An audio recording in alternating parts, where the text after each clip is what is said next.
voice works. How's everybody doing? Good to see all you. Hope you're having a wonderful day thus far. Hope you had a good weekend. Early crowd got to see me vent in text about my mostly not working mouse. So yeah, I'll say here what I said to them. If you see me wiggling the mouse and giving crazy eyes suddenly, that's why. Should have a new one arriving, like, probably during stream tomorrow. So that'll be fun.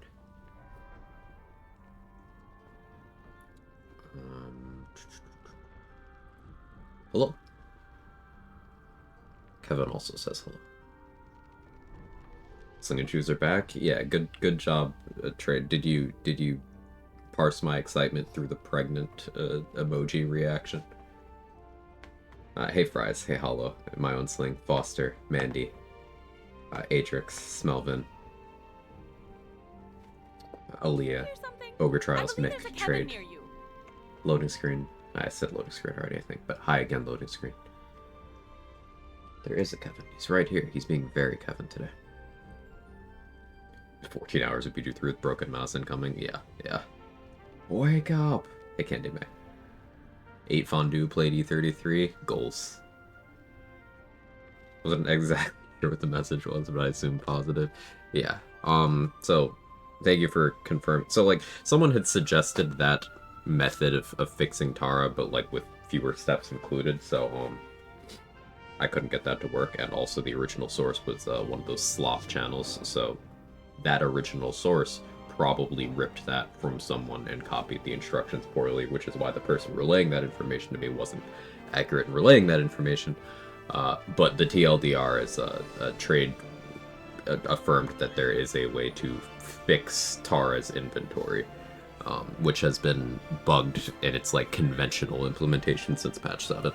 So that's cool. Sling Shoes are back on the menu, and my issue with them not working in the run where I added them, which was last run or run before I think, it was a Berserker issue, not a Sling Shoes issue. So common Berserker L, classic game of telephone. Yeah, basically.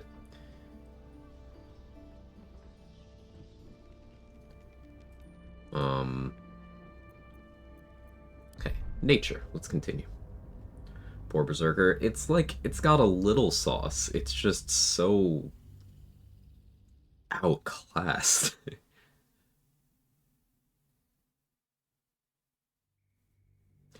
Might be very addicted to E33. I'm also terrified of missing stuff. Almost nothing is missable, Adrix.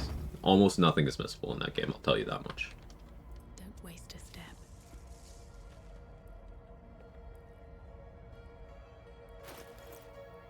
Okay, so we are level 10. Doing Finale Prep. Act 2 Finale Prep. We haven't fought Marcus yet. We can go do that whenever, really. I can do the old Spit Guard. Though I'm out of spell slots right now. I'm Dirge. I have to figure out what I'm doing about the whole Isabel thing. Who am I even romancing? Lae'zel, right.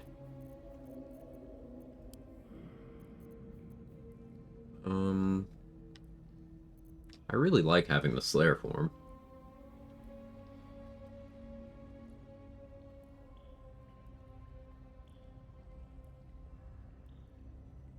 Maybe we kill Isabel post Shadowfell.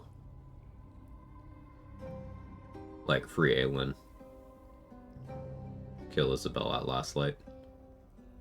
Means I gotta move a few people.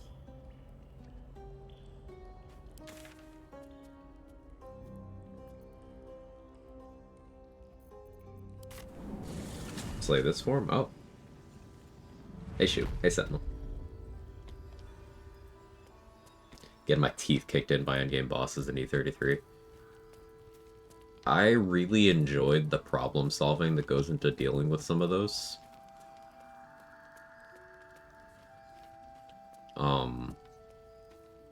In fact, there's a solid chance I start a new E33 run tomorrow. I was thinking of doing that Mael solo, but like maybe I just put on double enemies.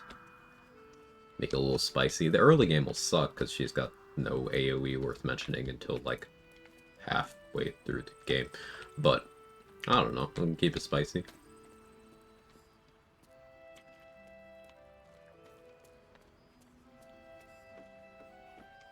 Stealth Slayer build. That would be really funny, actually. Greater Invis Slayer.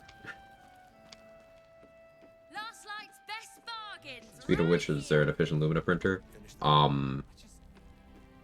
Inside the monolith, the flag right before the final area transition. I'm trying to be vague here. The flag right before that fight with the music. So the last one in the last section of Inside the Monolith, there's an enemy, like a boss, a respawnable boss, right before that. That one drops 5 Lumina every time.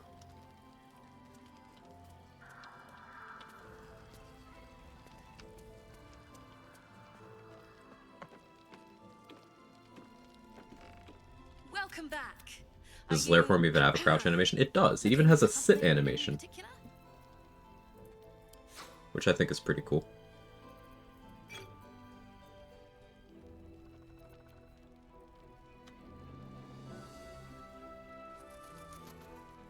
Bottlenecked by that a bit. Yeah, that's honestly something I've enjoyed about doing solo runs. You are far less bottlenecked by Lumina points. Because, like, you don't have to feel like, oh, well, this character I have to switch to for this segment is, like, super behind. It's, nah. You just have everything. Trinkets and doodahs.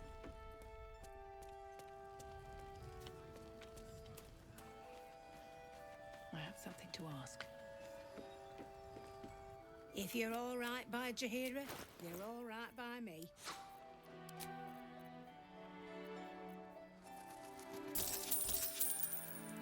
Also, in Act 3, there is a one-time acquisition of 100 Lumina. That's, like... You can do it really early in the act, but it's dependent on you being nice throughout the rest of the game.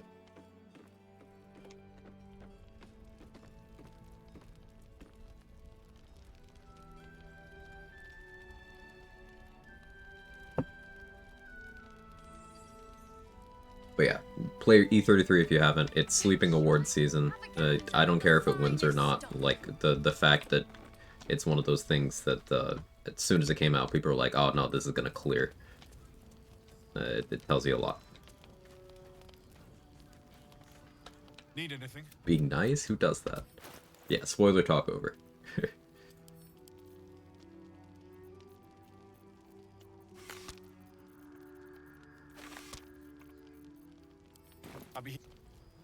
I should really have spell slots back for this. And I have Step of the Wind now, so I can do Step of the Wind Spirit Guardians. That'll be something.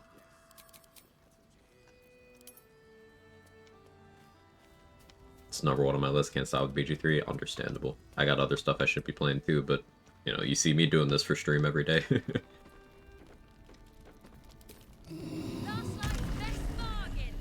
Where's the cat?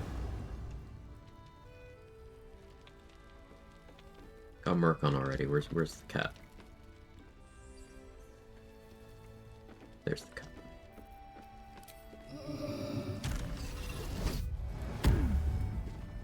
Did end up winning 3 golden joysticks. Yeah.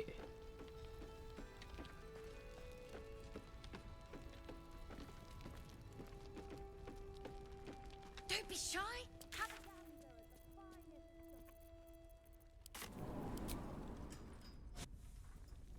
I remember when Stray was nominated for Game of the Year. I do. I forgot it got a nomination. I really enjoyed that game, mostly because I just love cats. But I also cried 3 times playing that game, also because I love cats.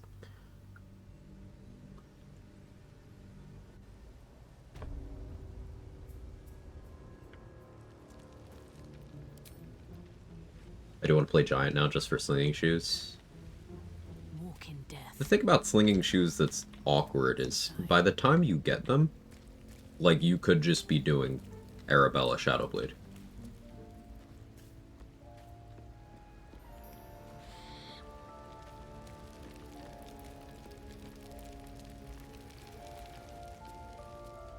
So I guess you go, like, minus crit slinging shoes, like you do Rhapsody Bloodthirst or something.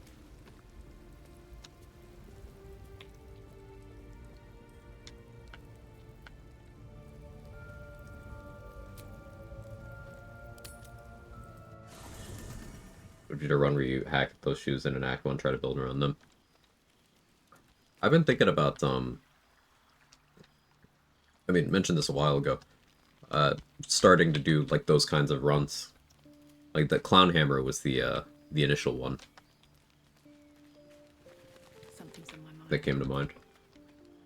Dost thou require a new... That is where I was. That would also be awkward because, your only access to Clown makeup before Act 3 is killing Dolly thrice. And then you, obviously, no Pixie Blessing, no Dolly-related anything, and also, it goes away if you ever get wet.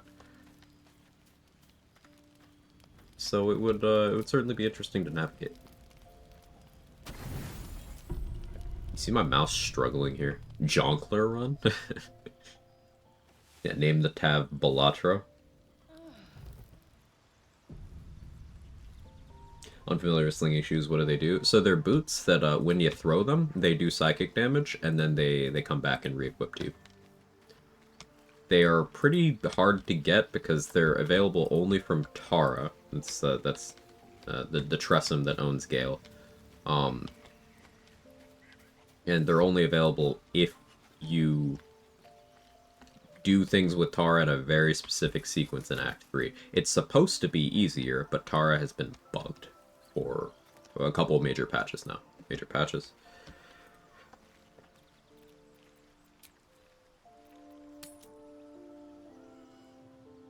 It's killing Dolly XP negative. There are other ways to avoid expiration spots. You can use polymorph scrolls, or pad out your XP and use the level 10 transmutation wizard feature. But it does make life a lot harder in that department. And then also you have to manage Shadow Curse protection. At least in the deep curse areas. Because you can route in getting Isabel's Blessing early, and that helps with the lighter curse. But that doesn't help you with, like, the Morgue, for example. That's deep Shadow Curse. And you have to have a Moon Lantern or Pixie Blessing.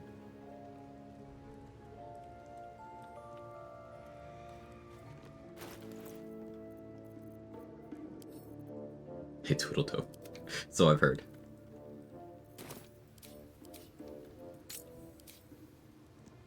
How you doing, pal?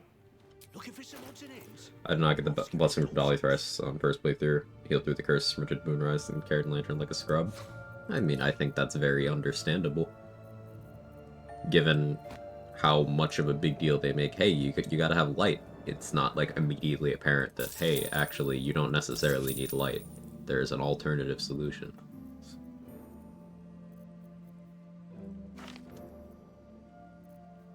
I think that's an understandable mistake to make. I wouldn't even call it a mistake.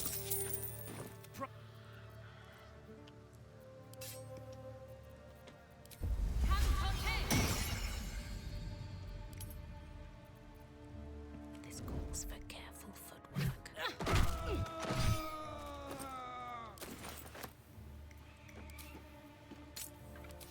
Can't slow down.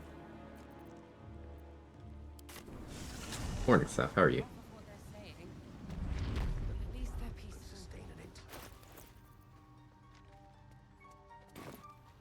What's up for discussion?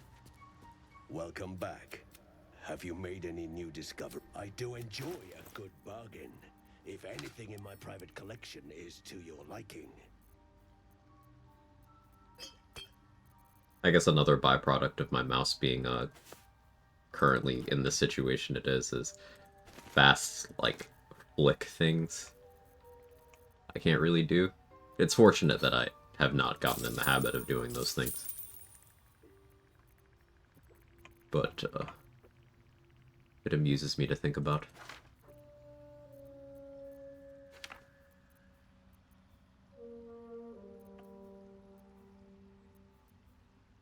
Item doing with broken mouse, yeah, that'd be pretty bad. I'd probably just do the console method, which would restrict me to weapons, right?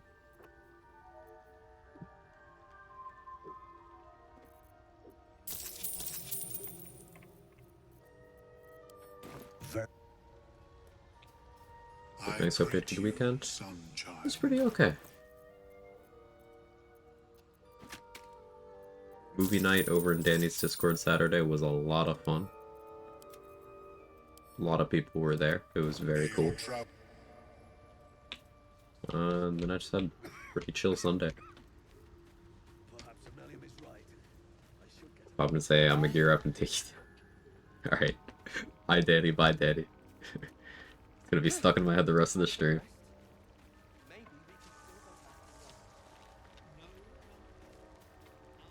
No point in lingering now I've got the noble stock.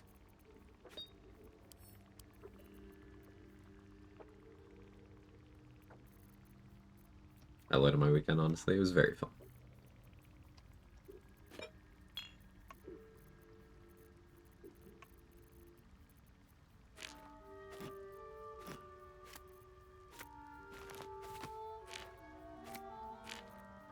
Yeah, we're probably doing Brittle Ironwood Club versus Merkle, so I'll prepare in that direction. Which means I need more Conjure Elemental than I have, but I can resolve that post Marcus. I'm gonna make sure I'm good on my other supplies.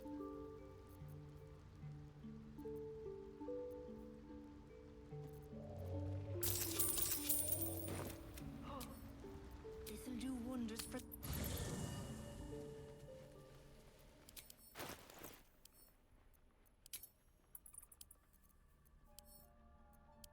Let me start streaming the lore. Whoops.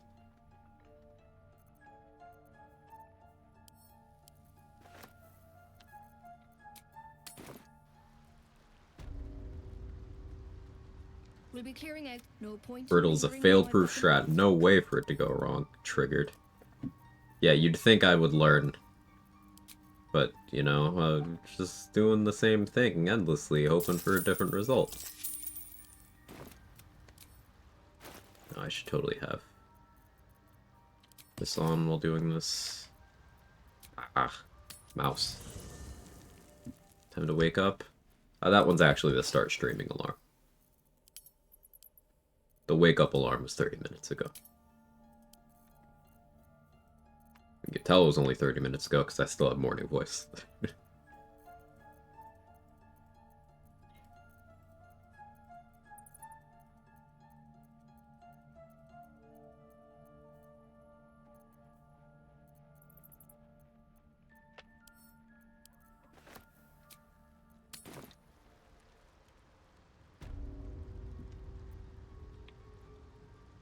We'll be clearing out. No point in lingering now I've got the noble stock. Hey, Jester.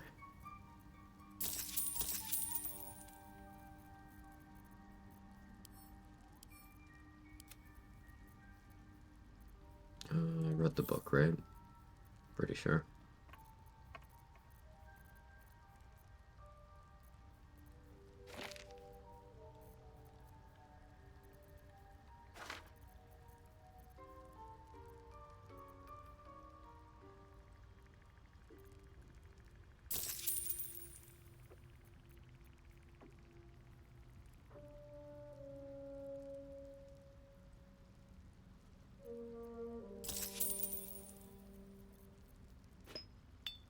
It's pretty good in the money department. But carry weight's starting to become an issue. I guess the silver sword we can put away for a while. I won't need that for a bit. Are you like me and set alarms for wake up? Okay, actually wake up, get ready. Okay, actually get ready. Okay, you're late. If you don't get ready now, leave the house. Okay, really leave the house, you're late. Literally my alarms. Not that many, but yeah, I absolutely do have to set at least 2 alarms for any given task. Yeah. Yep.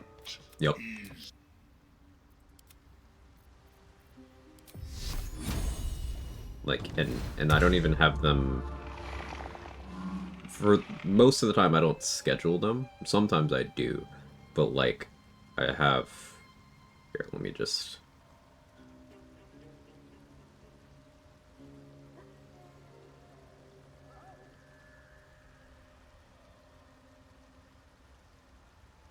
Those are all different alarm times I have.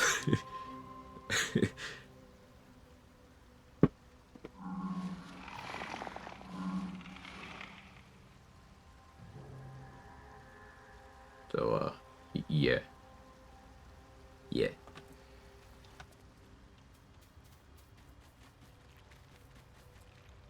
Better wait till the hubbub's died down. What was I doing? How many die today? How many die tomorrow? Okay, you can go away.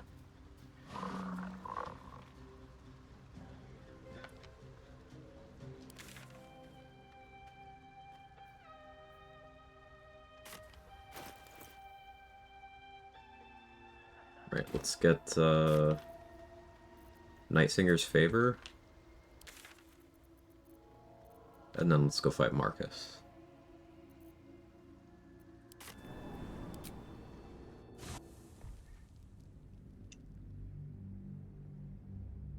I have specifically avoided resting in Act 2 more than once so that Scaleritus never showed up and told me to kill Isabel. So I'm not technically in violation of that by not killing her and doing the sequence. Gives me some flexibility around still getting Slayer form. They should all be running. Without having to succeed other things. Hey Jester, thanks for the big streak.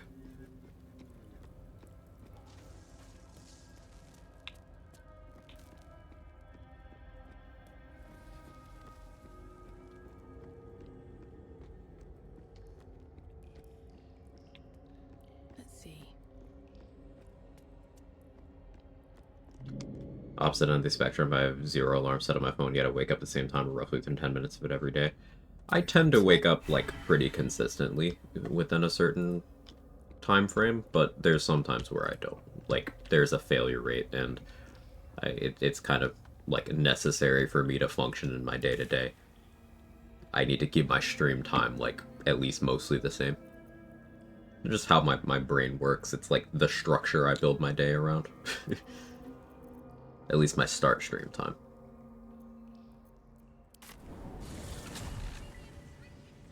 But you're always in Slayer form? Slay.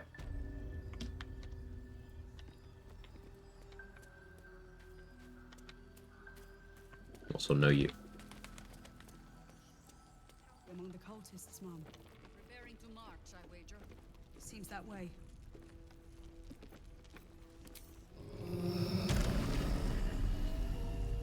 You evade. Calia, do... Did I put on Isabel?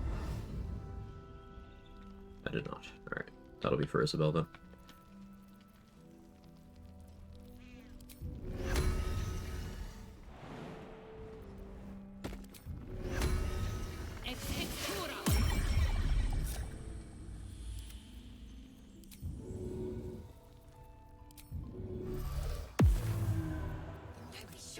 Have a gander at the finest stock.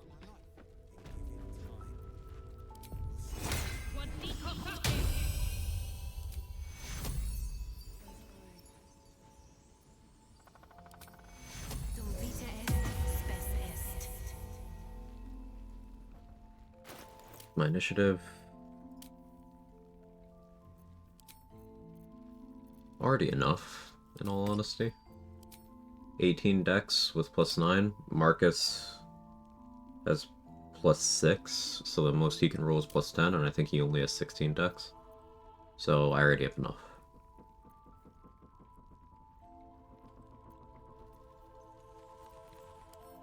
I guess logically I go Bloodlust here.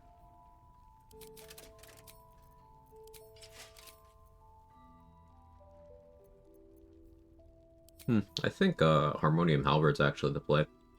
I know I'm not proficient, but that gives me enough strength to throw Marcus if I really decide that I want to. And I'm really angling for Spirit Guardians here. It does lower my spell save DC a little bit.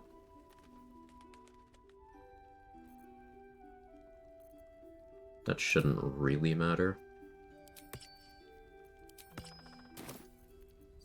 Let's get Callous Glow on.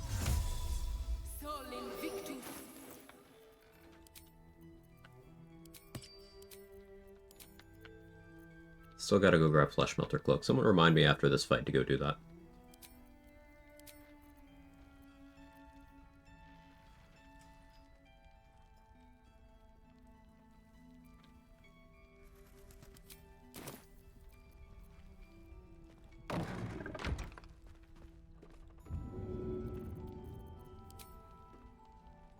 Bring in trinkets and doodahs.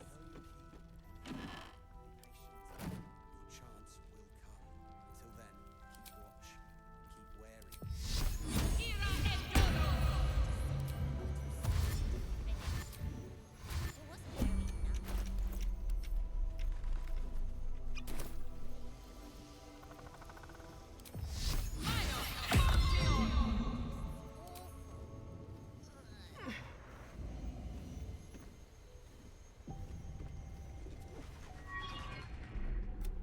I didn't read the true soul who's going to with The blessed.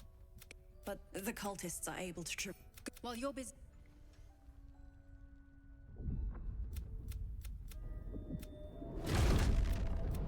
Marcus! I've been blessed. You can be too. You have not. Yeah, you can't. Time to. We're saying Rabat Divine Strike only give 2 instances. You know which one is the DRS between Piercing and Divine Strike? I want to say Divine Strike will turn off Ratbat if you do use it that way, but I don't remember offhand. Trade would know. Moon Maiden, guide my hand. With Isabel dead, the whole sanctuary.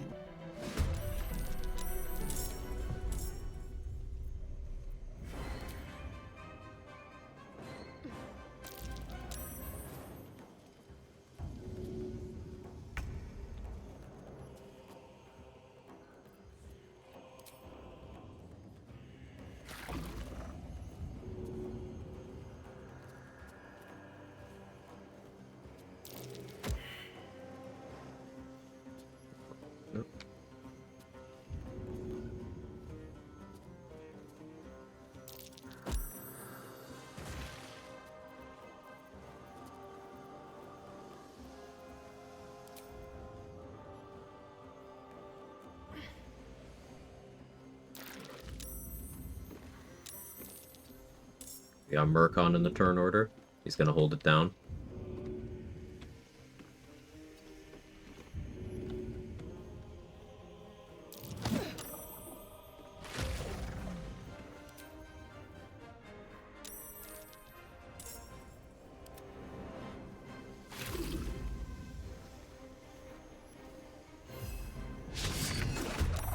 It's gonna use Step the Wind, but I decided against it. I don't think I need it.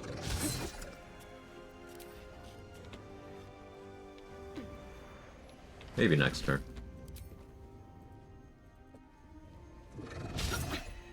A face when His Majesty enters combat decides to attack. Yeah, that's why I put Shield of Thralls on him nowadays. I never saw that happening before patch 8. Didn't happen this time. I don't think. Yeah, no, he's not in combat stance. We have Murkon in the combat, which is good, because he can't die, so...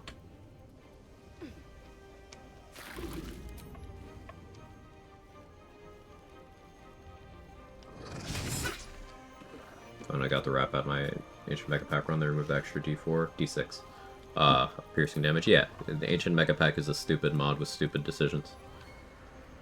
Hey Remus, how are you?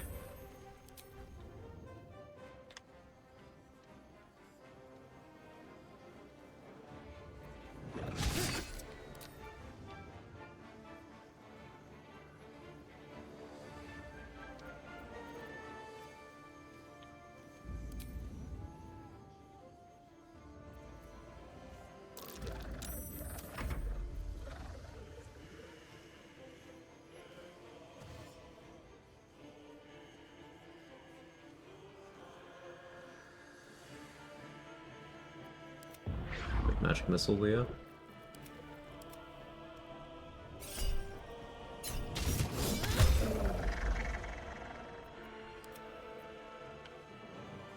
I could have been standing in a slightly more advantageous position to get Spirit Guardian's effect there, but that's okay. We had the good opportunity attack hit. Gave Jaheira a speed pop, but I don't think she's going to do anything productive with it. Unless she sees a nice storm angle here, but I doubt she does. Will Carissa throw in hands? You'll make excellent fertilizer.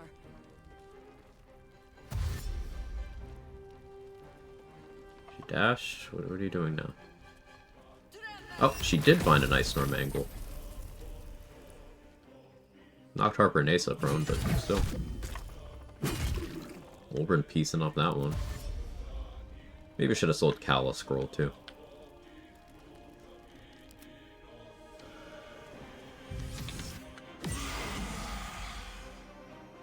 Invisibel.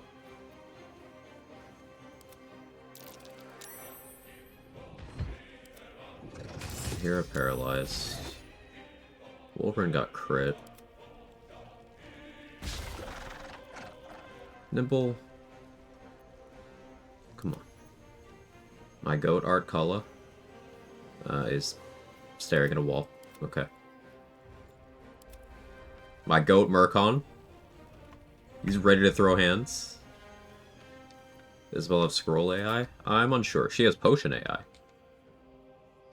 Something we like taking advantage of. But I'm unsure about scrolls.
See victory yet. Let's just go already.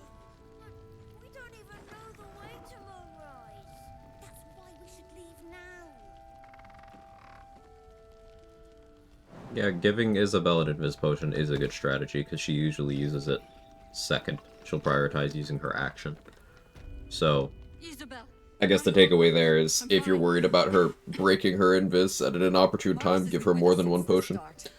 They've been tracking us this Because then she'll end each of her turns by doing that. And that was no random. Reminder Flesh Melter, thank you, Baneblade. Cleric will strike again. We're in. You're the key to all good. I don't know, guys. It's fine.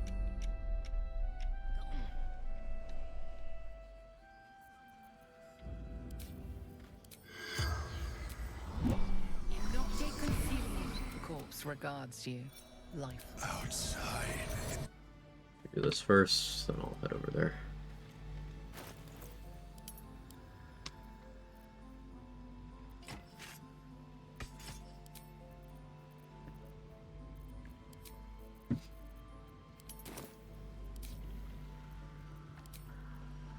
Hey, Phil.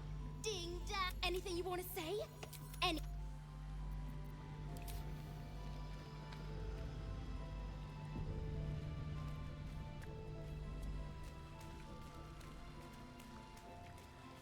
Isabel runs into a corner, move furniture around her so she can't leave it. That's a pretty effective strategy.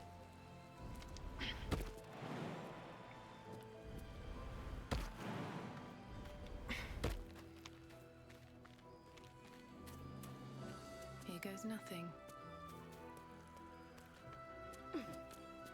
This is what Marcus buried. A dead flaming fist. A dead flaming fist with a good shield. Shield of Scorching Reprisal is something I need to get in the habit of using more.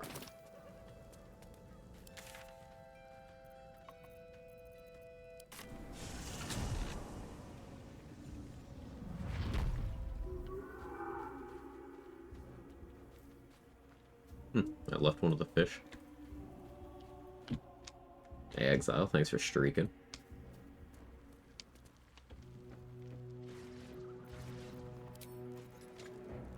Shouldn't have made me your enemy.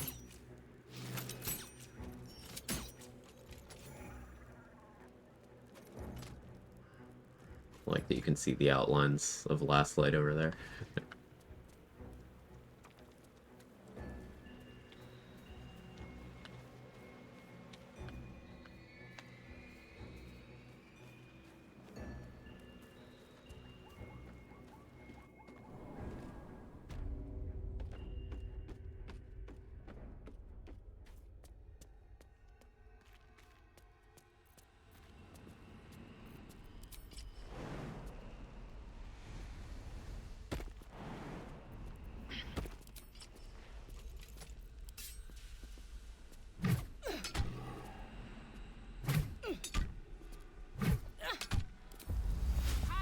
How about now?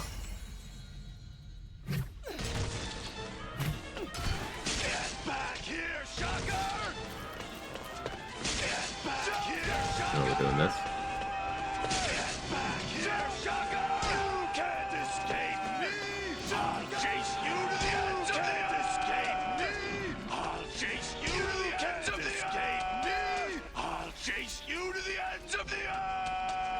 Shocker.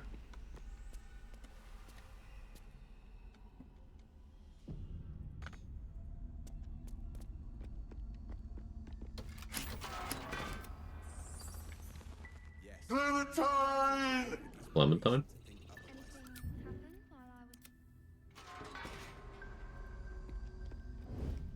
Oh yeah, I didn't fight the Zampies. We may as well correct that.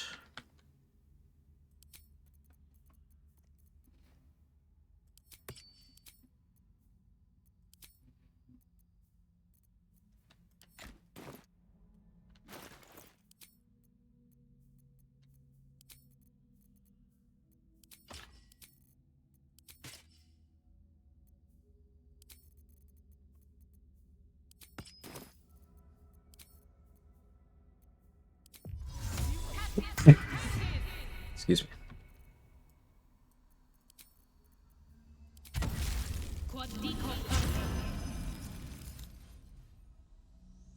So here, enough Isabel scroll. Adrix mentioned Isabel used an invis scroll, so I'm assuming yes.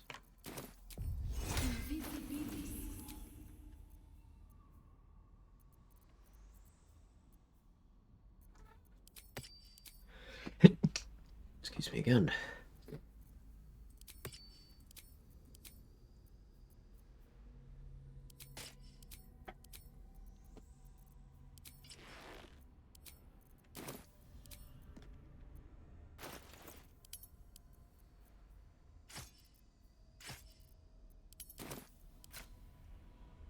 Better be cautious.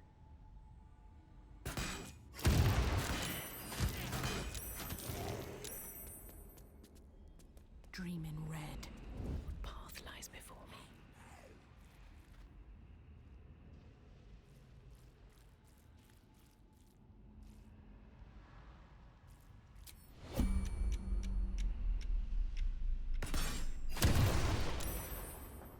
Just out of view.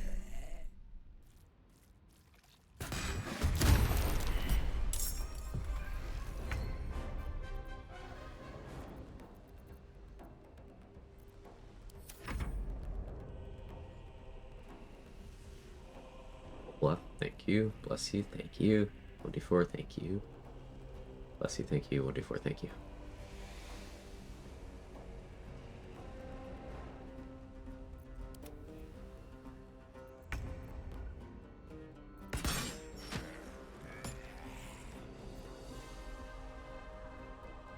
So you were alive on 0, and now I had to kill you, so now you're alive on 1 because I killed you.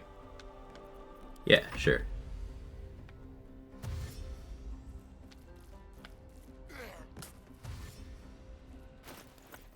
Makes perfect sense.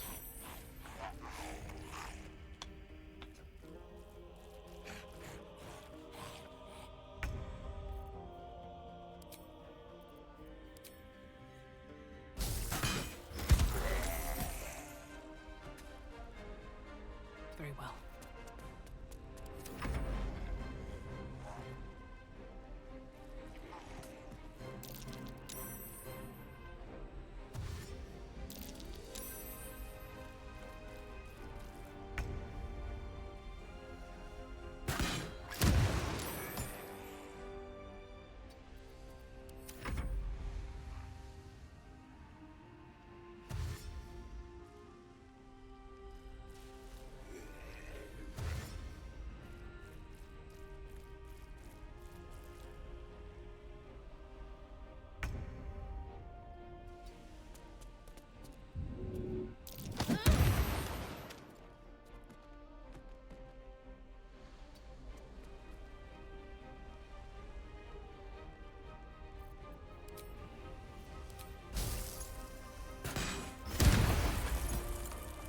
Big crit. Survive that fall? No, it didn't. Remember, you gotta kill a zombie twice to kill it, unless you use a crit, fire, or radiant damage.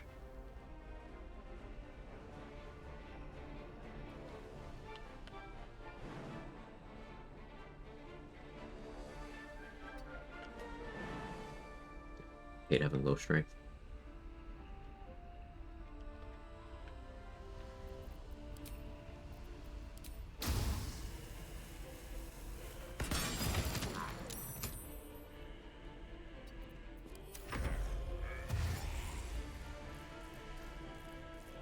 The reverb pop sound always tickles my brain. Yeah. Fall damage so strange. This game's percent based for distance. Fall does equip load play into it. It's percent based on distance and your own weight, so to speak.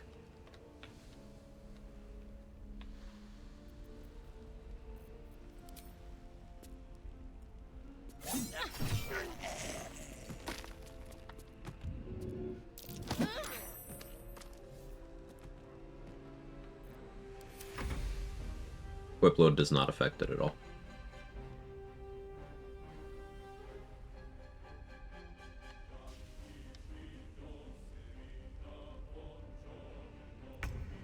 Are zombies supposed to be down if you kill them while they're bone chilled? I don't know if they're supposed to be, but that is absolutely what happens, yeah.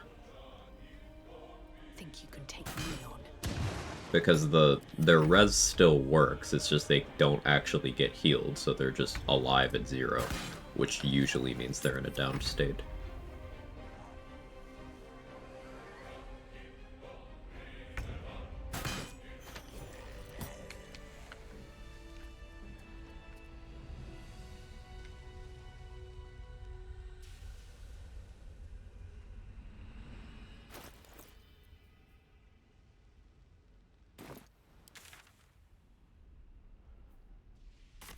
I guess we do this while I'm here.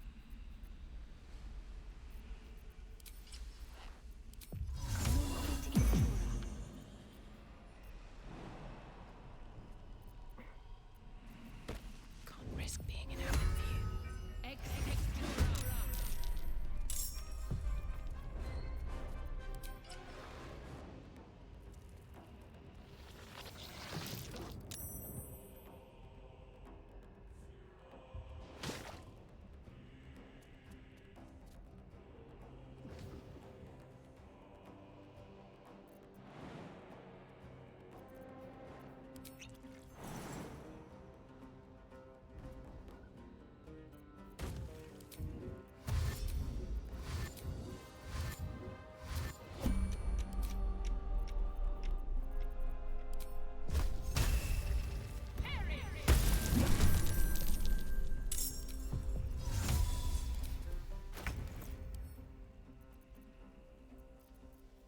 Else glow on.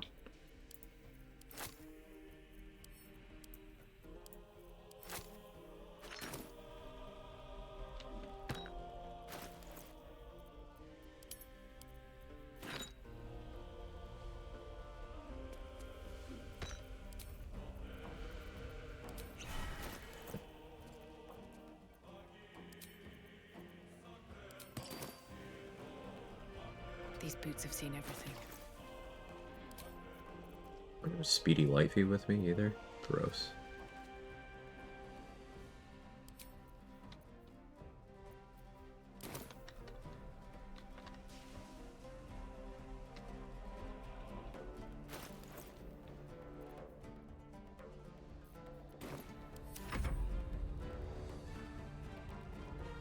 The speed pot was more for next round than this round.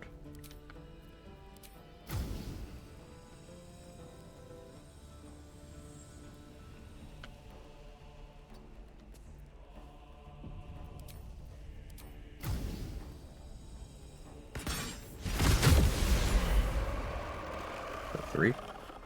Nice.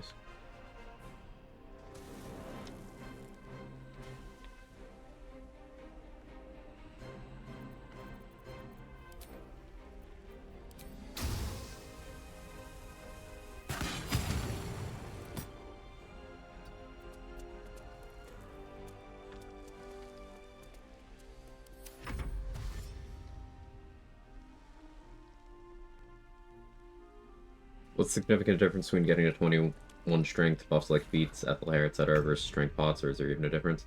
So, the big thing's opportunity cost, Smelvin. Second. Like, giving up your elixir slot means you're not using that for other things, and the overall impact of your elixir slot on your damage goes a lot deeper than getting +2 a stat. Like, sure, you can elixir to 21 strength in the early game, or 27 strength in the mid-game onwards. And those are good numbers to be at, but that means you are not using things like elixir of vigilance to offset builds where you're not taking alert. That means you're not taking things like elixir of the Colossus, which is just raw, a d4 more of damage on punches, throws, and weapon attacks. It means you're not using Elixir of Bloodlust for action economy, and you're likely getting more damage out of that additional action point than you are out of boosting a natural strength score of, say, 20 or 22, which you can have without an elixir pretty easily. Boosting that to 27 is likely less of a damage increase than being able to do 2 attacks at that stat bracket of 20 or 22 strength. So that's why I tend to prioritize getting to 20 strength naturally, because it preserves that flexibility. The easiest route to 20 strength, without needing to do something like Devil Foil Masks or take bad feats, is 17 base, and then Astarian Potion gets you to 19, then you make the decision between going Hag Hair, which I tend to prefer taking Hag Hair Dexterity, so I don't often do that, but that means that you will get to 20 with either Heavy Armor Master, or Tavern Brawler, or Weapon Master, something that gives you the option to take +1 strength. This means you don't need to take bad feats like ability score increase. Alternatively, you could just be content staying at 18 strength, and then use temporary situational buffs to get to 20. Like, that's what I'm doing on this run. Whenever I want 20 strength, I equip the Harmonium Halberd. You also have the Mighty Cloth, which I've not acquired yet, but it does the same thing. You do the Grove fight before going to Act 2? Yeah, why would I leave XP on the table?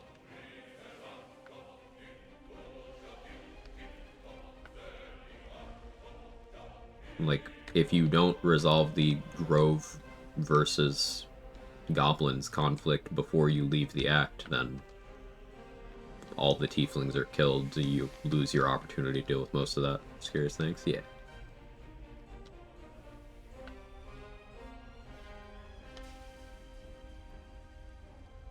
To be fair, I take 18 strength most of the time, not go fully to 20 even on martial characters. Usually want to save feat stat boost for other things, usually. I mean, it depends on what you're doing. I know you take mental stats, which is a bad choice. I'm gonna keep saying it. Having good strength is good. It's not as good as having good dexterity if you're ever forced to choose, but it's good.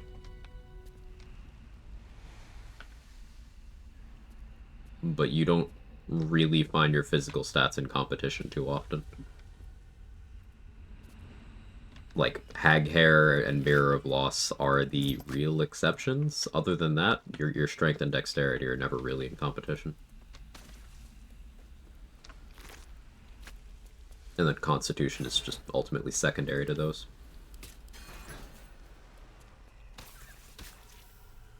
Most weapons are strength-based. That's not how weapons work. Price.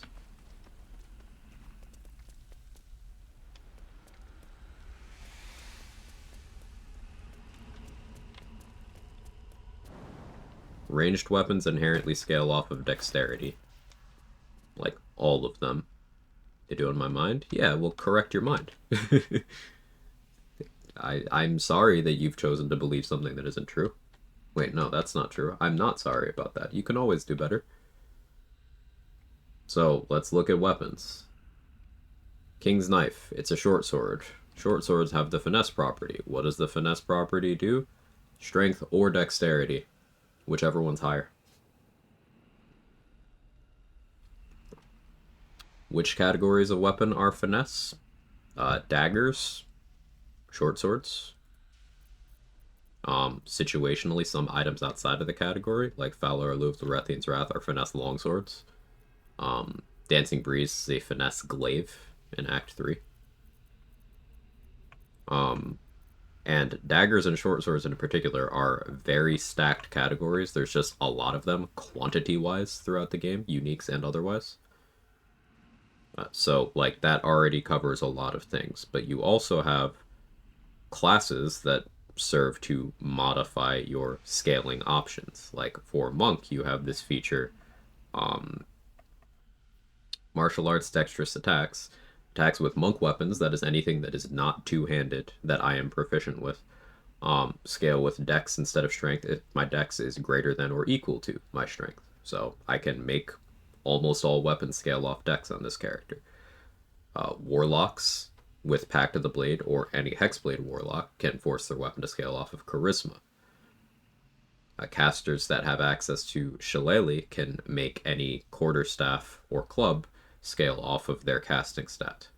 Whichever their active casting stat is, that does not necessarily mean wisdom. So you can modify it to wisdom, charisma, or intelligence, depending on what your build requires.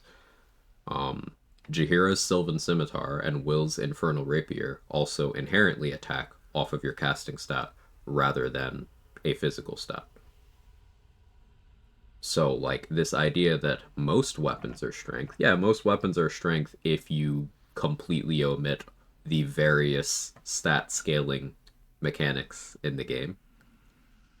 So, like, sure, if you don't do anything.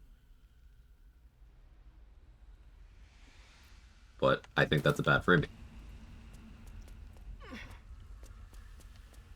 Don't get me wrong, this is not me downplaying the value of strength. Strength is the second most important stat in this game. And it's good to have it.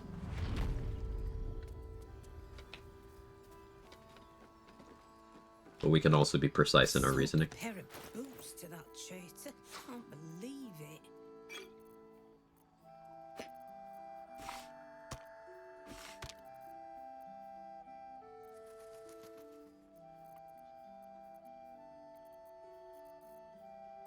Do I want to buy Conjure Elemental from her? It's super expensive. I mean, I have the money to spare. Trying to break my habit of brain stats, just I'm such a whore for cantrips. You don't have to self-censor anyway.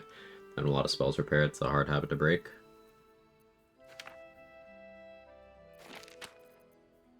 I think it's just like spells prepared for what? A lot of people get on my case about carrying around situational gear, but I use situational gear. When are you ever going to click the poison spray in your back pocket when your build is something else? Are you realistically going to ever do that? Is Charisma considered a brain stat? Yes. Charisma is the least bad of the mental stats in this game, but it is ultimately still a mental stat. So unless your build calls for it for some specific purpose, it's not a good stat. I'll give you an example. Paladin builds that take Charisma are just doing it because the word Charisma is said somewhere on their screen. It doesn't actually provide a meaningful benefit to most of those builds. Contrast something like a Hexblade. Well, basically everything you're doing on a Hexblade in some way goes back to your Charisma unless you take one monk level.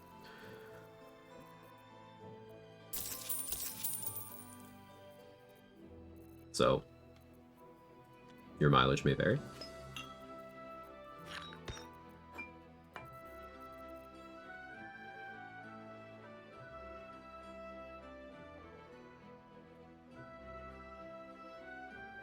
Canonically from Quag, Riz is all in your head. Take care. What's in your head? In your head.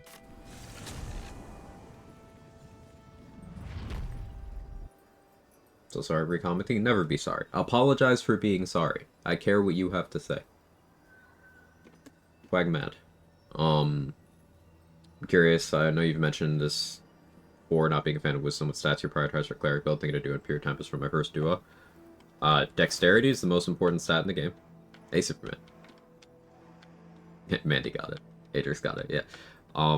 Dexterity is the most important stat in the game, so, like, every build that exists, unless you have a specific reason not to go high dexterity, default to getting high dexterity. It's your initiative, it's your most common physical saving throws, it's your ability to use bows, and remember, particularly for casters, bows are better than cantrips.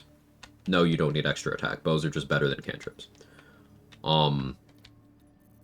Strength is another stat where it's like, unless you have a specific reason not to do it, you do it. At that point, you have flexibility. Clerics have aid, so you are less burdened by wanting some constitution for some HP, particularly if you're playing something like Tempest or Naycher or War, or, yes, even Life, even though Life is ass. And I mean the domain this time. You have aid to offset having lower constitution. You might still want some con for your concentration saves, but you can be really flexible with this. Intelligence is worthless to you as a cleric. Wisdom we'll get back to. Charisma you sometimes want. Clerics can make good party faces. You have all the spells for it. Guidance, Thaumaturgy, Enhance Ability. Trickery gets Charm Person if you want that too. I think Knowledge does too. I might have made that up though. So like if you want it for that, but then also just if you're trying to do cantrip stuff, you still get more value out of scaling your charisma in a run where you're allowed to get Potent Robe. So that factors in too. Wisdom, ultimately, it's just like your prepared spells, and that's effectively it. Because, again, cantrips are bad compared to weapons, and as a Tempest Cleric, you have martial weapon proficiency. Also, as any cleric domain that is not death domain, your cantrip selection kind of sucks. Now, as Naycher, you can get Thorn Whip if you don't take Shillelagh, and that's something. Spell better than Eldritch Blast? Yes, by an amount that I could not stress enough. Bows are the strongest weapon category in this game, and cantrips are comparatively weak compared to every weapon category in this game. Stomach, stop it. So, like, what does Wisdom actually do for you here in a Cleric? You get more spells prepared, but you always get domain spells as a Cleric. So, you see everything here with the infinity symbol here. I just have these. I don't need to have Wisdom to have these. Now, for Naycher, a lot of these aren't super desirable. Speak with Animals is irrelevant because there's potions. Animal Friendship sucks. Barkskin sucks. Grasping Vine sucks. Dominate Beast is extremely situational. But I still get the really good spells of Sleet Storm, Plant Growth, and Spike Growth without needing Wisdom for those. And remember, you do get prepared Cleric spells on level up. So I'm still able to have all of these. And I have more Wisdom than I normally go. I have 14 right now. That's a lot more than I normally do. My preference is 10.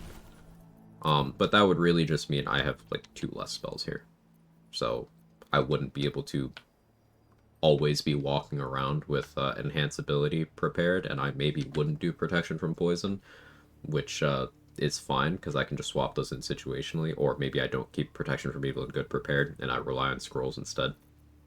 It's ultimately nothing. Spell save DC is an argument that some people make, and, like, sure, spell save DC can be good if you're clicking those effects, but notice how almost none of my prepared spells have a spell save DC component. It's literally just Spirit Guardians, and Spirit Guardians is the one that doesn't really care, because it's still going to get good value either way. So, like, what do I care about spell save DC? And if I end up in a situation where I do want spell save DC, there's gear, there's Arcane Acuity. It's a solvable problem. So that leaves you in a position where you are most likely pumping your dexterity and your strength, and then deciding with the rest of your stat points between con, wisdom, and charisma.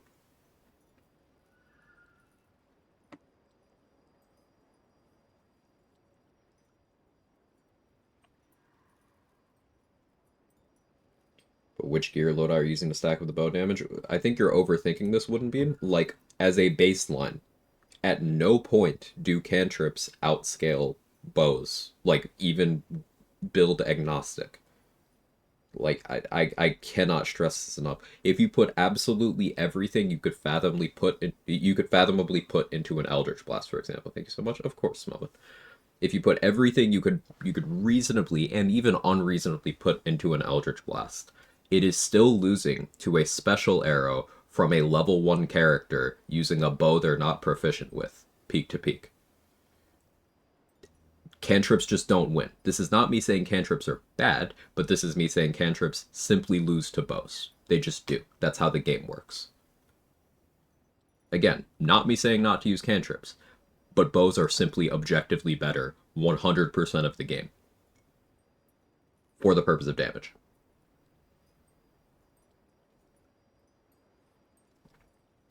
But this is especially true up to level 5, because cantrips, as most of us probably know, scale up on character levels. So you get extra damage die on your cantrips, or an extra beam on Eldritch Blast at level 5, and again at level 10.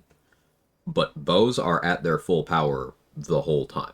Sure, you get your proficiency bonus scaling up through the game if you're proficient with the bow, but remember that example of saying not proficient with the bow? That doesn't scale.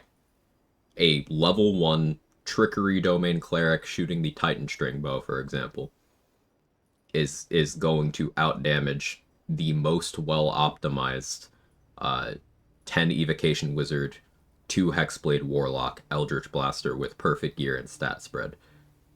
Peak to peak. That just because that's how the game works.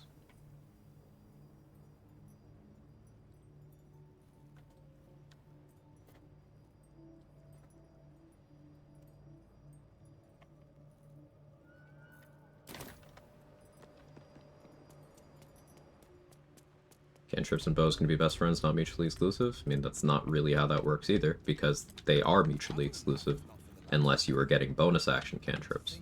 And at that point, bonus action cantrips are competing with bonus action bow shots, which are better. Again, this isn't me saying cantrips aren't cool or fun to build around or have situational applications, but if we were talking about the purpose of damage, cantrips lose to bows. That's just how the game works. Action cantrip, bonus action hand crossbow? Yes, and you would do more damage by doing action bow and bonus action hand crossbow. Welcome back, true soul. This is not a subjective thing. This is not a, like, preferential thing, because I'm going to apply the qualifier again. There's plenty of reasons to use cantrips for fun, for flavor, for situational applications, but if we are discussing specifically and explicitly damage, cantrips lose to bows. I'm not saying I like that it works that way, I'm not saying that means I always use bows, but cantrips lose to bows. Even if you're a caster, even if you're not proficient with the bow in question. Just how the game works.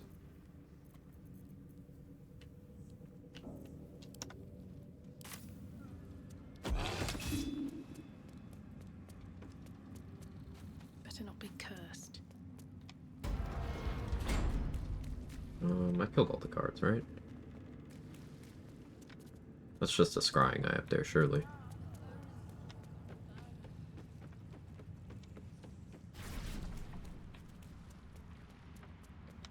Just refuse to compromise on dex. There's rarely a reason to. Dexterity is the most important stat in the game. Bows are just one of the many things dexterity affects, but like, even in a world where you're not doing bows, there's a pretty solid argument for just having 18 dex. Often I'll just settle for 16 if I'm doing something particularly strenuous on my stat spread, but like...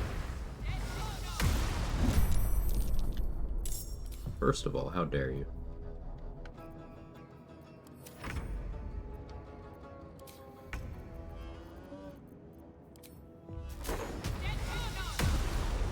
Let's be on my way.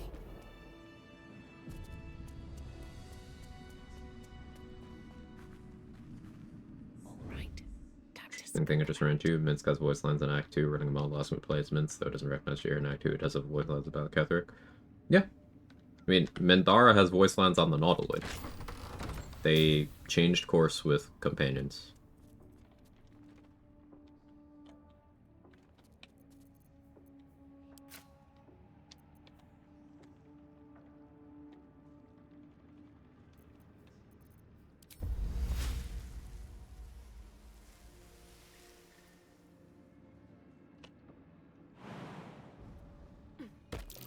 That is not what it seems. I see you, shapeshifter.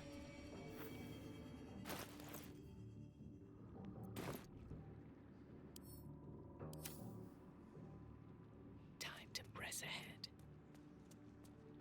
That Daytona didn't Daytona hard enough? It did not. It's not delivery, it's Daytona.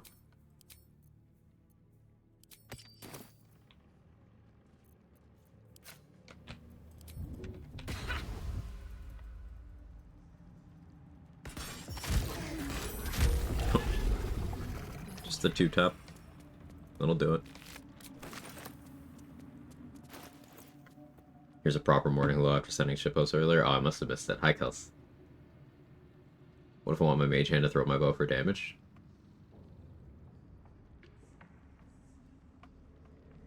I'm trying to think if there's a way you can make that out damage cantrips.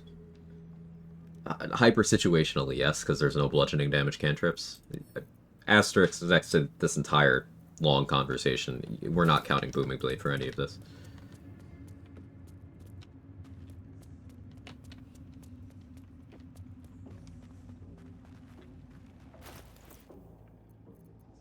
Because it's a weapon attack that also counts as a cantrip. It's different.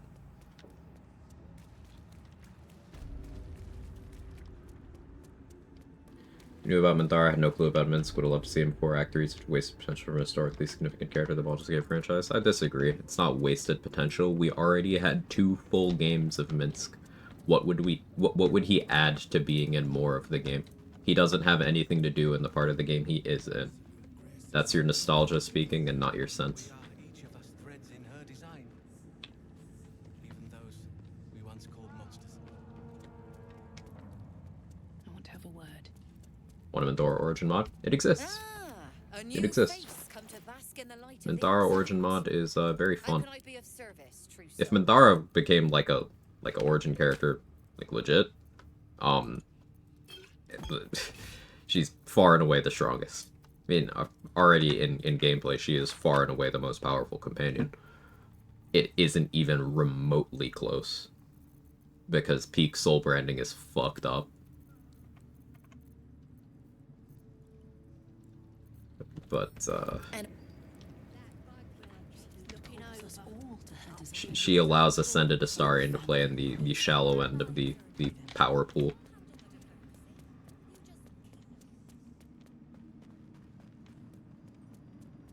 Nostalgia gives me dopamine, also makes you stupid.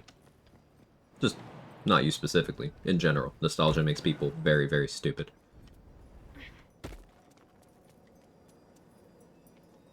And I know a lot of games that have had their stories made worse by crowbarring in returning characters for no other reason than nostalgia. You don't want the story of this game to be worse. Black Ops 7 in a nutshell. Black Ops 7 I feel has a lot of problems, but we could throw that on the pile, Thropsy. Open up. How you doing? Something over there.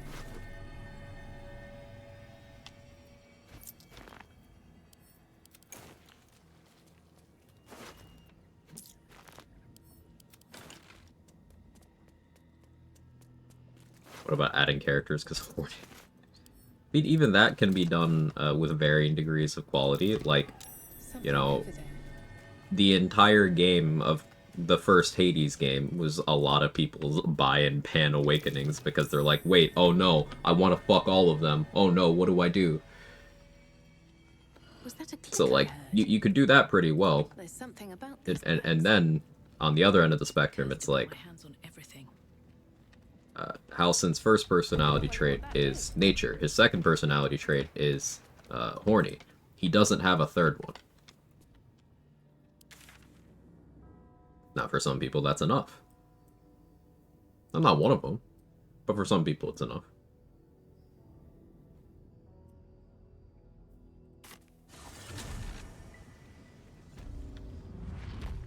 Everyone's getting kidnapped. Yeah. What, in your opinion, have been some of the worst nostalgia returns in gaming?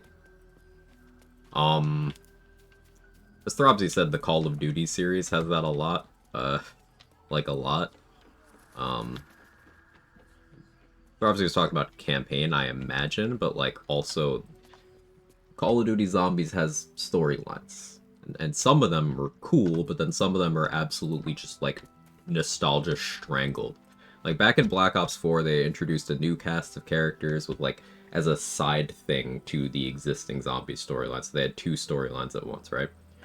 And the new one, pretty heat. They were going somewhere cool, but then all of the self-proclaimed true fans kind of just shat on the concept, so they just fully canceled the storyline, and we got no payoff on any of that. Which sucked, because they were actually doing like creative stuff with the map design too, shaking up the formula. Nostalgia is the direct enemy of innovation in gaming. Other places. Pokemon, you could make an argument. The remakes they did of Diamond and Pearl were extremely faithful in like everything except the art style. So you had a lot of people criticizing the art style, which, you know, fair, whatever. But then you had people criticizing the gameplay, and it's like, hang on.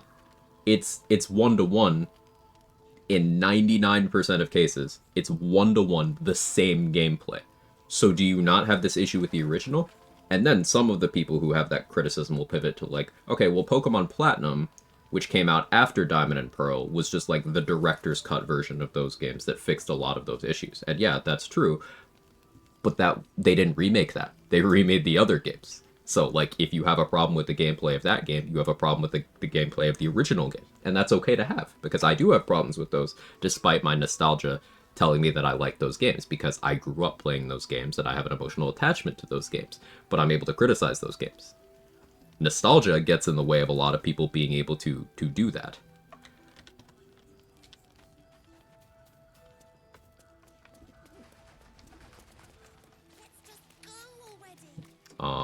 The Borderlands IP is another one that has been absolutely just hamstrung by nostalgia gamers, who have kind of, over the years, won the war for the control over the public-facing conversation on what those games actually want to be.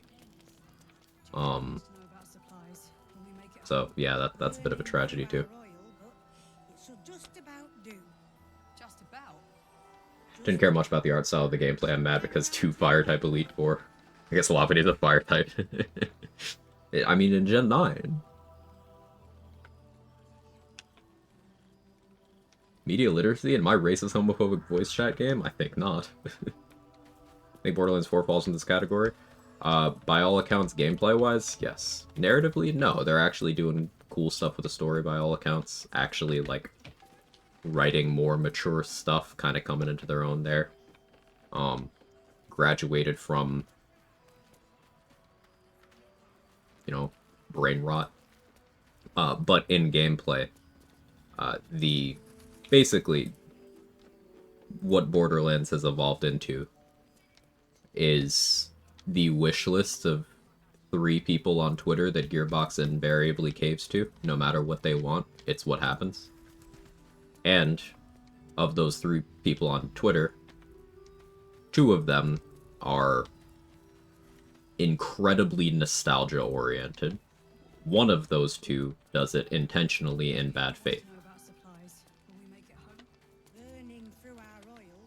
So it's kind of a joke among people who played those games that Borderlands 4 is Borderlands 2 too. Hey Draco, thanks for lurking.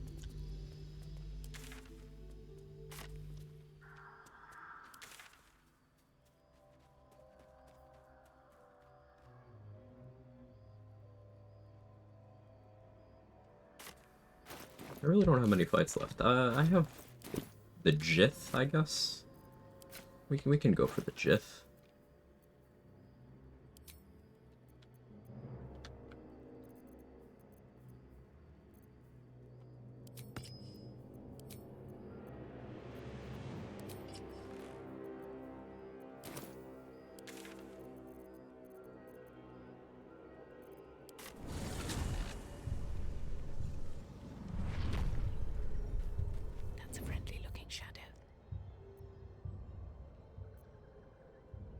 Do wish I had minor illusion.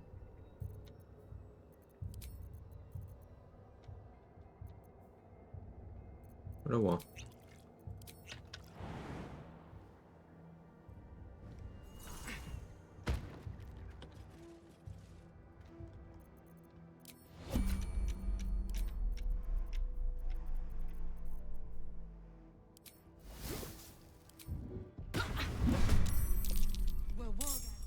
Oh, she's Devil Sight.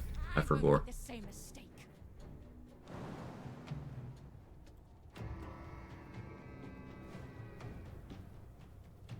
I still have an answer to that. Good idea, I think. Invenium beam. Light on my feet.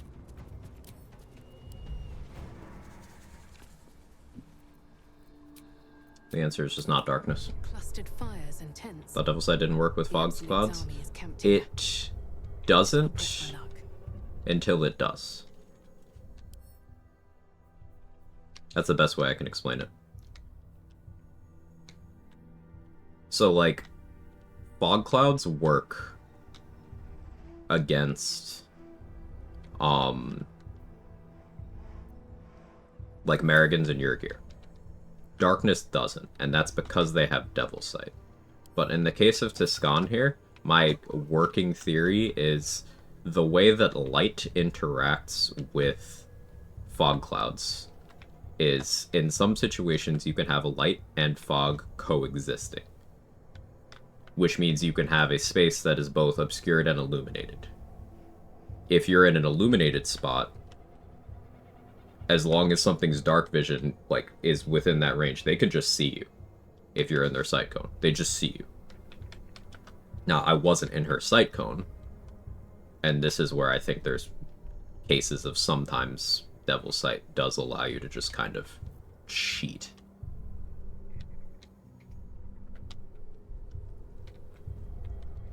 Out of sight, out of mind. So I lost Pass Without Trace because of that, but it's better than dying. Wonder if the gods are watching me.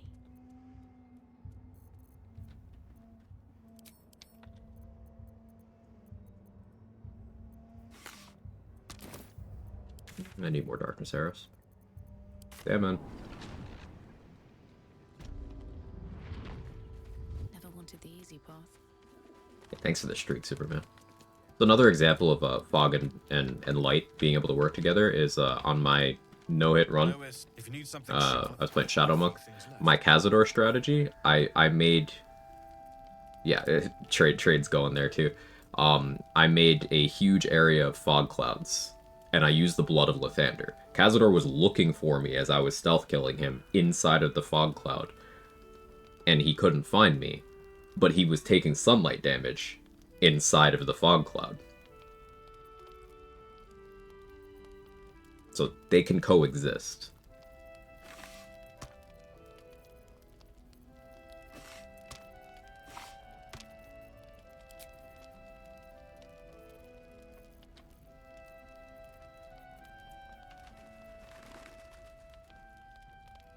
Shopping with Smuggler's Ring on.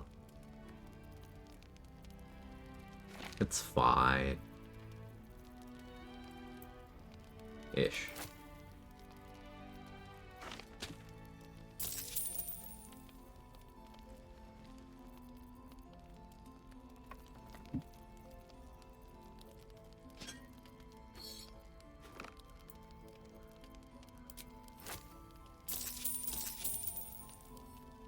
I'll be here if you need anything.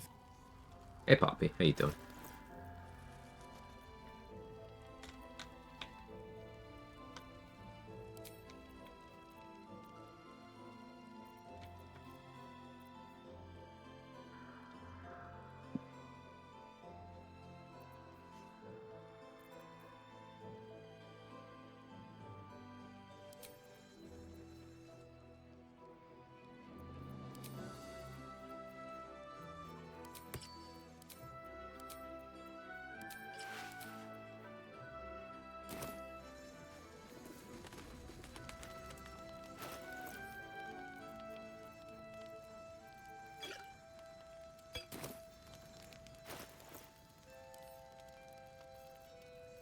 This mouse thing is really aggravating me.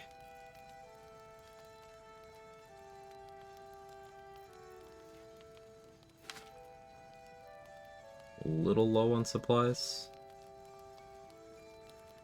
That could work.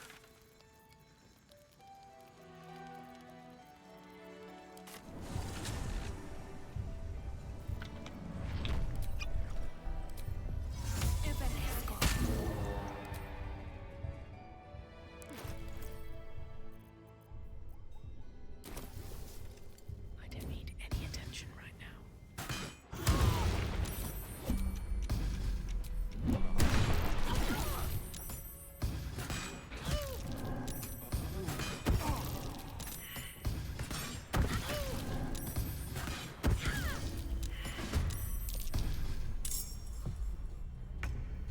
Did eventually fail.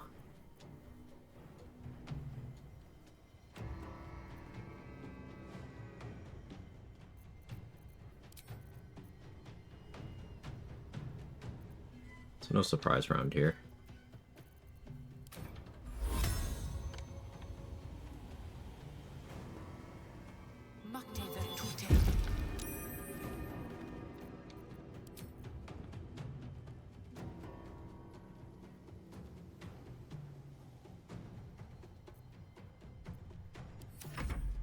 Just stay right here, actually. End of Act 2? Not yet, Kilo. We haven't fought Merkel or anything yet. How you doing? I will take the artifact for my queen.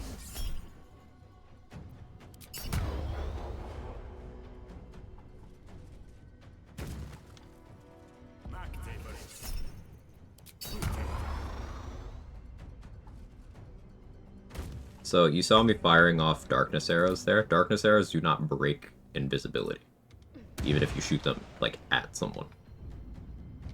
So I was able to just do that until I failed a stealth check. That's another counterplay you have to enemies who can see through darkness.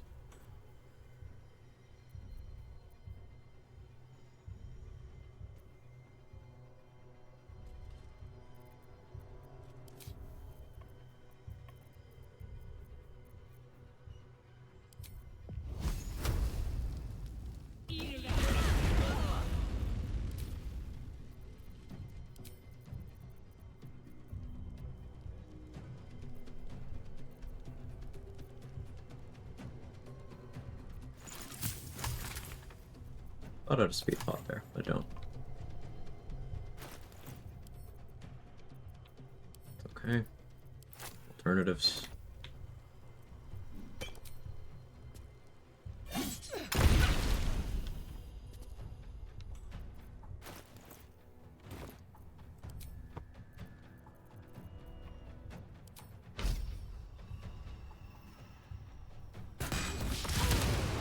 The miss is unfortunate, but not really unexpected.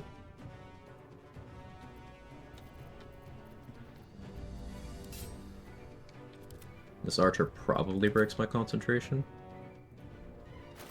I do have a caster shield, though.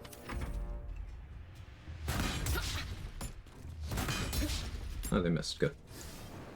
How you doing, pal? Praise the abs. Hey, Hazel. Bossy oil's so goated, yeah.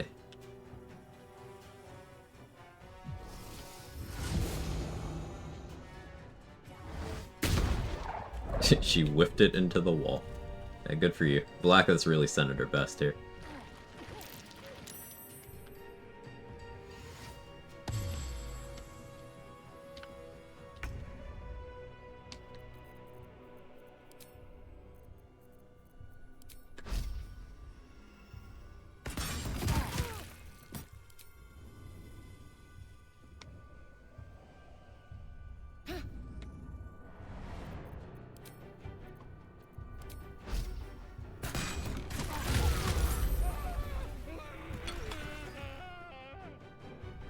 I think he's okay.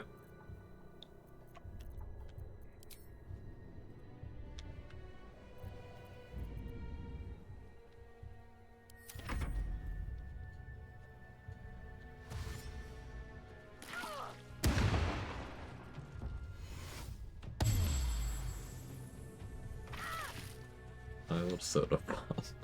It's gonna be stuck in my head. Shit.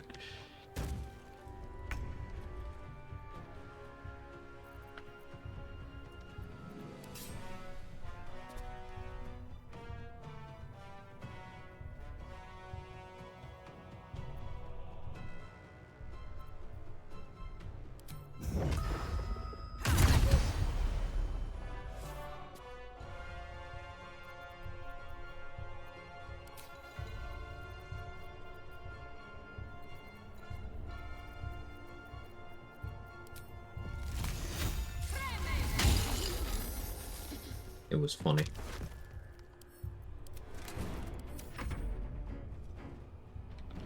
Oh, how did you not take wall of fire damage? Bullshit. I kept that up specifically to deal with you, but okay, you just cheat. That's fine. That's cool. Love that for you.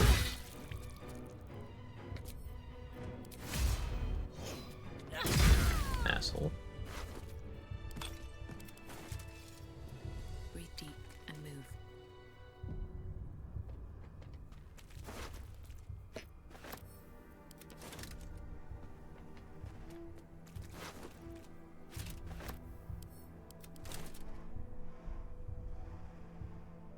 Anyone over there? No, I killed them all over here. Cool.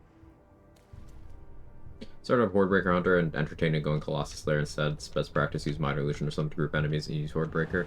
Minor Illusion before opening makes a lot of sense, yeah. You can also group people up with Void Bulbs. If you're cheeky, you can do Improvised Melee Weapon to group them up in that way as well. Funneling them through places like doorways really helps too. Another tech you can do is you can put a weak summon next to an enemy and then attack that summon with Hordebreaker so that the tag gets applied to the enemy. That's a good opener. Like if you have an invisible familiar or a hiding familiar next to an enemy and you open combat by using Hordebreaker at that familiar, you can get the surprise round. If you had a Bloodlust Elixir active, then you will get your action point restored. You will have the Hordebreaker tag on the enemy, so you can still do the Hordebreaker follow-up from your opener. Free action. Then you'll still have your extra attack, provided you're level 5, from your original Hordebreaker. So you can do that as a regular attack or as a new Hordebreaker. Let's say you did that as a regular attack. Then you're down to your regular action point. Let's say you do Hordebreaker at that point. Let's say you get a kill. You get your action point refunded from Bloodlust. Then you have your Hordebreaker follow-up. Then you have your extra attack. Then you have your Bloodlust action. So, just by using an Elixir of Bloodlust and using it as a combat opener and getting a kill, you can set yourself up for having 6 attacks without needing to haste at level 5. And, remember, if you're doing that with certain weapons, you can apply their effects to the AoE of Hordebreaker. The two that come to mind are Bow of the Banshee for ranged weapons and Ratbat for melee weapons. So you can still be doing things to enemies in the AoE, even if they're not. Even if they ordinarily wouldn't directly take damage.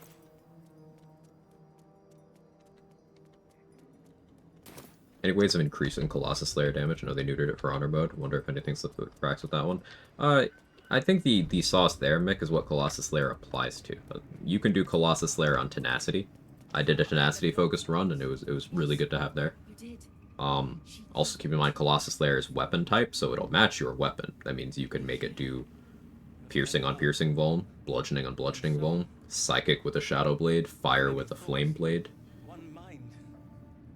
Force with Nair Misser. It's a D8, so it is 2d8 when you crit. There's that. Big fan of Bloodlust plus Haste plus Sunbeam Scroll. Yeah, that's a good opener, Baneblade. Because if you use that as your opener and then you get a kill with it, Bloodlust restores your action, so it's functionally like an action refresh. And then you're already concentrating. Like, I really like that opener for Cazador in particular, because it allows you to start the fight with Daylight active with a full duration Sunbeam, and you could get some damage, potentially a blind off on him, some damage on Chatterteeth, and like you kill a bat with it, or shovel, or a mage hand, or scratch, you know, something, a familiar, something.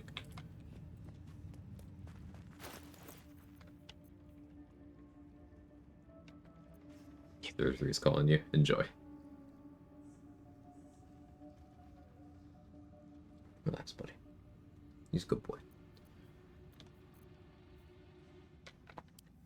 9.2k off the level. I'm still kind of deciding, like, is this a Spirit of Evening run or not?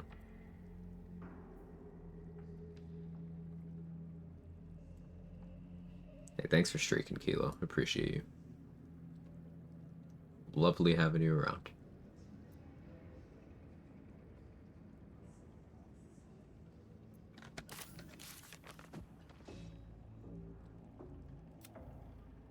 Oh, let's go do oil bears.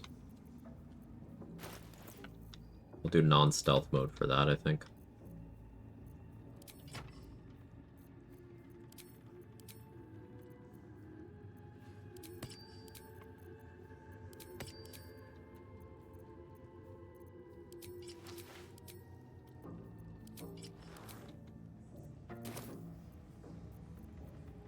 Let's get going.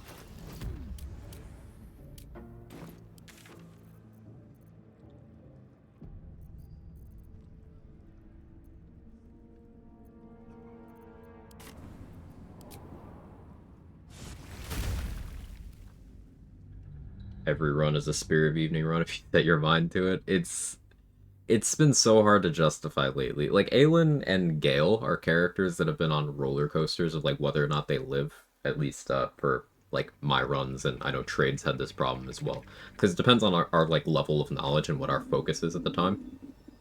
Like, originally, it was, okay, Spirit of Evening's busted, that's all the rage. But then I was like, well, you actually get, like, 2,500 to 3,000 more XP if you let Aelin live. Then it's like, okay, well, that's cool.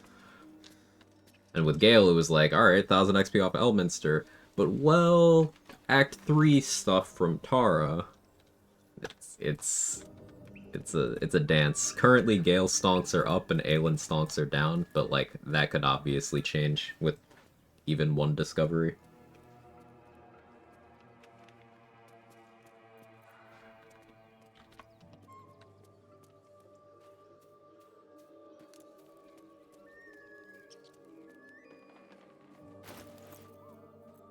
It's like, we don't really need that XP currently, especially with the wave of recent discoveries and also shared knowledge between, like, this crowd and the crowd over on YouTube and their discoveries and contributions.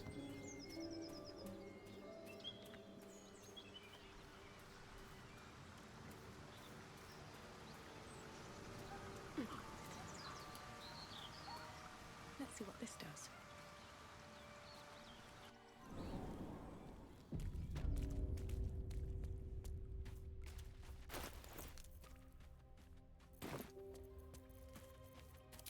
That stench. Dead owlbear prey, no doubt.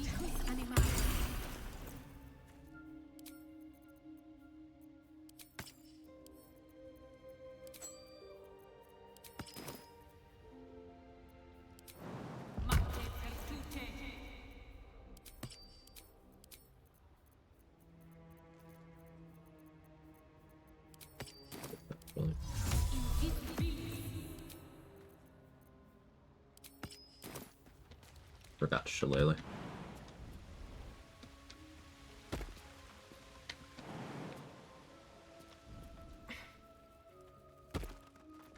Softer than a whisper.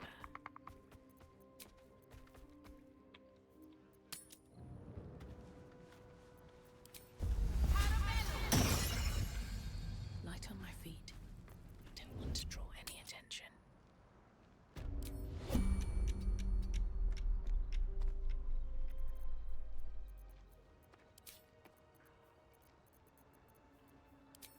Don't mind if I do.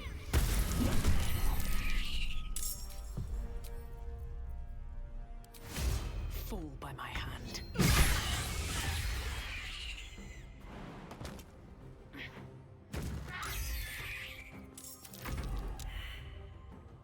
Always right to the point of encumbered. Yep. I paid for all this carry weight. I'm gonna use all this carry weight.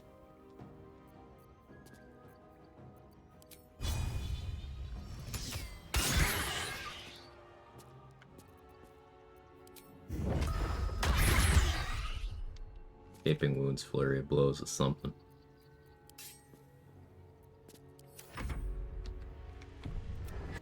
Is that an oil bear?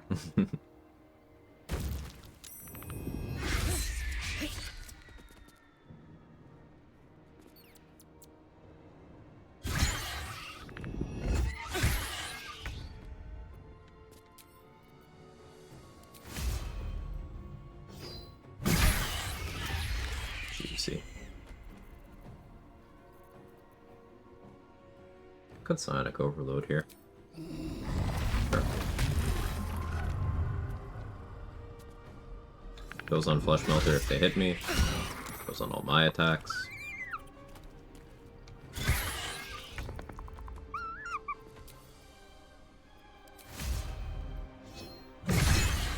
Goes on both instances of Divine Strike. Part of me wants to kick here. Makes more sense if I do that.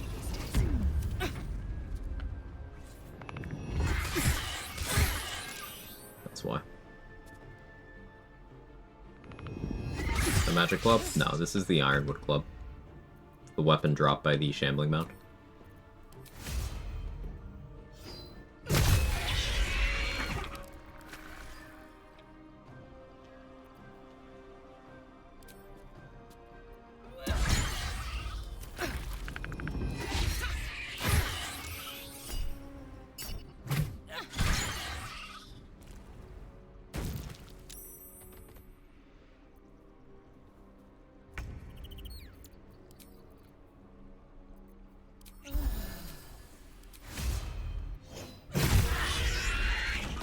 Looks. Wait. A single strike will end. Hungry. You watch. For the cup. Perhaps it'll live. Swift as my feet can carry me. It is calm.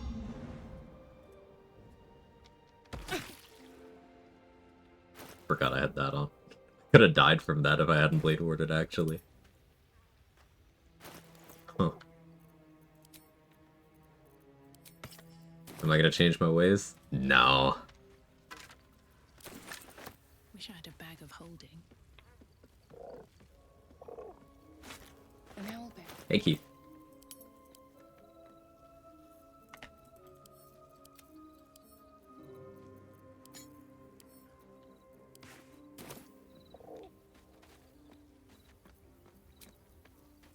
Oh, that took the end. More owlbear eggs.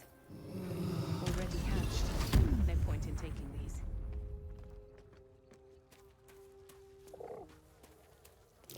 Looks like a shrine to Seluna over there. There's magic keeping this chest Seluna? sealed. I can feel it. Did you hear that? A shrine to Seluna. Do you think Seluna knows the lava elemental? A prayer sheet. With the same symbol as the one on the chest. It's unlocked. My prayers are answered. Hey Quagger chat, you have any advice on conquering honor mode nerves? Still find myself really nervous every time I boot up my honor mode run. My advice is expect to die. That's not gonna be something that's immediately helpful, but like, it's okay to lose runs. All you can do is do the best that you can with the information that you have, and then if that proves to not be enough, make it your goal for the run back to not lose to that fight. So like, you know, get through that fight. No traps, please. Getting around the thing that stopped you. I always view my honor mode runs as, if I die, my new goal is just to outdo myself. That's all.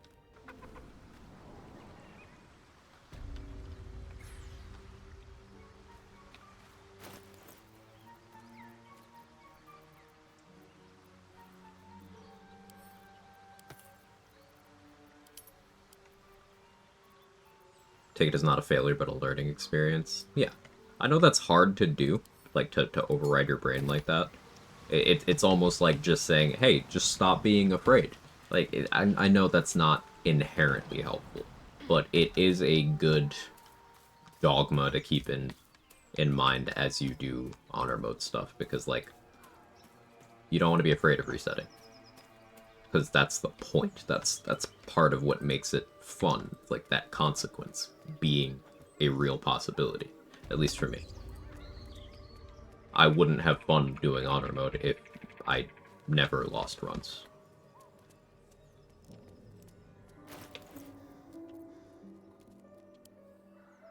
Hey, thanks for streaking, Nico. Do I spreadsheet old deaths? No. Maybe I should, but no.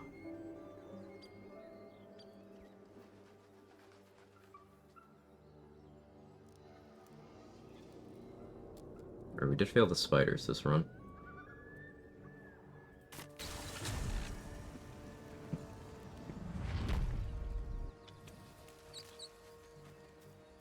Some examples for me. One of my most popular clips ever, actually, was me laughing my head off as I lost a run to the Strange Ox, because I didn't know he could hit you when he misses you. And also, I didn't have crit immunity. So, like, I had what I thought at the time was a tanky character, Barbarian, over 90 HP. You know, a couple points of damage reduction. I had some temp HP on. I was like, oh, okay, yeah, I can allow the Ox to get a turn. Not only was that not the case, he completely deleted me from full HP. That was the last time I downplayed crit immunity. The last time. Because I would have lived if I had it. It was also the last time I didn't take the Ox seriously.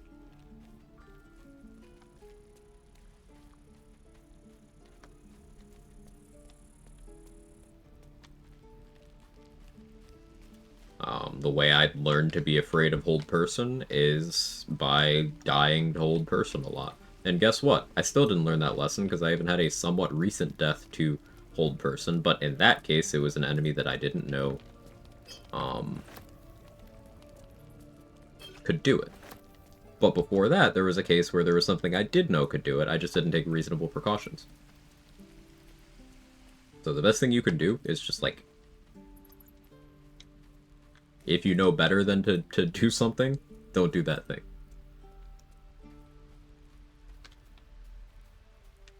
Speaking of hold person, how to deal with hold person, just never give him a turn, have immunity. I have freedom of movement right now. Clerics, druids, and bards learn that spell at level 7. That's your best friend. If you can't use that, then you can buy the Ring for Mirage in Moonrise. Ring of Free Action has the same effect. Or you can craft Elixirs of Guileful Movement, which is these. These are available, both the mats and the potions themselves, from vendors at level 6. If you want that immunity before level 6, the Oozes and Grimforge drop the materials to craft it, regardless of what level you are. So if you are taking out stuff in Act 1 that can paralyze you before level 6, you have enough materials there to craft 1. If you have a Transmutation Wizard, you can make 2 if you succeed the medicine check, but there's enough materials for 1.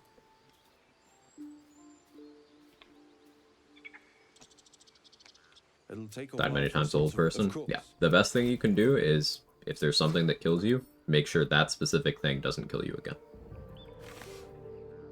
That's my biggest advice for honor mode. The only one you need to compete against is you. You.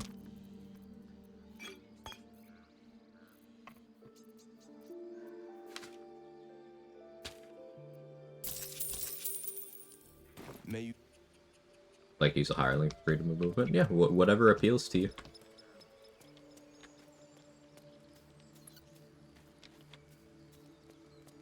Something that Say and I always joke about is that at level 7, bards, druids, and clerics get an extra ring slot because Ring of Free Action is so useful against so many things. Even outside of paralysis, ignoring the slowdown of difficult terrain is really nice. And it also gives you immunity to Black Tentacles as well, and Ensnaring Strike.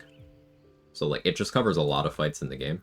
But if you're able to just use a spell slot to cast that and have it for the whole day, then functionally you have an extra ring slot as far as this game's concerned. And that is a very powerful.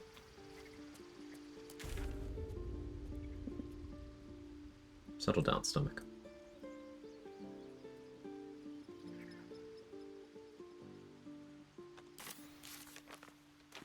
I don't think I went to the Arcane Tower. Let's go do that. Bring a free action to keep that thing on me. First on road was a true run for me. Lost to Ethel and her clone's mass casting hold person. My whole team been wary of Ethel ever since. Howdy. Hey, DB Raymond. Yeah, it's one of those things you want to get that immunity. There's other counterplay in every situation where paralysis is a possibility, but the most consistent and safe option is just make it so you are not a valid target. A good counter to Ethel, if you are on a budget for whatever reason, is wild shaping. Now you have to be aware of, if you choose to do that, if your wild shape drops, you become a valid target again, and you can't have crit immunity while on wild shape. So it is not a perfect solution.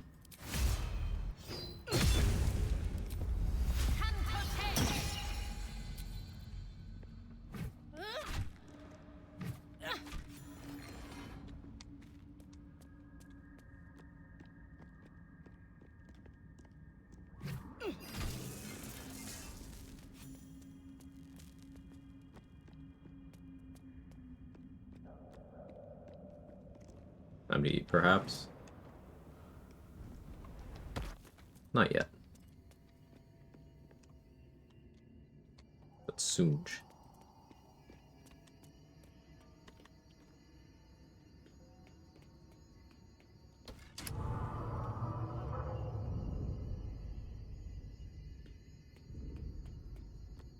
Here we go.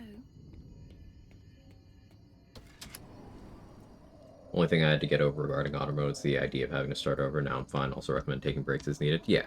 The worst thing you can do is, in regards to, like, worsening your burnout in a game, is play it when you're not feeling it. It is ultimately entertainment, and don't forget to treat it as such.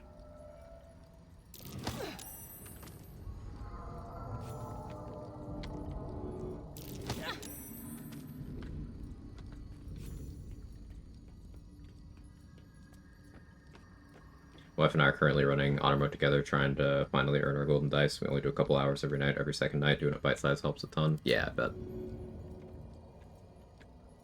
Just your once per stream reminder that the way you see me consume the game is not normal. Doing 7 to 12 hour sessions and finishing a playthrough a week is not normal.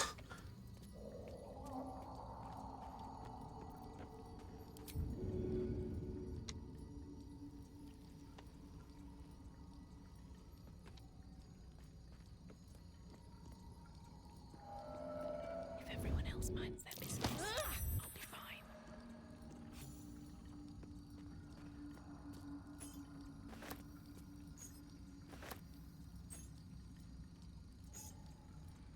Do we consider YouTube entertainment? I try to.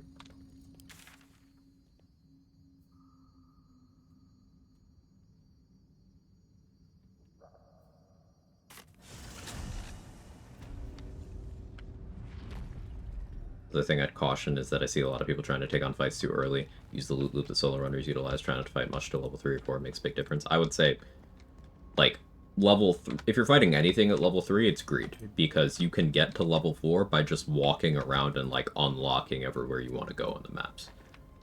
So, especially not before level 4. I try not to take fights before level 5. If you see me in combats before level 5, they're ones where I have very specific, borderline scripted solutions to whatever is happening.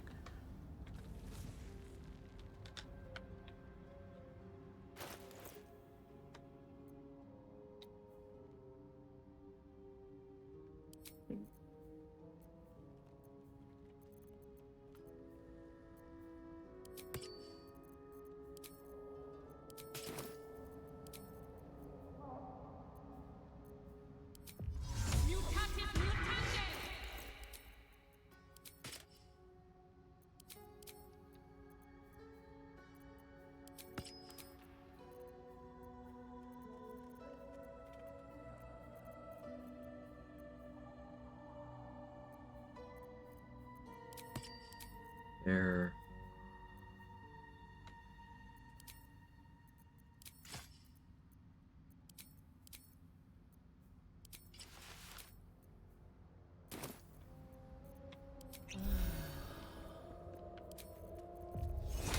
At least things have stayed interesting.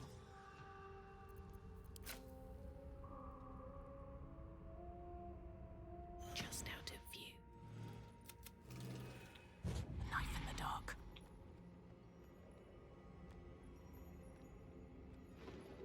Compulsion do quests in a certain order. Probably wouldn't be able to do solo because I'm fighting Owlbear and Harpies at level 3. Okay, can I ask why? Like, you could just not do that?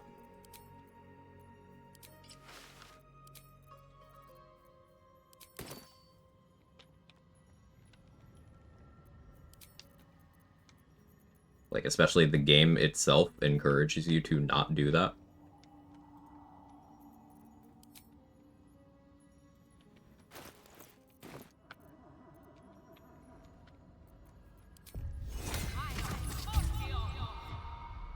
Out of sight, out of mind.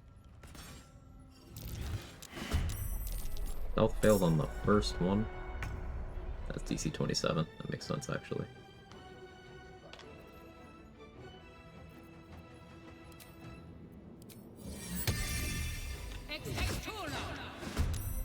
With haste.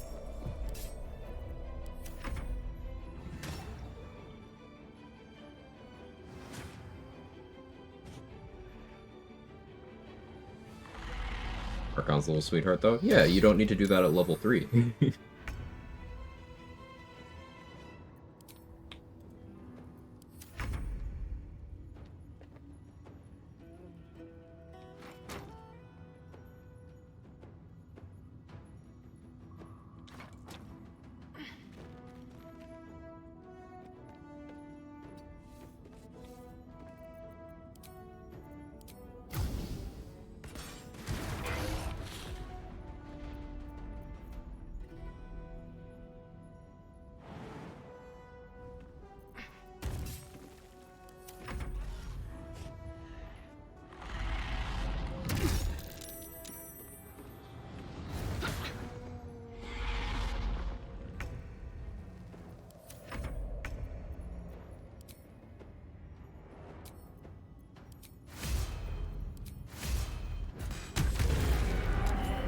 and I'd have been a statue, imprisoned for eternity. Neat.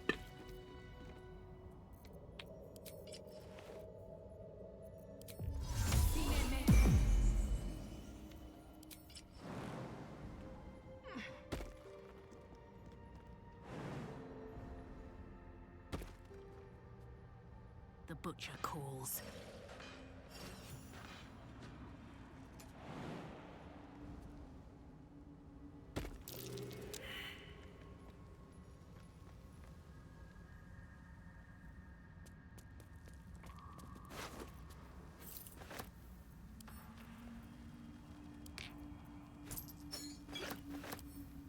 Need to find a way forward.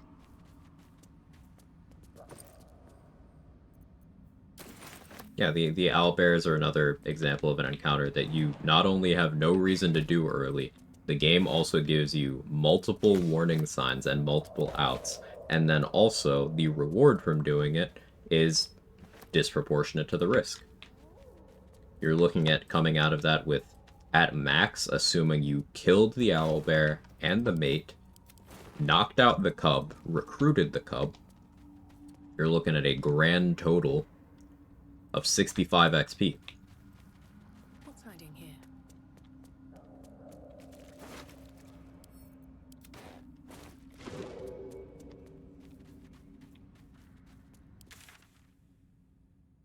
Maybe more if you're getting an Outlander inspo out of it, for example. But guess what? That Outlander inspo also triggers from talking the owlbear mother down.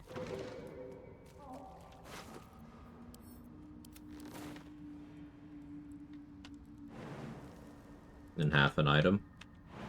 Yeah, you get half of the Vision of the Absolute, which is a decent item. It's just not worth risking your run at that stage in the game, if you ask me. You can get the other 2 items in the cave without fighting the owlbear at all. with a little bit of stealth.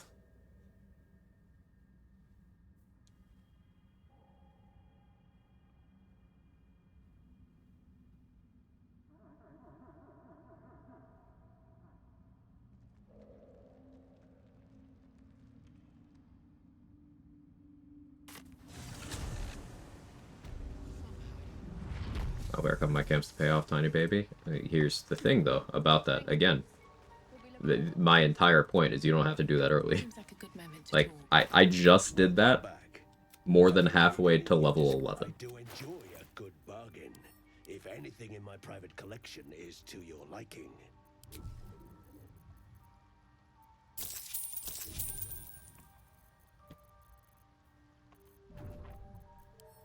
Very. Ripple bark could sustain an entire village if seeded properly. Owlbear Cub overscribed, someone had to say it? No, no one had to say it because they're not competing. Why not both?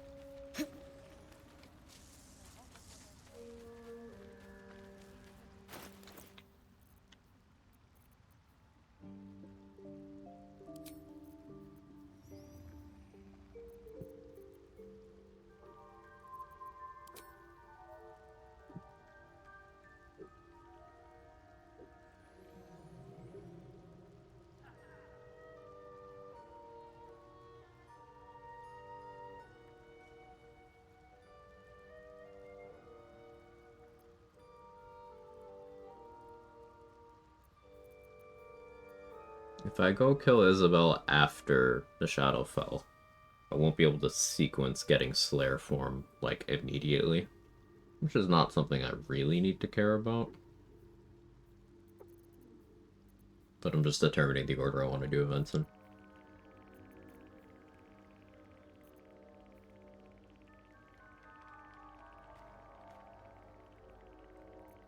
I'll just concentrate on Peg for myself, right?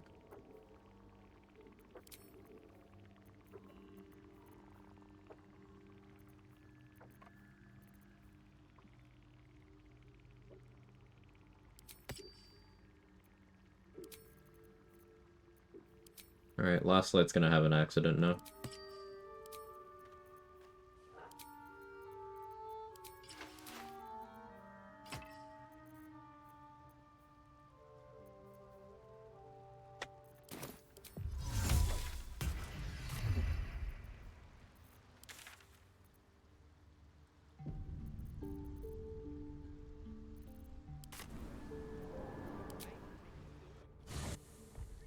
Toxic trade is getting to those fights at level 3 to 4 saying it's a bad idea to do it anyway. But, like, you have control over that. You could just not do that.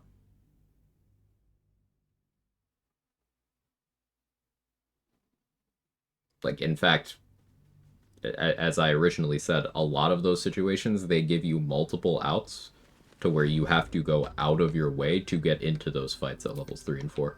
Another step forward. Once again, just walking around the map, you can get to level 4. So level 3 already off the table. But then also, like, the specific direction you have to go to, let's say, get to the Harpies, you have to very purposefully take a left turn instead of a right turn. You know, right turn to do talkie-talkie stuff, left turn to go to an encounter where you don't even, like... The enemies at that point have double your health pool individually, each. And they can deny you turns. It's just like, you have to actively go out of your way. The Owlbear Cave, you have 2 instances of people saying, hey, don't go in there. Hey, don't go in there. And then you can pass survival checks to get a 3rd instance of, hey, don't go in there.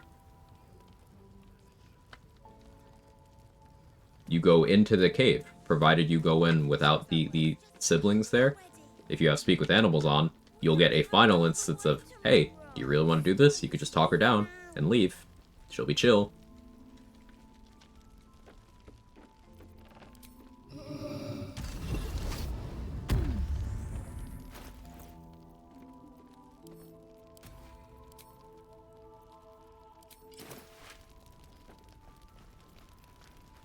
Very well. You've seen what's out there. Let's find.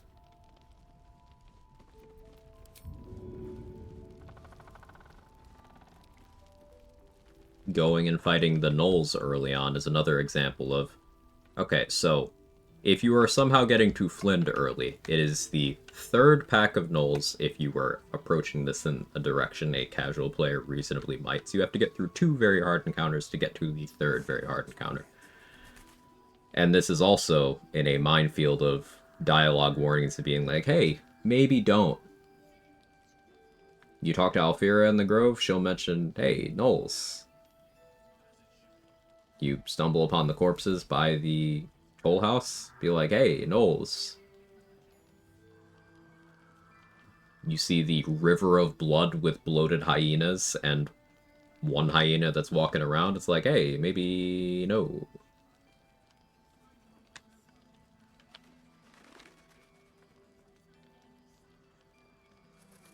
Try me. It's impulse control. You can make good choices, and if you're playing on the permadeath difficulty, you should be prepared to.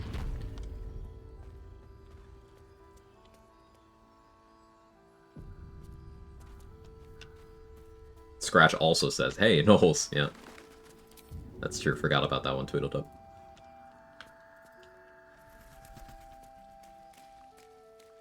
Where did I just move, by the way?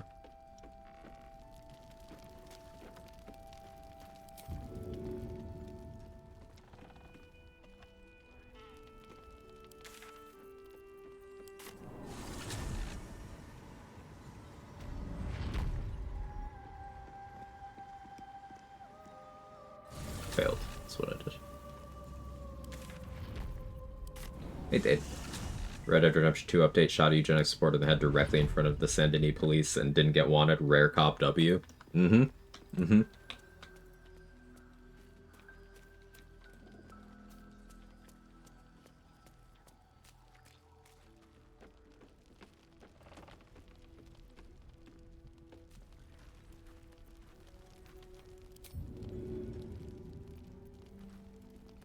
Speculate that a lot of tabletop players have a weird time with that because many do probably use some counter skill to their level, while BG3 is a static world place you can go in this game and get rocked. I would encourage tabletop players who recognize that they are not playing a tabletop game, they're playing a video game.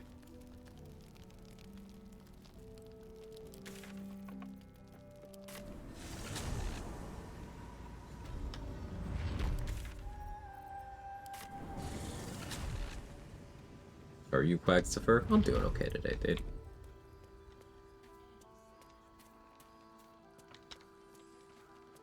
We're getting ready for Act 2 finale. Usual stuff.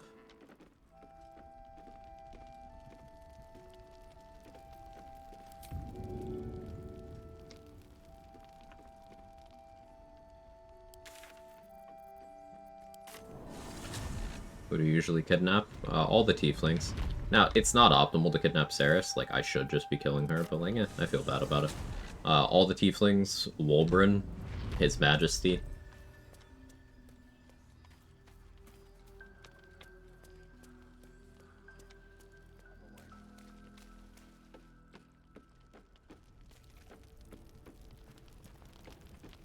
Barkus.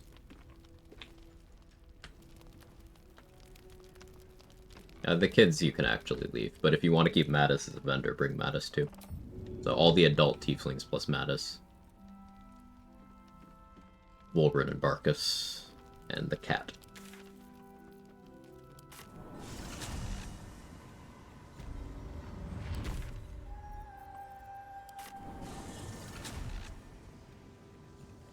Tabletop players also automatically get mad, so it doesn't want to... There are 3 preferred systems, goddamn, I won't fucking let you know that. What are the systems? I've seen people... Hey, Mighty Katie, how are you? Seen people complain about what edition rules this is based off of. Like, there was one weird chatter who...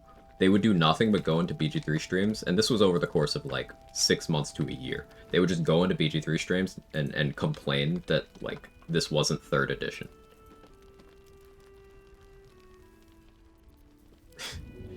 This is the weirdest, or was it 2nd edition? It might have been 2nd. But they had like a hate boner for 5e. And they would go into streams multiple months apart. I actually looked at their chat logs. because this happened in Mark's channel and in mine. That's all they would do.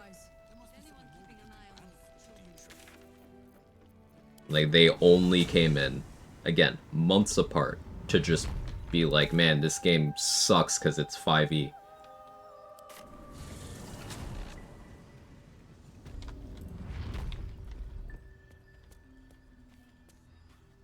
Alright.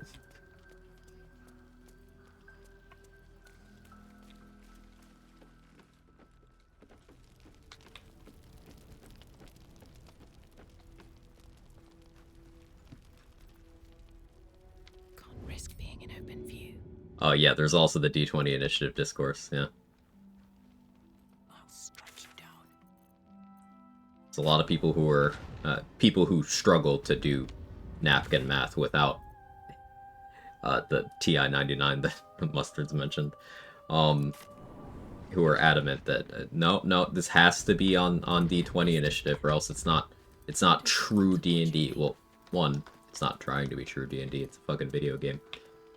Two, like, the devs clearly didn't make a mistake and accidentally hit the D4 button instead of the D20 button and then failed to fix it for multiple years. It's almost like they made a game design choice based on what they put in the game and how they wanted it to work, especially with things like shared initiative. But that's nuance and literacy. Time to skulk about. And there is nothing internet nerds hate more than those things. What do I have to lose?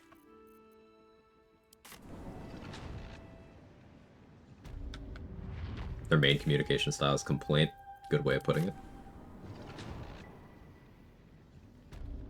Best be on my way. And shoot, I like 5e. It's just a pretty quick bit of mental acrobatics to figure out. Tabletop rules just aren't video game rules. Yeah, but that's the difference between a reasonable person and someone doing shit in bad faith. And as Mighty Katie said, if they're so used to their default communication being just bad faith shitting on a thing, then, like, that's the only way they can consume things, truly, right?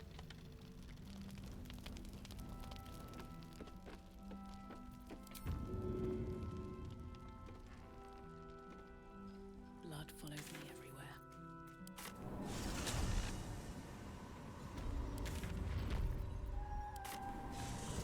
Well, women mention? Smelvin, where? You know when women... Can I get an A, women?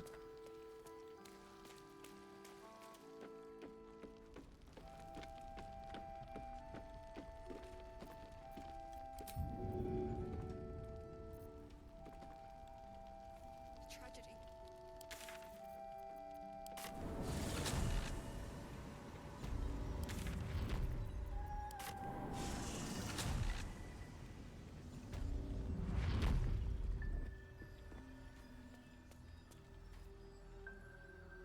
My Catholic gay to Baldur stream? Yes. Is that okay?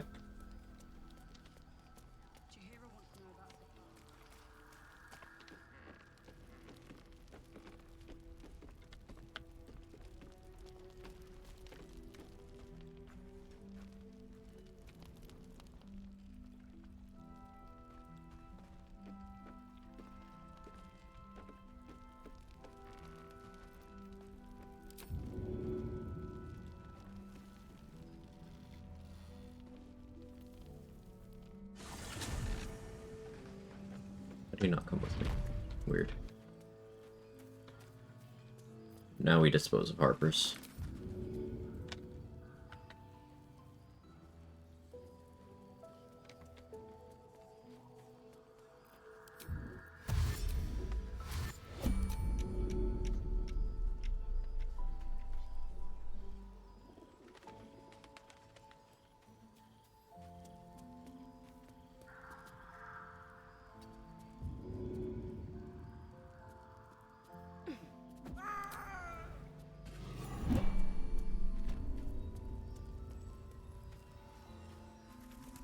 Make sure to leave Chris Pine alive, please. Okay, alternatively, what if we killed him off, brought him back in a sequel with the most problematic subplot possible?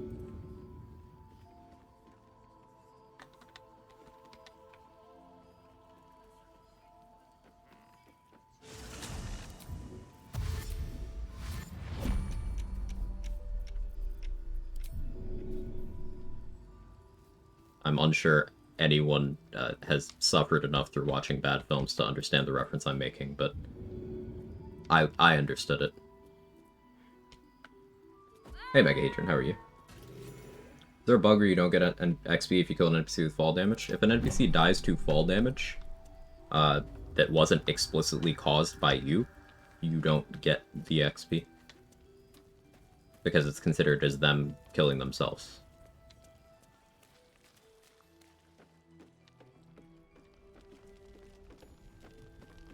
And got it, Wonder Woman? Yeah, Wonder Woman 1984. Where the B-plot of the film is that, thanks to a wish, Wonder Woman's dead boyfriend is now inhabiting the body of some other guy. And they fuck a lot. So it's like, wait a second. This has some ethical questions. Also, yes, the actress is gross. Kal-El, no. Sorry, I had too much emotion there.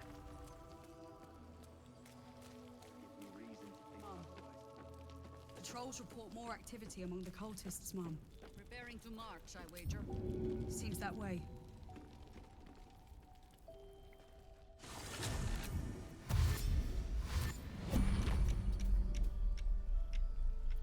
If we allowed Chris Pine to absorb all the other Chris's and become even more powerful, eliminate them from the celebrity stratosphere, I like it. Out of loop, what did Gal Gadot do? She is a genocide enthusiast.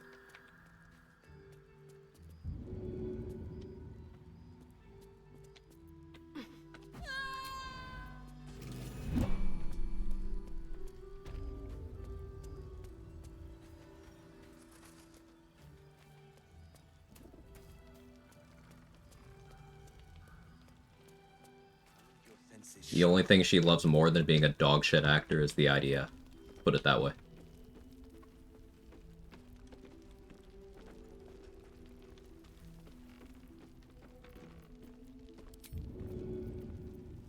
Petition to keep Chris Evans because he's fun. Judges, can Chris Evans stay on the boat with Chris Pine? Does he pass the vibe check? Council?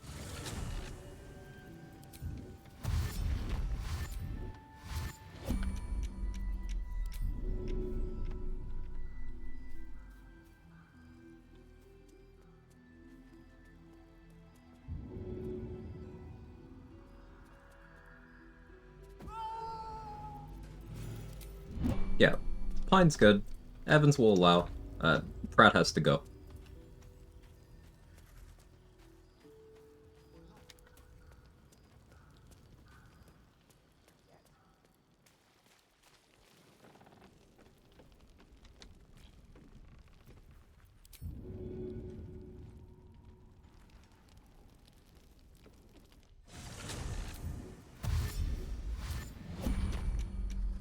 Including Christopher's in this conversation too.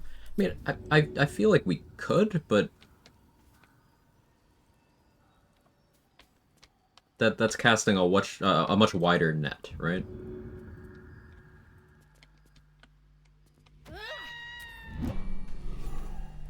Hemsworth isn't terrible, but if his power could be used to boost Pine and Evans, I would make the trade. Like with Hemsworth, I have that issue where, you know, promoting unhealthy and unrealistic body standards and pretending you did it naturally, both to cover for your ego and improve your financial grifting.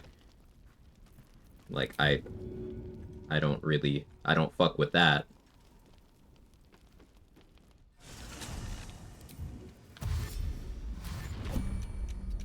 But on the other hand, he hasn't been a massive piece of shit, so, like, I understand he's going through health stuff right now, and I hope he, comes out the other side of it okay.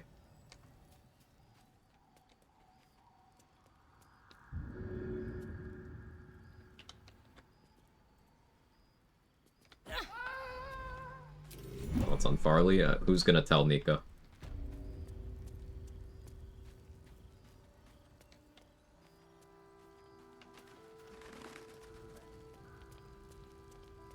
Talk about Christopher's in here? Yeah, Jesse. Hi. Hello.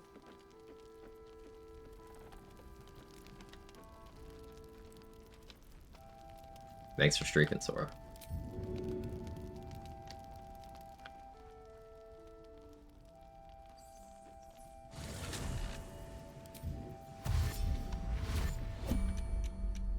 Still around, I saw him in a van down by the river.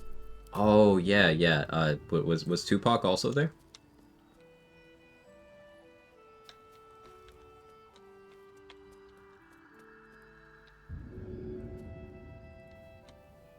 By the river of Chiantha. I have zero supporting evidence that Quag is the aura of a Chris, not doxing intended. I don't know if I view that as a positive or negative. I am not a Chris. But I don't know if I should be insulted or not. Was that intended positively? I have no positive or negative connotation with the concept of being a Chris, so I don't know what that means. Like, if you're a Kyle, you punch walls and drink Monster. If you're a Karen, everybody knows that one, too. Let's get the consensus on walking. More cowbell.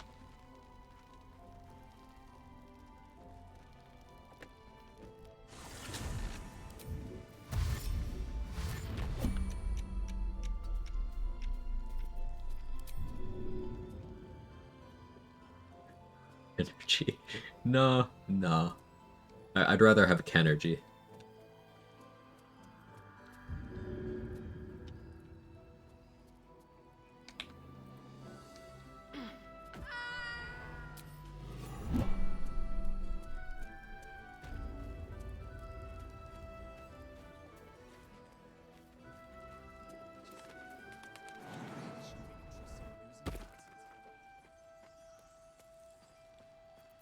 I don't need any attention right now. No time for mercy.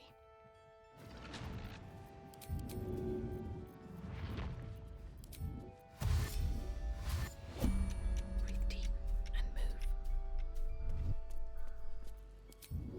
You doing, Cat? Bodies for the harvest.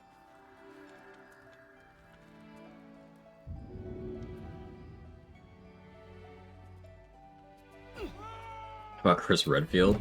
What, the boulder punching asshole himself? He kinda sucks.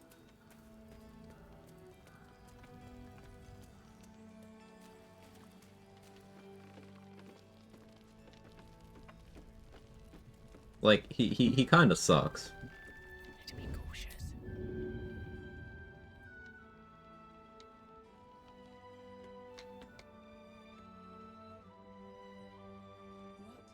Fall by my hand.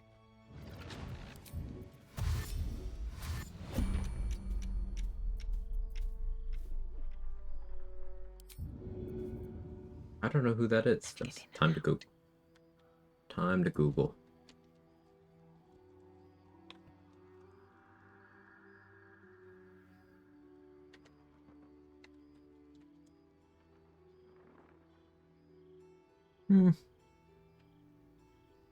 Objectively, I get it. Not an aesthetic I'm into.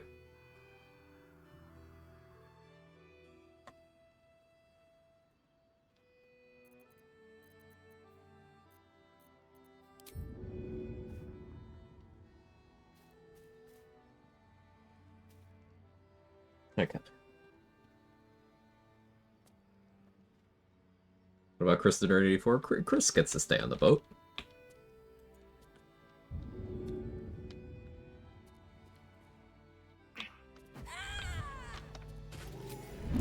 These boots have seen everything. Best thing about Redfield is that he has a much cooler sister as a playable character in better games. You're so based for that. It's true.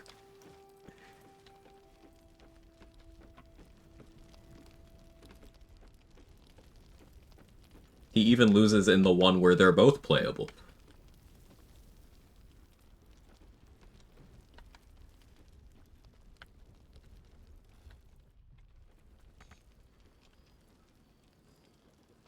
An objectively bad Chris, though, since it's my middle name. Oh, Stolen Chris Valor.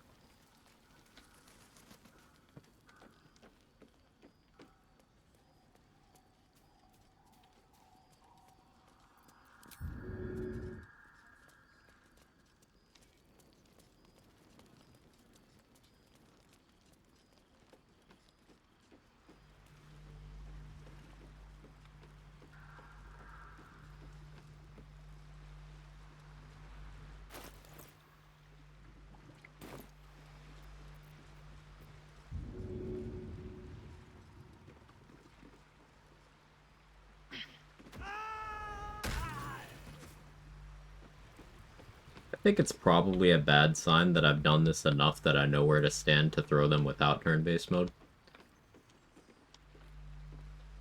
Probably not the healthiest thing.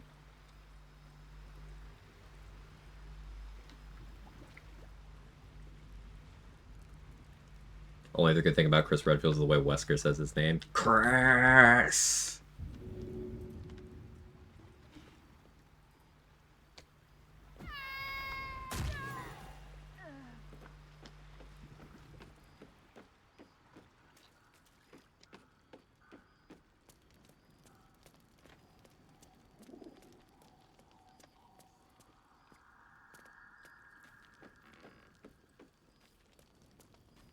Anything of use?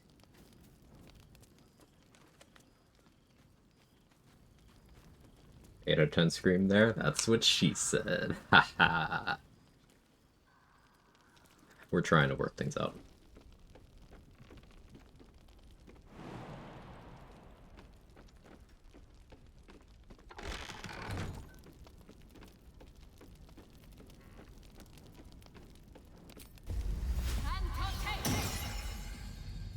This calls for careful footwork.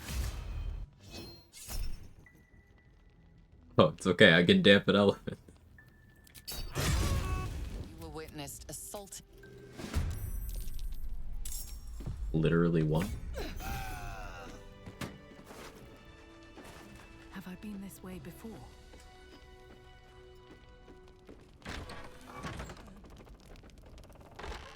I can make things damp too. You ain't special. Oh. You've been drinking too much water. Stop piffing.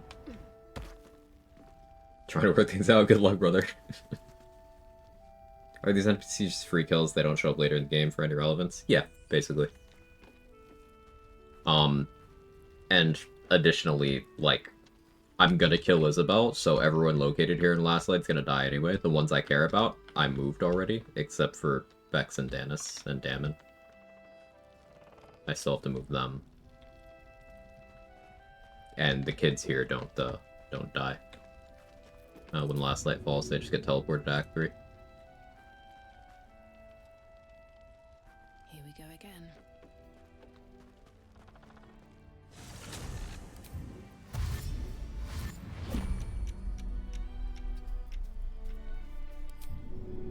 I don't know about that one, Chris. I think they're competing in separate divisions, but, I giggled.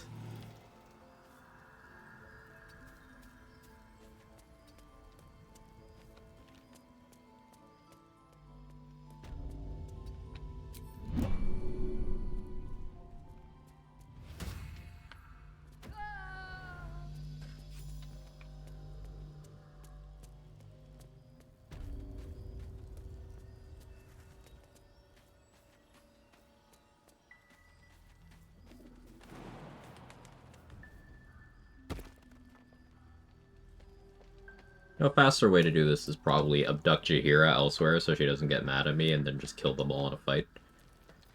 With Isabel going last. But, I kind of only just thought of that.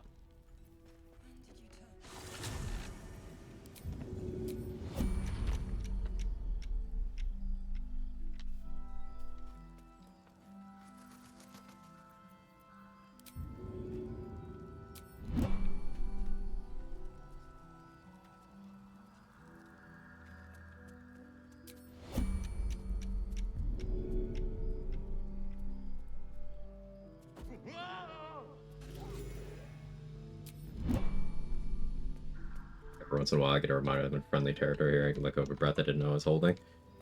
That's a conversation that we've actually had a lot recently, Kila. That's important. Glad you feel that way, truly.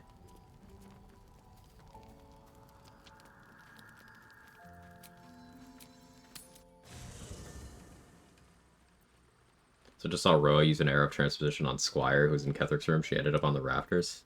Huh. That's new. Cool find.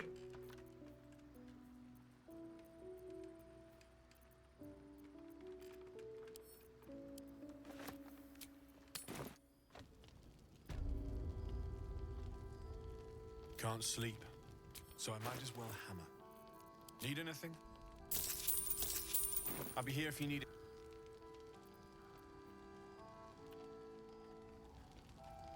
That must be Tally stuck on the ground. Yeah. I was like, what the fuck is that down there?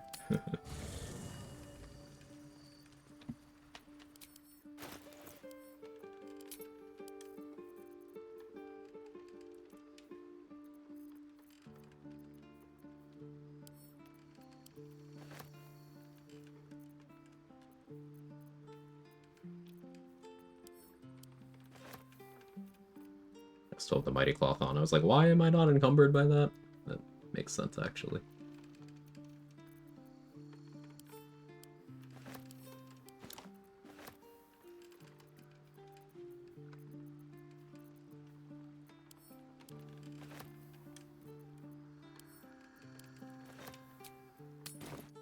Did I ever go grab Hammerhafts? I don't think I did, actually.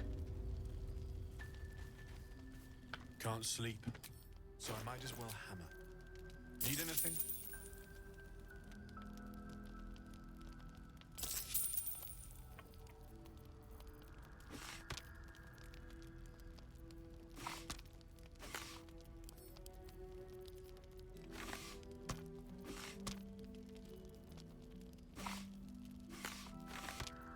Got those arrows of slaying. And I don't have that arrow of money.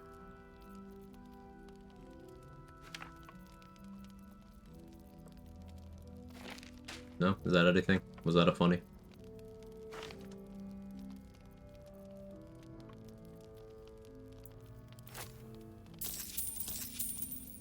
I'll be here if you need anything else. Hey, White Priest. How you doing? You load a bunch of crap to a bag, use it as a improvised throwing weapon, like against Grim? No, it won't work out how you want it to. But, like, if you're trying to throw stuff at Grim from up top, torches and short swords are my go-to. You can get a lot of them. They're fairly cheap to have a bunch in your inventory. And they are heavy enough to do the crush damage to him. Just make sure you don't let the crush damage get the killing blow, because then you won't get Grim's 875 XP. You'll want to finish him off with something else.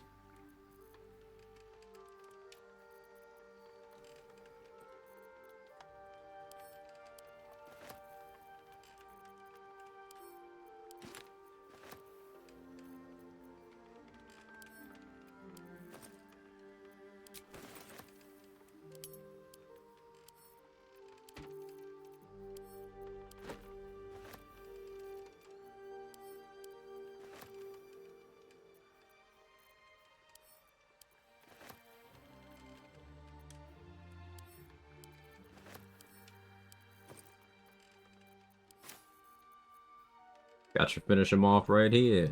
Nice.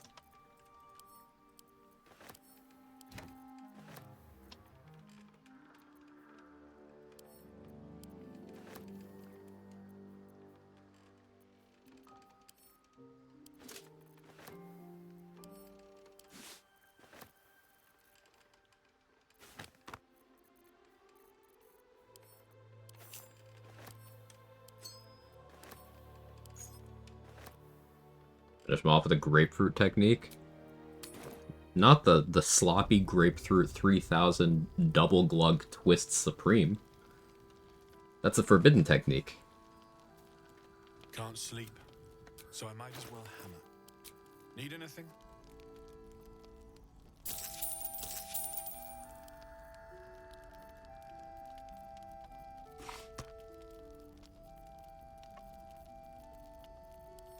I'll be here.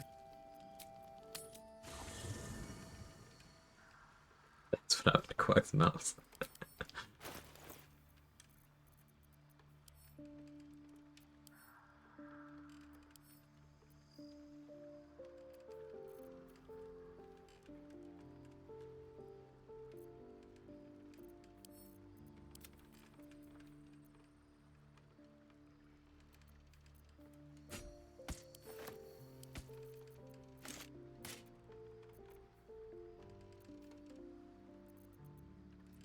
Vanessa's weapon is a grapefruit. Oh.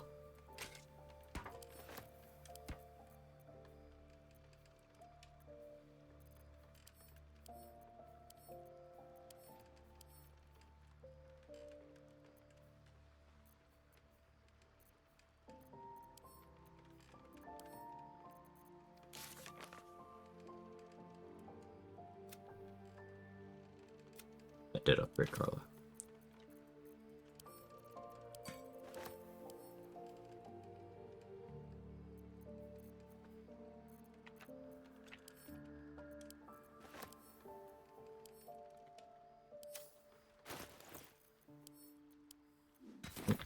Didn't need to drop.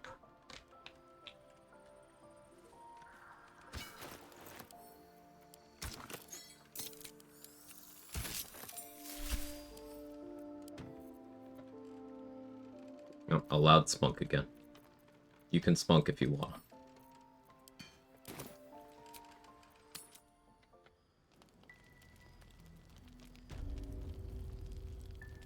Can't sleep. You So I can might leave it as on well your friends hammer. behind. Need anything?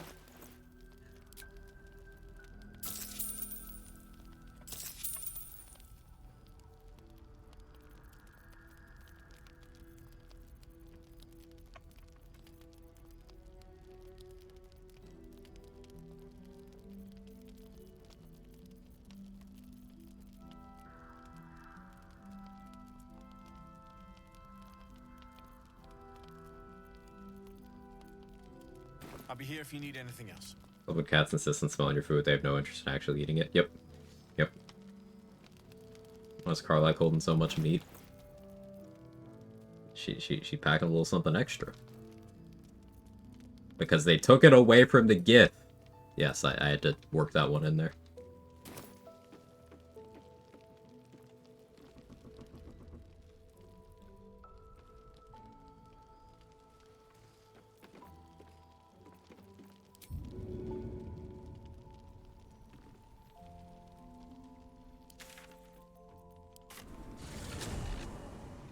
Give me the classic femme gift disguise. It's very important.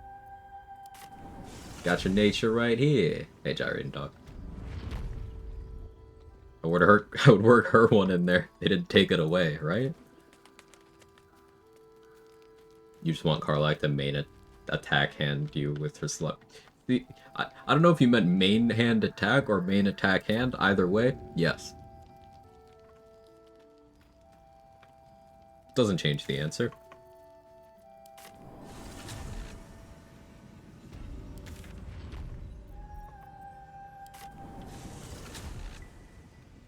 Bring back the GIF diff.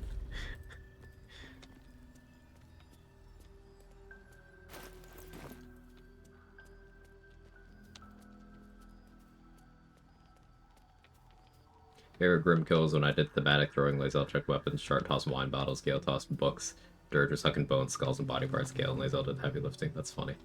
Mr. Shiver, when's salami only run?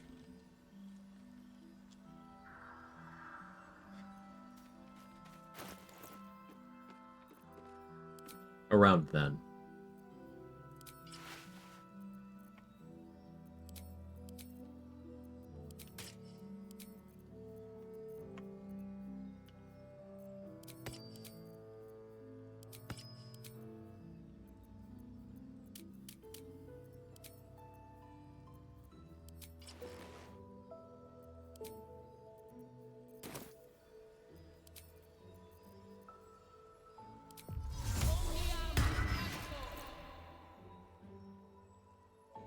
Oh no, he looks good in that. Oh no.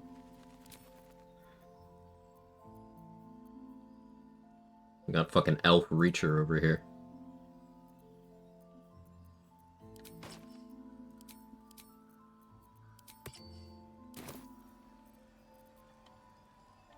I sold a pair of boots to that traitor. Can't believe it. Guess it's better than selling a pair of boobs to that trader.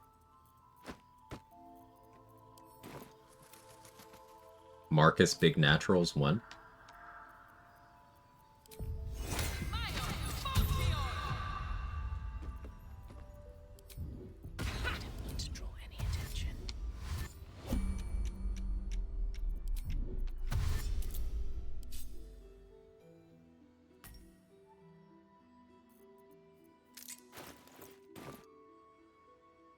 It was the duelist face? Okay, thank you for fixing it for me. I just want a little look. Wow, I succeeded all 3 of those? An 18, a 20, and a 17. Oh no, I used all of my good rolls for the day.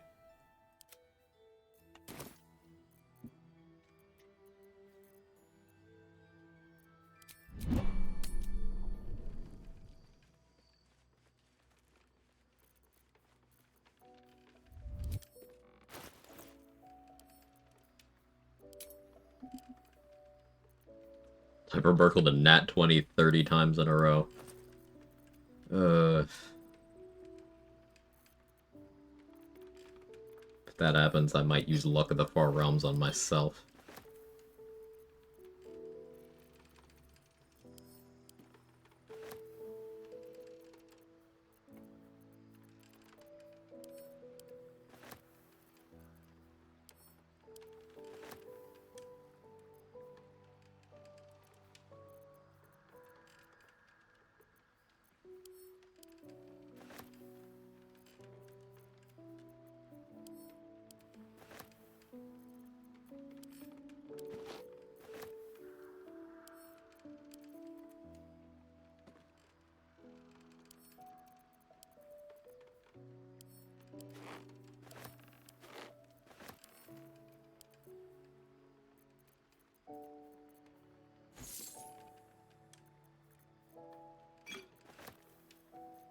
Pink dye.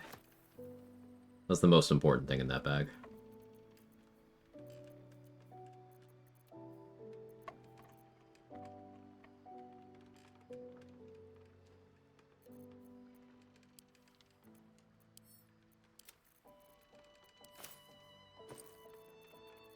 Oh yeah, I never looted the bag of Jira's stuff either. Cleric, thank you for the 14 months.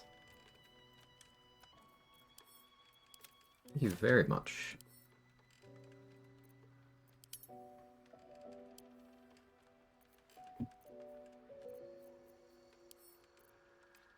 Solve my gold problem. She's on fire. There you go, Quag. Quag jiggling, quag jiggling, quag jiggling, quag jiggling. Quag jiggling.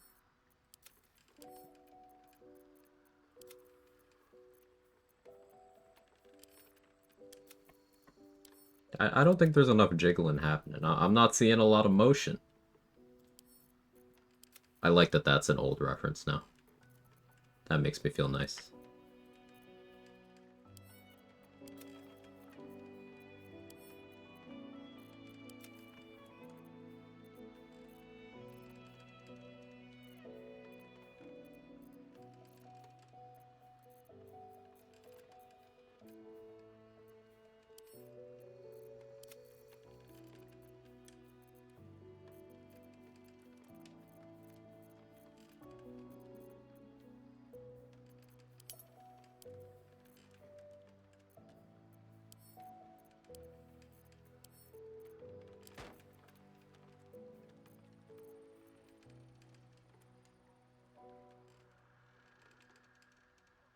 Shower, now I have a little charcuterie board for me. Ooh. That sounds really nice, actually.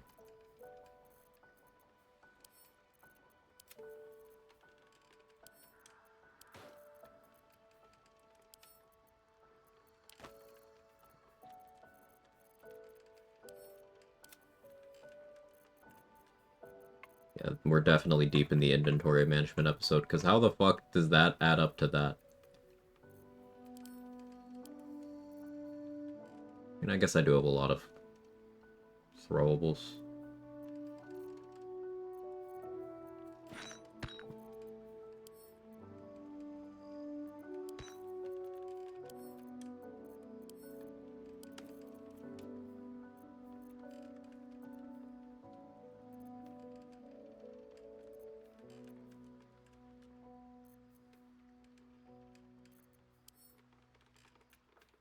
Keeping arrows.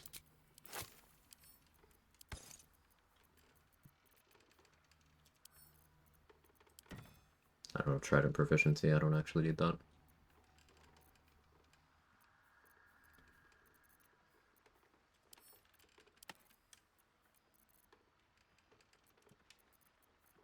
Question, how do you get to 20 decks without ASIs? I have the Graceful Cloth on right now. It's 18.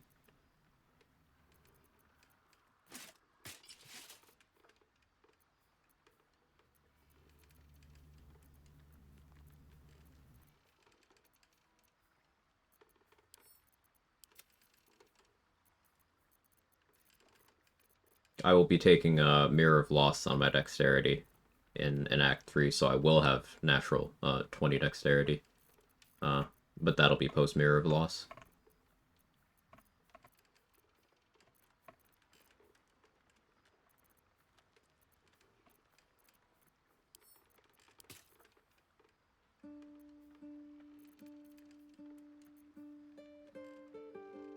We're gonna try to give the Alberg to Esther for that quest.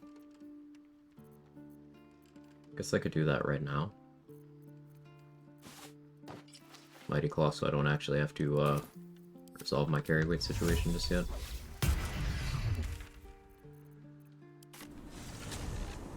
Hey, Luna. Yes? I'm sure you. Silence carrying capacity exceeded. My stacks of 20 bomb arrows, bombs, fire arrows, caustic bulbs, and 50 thieves tools are here to stay. But, like, I need them. Like, you're on my side here, surely, right? Just like how I need all of these arrows.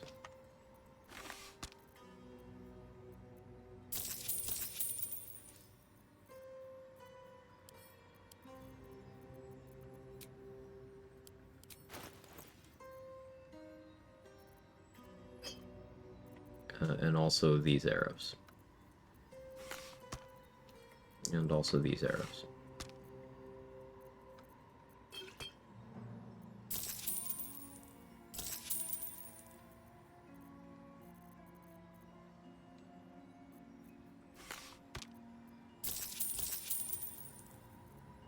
Don't need those.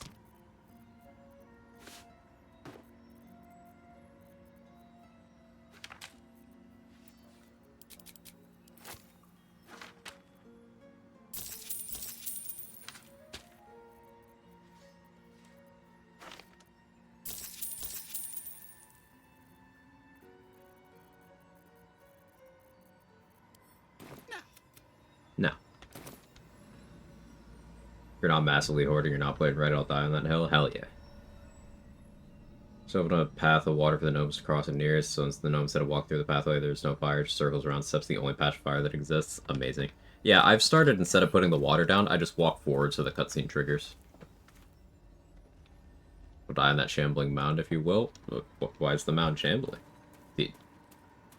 Need some winter upkeep? Yeah, it'd be like that sometimes. I feel you.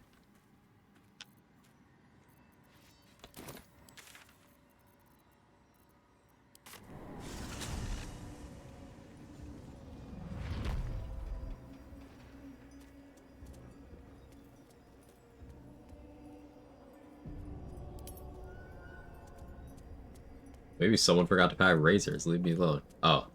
You having a good trip?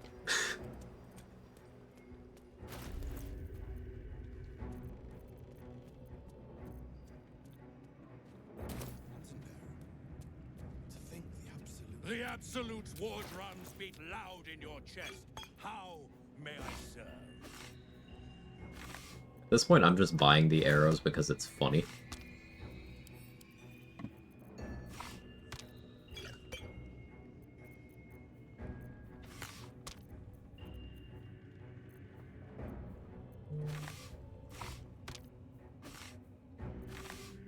There's not even enough aberrations in the game for me to need this many aberration arrows. Not really. He says as he buys them anyway.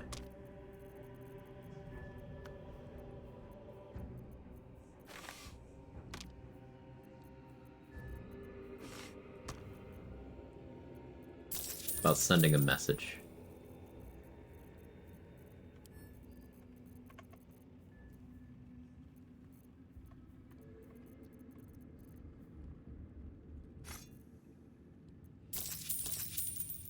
We stand slicing short sword. Render Mind and Body is good too, I just haven't used it lately. I don't think I'm gonna waste money this time.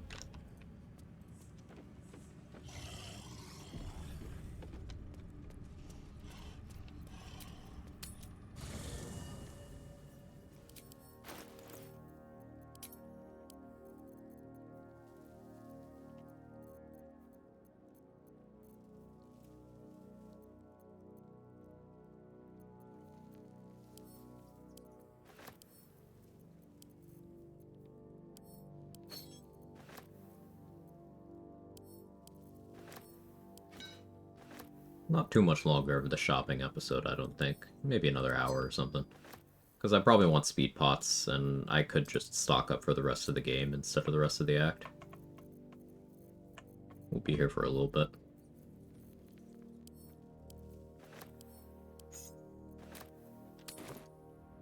Finally got a mod, let me transmog to a cat. Has the issue where all your actions are delayed, exam animations, ADHD can't handle, just want to recreate my favorite tabletop character. Ever at your service. Yeah, the animation thing is sometimes a problem. Even in an unmodded game. Hey Carter, thank you for the 10 months. Girl and she's on fire. There you go, Quag. Oh yeah, Mr. Krabs. You're feeling it now, Mr. Krabs?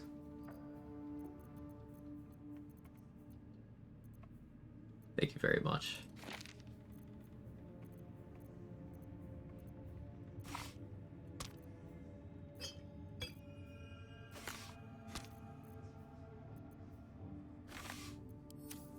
Alright, let's see what I gotta sell to afford this. Surely I don't need Circle of Death, right? Solve my Conjure Elemental problem at some point. Sleight of hand be like.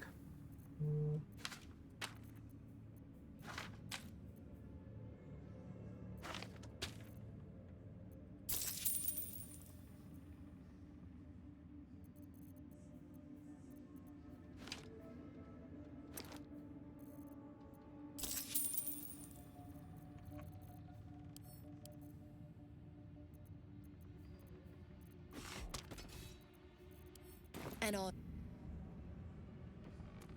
I should speak up. Reckon then SpongeBob movie next time. The absolute war drums beat loud in your chest. How may I serve? I'm down for Shrek.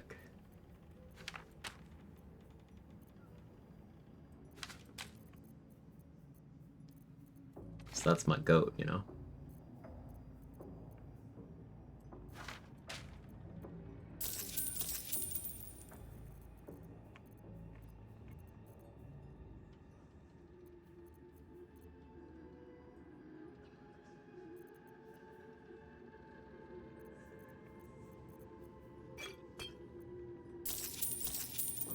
Slaughter.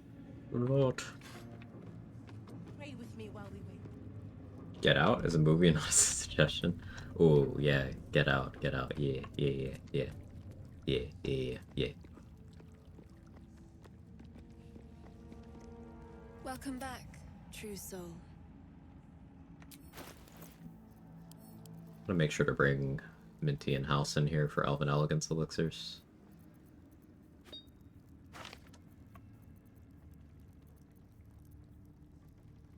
Could use more purple worm. As in, like, any purple worm, because I somehow have none. Sure.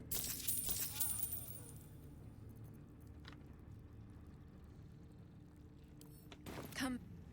Yes, come. Get Out pissed me off to no end, because that depiction of brain surgery didn't have an ounce of accuracy. To stand this close Don't spoil. to her power. I never thought I'd make it. But I'm laughing, because... Fair enough. But... I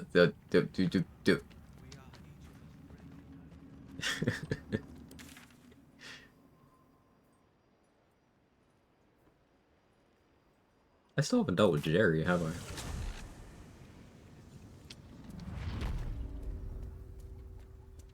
Take myself out, what, to a relaxing evening on the town, right?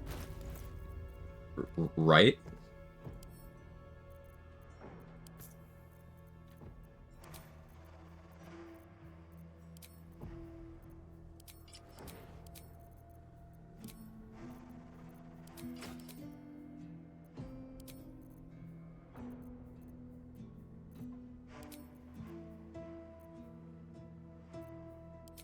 I was shopping with Smuggler's Ring on again. It put me in a home.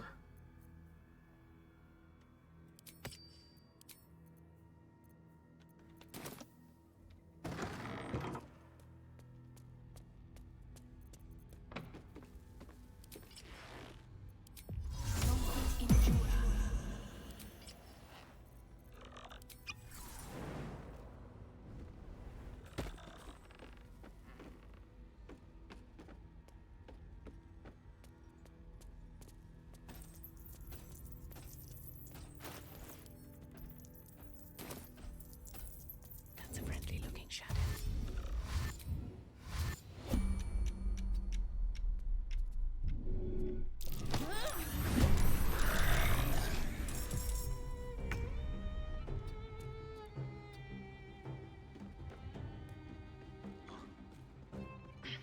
Ron James reportedly bartered with double Smuggler's Rings.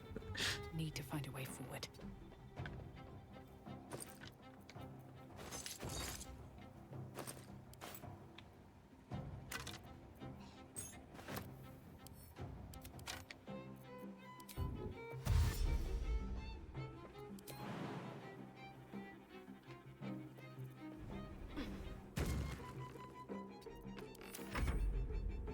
I was posted on Reddit that stealth rolls to avoid detection entering combat always have disadvantage in sharing information. Yeah.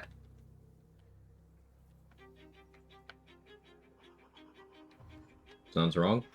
I can confirm that stealth rolls to avoid getting in combat are always rolled at disadvantage unless you neutralize it with advantage. That's been happening with this. There's a couple of knowledgeable people on the subject who've been popping into chat as well, sharing information.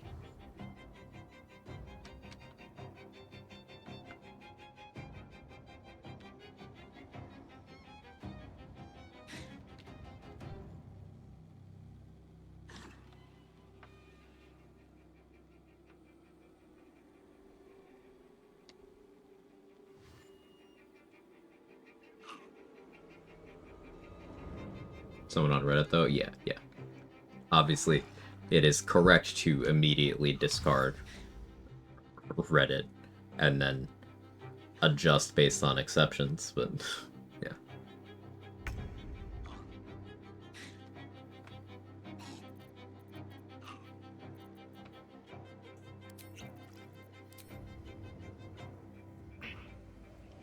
Don't have someone else's content chat to lead with that. Seems like they did the legwork to verify. Feel free to post. Like, that's fine.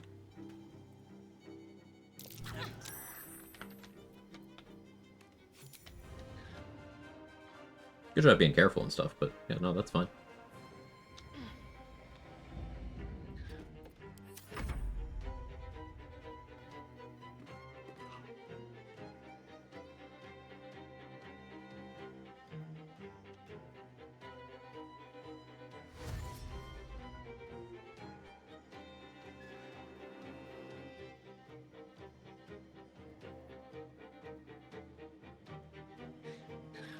Some motherfuckers leaf blowing. Bring them before the tribunal.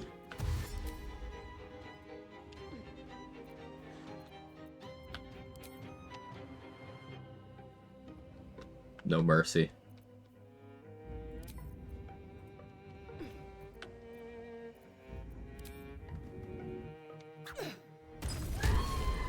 Free from the curse now.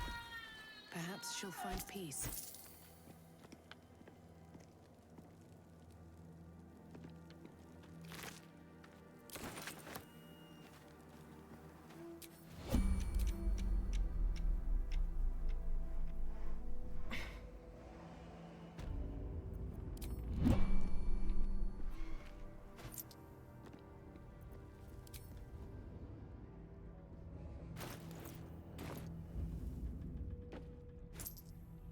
So yeah, we're on pace to hit 11 pre-Merkle. even without doing anything else right now, which we do still have other stuff to do. We're on pace to hit it right now, even in an Aelin dies route, because we've cleared that XP threshold. So I don't have to go out of my way to, like, kill Myconids or anything. Though I've already killed a bunch.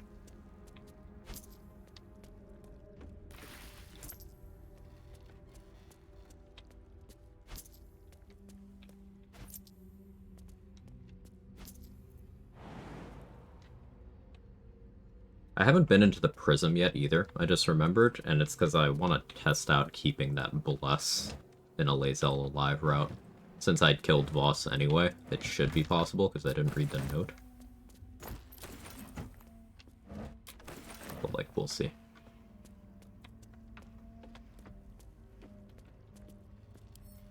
Wonder what's past this. Hey, Sunra. Good luck, thank you. Hope you're having a good day. Always good to see you.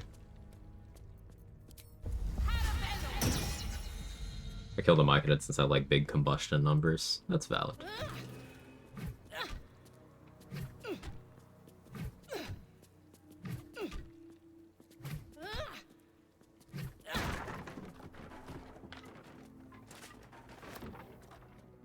Something of a leaf blower myself. Guess whose nickname is Leaf?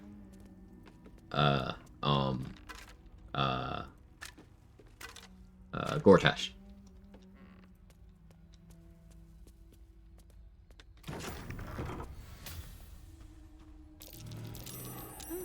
What's that?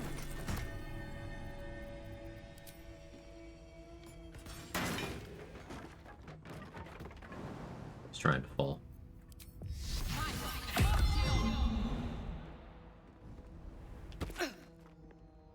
Are you able to hit enemies without getting into combat from so far away without being seen?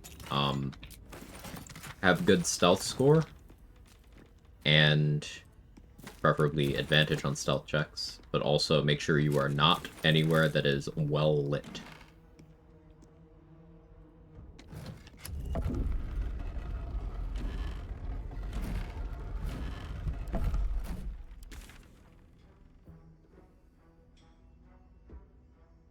So, like, if you hold shift, you can see by my my cursor, see it's an empty sun that's full obscurity. It's full here, which means no obscurity. So you're basically not going to succeed anything stealth related unless you're very far away, if you're in somewhere that's like fully illuminated. Partial obscurity is fine to get away with a lot. Full obscurity is ideal because then things without sufficient dark vision are usually just getting fucked.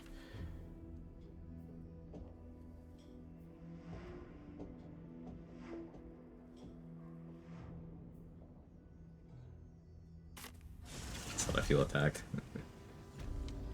Total dark is really all it takes. So let's kind of put a visual to this. If I attack Tally from right here, from hiding, because it's illuminated over here, her moving forward like any amount, she would be able to see me. Because she's like physically looking in this way, and the game's sometimes weird about these things, it might not even let me roll the stealth check here at all. But you see how I'm outside of her sight cone? If I wanted to attack her from inside of her sight cone, there would be no chance. To pretend she's an enemy, right? Or a neutral. Even if I was somehow hiding successfully here, which I wouldn't be able to because I'm inside of her vision. Like, she's a human, she doesn't have dark vision. But this is how far her sight cone goes when it's not fully obscured. She would just see me immediately. However, if this area was fully obscured, as a human, she has no dark vision. So her sight cone would end, like, here. So I could do that anywhere from here to there. Basically, you are trying to beat out someone's dark vision distance. And not be near a light source. So this is why it's so much harder to, do stealth stuff around certain enemies. Because some have dark vision, some have superior dark vision.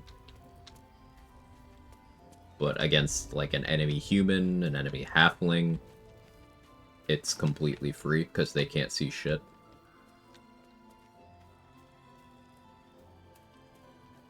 This is also connect to an undocumented feature, where if you are attacking someone from a sufficiently dark place and you are beating their dark vision distance, you get attacking from shadows. So, like, I'm not getting it here. Let's see.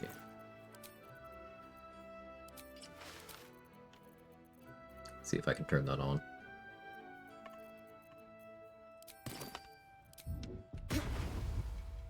Okay, you see I have that attacking from shadows thing up there? It's because I'm beating her dark vision and or attacking from an obscured place that she can't see into.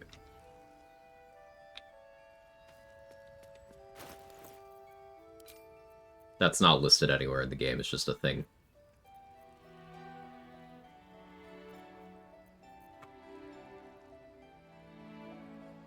Cat.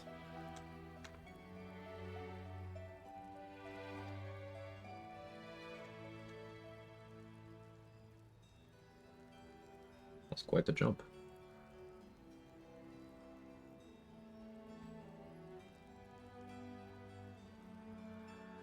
Attack from shadows is from a total obscured area that the target's dark vision doesn't cover. That's a much more concise way of explaining it. Thank you, Trude. Do you hear something? I believe there's a cabin near you.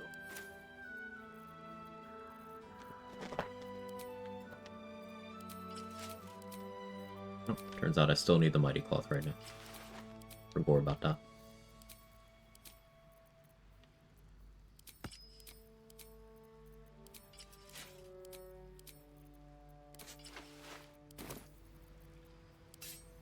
Time to press ahead.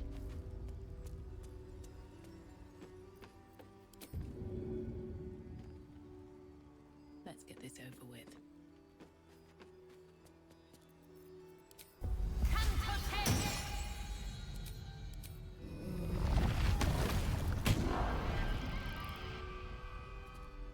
Breathe quiet.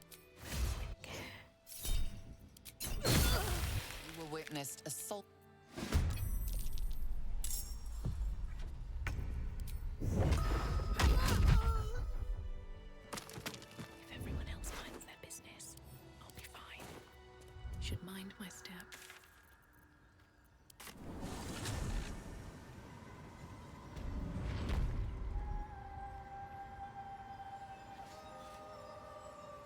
Can't sleep, so I might as well hammer. Need anything? Anything else I want to buy? I could charge Mount Hammer in Act 3, but by that point, better weapons.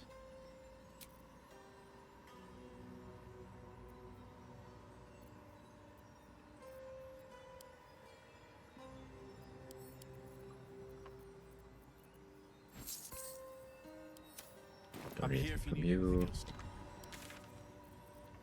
You.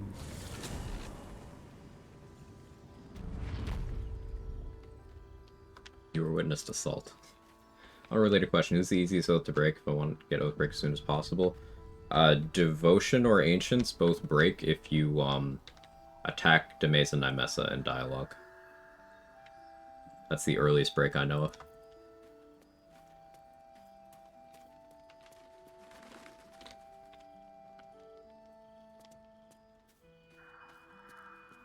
Crown might break there too, I don't remember. What got flagged there? I actually wasn't paying attention, Sunrun. I just allowed it through because it was from you, so I trusted it. I didn't even see. Oh, you're not a pleb. There you go. Danny saw.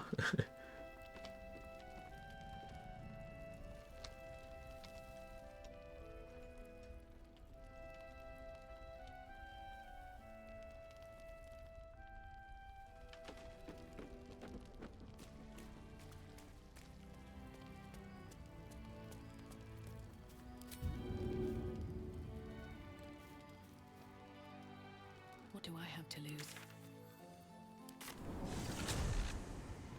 Crown does. Thank you for confirming, Tweedledope.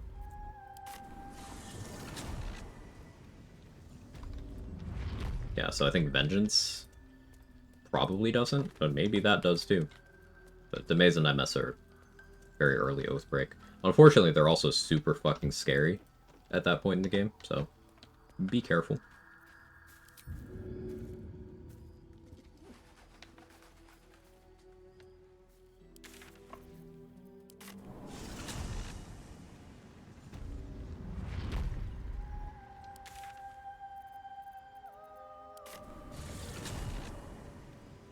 You could put an Oathbreak on the Nautiloid, where would you put it?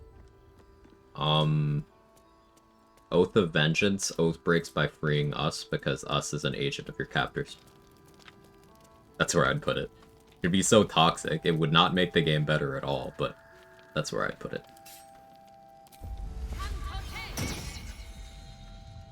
That's a friendly looking shadow.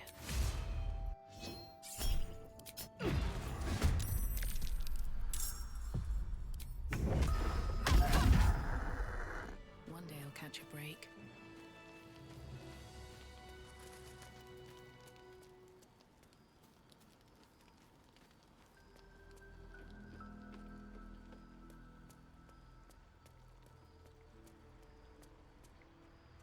Yeah, murdering someone disposable in the Grove should also work.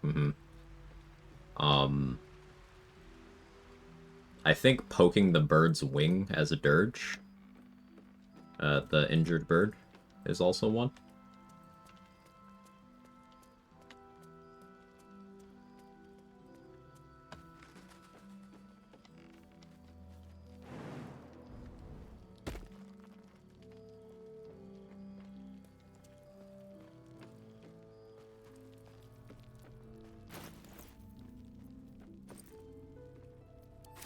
Oh, sorry, I missed your question, Poppy. Thank you for answering, Sora.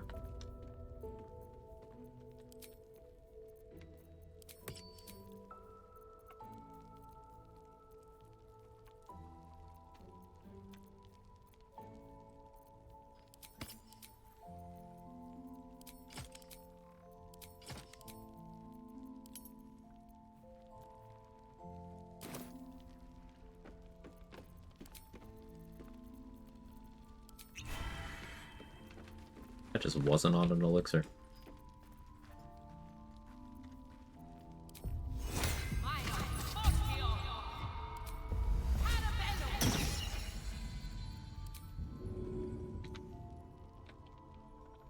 You've made a grave mistake.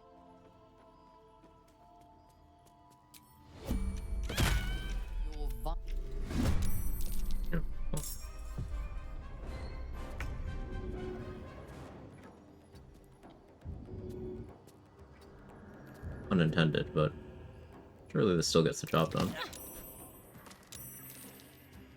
No, Murkon! Murkon! Don't fight me, Murkon! Anyone ever had hostile Murkon in a turn order before?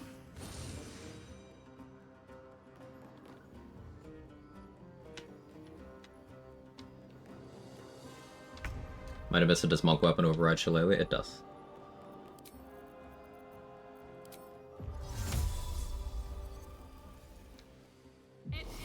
Kid's unable to be killed? Yes.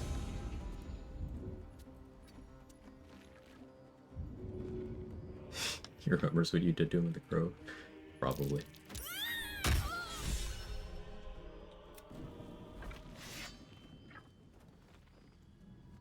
Isabel! No! What in the nine hells happened? Looks like one of our enemies got hold of her. I am my own worst enemy, so that tracks. Don't Isabel listen as him, but it's we can steal you.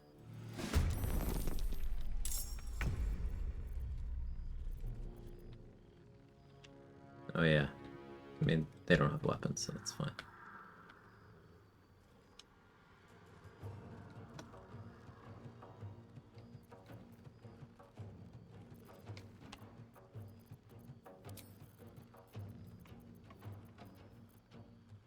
I don't have a bloodlust to switch to. Doesn't seem like me.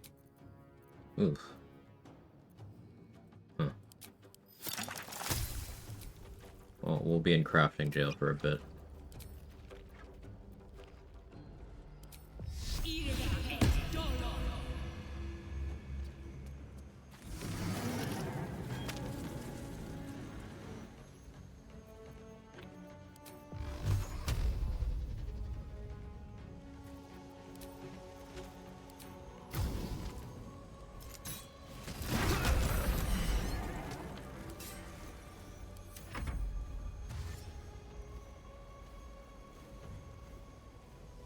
Or when I got the Save All Tieflings achievement under 4-person co-op when I had Dead Mercon on my inventory. Yeah. Jahira, did you just Ice Storm yourself? What are you doing? She actually just Ice Stormed herself. Well, Dampen Elements.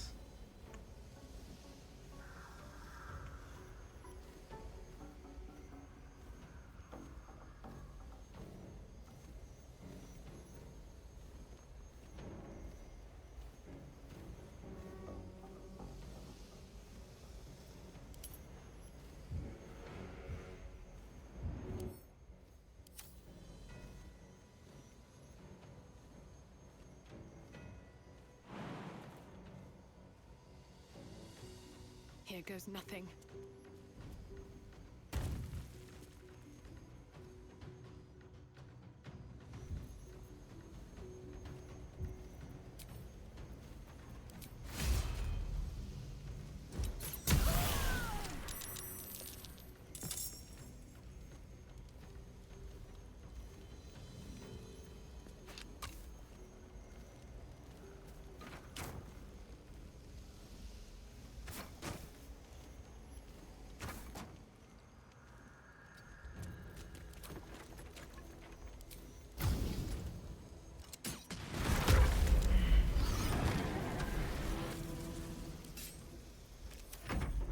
Serene she might seem, but nature has In your moment.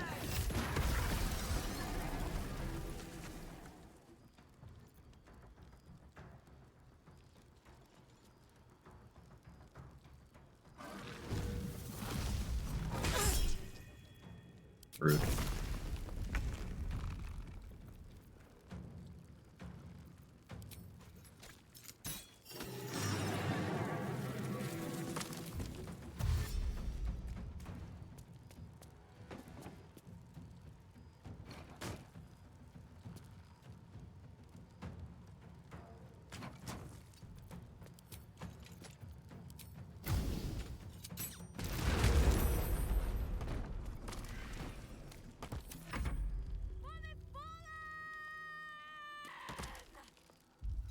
Printed out the perfect amount of copies by just guessing. Nice.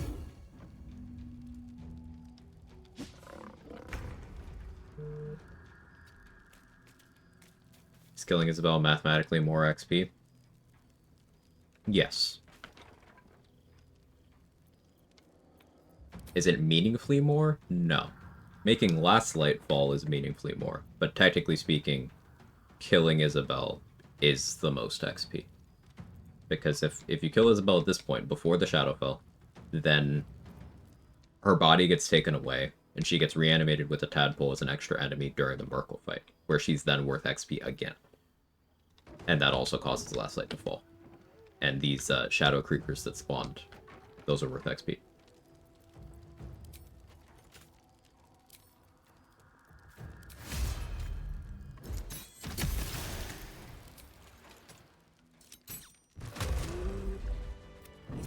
I led them here. To this. After such carnage, chances are slim I'd serve.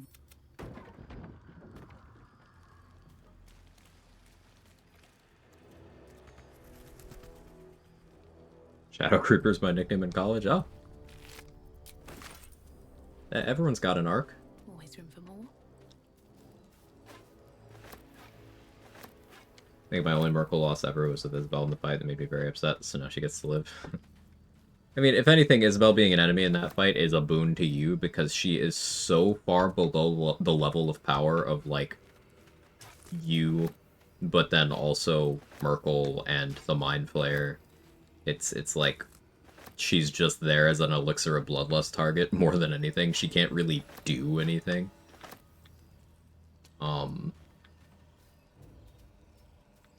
But, yeah.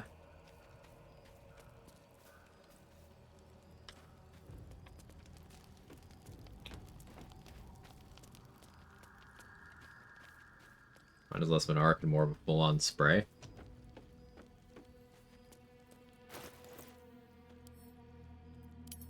Under pressure. Pushing down. Unless?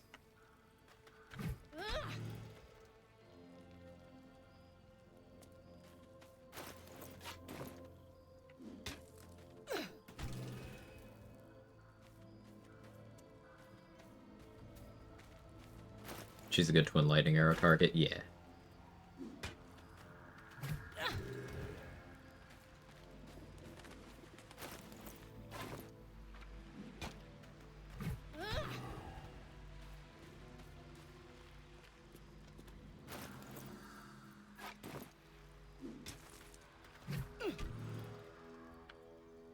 I'm putting torches down here because Bex and Danis like to teleport back here, even if you've abducted them to safety.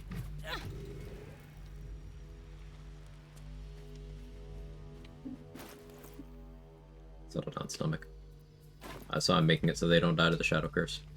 Now, the easiest way is dupe Moon Lanterns, because it's a lot faster than dropping all these torches, but meh.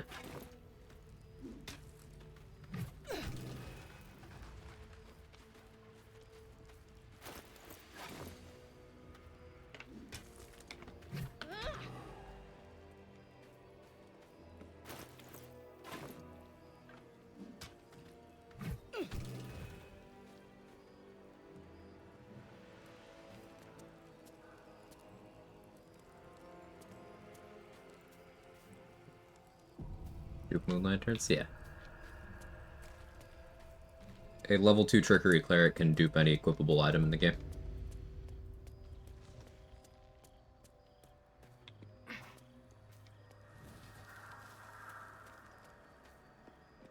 Now, I've not tested the implications of duping the Moon Lantern that has Dolly Thrice in it while she's in it. That probably breaks some stuff.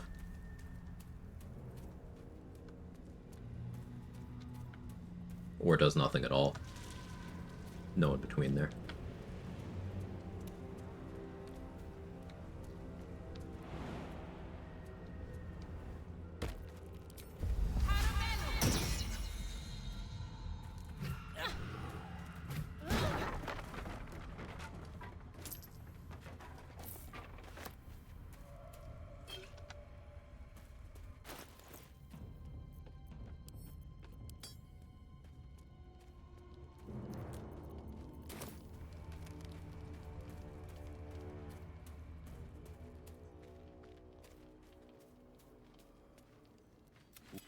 The waiting room.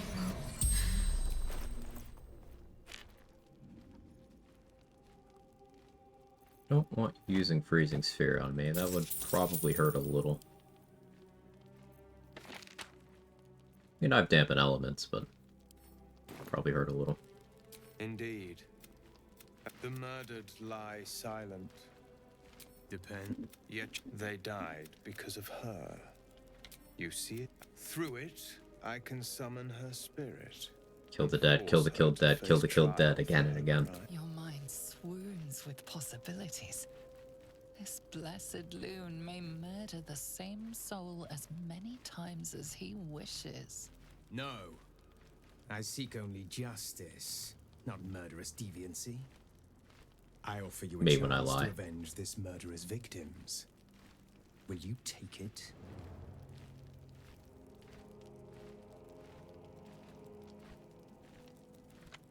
I thank you. As do those who died by her words. Go to the distillery. The one she calls the Waning Moon. DMC off. DMC 5 is by 60% off on Steam. I can speak. 67% off on Steam till 2nd of December. Oh, what else is on sale? I think Risk of Rain 2 is also on sale. Like, Steam sale, there's a bunch of stuff. Grab Risk of Rain 2. I did buy the DLC, by the way. I haven't played it yet. But I did buy it.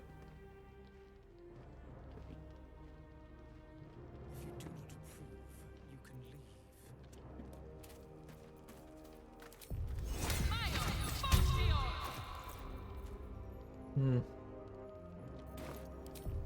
don't need guidance here.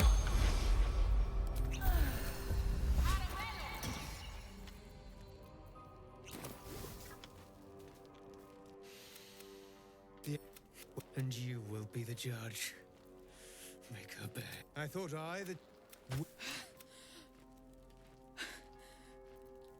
You said I was gonna be punished. But the Dark Justicia promised. No. She never said stop. I'd do anything to take it back. DC 6 thanks to Anything. Evil Cleric. I'm so sorry. Advantage on the second one thanks to Evil Cleric. I...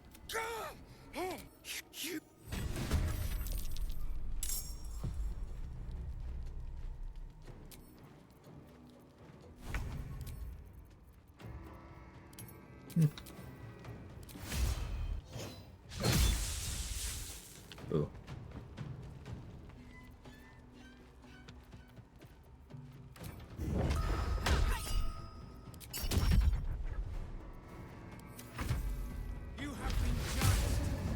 We'll default to darkness if you're immune to fear.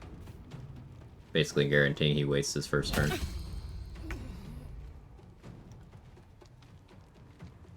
Getting hit by that was not in the bingo card though. Max rolled the damage. Annoying.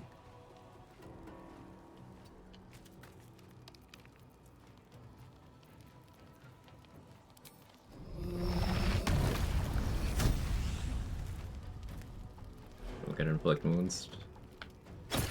It's not a concern. Necrotic resist. Crit immunity.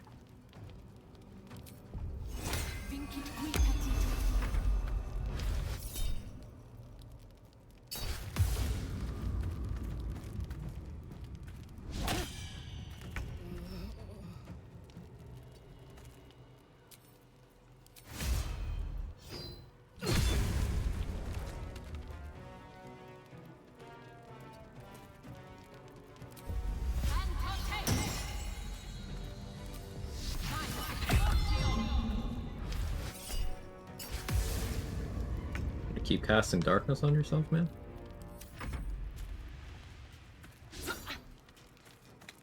I think you ran out of spell slots.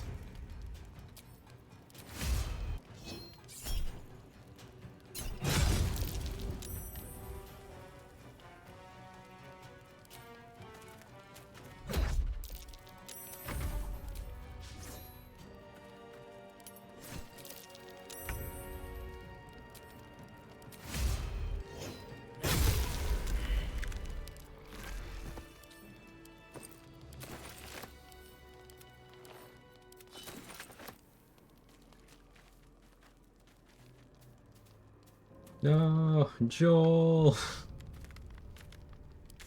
Inflict wound is an understatement for how much damage that spell deals, that's true.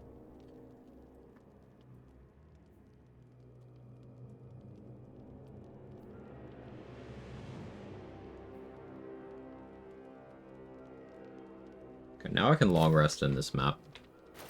Get Slayer form.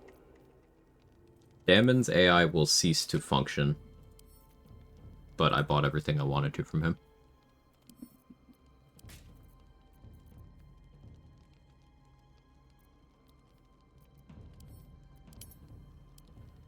Let's figure out carry weight.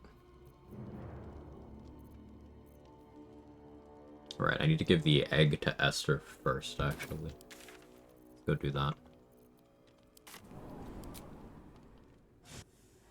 Someone called Death Cleric 12 inflict a lot of wounds. Accurate. Very accurate. Staff of Cherished Necromancy is also a really fun inflict wounds stick. Because it's just like, cast a 6th level inflict wounds. If they die, you can cast another 6th level inflict wounds. And if they die, you can cast another 6th level inflict wounds. Run to the bathroom, be right back.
Alright, I'm partially back. I'm ordering lunch right now while we're still in the ad break.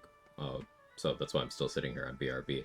But I want you guys to know that, like, I opened the app to just scroll and see what I was gonna order.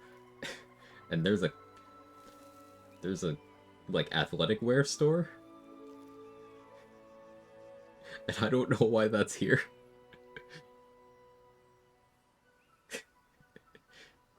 Like, this is for food.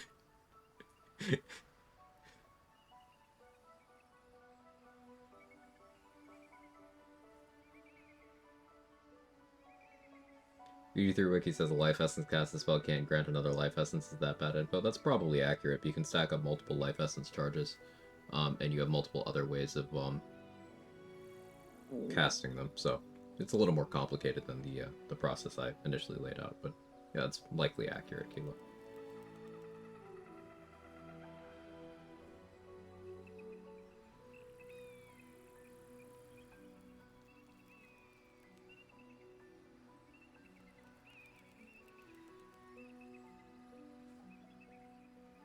I probably heard all the degenerate shit we talk and decided to interject dicks for you. I like that interpretation.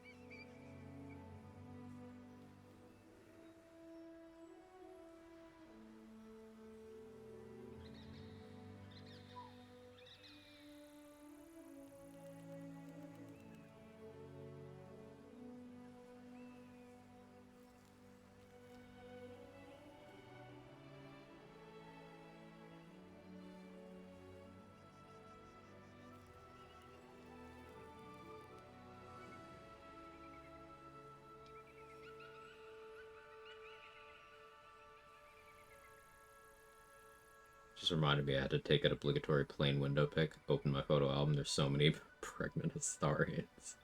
Yeah, and I'm sure that's different than your day-to-day. Yep. I'm sure.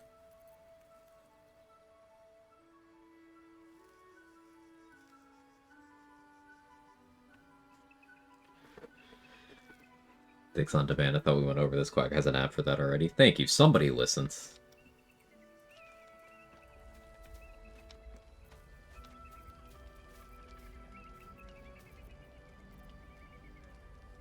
What news of our little project? It looks different to what I expected. Are you sure that's a Githia? I love this dialogue option. No, it's an owlbear, so I just like it.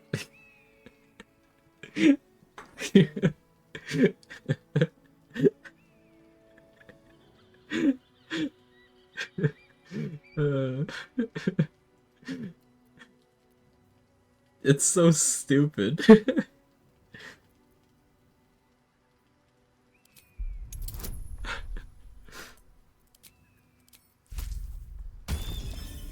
We're gonna roll good here. Kind of forgot I don't have bonuses, so we had to roll good, but we rolled good. Thank you so much. I should hope so. When adventure calls, I am always thoroughly prepared. Take a look.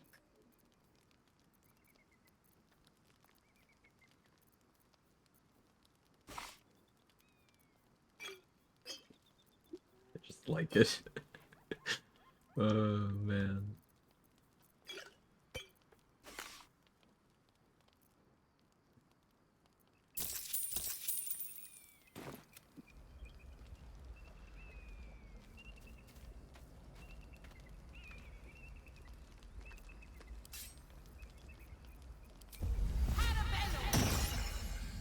All right, time to skulk about.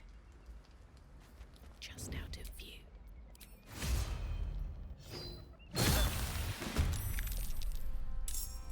Of course I missed.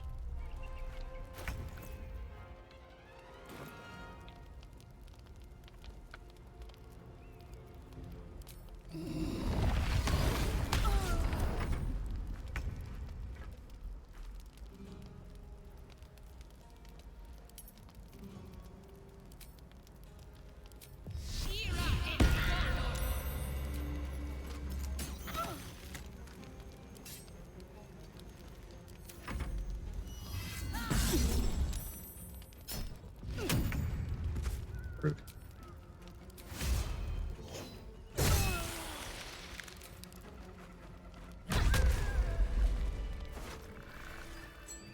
Man, I want Big Lady to bounce me off the ground like that.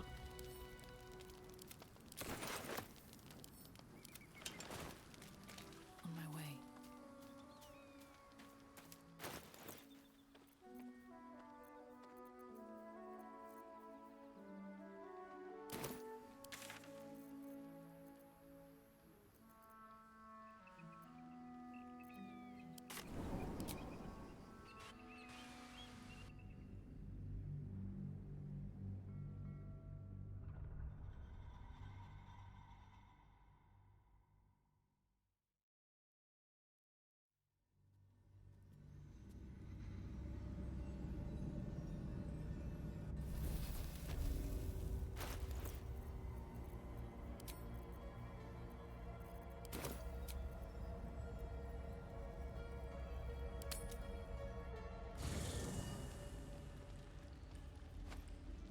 Moving ahead.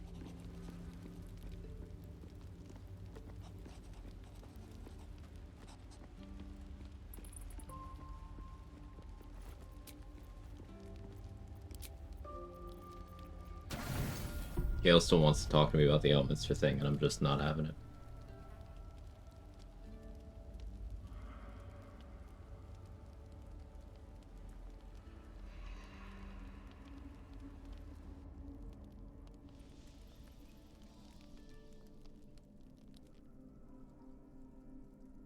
Oh, bravo, bravo!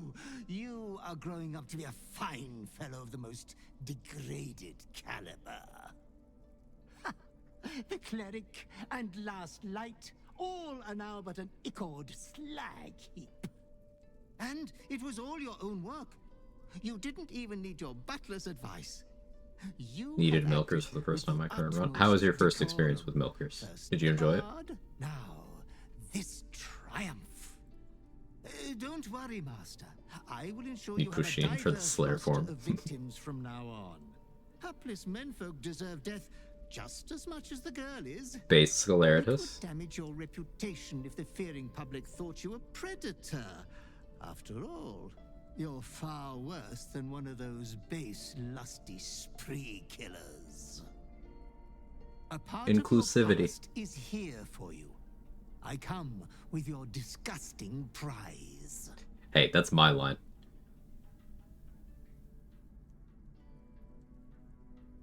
What do you do if you're doing the deed with someone and they're like, I come with your disgusting prize?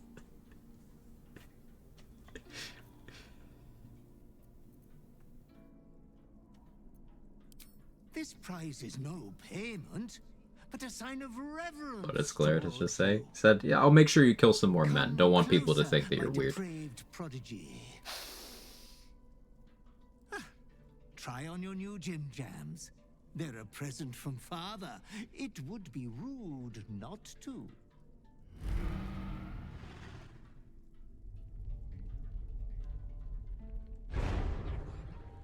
Fighting.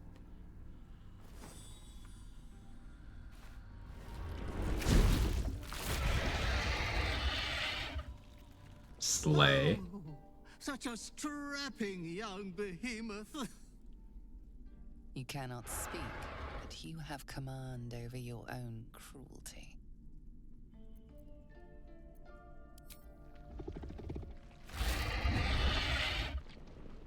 Oh, yes. Please, wondrous manslaughterer, kill me.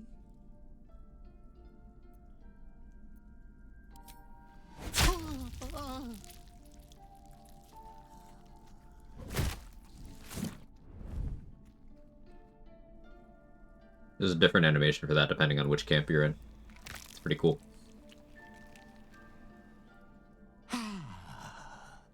That was so refreshing.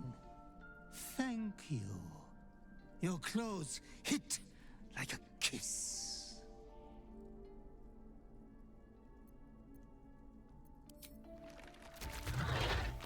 Also, I love that bit about the animation. Like, when you're dropping the Slayer form, you just shove yourself back into place. Your perfect self again. It's very cool. Little detail. This form is the Slayer.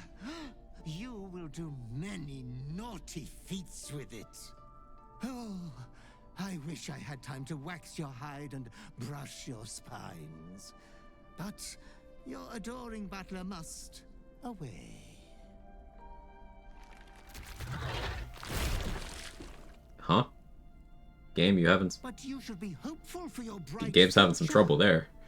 You are going to kill again soon. You will keep chopping down the Moon Maiden's family tree. Slayer form as bad as normies say? No, Slayer form is incredibly strong. I have your estate to attend to. We will meet again there. Good night, sweet master.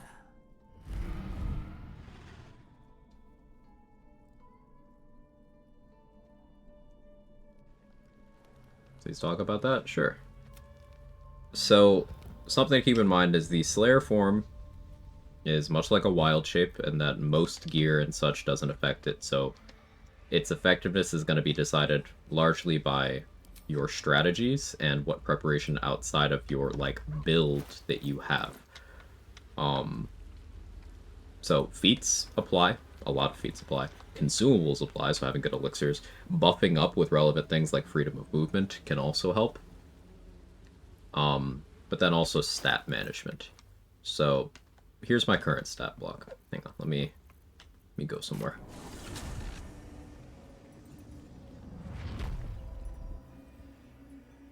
Hey, Midworld Slinger. Is the rant for this? So, see, Slayer says increases, so 98 hit points, increases to 153 at level 10. You also get improved extra attack at level 10. And basically all of your abilities get upgraded, but your stats also get upgraded.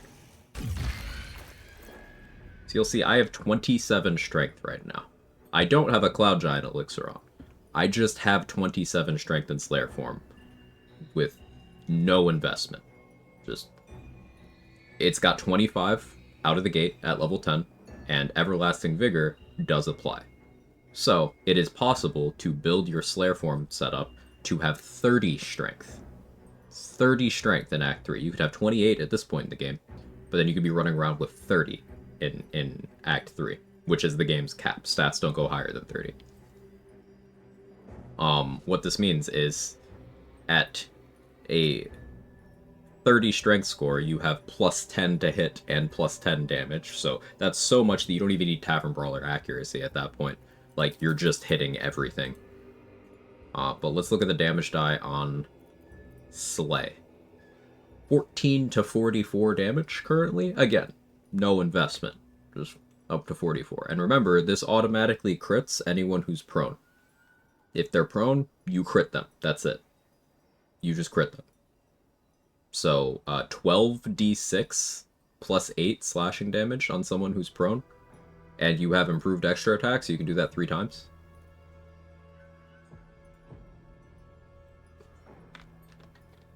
Slay can also apply Flesh Rot, and this version of Flesh Rot applies even to things that are immune to contagion.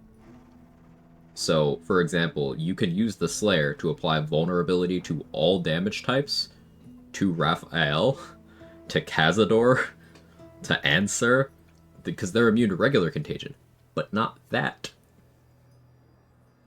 What do you do against enemies immune to physical? You can either pop Psionic Overload before you transform to have a Psychic Damage Rider. You can get Lightning Charges before you transform to have Lightning Damage Rider. You can use, once you read Volo's book in Act 3, you get Piercing Growl, which is magical physical damage, whereas all the other abilities are not magical. You could also just, like, attack bombs. Thought improved extra attack was for fighters? Yeah, fighters get it at level 11. The Slayer gets it at level 10. See? Slayer's improved extra attack.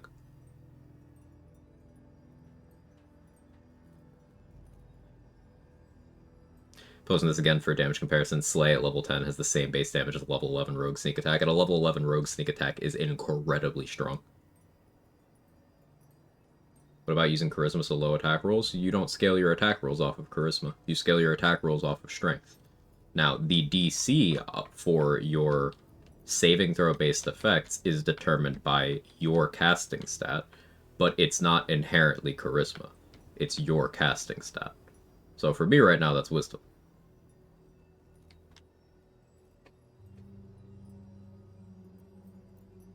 So it's not going to be good, but who cares? Because lol, you can just shit out 3 rogue sneak attacks worth of damage for your action. Multi-attack over here. Why do so many people think it's charisma? Because a lot of people have only surface level, like, time using anything in the game. They just kind of decide how things work without testing.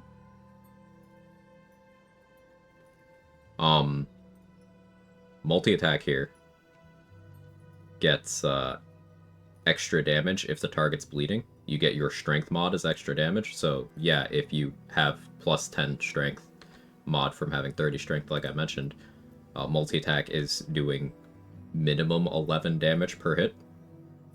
If they're dazed, these auto crit as well.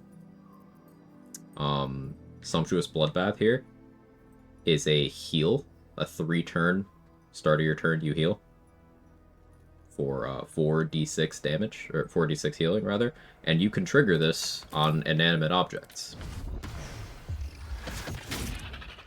See how I have the condition? Let's see a Slayer sneak. There you go.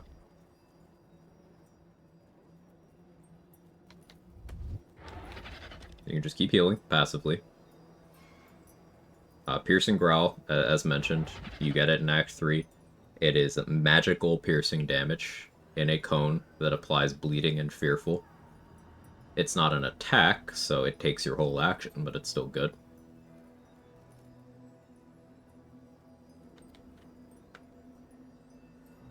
Do you think that working on everything was by design? Probably not, but it's good. Other things you could do to make your Slayer form better.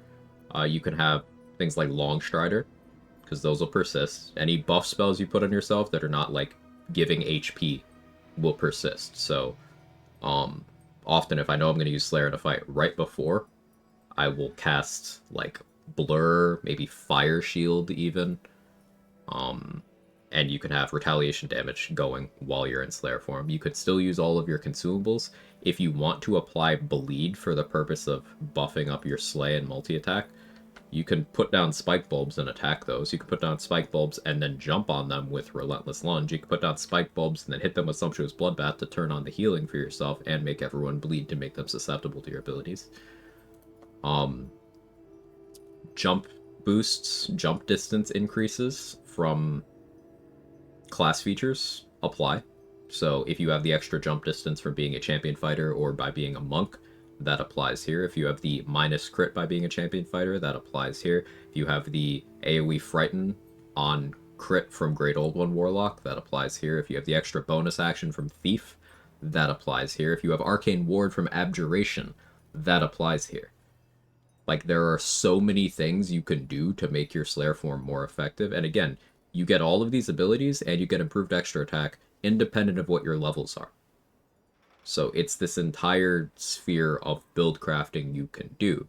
Now, in early patches, Slayer used to, like, you actually needed to get extra attack if you wanted to give it extra attack, so you had to, like, take Fighter or whatever. But they changed that in, like, patch 5, patch 6, something around there. And ever since then, it's been an absolute powerhouse. Slayer is very, very good. And if you don't believe me, I've used it to great effect on several runs. My no looting run, where I was not allowed to pick up gear, my overall strategy for the run was I played a multi-class Land Druid Storm Sorcerer to do Moonbeam with Tempestuous Flight for a lot of the game, until I got Slayer form, and then I just used Slayer form, because I didn't need loot for Slayer form to be good. I did a very early on when I had a lot less game knowledge, I did a duo run with my character was in Slayer form at all times, supported by just a support Mindara, and that was cool. I did a solo run where I used the Slayer for everything after I got it, and that was very good. I did a showcase on a run that was not focused around the Slayer.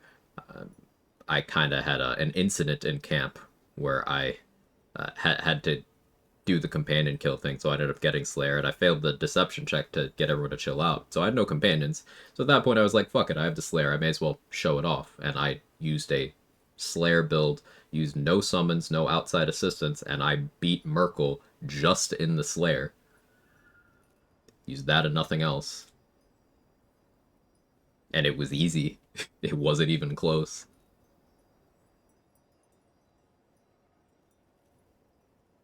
Like, the Slayer form is very good. So the way Slayer has 30 strength is Everlasting, Ethelhair, Mirror. So it's Everlasting Vigor, Mirror, and then +1 from a source. Now that could be Ethelhair, but I'm personally a fan of going Ethel Dexterity for Slayer builds to get to that +3 dex bracket. Feats that give you +1 strength that do not, like, ask for your input when you're taking them do apply to Slayer and Wild Shape. So that is Resilient Strength, that is Heavily Armored, that is Heavy Armor Master. All of those will apply here. So you just need to take one of those, or you play, or you forego Mirror boost on Strength, and then you take 3 of those. Athlete doesn't work because it asks for your input. The jump distance does work. That part is good. But it asks you the strength or dex question, and anything that has like that UI doesn't work that way. So Athlete doesn't work, Tavern Brawler doesn't work, Ability Score Increase doesn't work, Weapon Master doesn't work, Moderately Armored doesn't work. You know, all those.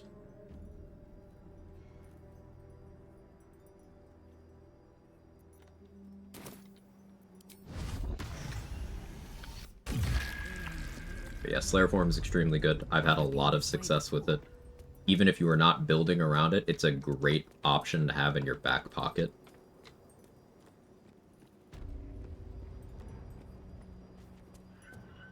And 100% of people who say the Slayer is bad have not attempted to make it good. It's just straight up an ignorant take. Absolute war drums beat loud in your chest. How may I serve?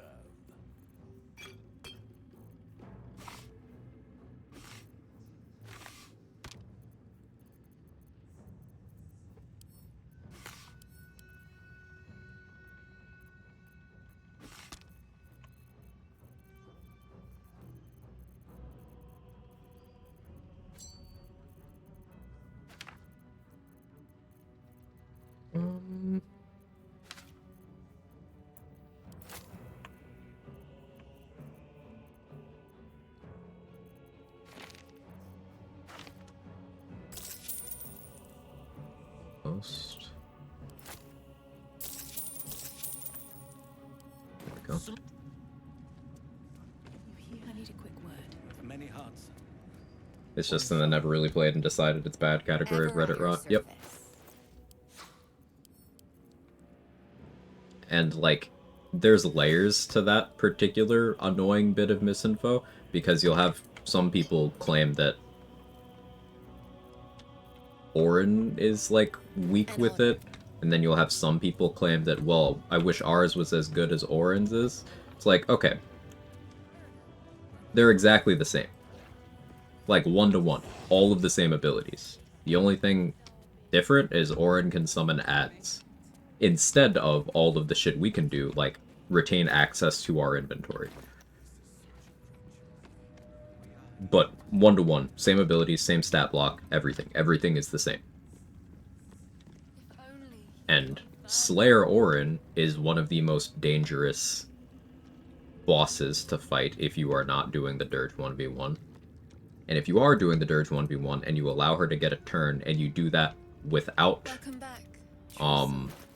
Orin's is different stats, same strength base. The strength is the part that I'm talking about, but yeah, in the interest of accuracy information, slightly different stats, same strength.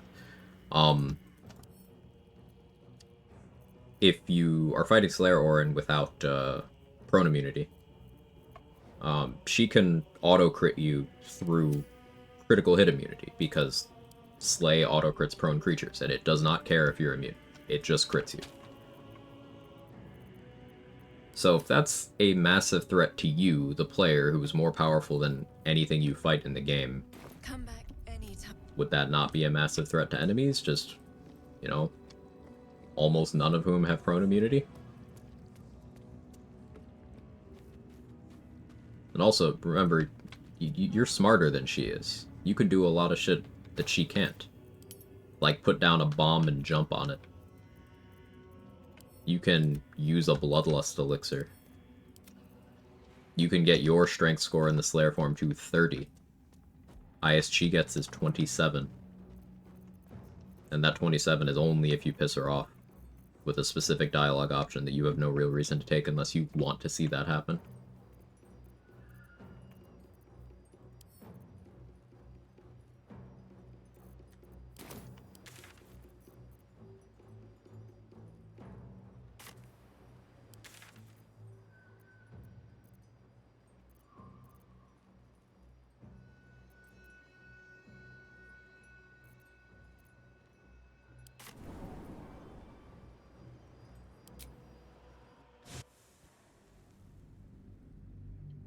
So many things you can set up pre-combat on Orin, like Contagion and Ability Drain. Yeah, it's true. Do items still apply in Slayer? Is it like Moon Druid? It's like Moon Druid. It's a even slightly more restricted list than Moon Druid.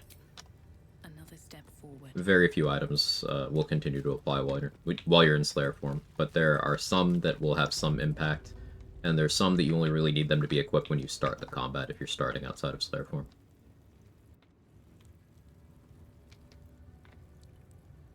She has 4 more decks than the player has for the Slayer, and that's all that matters.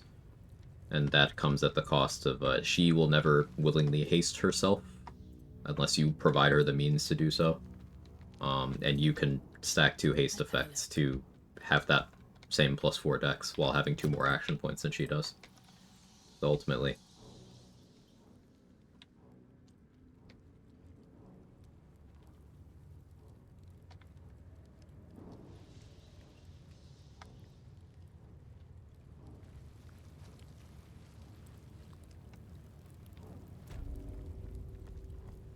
I'm going to try to keep the Bless from here into the act finale with how I've manipulated the Lae'zel thing. Don't do it. But I'm doing this first on this rest because I have no real expectations for it working. Because I've gotten this successfully once and I've messed it up like twice or 3 times. Alright, what are we getting from the corpse, by the way, chat? Might be useful. Don't do it. Fireball, color spray, seeming. I think I'm gonna go with Stinking Cloud this time. Ice Storm, double it down. Shatter, Phantasma Killer, Ice Storm, Fly, Hold Monster.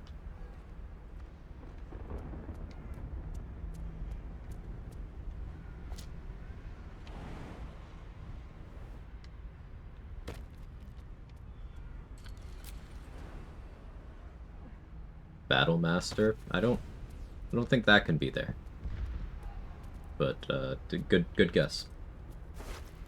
Banishment. My confirmation bias tells me that it's a 4th level spell more often than anything else, but it's confirmation bias. We will talk in. I. Very well. The Lich Queen fears nothing, but since you spared me that fate, good luck.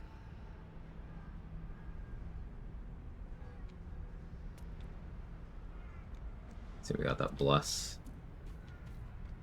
Now, Voss is already dead, so he can't show up to talk to Lae'zel. I'm glad you came to your senses. Now leave, before the others come for us. I didn't read the note, so the quest shouldn't be broken.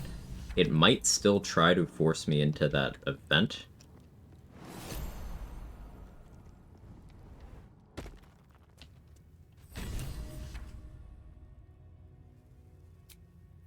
So let me talk to her.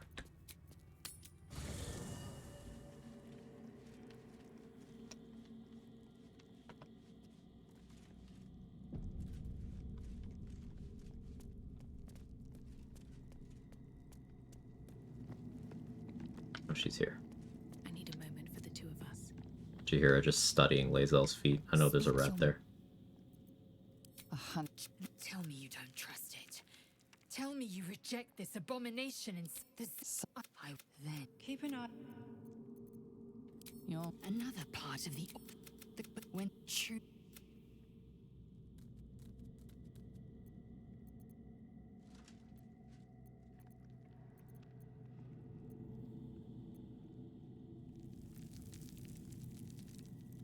Yeah, we have that dialogue option now. And keep it. Perhaps I might be the one to teach it of Vlaakith's. Yeah, she's defaulting to Vlaakith build right now. We're gonna have to fix that later.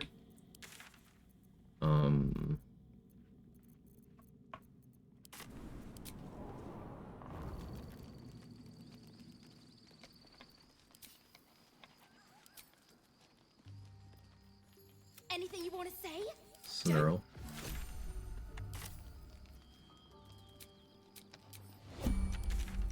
I messed it up. I think I messed it up by talking to her.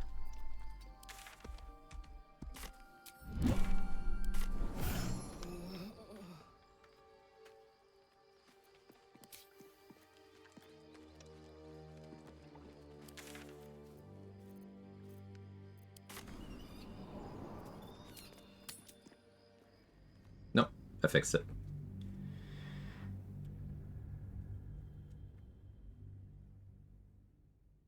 I think.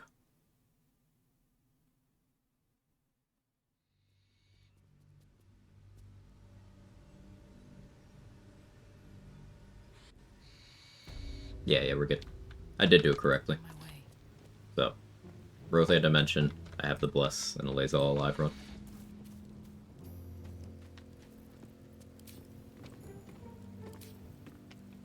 How you doing, pal? Looking for some odds and ends? Doing great, bud.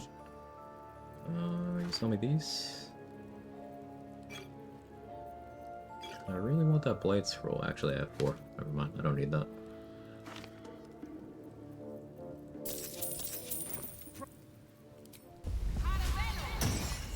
I do this, but Amps can't stop saying come. Yeah. Risk being an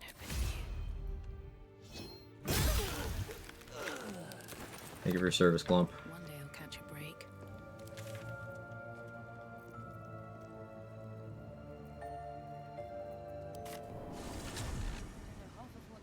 And this lovely problem where I can't pick up anything directly from the ground. My current run, I can equip things from the ground. Wonder if soft lock me at some point. Yeah, so that probably happened from you interacting with an item that was not on stable ground. That character is gonna have to die for you to fix it. It's the only fix I know of. Welcome back. I do enjoy a good bargain, if anything in my private collection is to your liking.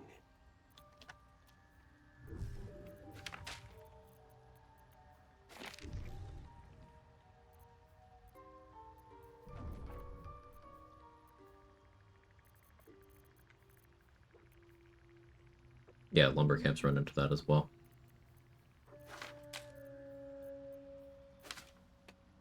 How many fire shield scrolls do I have? Not enough. Yeah, I'll buy those.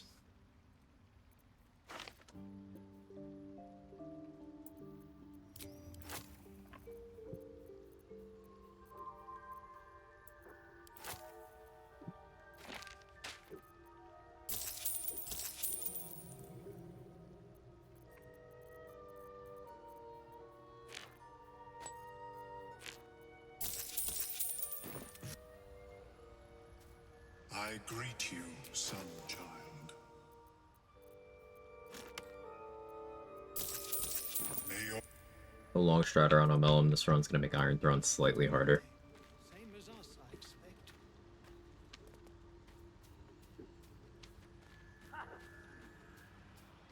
Try to turn them off and back on. It's basically that, huh? Hey, Eve. When is each preferable between Defender Flail and Skin Burster? Defender Flail is a tenacity weapon. It's also one-handed. And it also doesn't require you actively hitting anything to get its benefit. Whereas Skin Burster requires both of your hands, requires you landing attack rolls. Does not have tenacity. So if you are a character with, let's say, extra attack, you're getting more value out of Skin Burster most of the time because you're able to stack up your Force Conduit fast enough that it's just gonna hold pretty well. You don't necessarily need to have extra attack. You could alternatively have a way to attack on your bonus action, and that works out nicely. Or you pre-stack and then just always make sure to maintain it in the turn proper. But it tends to get more value on people who can attack more than one time. So that's fighters, it's Polar Master users, especially. My food's here. Defender Flail I like as just kind of a stat stick, though. You can just throw it in the item slot and it'll do what you put it there for. Let me buy this because I will forget. We're going to do more vendoring when I get back, but staying on top of things. Be right back.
Hello. Defender Flail, Rippling Force Mail is an option at both. Skin Burster falls off a bit in Act 3, so you can replace it mostly with Sledboard. It's one of the better two-handers. Yeah, like, especially in Act 3, it being a two-hander means you're losing 2 Act 3 item slots. And, like, you're not meaningfully doing more than something like Rhapsody plus Sledboard. But that doesn't mean Skin Burster is bad. Like, the existence of good things does not mean something else is not good if it is already good at a baseline. Which Skin Burster is.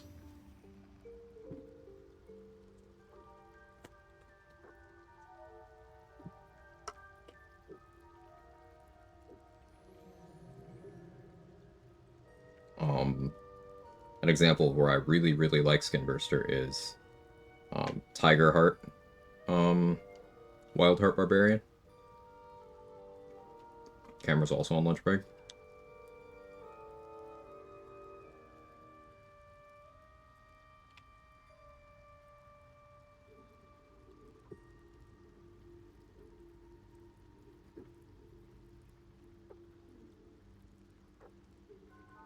Because with Tiger Heart, you have a spammable AoE that hits up to 3 things. So you use your AoE. You have your Force Conduit stacks. You're good.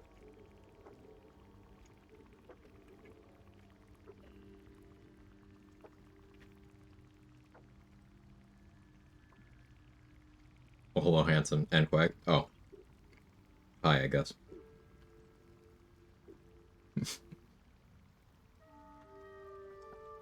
I do not use Skin Burster because I do not understand it. So, you hit someone, you get Force Conduit. Each stack of Force Conduit is 1 damage reduction to slashing, piercing, and bludgeoning damage. If you successfully take damage from physical damage,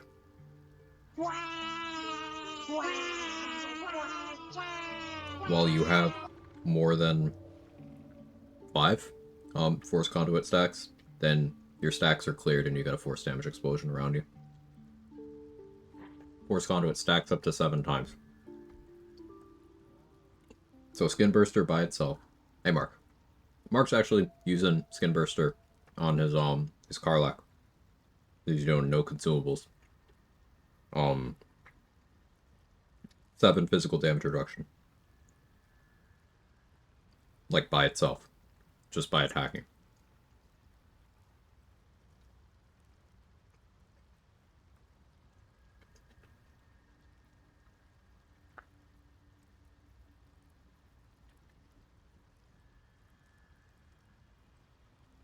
And that's it's quite a lot.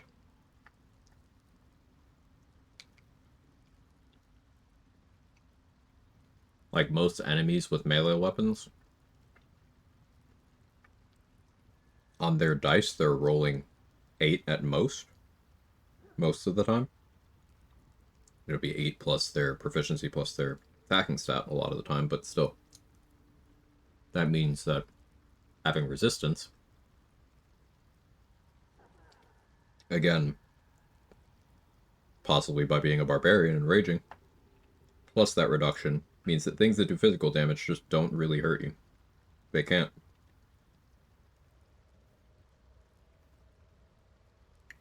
Our run will be finished slightly after Frieza finishes destroying Planet Namek. So just in 5 minutes, right? Have a great stream. Thanks, buddy.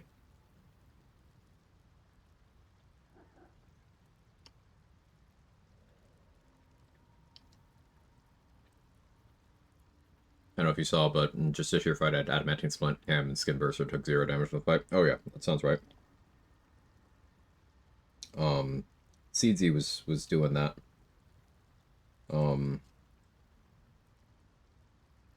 In his first clear, he's playing a ranger, and he threw on Skin Burster and such, and Say was talking him through it in the Dark Issue fight, but that's a great fight to become a DR believer.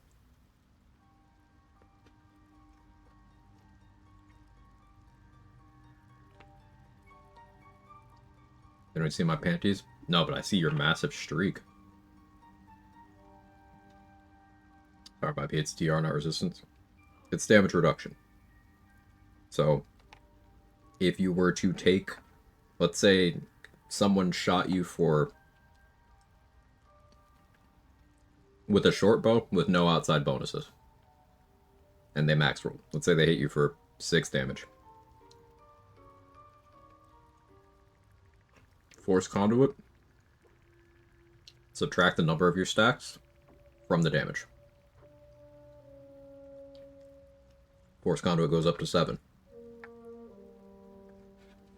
And the way damage calculation works is reduction is applied after resistance. So, let's say you have Blade Ward on, and that's your damage resistance. Someone hits you with that same 6 damage. Your resistance reduces it to 3, then the game checks your Force Conduit stacks. So let's say someone hit you for 20 damage. Resistance down to 10.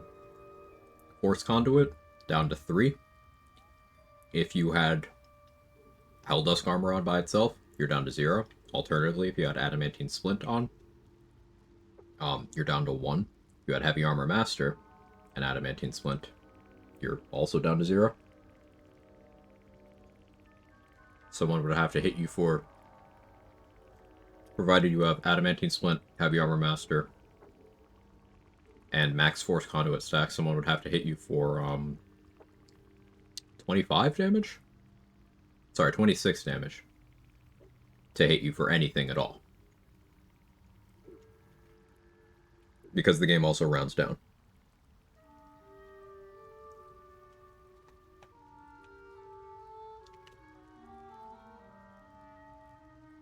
So we're talking the only physical damage that could actually touch you in the game at that point. Incidentally, does ham stack with Helldusk? Yes.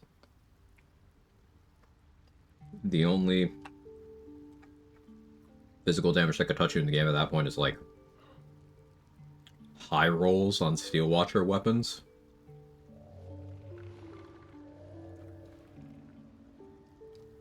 Yeah, and that's like it.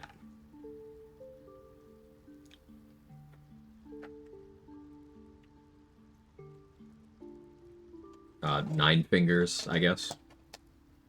If you're fighting her for some reason.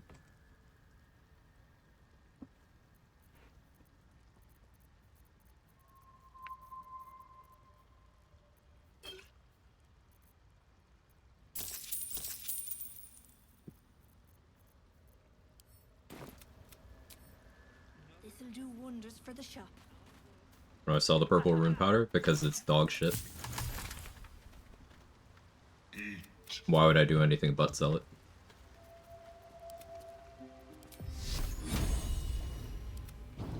Is that blood? No, never mind. Rune powder does terrible damage with terrible consistency. Time to press ahead. But the one good thing about it is it's got an incredibly high sale value.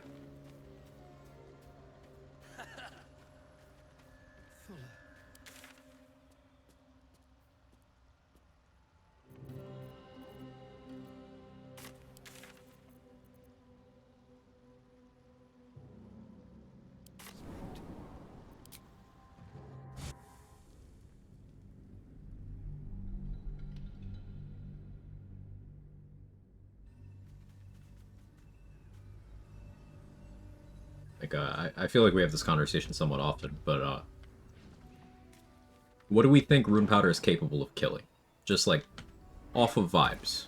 What do you think the strongest thing rune powder can kill is? Have to keep going.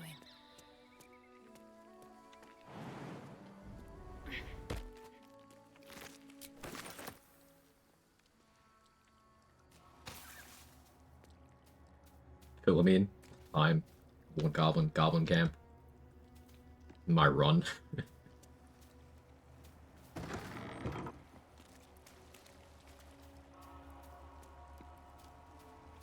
Marina. I have real beef with abilities that have lots of big dice. That's their only selling point. You're telling me I could have 64 damage for 8. What the heck, dude? Inconsistency is very frustrating. So, the thing is, Rune Powder is a DC 12 dexterity save. And if you clear that save, you take half damage. It's a fistful of die plus 20 force damage. So, like, on its top end, it has enough damage to kill, like, 100-ish HP enemies. Assuming they roll really badly. Thank you for the average there, Baneblade. 42 average damage on save means it's struggling to kill people with Act 2 levels of HP. Struggling. But that's also discounting the existence of evasion. Also of uncanny dodge. Like, if you somehow got Orin with her 22 dexterity to fail the saving throw on the rune powder, she's still taking, on average, 21 damage. 21? So at that point, you could literally put every piece of rune powder in the game, and she could fail all of the saves and still not die. And Orin doesn't have a lot of HP.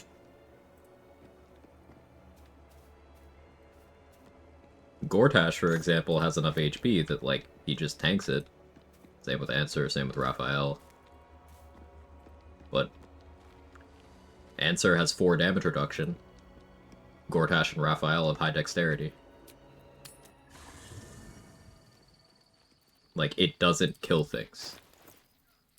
People have convinced themselves that Rune Powder kills things because they got lucky and it managed to barely kill a goblin one time.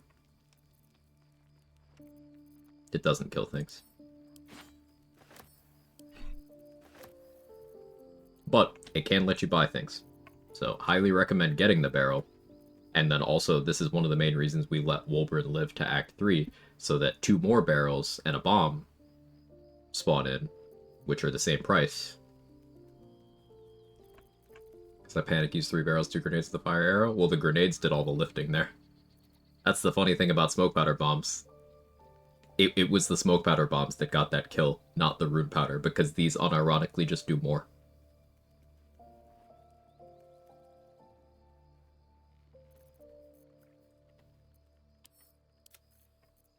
They're cheaper, you have more of them, they're usable in more ways, and they do more.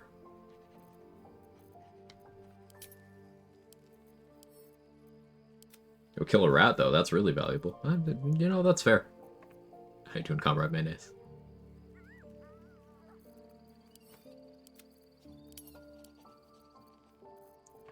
What else do I need? I need the mace.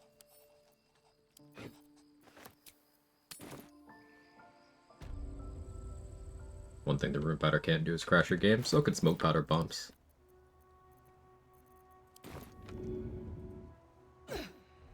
Looks like any regular.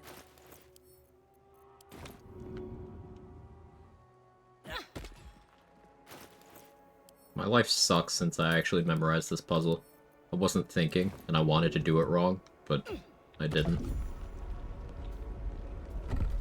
Why do bad things happen to good people? This blood sounds important. Smoke powder bombs seem to be okay. You can get them right out of the gate. Reverting to AoE, they're passable, solving a pinch. They're way stronger than being a pinch, Keela. The thing about smoke powder bombs is they're one of the, if not the single most individually powerful thing in the entire game. You can throw one smoke powder bomb for hundreds of damage. At the end of the game, with everything available to you, you could throw one smoke powder bomb for thousands of damage. Just one of these for thousands of damage. Not a metaphorical thousands, like a literal, like, four figures, even deep into 4 figures.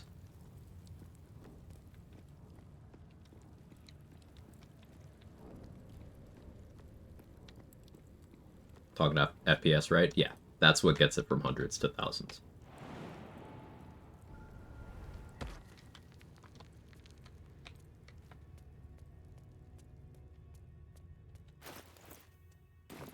I'll give it a shot.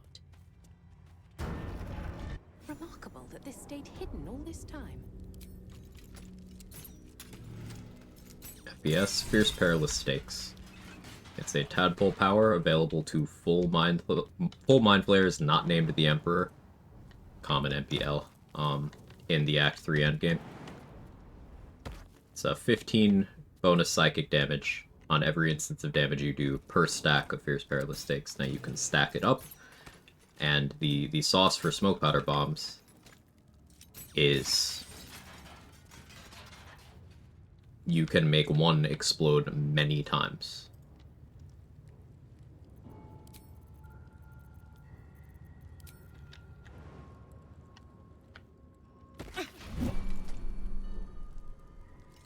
So if you're making your one smoke powder bomb explode 9 times, you're giving the target psychic vulnerability and doing 60 bonus psychic damage per instance. Well, you've added quite a lot of damage there. And you can go way farther than that if you're of a mind to. But even without Fierce Perilous Stakes, you can make one smoke powder bomb do half of the brain's HP. Source. That's how I beat the brain on my no-hit run. I threw smoke powder bombs. Individually, one at a time.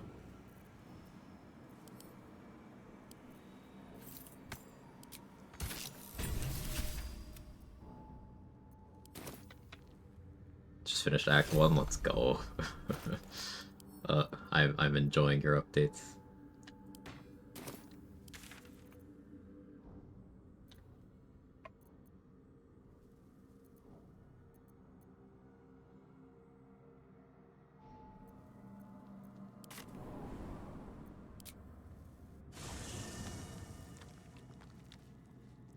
Oh, do I have to do this every time? Okay. Anything you want to say? Don't. Wait, does that not work in this one?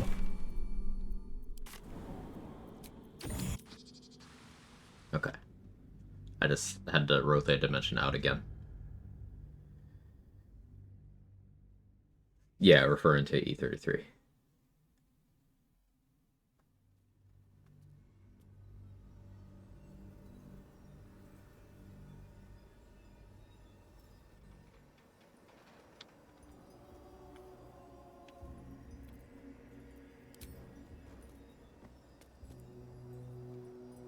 Wonder if the gods are watching me.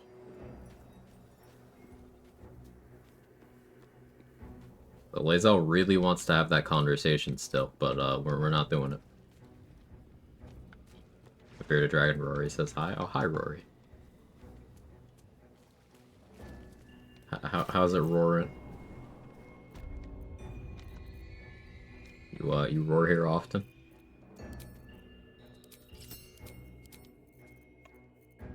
Roaring all by yourself, handsome? I can stop. I'm just not going to.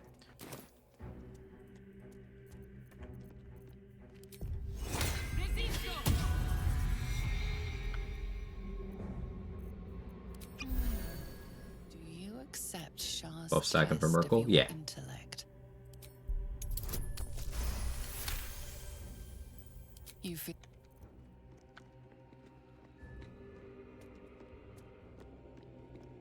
Are you bold of heart and sharp of tongue? Can you turn any and confidence?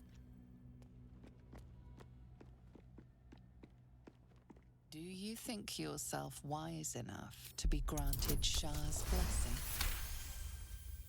A warm...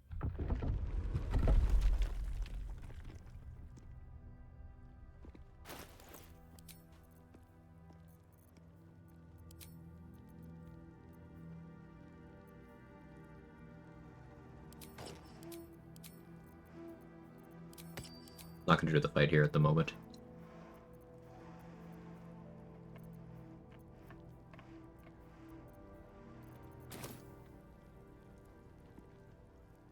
An altar to Shah. Bet that will fit in my bag.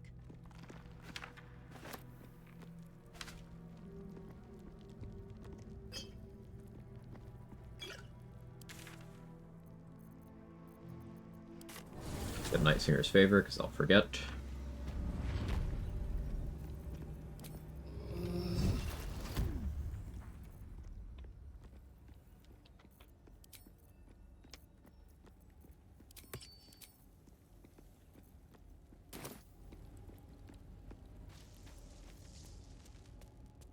Oh yeah, I didn't thin out Balthazar's guys either, too. I guess that's something I could do. What's in here? Why not? Do it after I go kill Lantarv and stuff. Seems simple enough. A plague.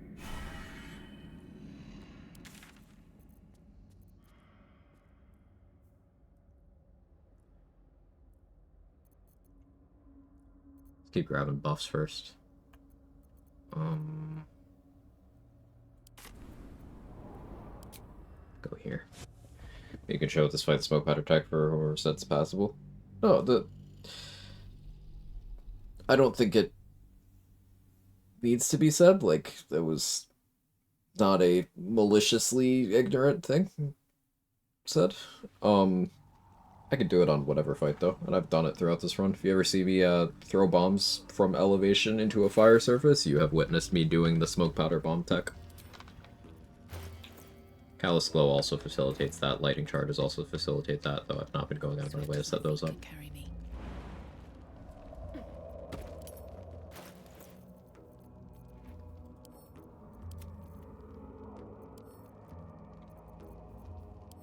Alright, I'm pretty sure I don't need that many Roaring Thunder arrows.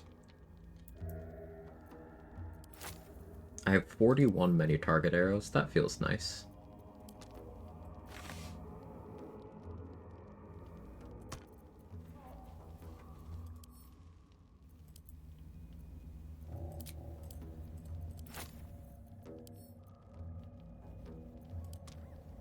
Take a break from me, 33. Watch you do Merciless. I'm shaking too much.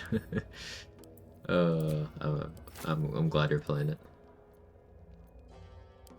Still very much doing setup right now, Atrix, but we'll get there. You know how it goes.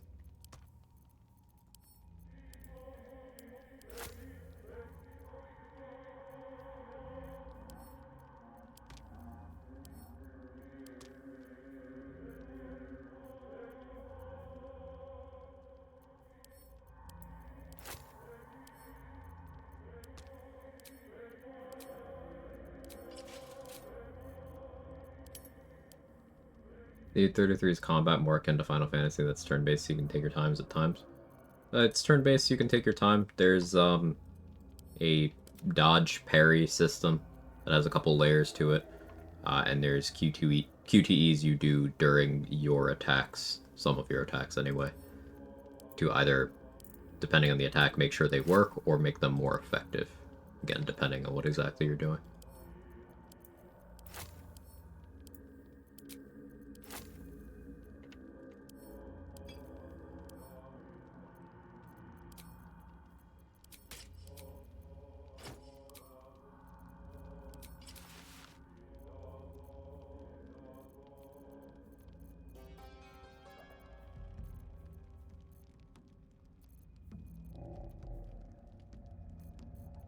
I don't want to put away Herald. I can wait.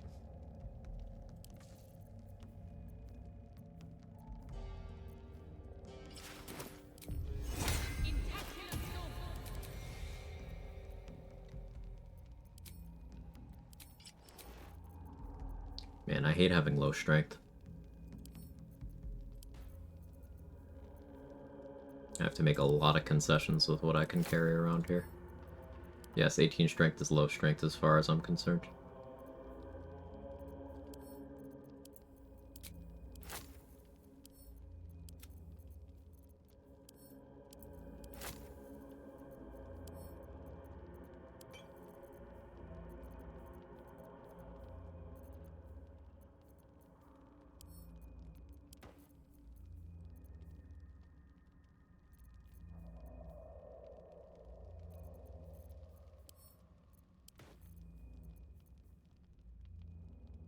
Break that down a little further, the bomb is X number of HP. That's multiple things inflict damage at the same time. So the way bombs work is, I'll explain it in totality. You have your throwing arc here. But think of what happens to the bomb. It's actually a physical entity in the world. So when you're throwing it here, this will work as intended. Right? It'll explode, and it'll do the listed damage. But if I throw it down here, then things that fall that far take bludgeoning damage. Well, the bomb doesn't have enough HP to survive that. It's not immune to that damage either. So the bomb dies from that. But the way the explosion is set up is it happens when the bomb dies. So I get the original intended explosion, and I get one because it died to fall damage. If I also threw that bomb into, let's say, a burning fire surface, well then it's going to die from the bludgeoning damage, it's going to die from the fire damage from touching the surface, and it's going to do its normal explosion.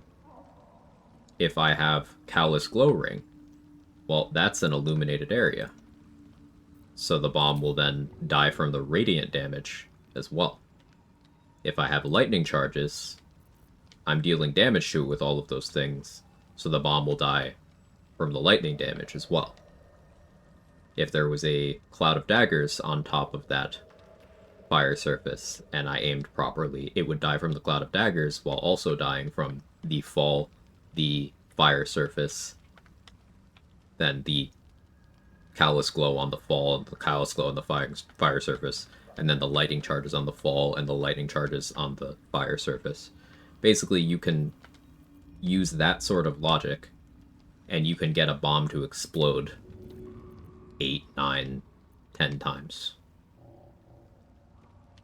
Death is simultaneous, not sequential? Correct. So each death event you can cause like that will cause the bomb to explode again. So you can, on a level 1 character with absolutely no gear equipped, you can make one smoke powder bomb do enough damage to take off half the HP of the final boss in the game. And that amount is enough to one-shot most things in the game. That's without gear investment and adding additional tech, because each of those bomb explosions is its own instance. Anything you have that goes on each instance will scale that massively. So let's say you have Rhapsody. So it still exists after it's exploded once, Schrodinger's bomb. Kind of, it's more like they all go off at the same time. It's like the game is looking to see how many times it died to do the appropriate amount of explosions, but then it's dying those 9 times all at the same time. Good question, though. Let's say you have Rhapsody equipped and you have 3 stacks of Scarlet Remittance. Each of the force damage instances from your, we're going to keep going with the number of 9 explosions, is going to get that plus 3 damage. So Rhapsody by itself is at a 27 damage there. Just that one throw. Let's say you also had Orin's clothes on it or disguise. That's another 1 on each one. Let's say you applied Hexblade's Curse to the target. That's another 4 on each one.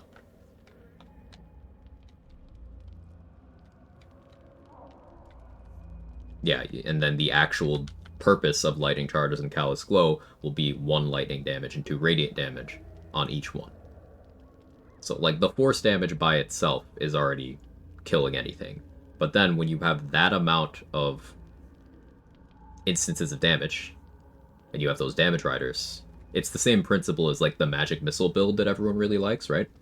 Where you get Spell Sparkler and Valor Alluve, and you upcast Magic Missile with Callous Glow on, and you see things go pop. It's the same principle, just applied to the mechanic of how bombs can be made to explode a lot of times.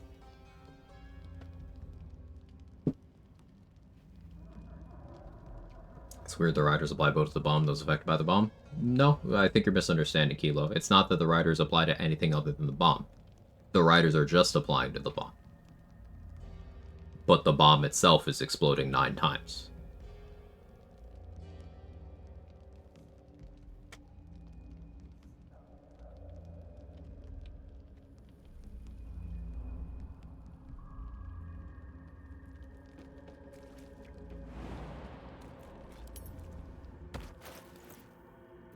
Keep doing some inventory management.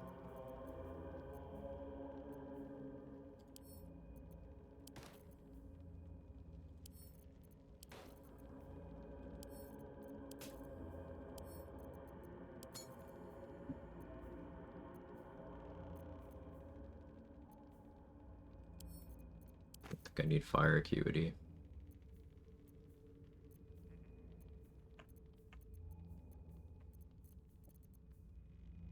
I can grab all the raspberries I could. But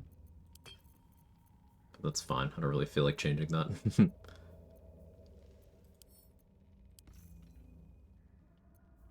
Yeah, I think Aelin is gonna have an accident here. Makes the most sense.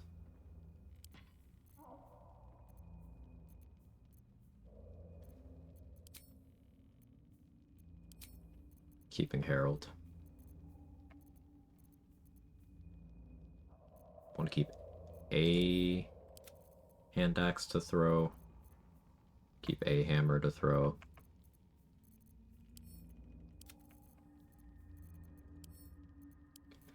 Excuse me. Apologies.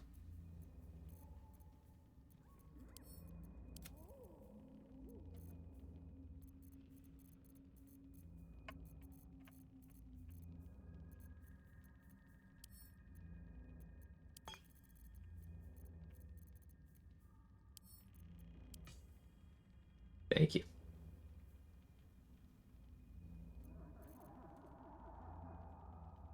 The bomb does affect the riders to people it hits, though, right? Telescope, Scarletmans. I think you're... I don't think you're understanding the order of events here. So, like, damage riders, conventional damage riders, only go on individual instances of damage. So, in that example, each of those 9 bomb explosions that you got because of the original bomb, and then all of the other death instances that you get because of environmental and damage rider factors, that makes 9 instances. You are then going to get your damage riders on each of those 9 instances individually. And it's just that.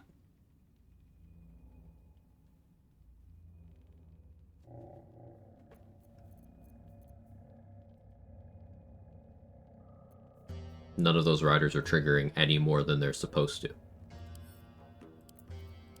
Because they see bomb, they see bomb as your damage, they apply.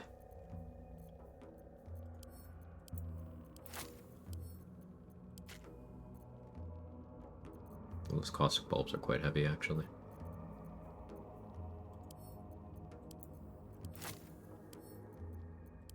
I think I'm asking my question very poorly. I believe I understand your answer. If you need more clarification, feel free.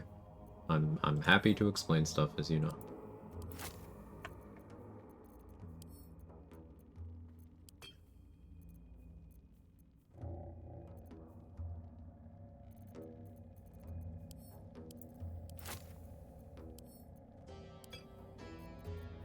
Almost there.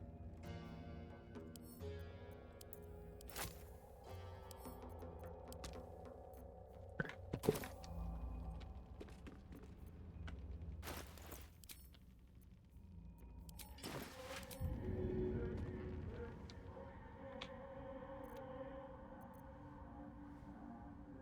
Fall by my hand.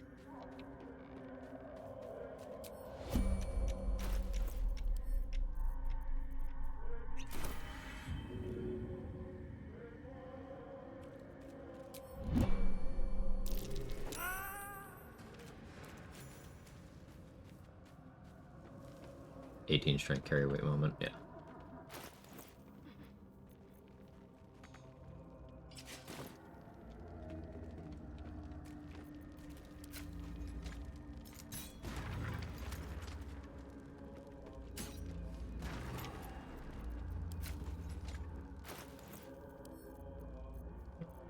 How many of these do I have? Not that many. Let's do it anyway.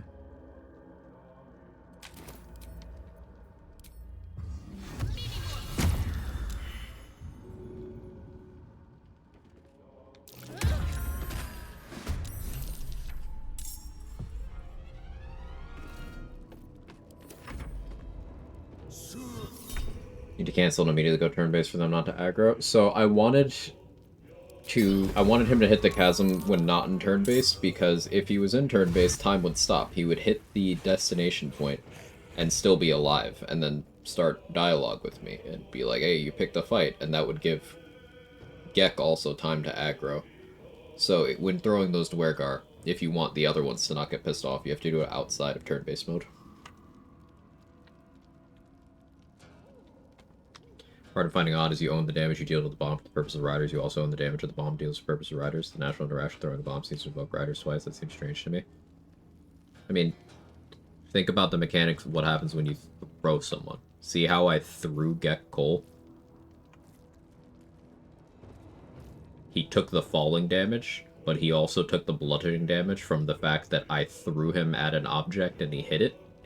So you see Callous Glow happen on both. Those are both instances of damage that happened because of me. An action I took made him fall, so he took fall damage, but I threw him, so he took that damage. Same principle for the bomb.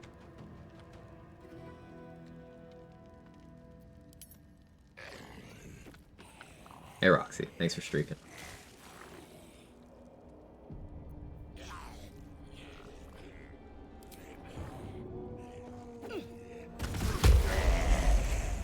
So let's let's go over this. So I threw that bomb there, and you see the combat log got very populated, but we're going to focus on the ones that wanted Get Coal. So, Blasted Get Coal for 16 force damage. Blasted Get Coal for 14 force damage. That was 2, because he was not somewhere illuminated. See, he didn't take the radiant damage, so that was the natural use of the bomb, and then the fall damage. So that's why that smoke powder bomb exploded twice. But you see these reanimated corpses here, there's more explosions on them, because Callous Glow... Actually, no, I didn't throw the bomb anywhere illuminated. Let's see. See, smoke powder bomb took 2 bludgeon damage from falling. So Callous Glow applied to the actual bomb damage, but I did not throw it in a way where it was close enough to a light source to be considered as illuminated for Callous Glow to happen on the bomb itself. So we could have gotten Get with an additional explosion. I just didn't place that bomb as well as I could have. Hey, Mustard, thank you for the 21 months. You know Dirge is stored in the balls? I'm funny sometimes.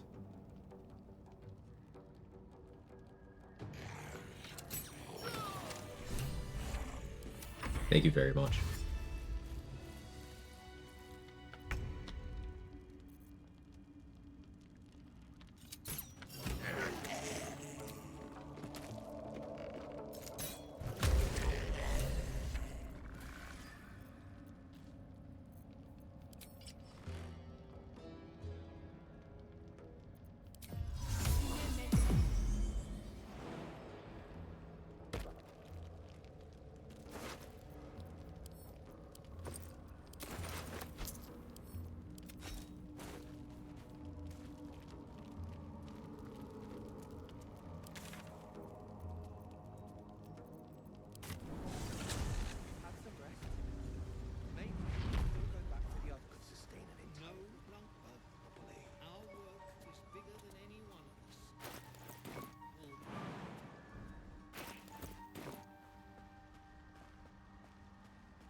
It greets you with a harrowing. The meat.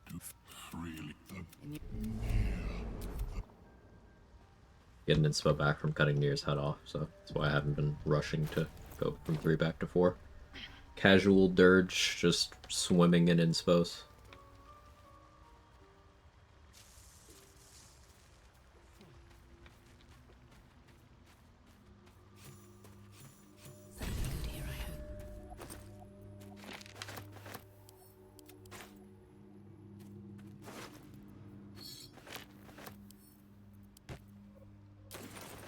Don't mind if I do.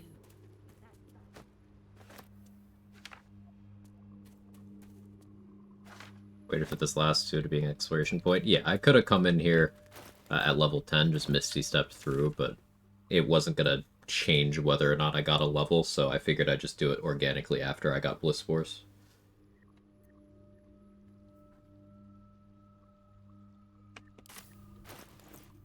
Did I... Okay, I have the Ring of Color Spray, so I did grab that spot over there. Like, I haven't killed all the druids. I haven't killed all the Myconids. There's plenty of things we could be doing for XP right now. We could hit the level. Honestly. Like, should I? I'm thinking about it.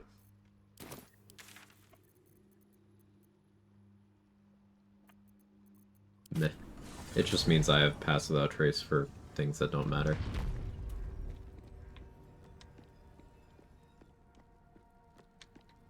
Other instances, player damage causing more player instances, like stacking poisons, think of bombs like that. Yeah, that's true. Doing things to someone that cause reverberation or encrusted with frost to stack on them, or mental fatigue, and then getting the eventual payoff damage from those. That's damage you did that causes more damage.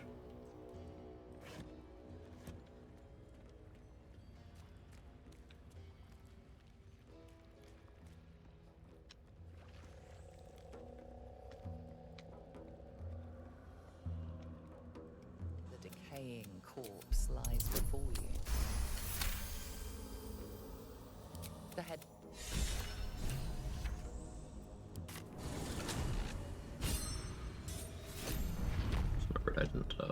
far here.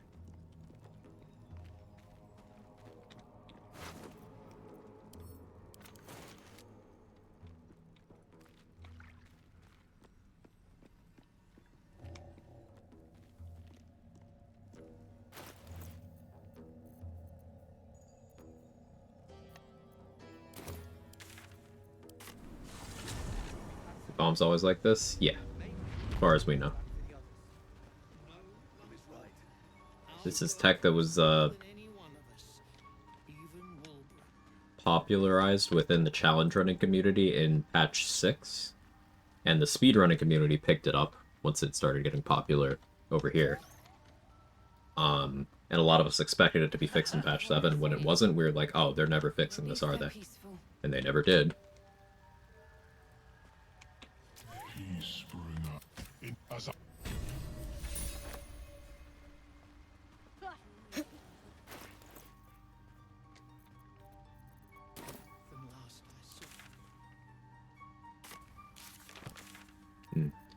Hammerraft.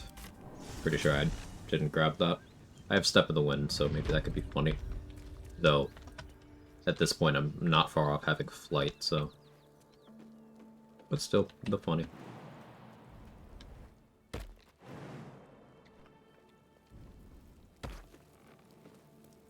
To be cautious. Nice, 1 XP. You can chill.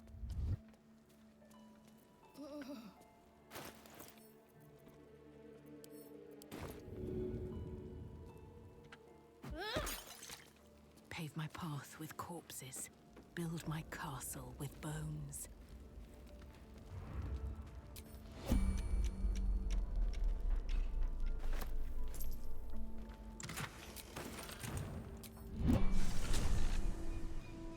Even if they would have fixed it, Tavern Brawlers still be good. Yeah. Or, not Tavern Brawlers, excuse me. Bombs would still be good. I got distracted by Trade's cursed message. That's why I said Tavern Brawler. When Tavern Brawler Corporate Token bombs, we don't have to open that can of worms. I mean, we could. We don't have to.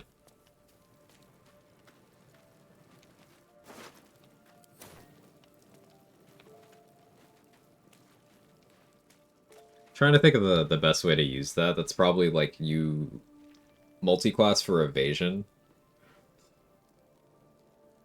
And maybe you take enough abjuration so that your damage riders can't pop you out of your shape either. It was Larian who opened it? Yeah. But basically, as of patch 8, Tavern Brawler acts as it does in Tactician for wild shapes. Meaning it applies to all instances of damage that are attributed to you while you're wild shaped. So yeah, if you put a bomb on the floor next to someone, turn into a fucking bird, like from Corvid Token, a necklace in Act 3 that anyone could use, and attack it, the bomb is going to get your strength modifier as bonus damage. Now by default, the bird doesn't have good strength, but there's nothing stopping you from popping a Cloud Giant elixir and being like, yeah, my bomb actually gets, you know, fucking plus 8 damage. It's stupid.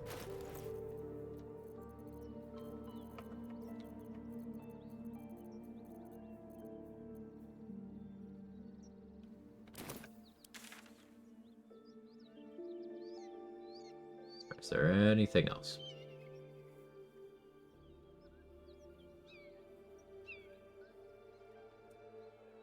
Did I kill Gandrel? Yeah, I have his bow. Of course I killed Gandrel.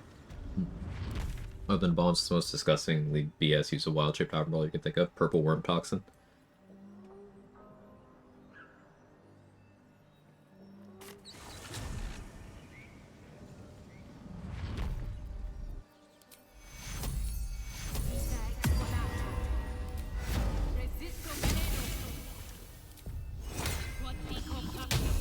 Retaliation, that's a good one too.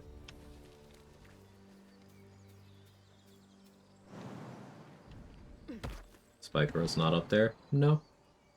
Because Spike Growth already does as much damage as it needs to.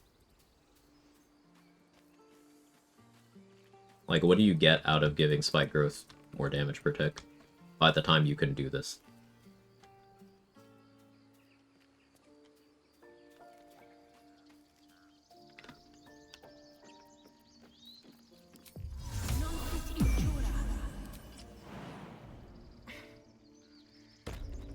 Very well.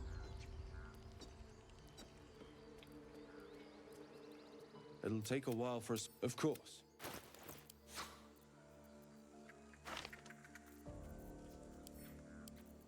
Take a lightning bolt. Lightning bolt, lightning bolt.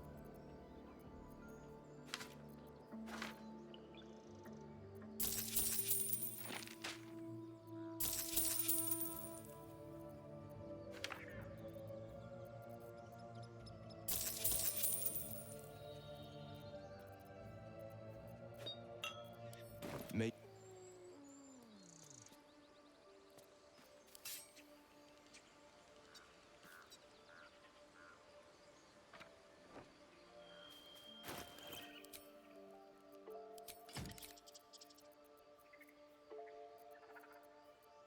May as well stealth archer this, right?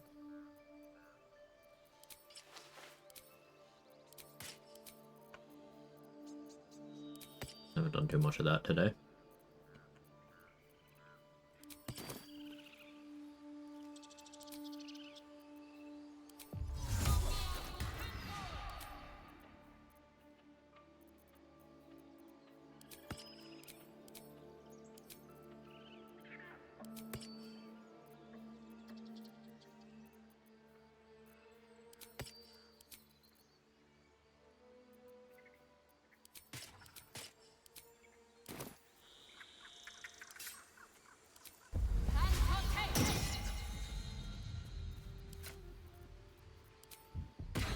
Don't want to draw any attention.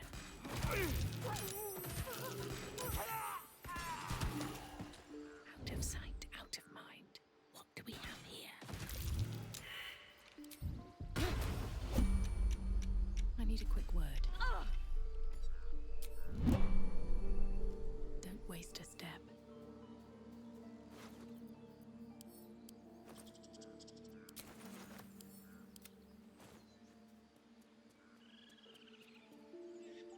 Work on Slayer? No. Never seen you dip in a candle, meanwhile it's like half my bonus action to different games. Because I'm often using other coatings. But, yeah, no. Being in the habit of doing a candle dip is a good thing.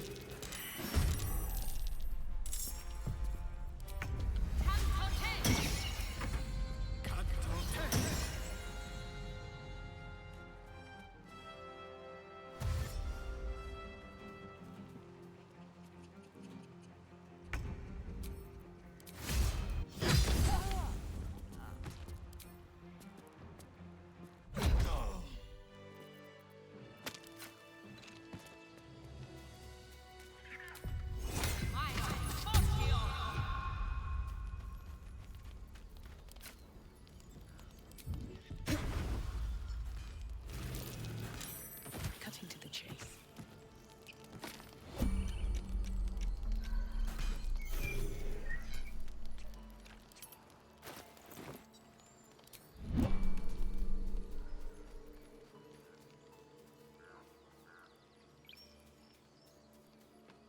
At the very least, Tavern Brawl is problematic for damage optimization, so I take some satisfaction in that in Wild Shape. Yeah, you at least have the downside of, like, you're going to start actively dying if you're going for peak damage. Softer than a whisper. May the gods take you first. Goodbye. Breathe quiet. Move with care. Goodbye. Should mind my step.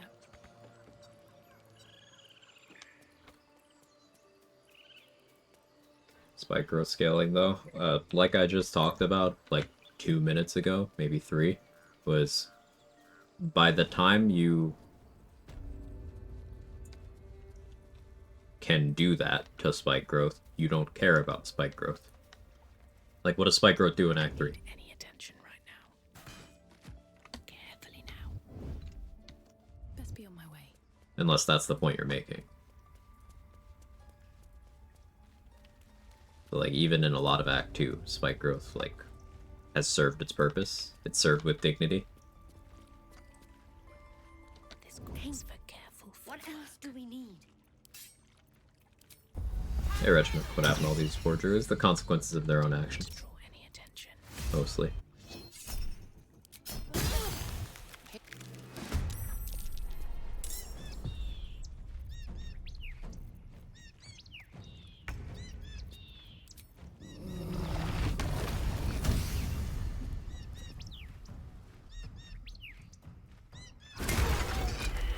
Light on my feet.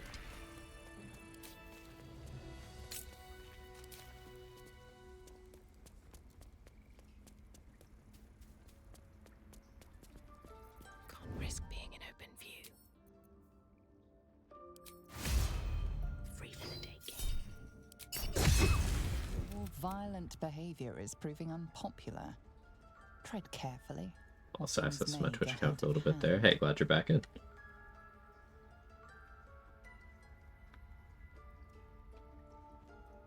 a pretty large area movement restriction, I guess. Well, that's the thing. The point I'm making is that a lot of stuff, the deeper in the game you get, doesn't care. Like shadows in Act 2, they don't touch the ground. They don't care. Act 3, mind flayers, they'll just fly over it. Imps, they'll just fly over it. Cambions, they'll just fly over it unless you really convince them they want to walk through it, which you can do. It's still useful for some things, it's definitely less useful than when the primary things you were fighting were goblins and, like, zombies. And you didn't really have too many other options.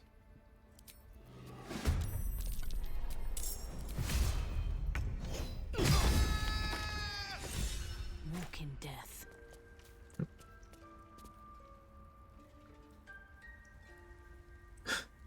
Spill the blood of the tieflings. I guess you can still get the Raid the Grove inspo, even by not raiding the Grove.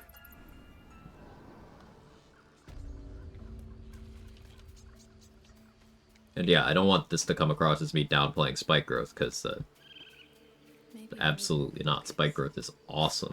It's just, it's far from, like, it's an example of the absurdity of Tavern Brawler applying to global damage. Like, that logically doesn't even make sense. That's why I've used it as an example.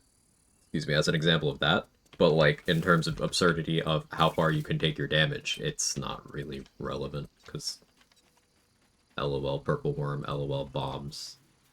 Any kind of dot, really. You could do Bleeding, Purple Worm.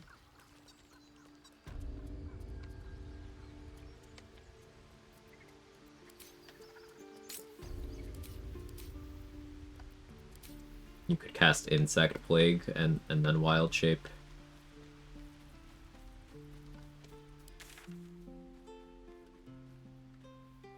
You could make a bunch of Freezing Spheres, then Wild Shape. Why not lethal him? Because I like Wrath. No other reason. I just like him.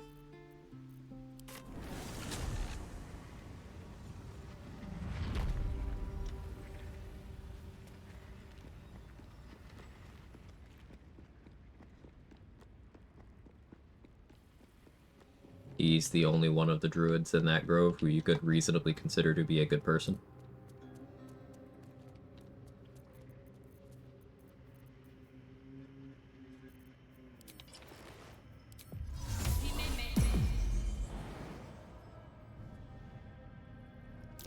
The lava by the hills.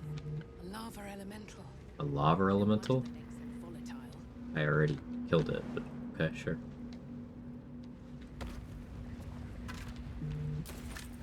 My phone going off. Stop it.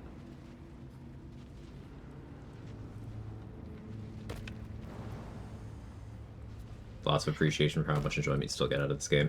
Most friends who moved on past BD3 feel less inspired to play by myself recently. Everyone has different things that they consume and enjoy.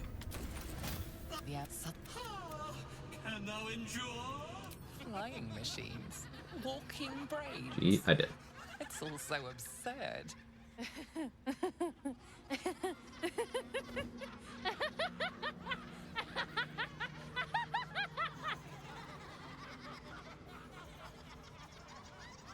Ha.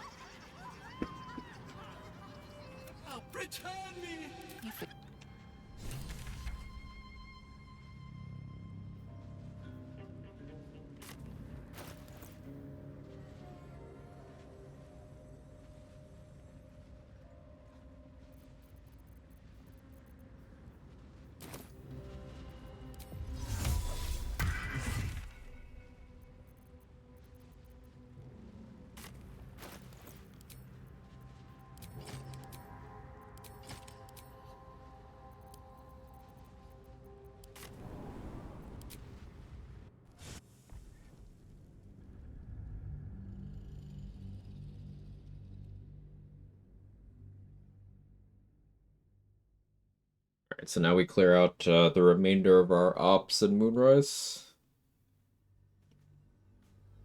Did I do the Squire? I don't know that I did. Let me go check that out.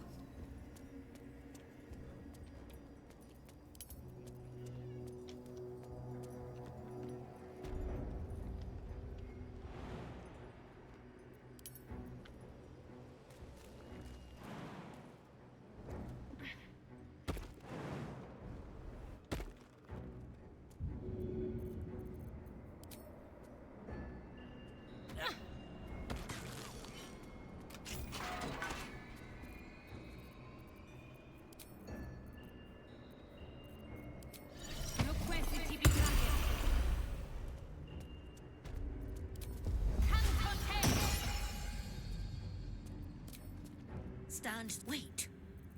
Something in your. You are Naycher. I pass then. But You picked the wrong fight, friend. Alright, Squire. That's curious.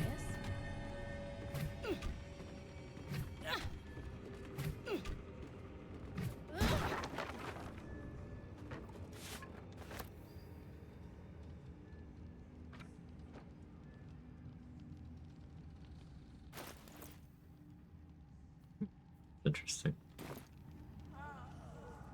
Ultimately, that's fine, but that's funny.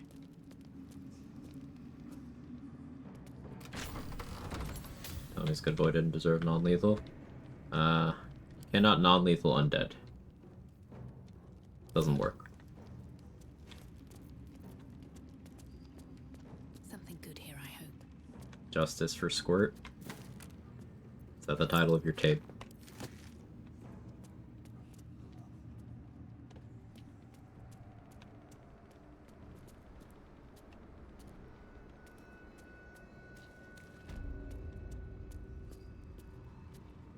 I could bring Gale for this. Sure, I guess we do that. Yeth, I'm very proud of you.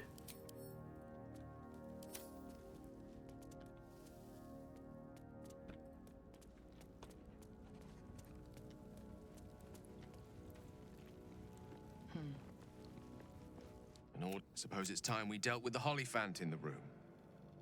You have questions for me? And I promise I have answers. Not really. Oh. Well, in that case, I suppose we'll just move on.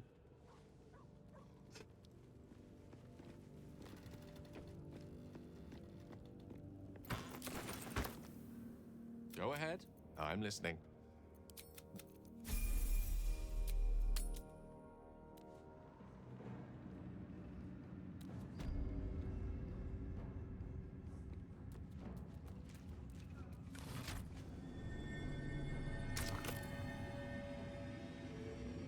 All for me.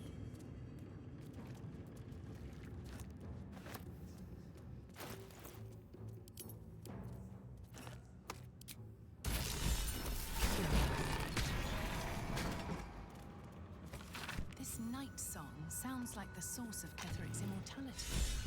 Maybe I can use it against him. First, we have to find it. And I suspect he keeps it very, very well hidden. The necromancer was experiment. A ritual circle. Though, Mistress' eyes may be upon me.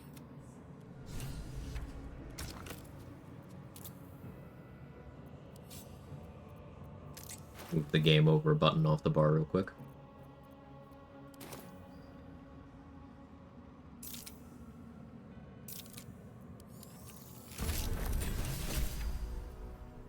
I'm gonna try to use the Shadow Lantern on my next Gale run. I think I want to play Gale on my next run. I just gotta figure out. No signs of any divine retribution incoming. May not be the most savory kind of. Yeah. Go ahead. I'm listening. Just gotta still figure out exactly what I'm doing build-wise. At the ready. Press the button, it'll be funny. I mean, probably would be, yeah. It's the least sensible class for Gale to play, Barbarian, because that Rage Scream is just not it.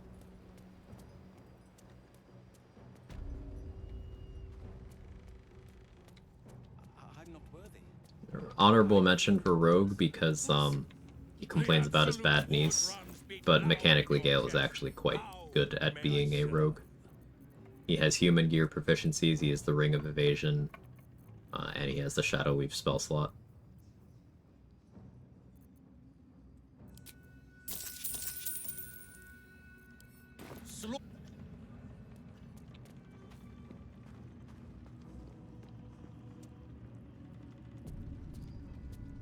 Would Minthara still be the strongest if you couldn't use the other companions? For example, only Origin Gale can get the Lantern. Yeah, Soul Branding's fucked up. No, David. Soul Branding is a massive power increase to the level that, like, other Origin features don't really come close to. Like, sure, Ascended Astarion, getting that necrotic damage, quite good, on top of Astarion and having Happy.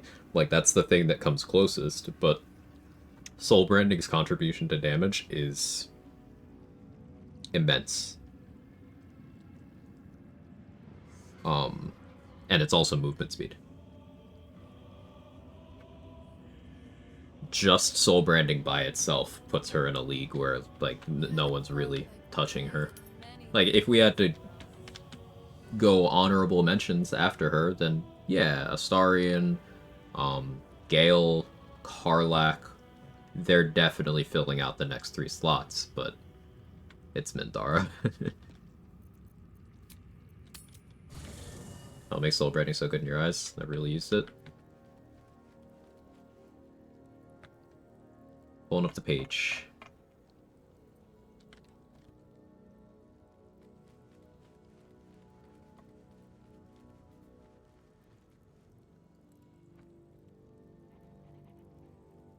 Sacred texts. So, 2d4 plus 1 fire damage on your next attack. On the target's next attack. So the target can be a creature with a weapon. This costs your bonus action. This has no cooldown. No per turn limit. It's just if you have a bonus action, you can do this. It has a vocal component, so you do need to, not be silenced. But 5 meters of additional movement. This is almost 2 Crusher's Rings, for reference. 5 meters. And 2d4 plus 1 fire damage on your next hit. This is not consumed by throwing.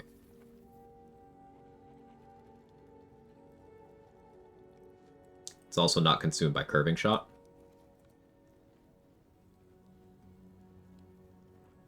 So, if you were playing, let's say, a throw Minthara, you could just spend a bonus action every 3 turns to have always on 2d4 plus 1 fire damage, and always on plus 5 meters of movement speed. Even if you're playing a non-throwing build, just being able to do this for 1 attack every turn at cost of only a bonus action is quite something. If you have 2 bonus actions, can you stack Soul Branding twice on the same creature? No. But you can attack. You can Soul Branding, attack, then Soul Branding again, then attack again. And that's pretty good. Yeah, in full party, you're looking at having Minthara buff Ascended Astarion, and then that becomes the go-to. But because Minthara is the only one with this, if we're talking solo, like, this ability is easily the best Origin feature in the game. Piercing Arrow also doesn't consume it, right? It's true.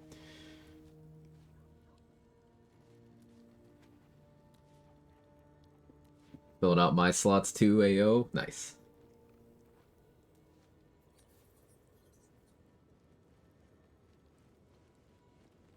So yeah, Minthara is the strongest companion in Baldur's Gate 3. Just spec her out a paladin. Maybe I need more pockets. Oakfather preserve you.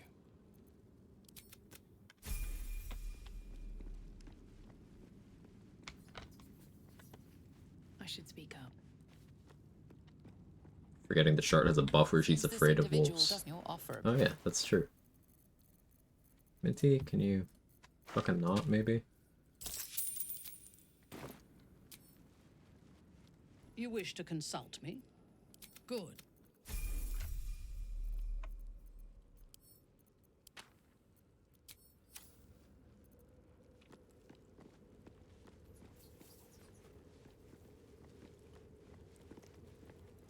Halsin is one hench elf. This fortress. It's risky to enter Moonrise with an unwelcome companion. You could be sure to keep them close, so you can... The Oakfather's work is never done. Only. Should you be interested, with one drop, I can brew a... No? I forgot to actually ask. I'm not getting the money here. Should you be interested, with one drop, research, natural... If it is for the best. Could add Minthara go Should you be first. interested, I have a... With one drop, I can... Among the many crimes tallied. So let me adjust my offer. Still got some money out of it.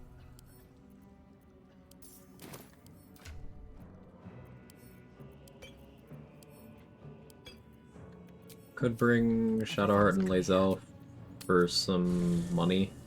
I don't really care about their elixirs though, and that's busy work. Always at your side. Smitty no check. Lulsworn Drow don't have to make that history check, they just get it for free. So the optimal play is to just bring Minty there first, out of everyone. I just forget often, because I don't really care about gold at this point anyway. A mistake. When you...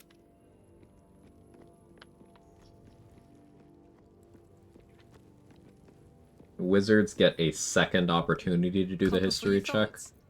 But Lulsworn Drow just get it for free. Oakfather preserve you. Wherever you... I'll...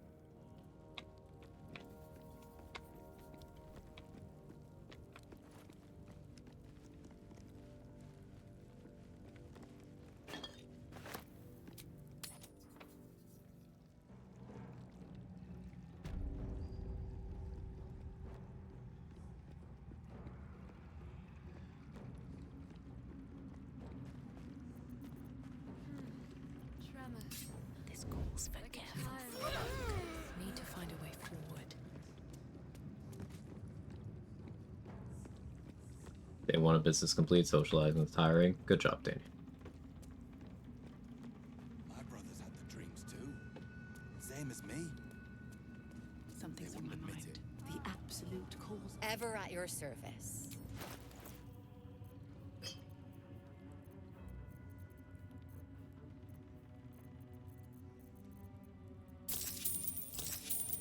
Speed pot. I don't think I need anything else from you. What are we doing on smoke powder arrows? 12? Sure. Take more supplies that I definitely don't need. I deserve a treat.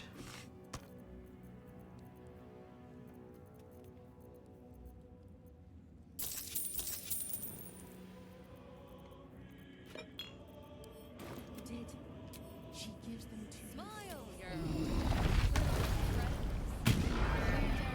Many hearts. One God's soul. fear is thousand more. Of many thoughts. Fearful.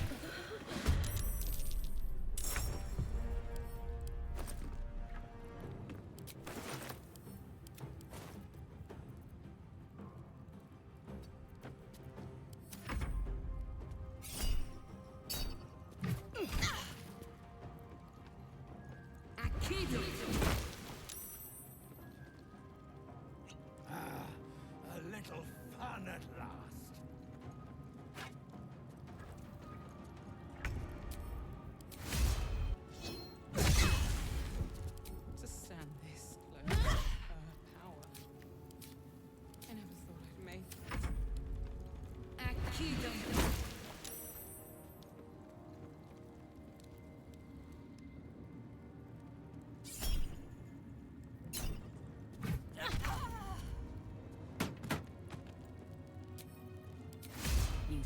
grave mistake. The Absolute's war drums beat loud in your chest. How may I serve?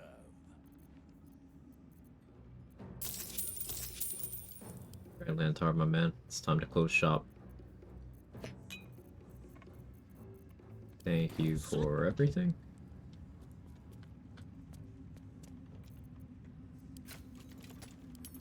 Softer than a whisper.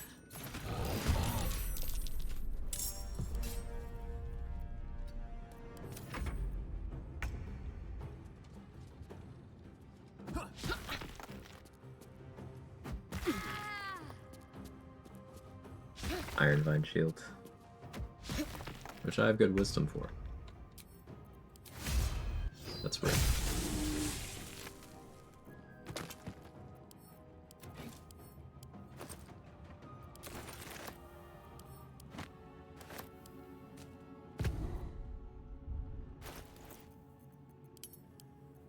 I'll stuff him in the backpack I just got from his inventory.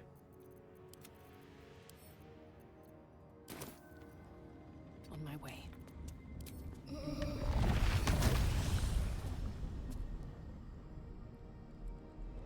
Possible that the VA voices Lantar, also voices the merchant at Burger Tribunal.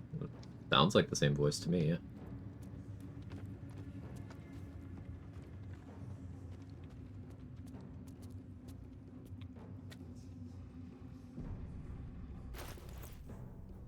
Okay, we're fully buffed. I think we've killed everything we care to.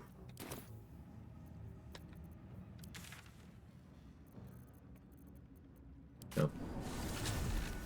Same VA? Nice.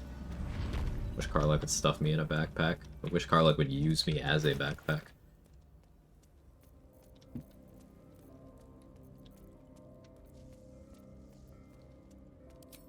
Oh, look at me shopping with Smuggler's Ring on again. There's one more for the road. Leave me alone. Also forgot to actually grab Iron Bandage Shield. Oops.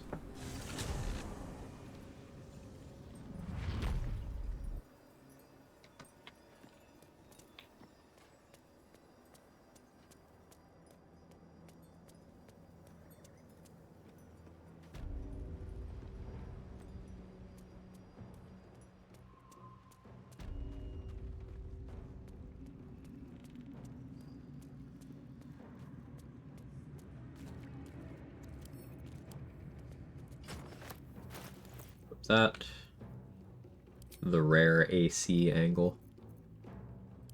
Don't need much right now.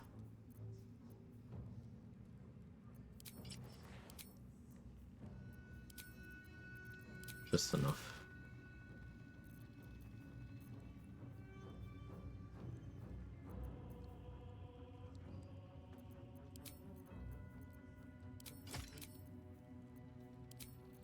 It's probably enough.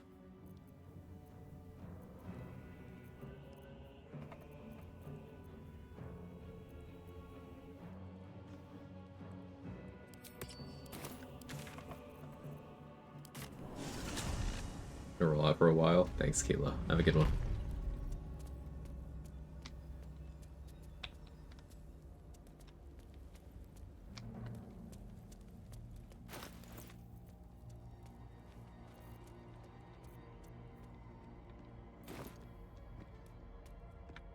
Going in here without poison immunity, just poison resistance, but it's whatever.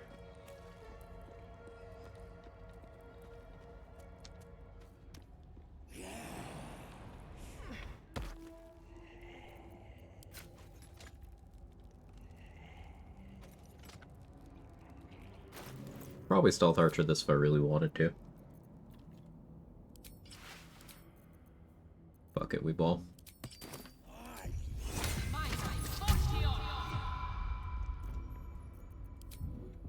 Just out of view.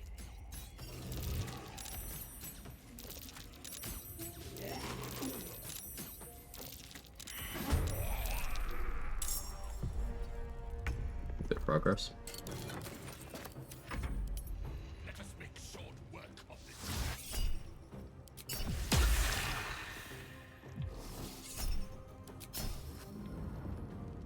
42 arrows with many targets. Yaha.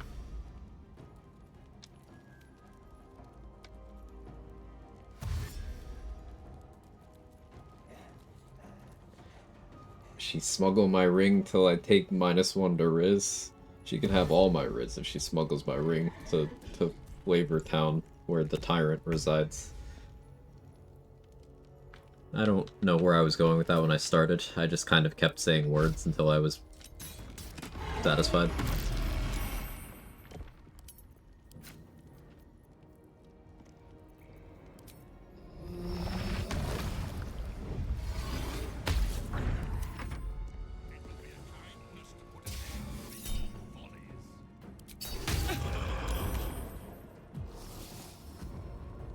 Very well.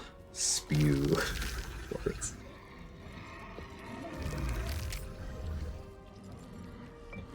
Decided to let the Justiciars take care of Balthasar this run. Never did that before. It's a way of taking care of him. It used to be my go-to. Nowadays, I do this strat where I kill everything here except for him to get the XP, and then I let him get to the Shadowfell so I can fight him for even more XP there.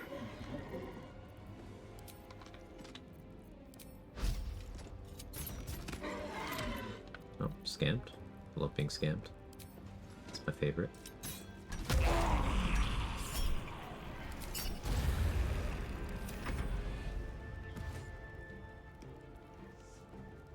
The 4 damage cloud kill. And I succeeded the con save. I have resistance and 2 DR. Yeah.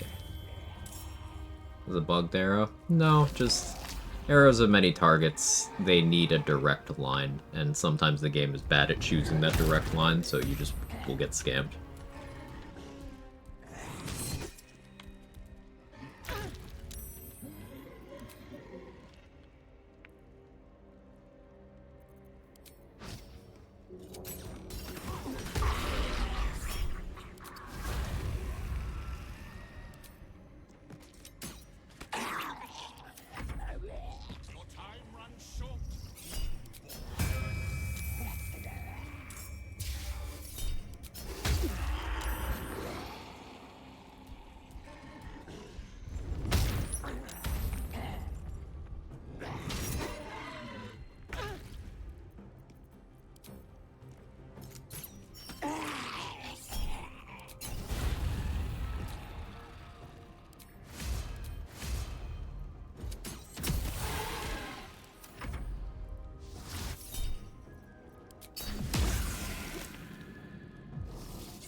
I'll heal eventually. Arrow of Thunder is the most scam arrow for me. Started keep count dozens of times used and never once that arrow succeeded. If you looked at the DC and the combat log on it. Here.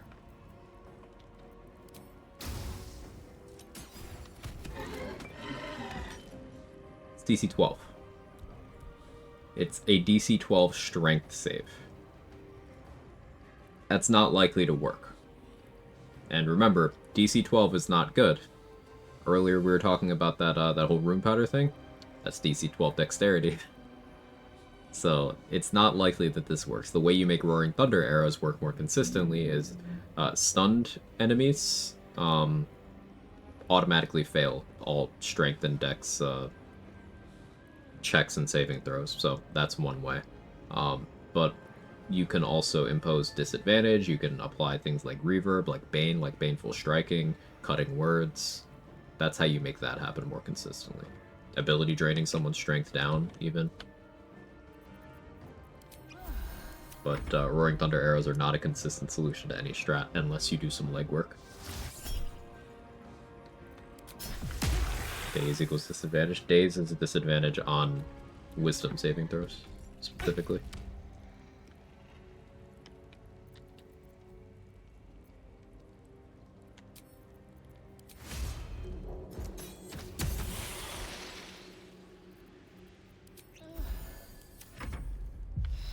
still deal damage even if they save. You just direct impact them. Yeah. Just use them as a regular arrow and hope for the secondary effect, or make it so that they are extremely unlikely to succeed on the save, or in the best case, unable to succeed on the save.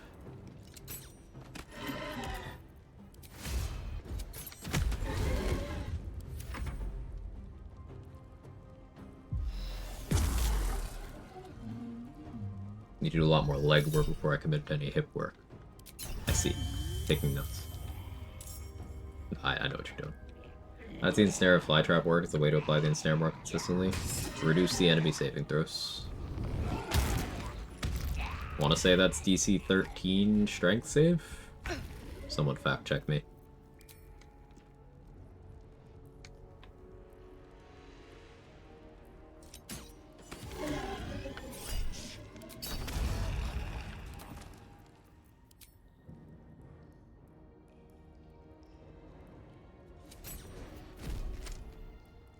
Can't slow down. DC 12 strength, thank you.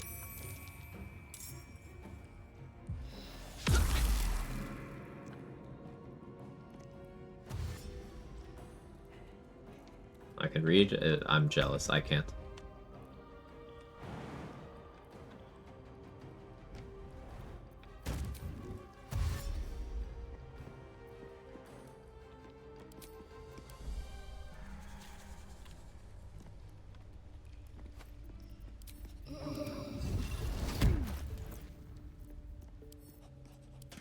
Right now we're really scraping the bottom of the barrel on XP. It's like the gnomes and myconids that I haven't killed.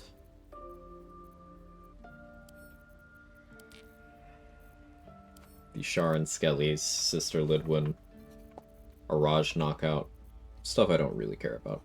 So we are on pace to, even in a dead Aelin run, we'll hit 11 first couple minutes in the colony. It's good enough for me.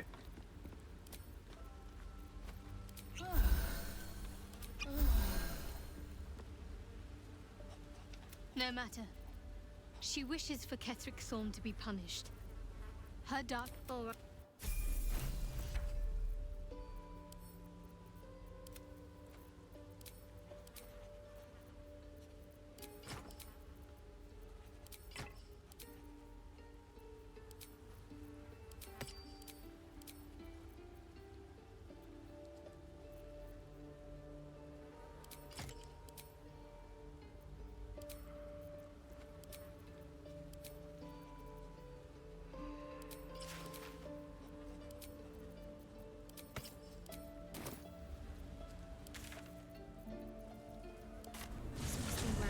undertook their final preparations. Shall we go for a walk? The end is near.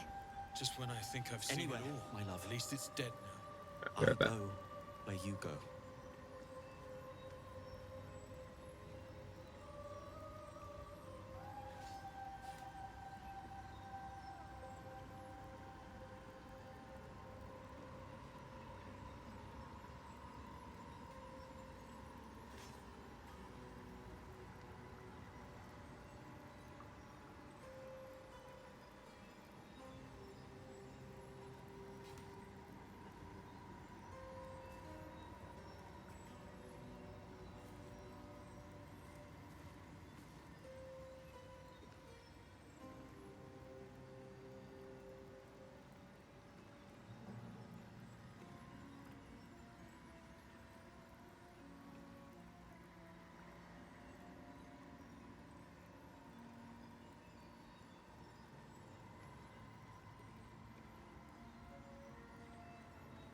No splitting up. Ever again. You hear? Deal. For once, we are in agreement.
you holding up?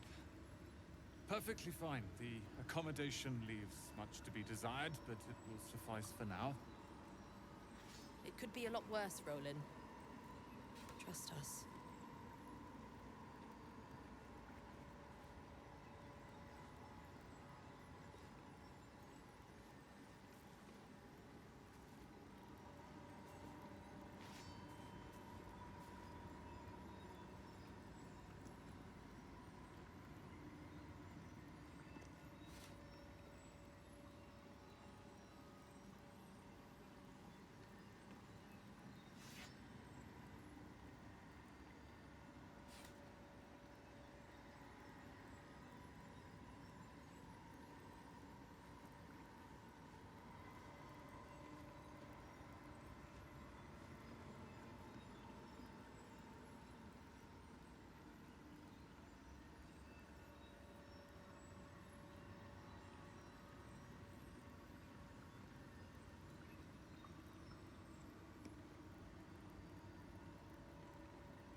How bad was it in Moonrise?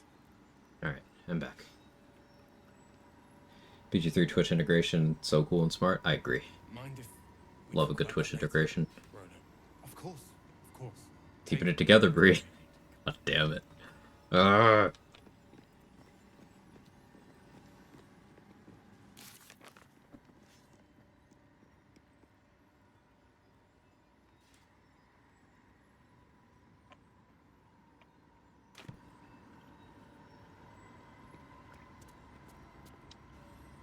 This must be the last step. All right. No. Your party. Damn it, sweetie, this is a party. As you said, curls. You trying to put that sword away, you know? Haha. This is the Dark Lady's domain. Unfortunately, Damon started acting weird when he saw pronouns in people's bios in Last Light, so... As if the softest You know, push that was that. sent me drifting away.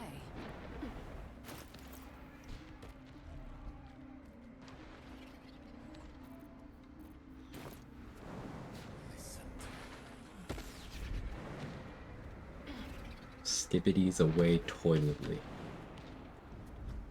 In my mind, that was just a scuttle with a lot of farting.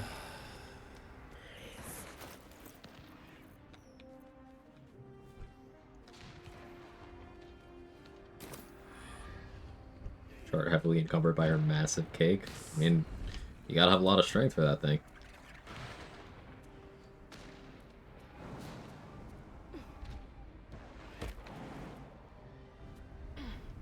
So we're gonna leave her back there while I do all this. If everyone else minds their business, I'll be fine.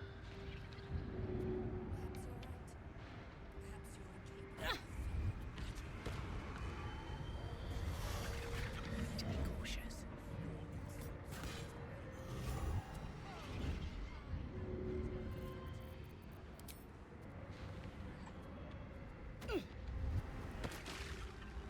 I don't need any attention right now.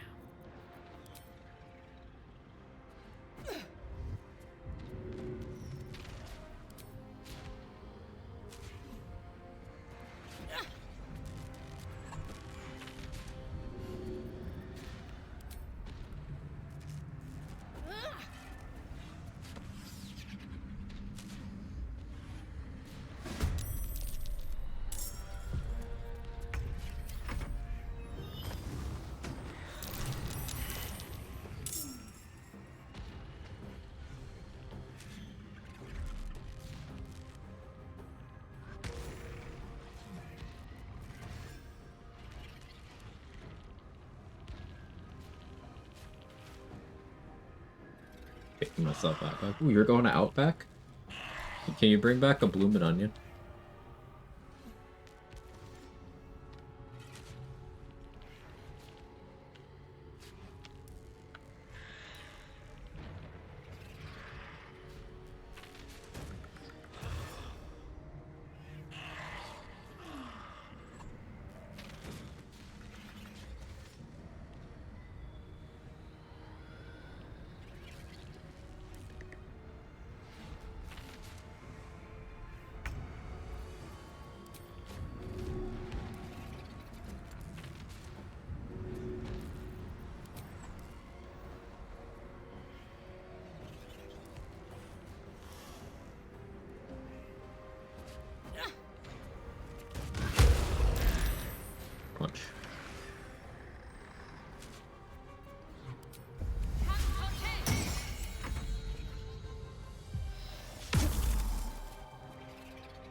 Yeah, I'm done with you now, Balthazar.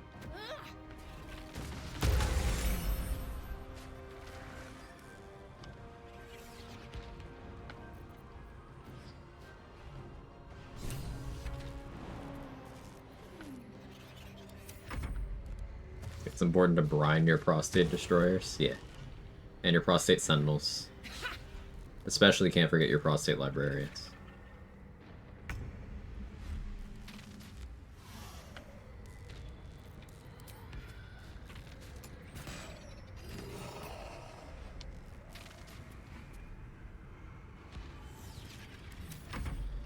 I just realized I did lose that bless by equipping Whispering Promise when I was getting the Char buffs. I have a bad habit of doing that. I was like, where bless? That's where. I'll remember next time. So yeah, if you want, you can effectively trade Voss's Raiders 75 XP for being able to keep that bless through to the act finale without Lae'zel needing to be dead. That's probably a good trade. Don't be me and forget that you were doing that.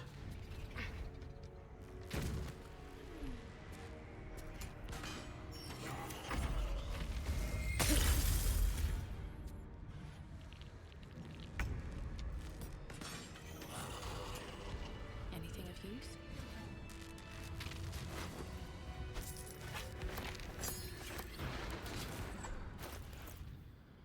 63 XP. So with Voss's Raider.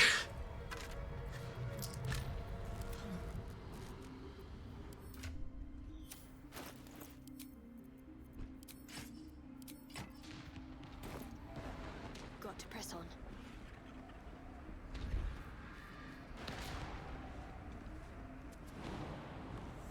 Get it with Knight's Long Quest XP? Yeah. Just a little bit further. See my actions, Lady Shaw. Can you smell it? The brine. It's infused with thyme and rosemary.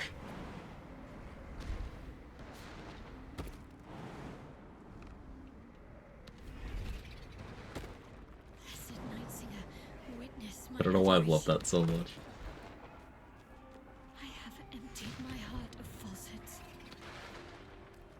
I have vanquished your foes. Lady Shaw's will shall be done, as sure as night will fall. Lady Shaw's will shall be done, as sure as night will fall. Still alive, so that's progress.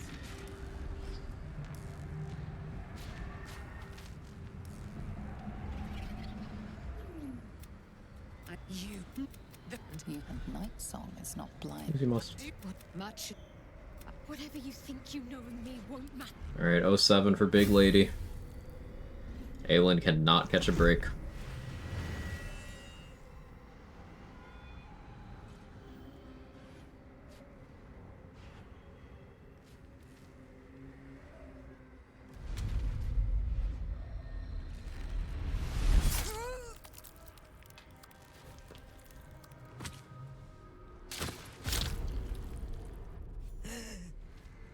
There it is.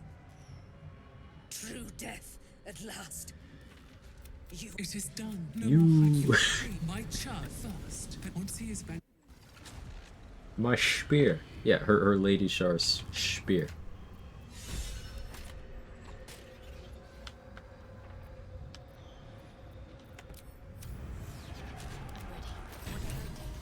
Equip your club.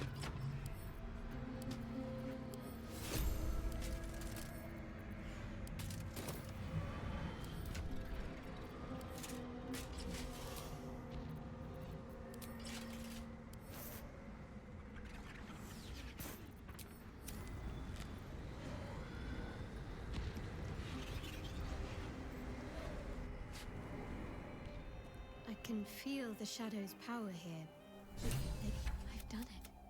Not as glad as even. There is one other matter. Leave it to me. You'll see exactly what I mean. I want to try to Try to bypass her hair change on this route too, next time I kill Aelin. Because in theory, if I just have her like jump in a chasm or something, then have Withers hold on to her and I just don't talk to her. Could probably go about that. Anyway, we have Spirit of Evening now, so lol.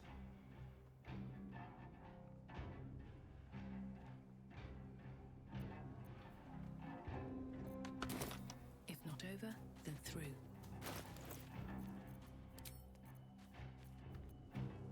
And also we leveled.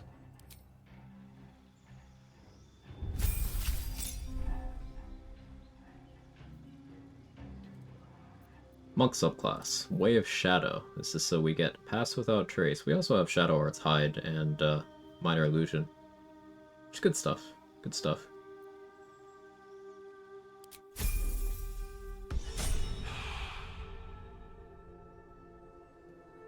Thank you, Silent Diner. Edit, calm, build. You okay, Daddy? DJ Sharp, little upsetting.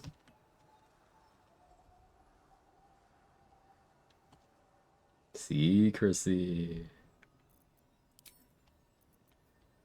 The secrecy.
So I'll do that for now.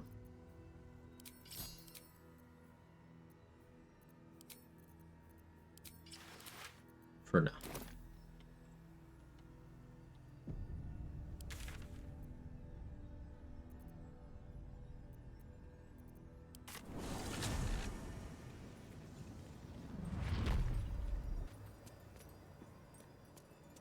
I love Shadow Monk, but 3 Druid for Bite Club Merkel. I could. I certainly could.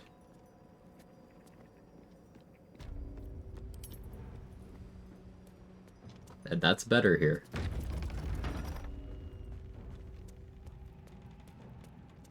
But I'm gonna just do this.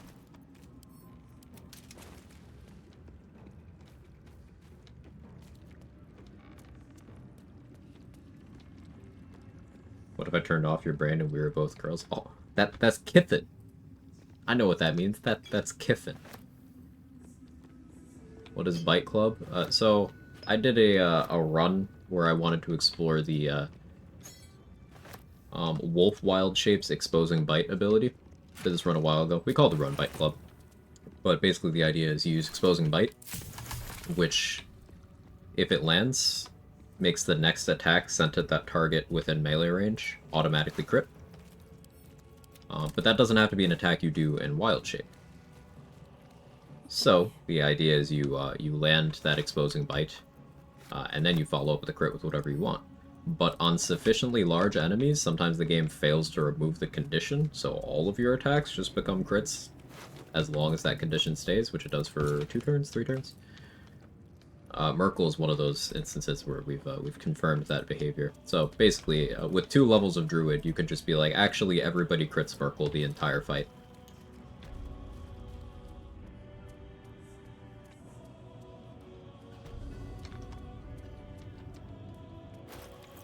Ew, girls kissing?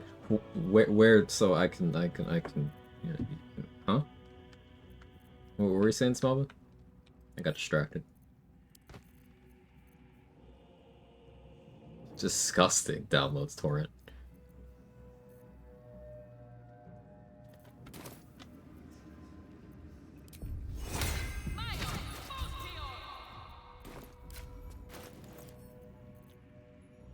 What? Will freezing? No. Mine was just accuracy. Boring.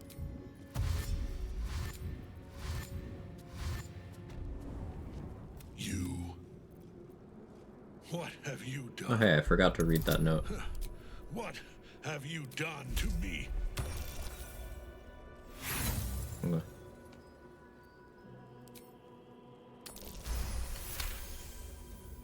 We'll just clear You've these. come this far. You've stripped your enemy of his advantage. Why would you show mercy now? Let's do it the hard way. Hey, Wrath. We're all good.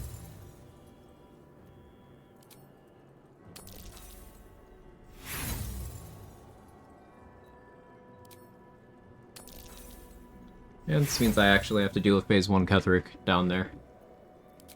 I think I forgot to read that note. It's probably even in my inventory. No, I forgot to loot the chest entirely. No. No, I just forgot to read the note. I think I sold it right away.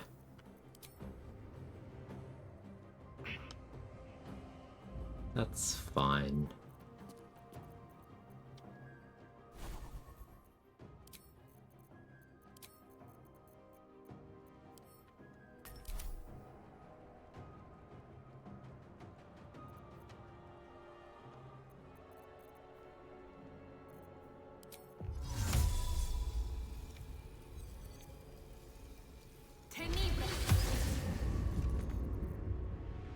Breathe quiet. Move with care. Mr. Strimmer can't read, it's true. Read it now and use your action to talk about his dead wife. I think the DM would allow that, right? If everyone else minds their business, I'll be fine. Incredible term, sir.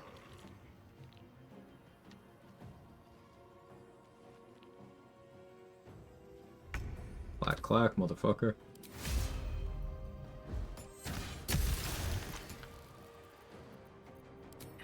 Hey Nevada, thanks for good luck. Spicy chicken, cheesy chicken, or Parmesan crusted chicken? Spicy.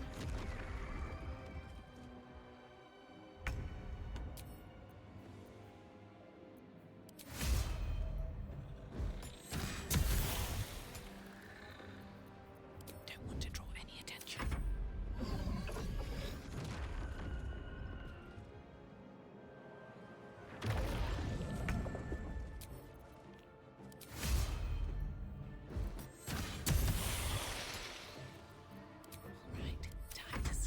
Not wearing my reverb boots. Also, this is Giant Breaker. I left Harold somewhere. There's Harold.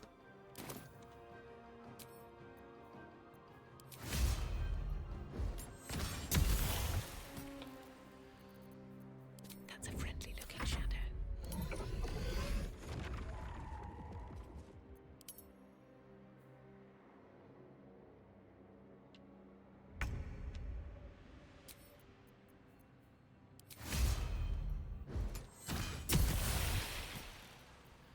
I don't need any attention right now. Reverb boots is a weird way to say spunk boots, but okay. Thank you for your understanding at this time.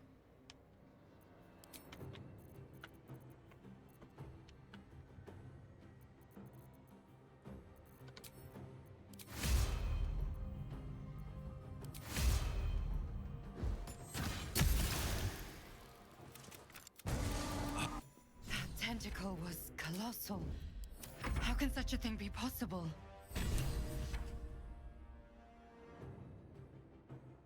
We had first Scuffed Merkle. What about second Scuffed Merkle? Just gives me time to set up, right? I'm coping. Coping so hard right now. Softer than a whisper.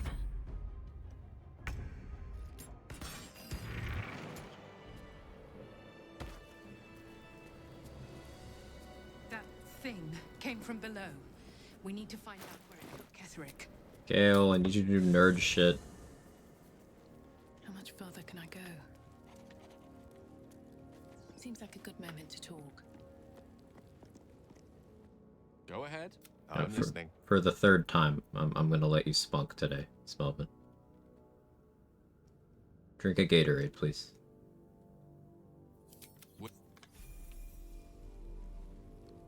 Seek and you shall find me.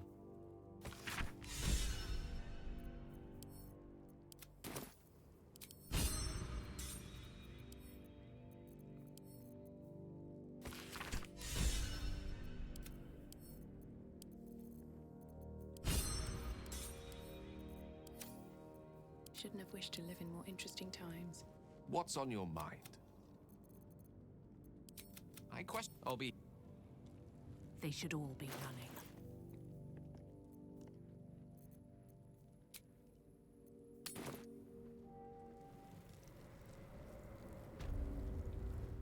Let's adjust my weapons.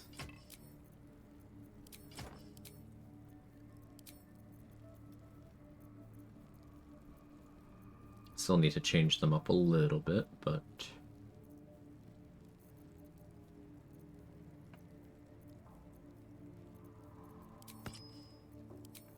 go here.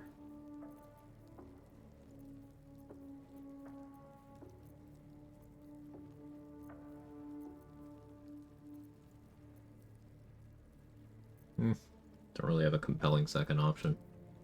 Maybe Shadow Cloak, then I get him with a Darkness Arrow or something. Meh. Callous Glow for other things then.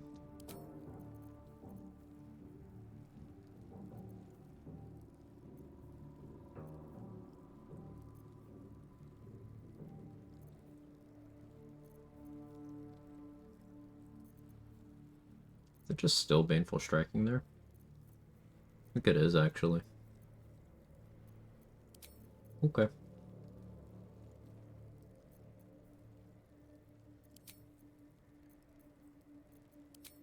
Stick with that. It's probably Adamantine Splint over DJ Halfweight. But I kind of want Advantage from Constitution. How bad do I need crit immunity here? Iron Bite's not doing that much. Sure.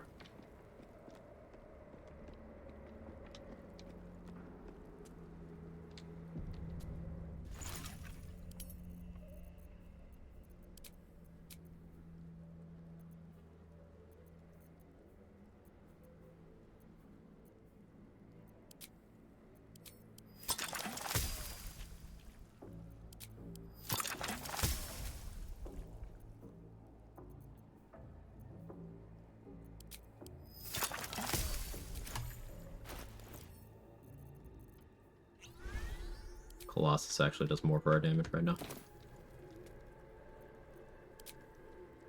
The holy Hey, Twister. yawns back at you, impossibly. Still can't believe I missed on inviting Mr. Bear to my team in my playthrough. He didn't miss out. For how long? And how deep does it go?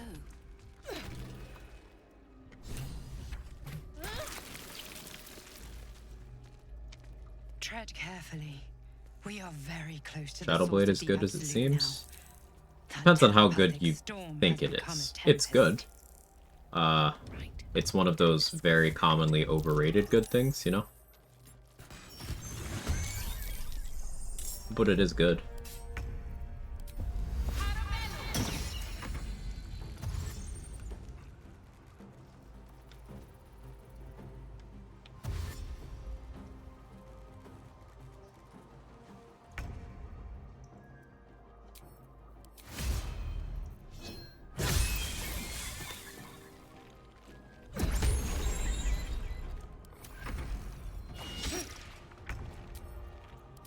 I think I broke Merkle. Oh yeah. These boots have seen everything.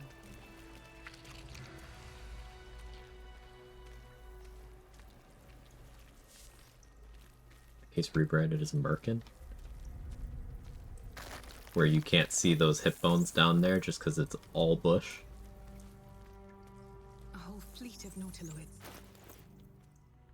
It's like an upside down Bob Ross.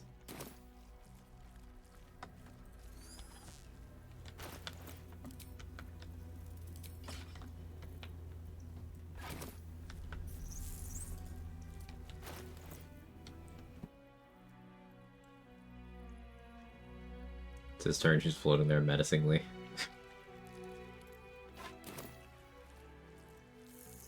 It should loop back around to your turn.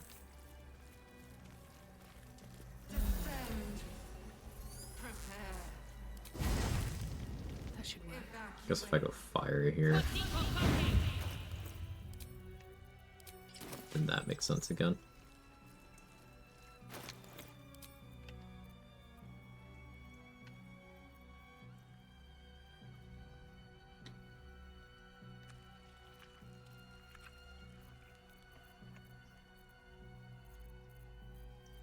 Left my Hellfire hand crossbow somewhere? Huh. Guess I accidentally put that to Shard's inventory at some point.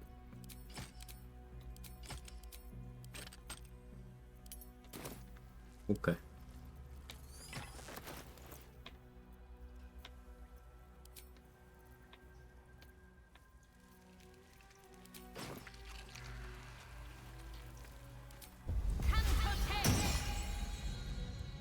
Out of sight, out of mind.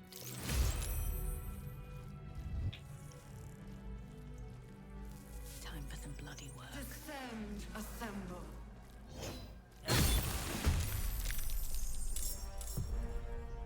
Literally one.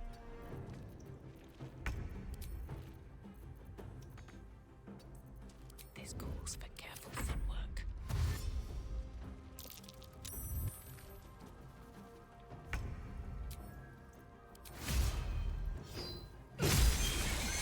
With haste. Guess some personality alone who would have the most pubes in camp.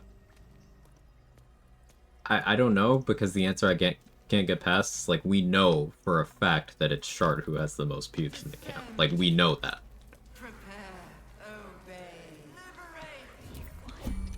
Like, we've seen it.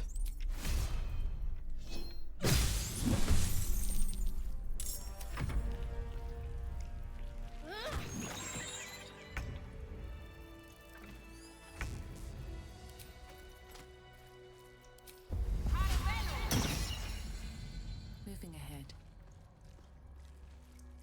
All right, time to skulk about.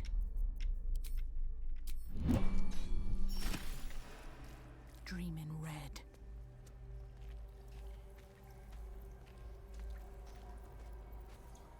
Descend, assemble. I can't believe I didn't think of the bonus action over on Monk ages ago. Mind flayers and It's, civilians for some reason it's hard to think of. side by side. This must be where they infect and transform those they kidnap. Like, I didn't remember until you brought it up.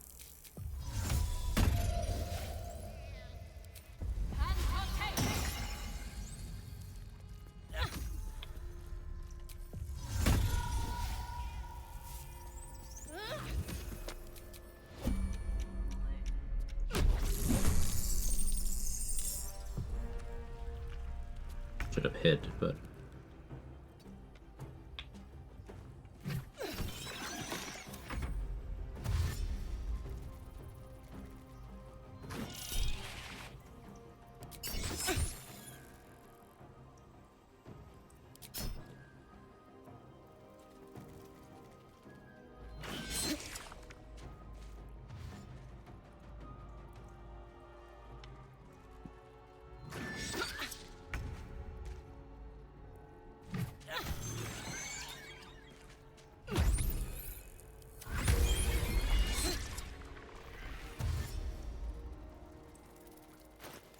What do we do with the last level in this spec?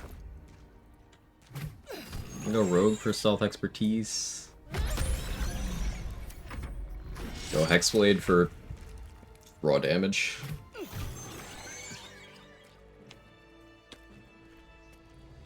I'll give it a shot. Brine pools, but empty of tadpole. A parasite, brimming with magic. By Grazit's cock, it's a Well, Mizora to enter my... Controls are open to empty your my tadpole's parasite? command. I don't know. To your She's hot. authority. Leave me alone. good, ignorant thing. It's always the terms and conditions that.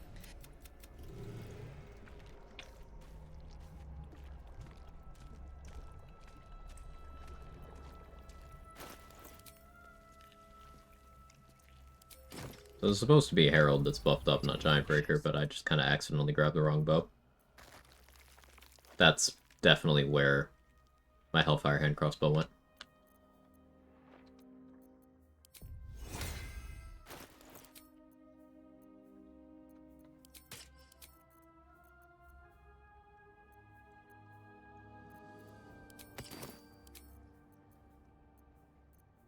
It's alright, we can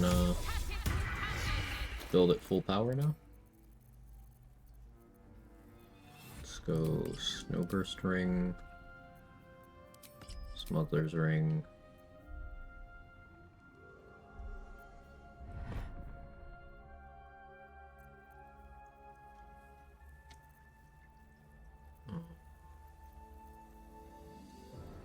Suppose we go here. Prefer this actually, just because we have the arcane synergy right now.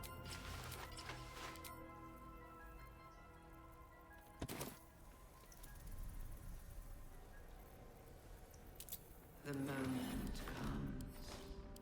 The absolute moves.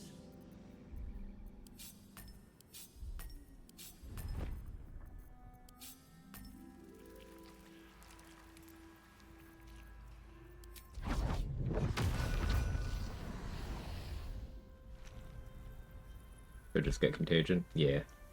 See the exact sacrifice. Bloodlust afraid. Have to keep going. Listen. It's Mizora. Leave me alone.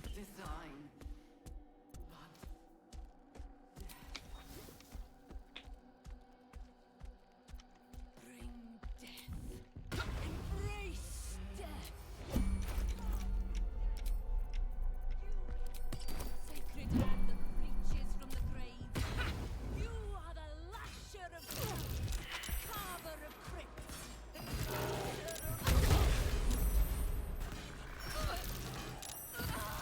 She is neck. I'm busy. Alright, thanks, narrator. I was very busy. To press ahead.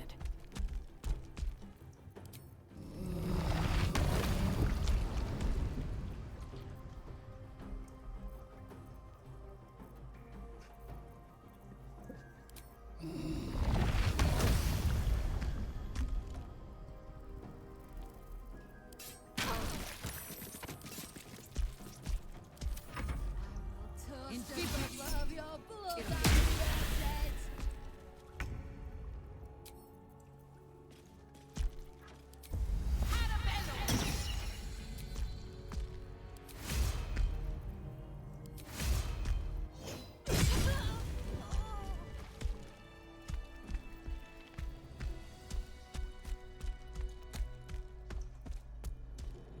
Here we go. It'd be crazy if respect to 11 slot. 11 Arcane Trickster also makes sense. Because, could have a mage hand equip a Devil Foil Mask and Ring of Shadows.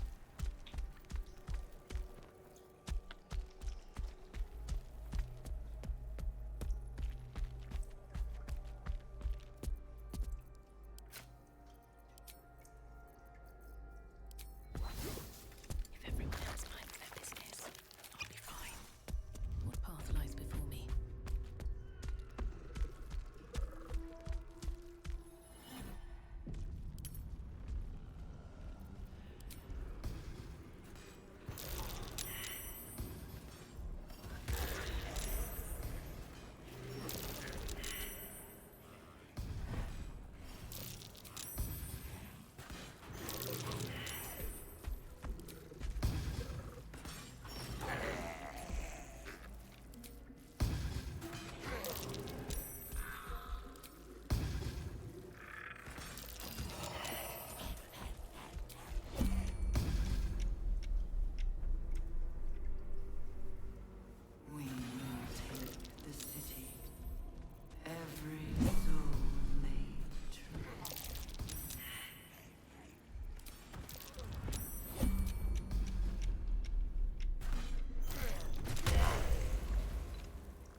Stressing you out?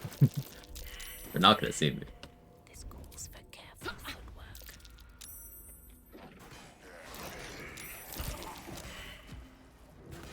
I don't need any attention right now.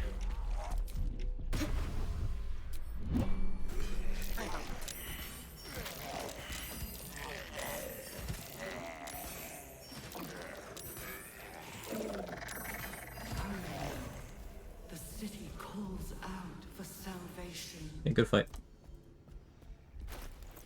The chosen are my heart, and you my many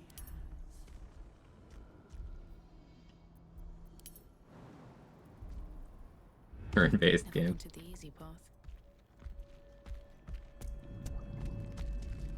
I missed quite a few of those darkness arrows, but it was still funny.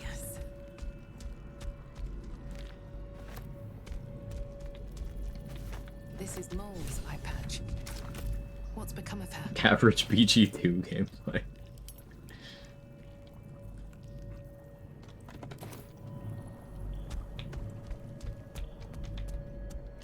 People look at that gameplay loop and think LOL cheesing. Probably. Fortunately, I don't have to confuse myself with the takes of people who have less IQ than the temperature of the room they're sitting in. The console. It is I can just ignore them.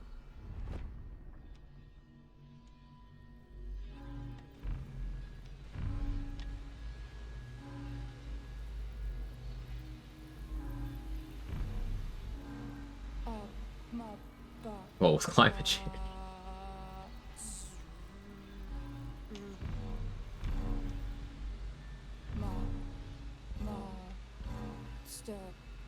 Welcome.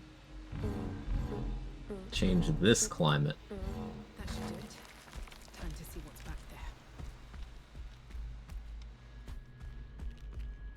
More for me.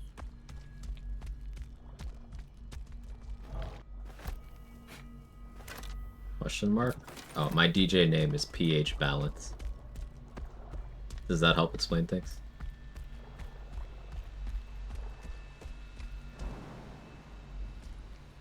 Prepare the march. My chosen gather below. I guess.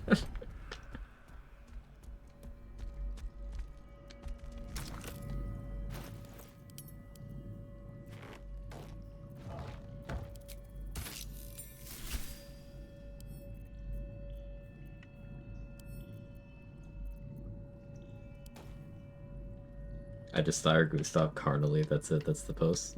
I get it.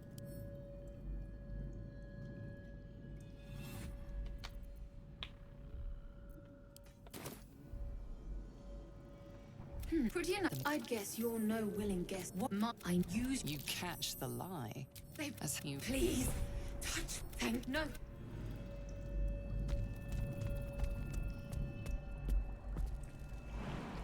The room temperature joke more potent if delivered by a European. More potent. The sentiment is the same. It's just the level of intelligence we're talking about varies quite a bit. Yeah. Ultimately the same joke, but it hits different. I wonder how many pilgrimages to Moonrise ended down here. Kind of like how if I called something like I can call something cunty, but if I called someone, you know, the shorter version of that, if I don't have the appropriate accent, it just feels icky. So same joke, different reception.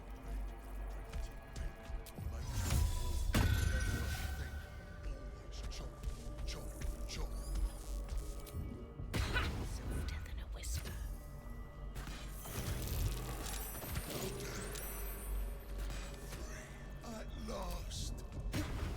No more chop. Chop.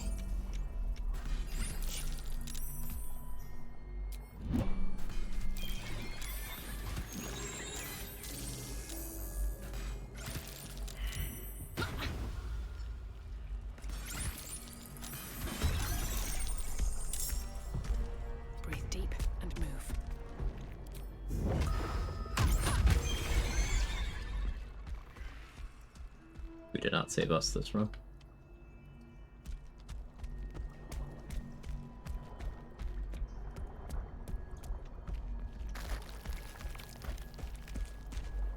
What's on?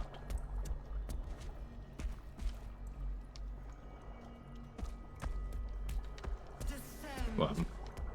Prepare. Liberate, evacuate.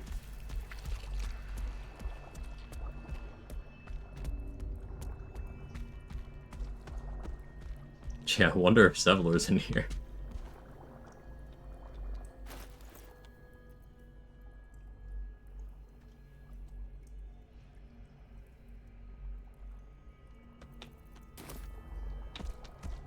It's a shame we never found him. There are others in the pods. The device is open to your tadpole's script.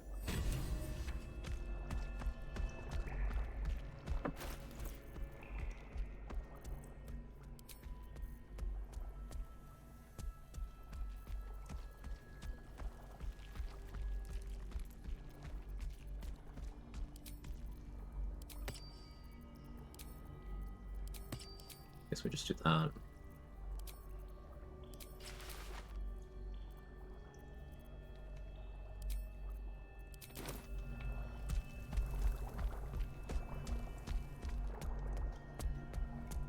New with the game, your build looks insane. Thank you. It's silly. We're doing a lot of stealth stuff. But I hope you're enjoying the game. Guerrero? Is that correct? You could correct me. I like getting names right.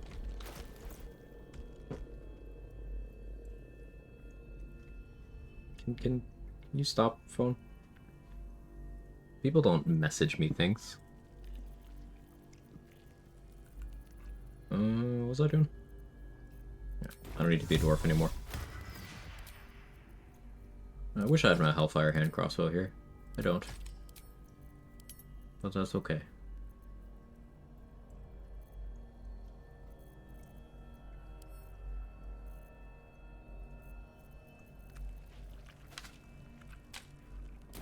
I love the game. For me, it's literally the best game I've ever played. I think this is my favorite game of all time, too. Yeah. It's been firmly in the top several since I first played it, but it's just... no game has ever done this for me. It captured me to this degree, you know?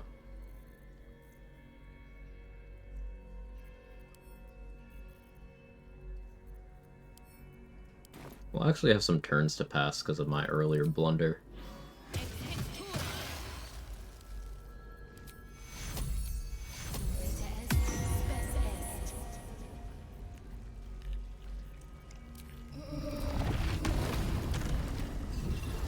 I played DOS 2? I tried to, but only after playing this game, and it just kind of felt like a step backward in enough ways that I never really had an interest in continuing.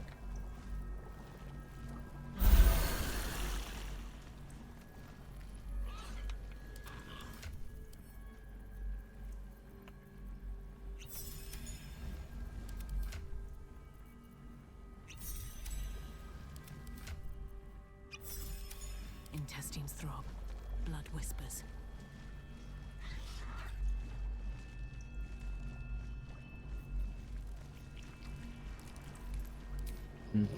Guess I'll be thorough.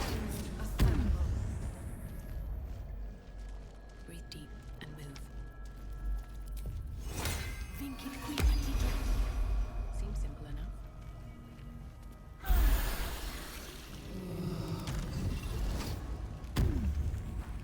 People don't message you things, checkmate. Did you just message me things? Oh, no, you just... That's disturbing. That's horrifying. I didn't... How many days banned would I catch for gouging out my own eyes on stream, do you think? Just hypothetically.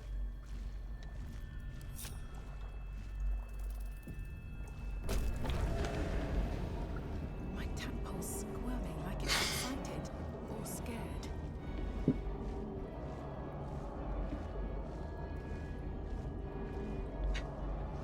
2 days? Oh, okay, good. Yummy indeed.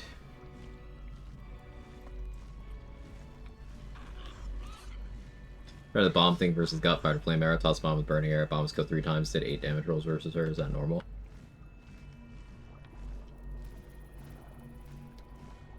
Did you have lightning charges?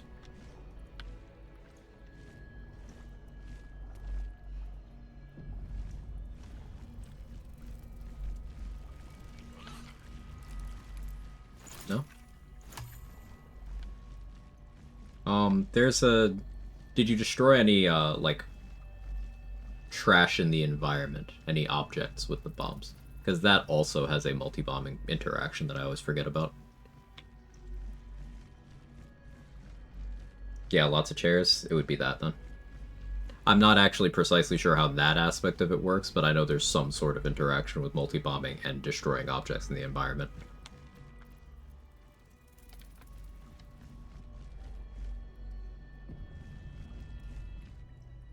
We found it.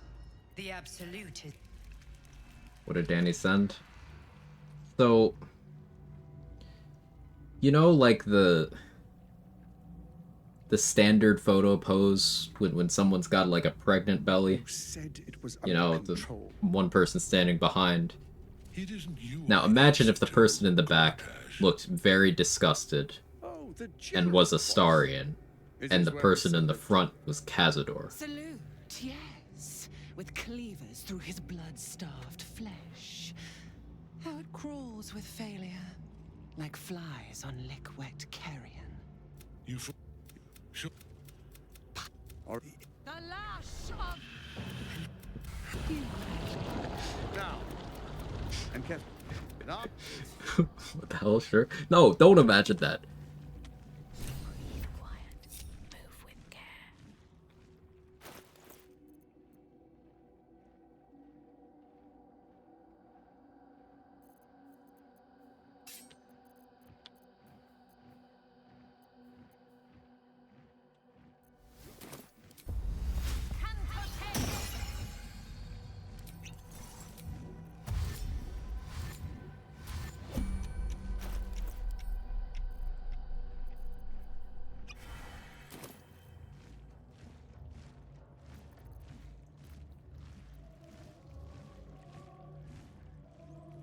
Yeah, I forgot to pop flight.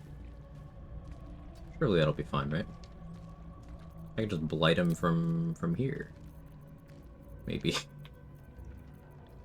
I'm so lazy. Oh, I can't. There you are. Perhaps you hope to learn your place in history. I will kill you now. Good. Join.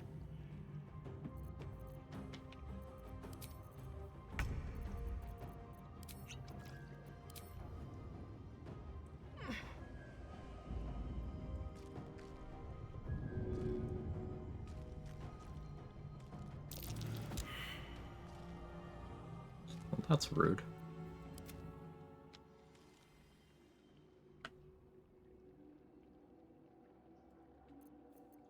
Still on my feet.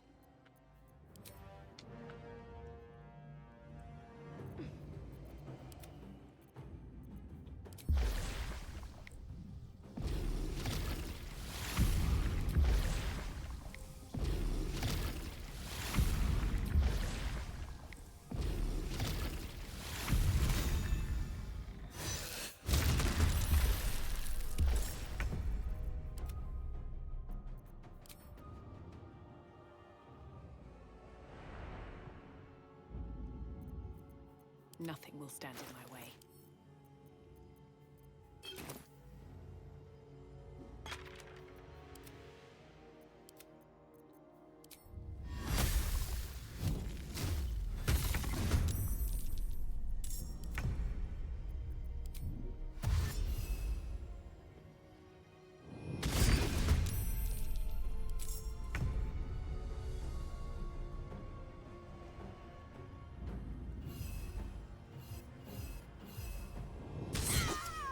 Nice crit.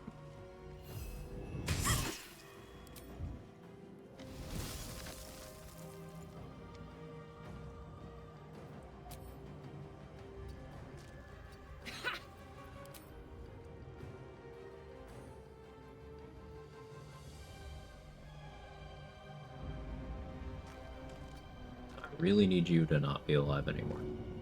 So go down there. Heals you properly next turn. Smelvin, thank you for gifting a sub out. Very kind, much appreciated.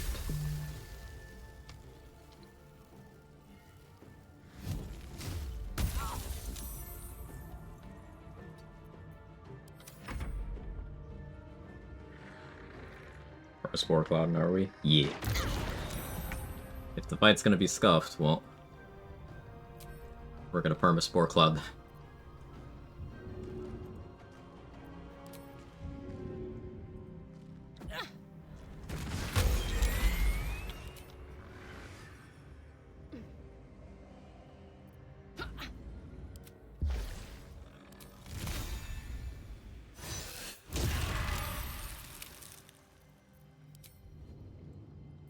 Come on, can't stay idle.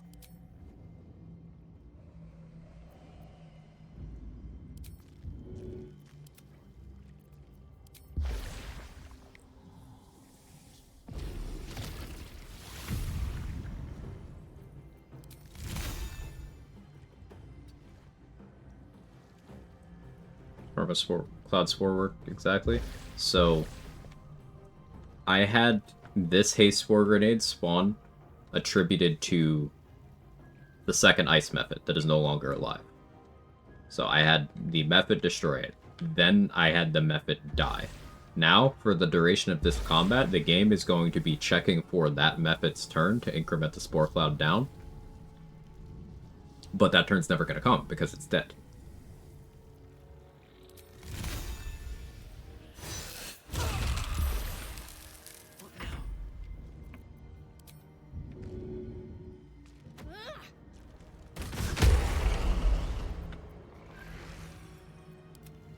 So, perma Spore Cloud.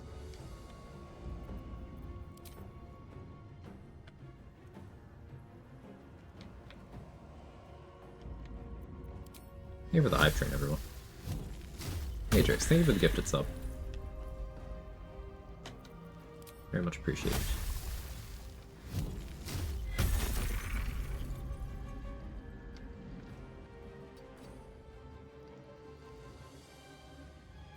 Another fight.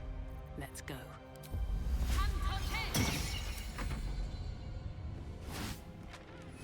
This job, nerd.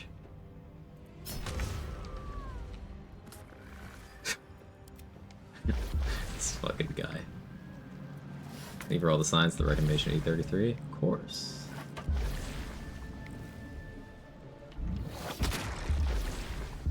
Missed. Missed. Okay. Missed.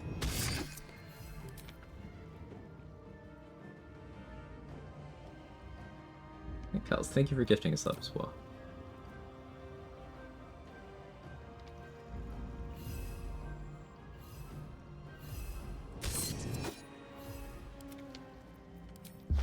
Very, very kind.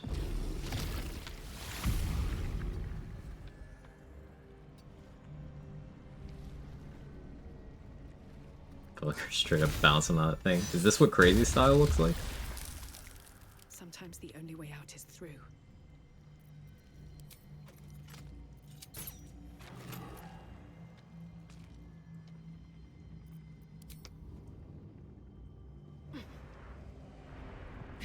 That freaky style. Okay.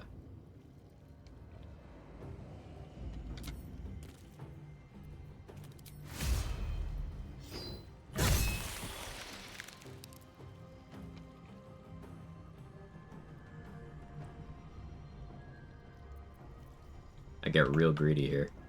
Put plant growth on him. No, no, that's silly. I'm not gonna do it. I'm just thinking about it.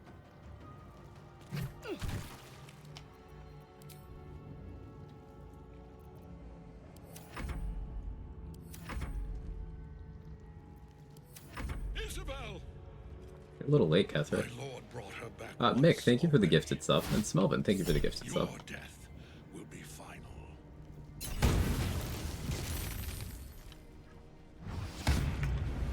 Hey, don't kill my elemental. That's my guy right there.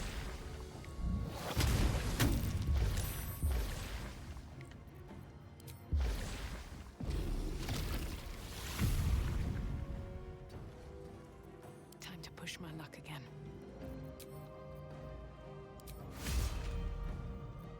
Right outside normal range. You're normal. Did I get him?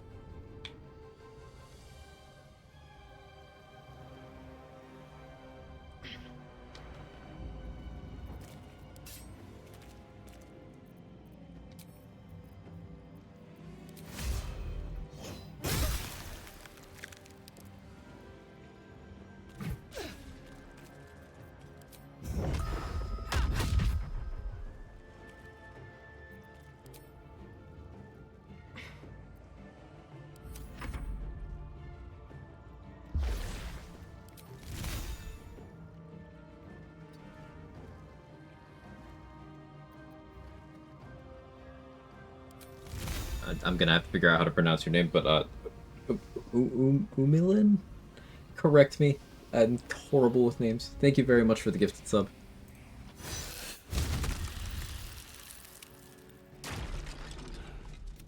Merkel gets a turn now. Yeah. I'm still annoyed at Merkel, so I'm not even watching him Aura farm.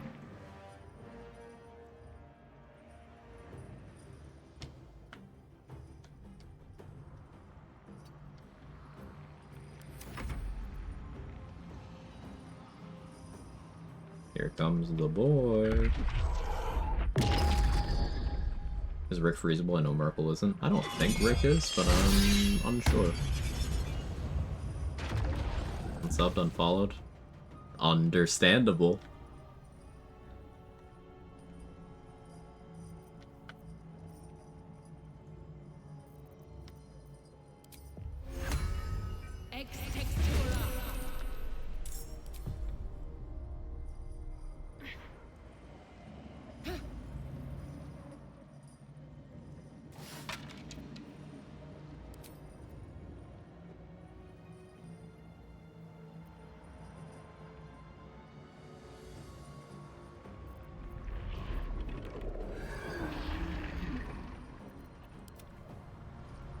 I don't want you to succeed that saving throw, but it's okay. Bide our time. Never a dull moment.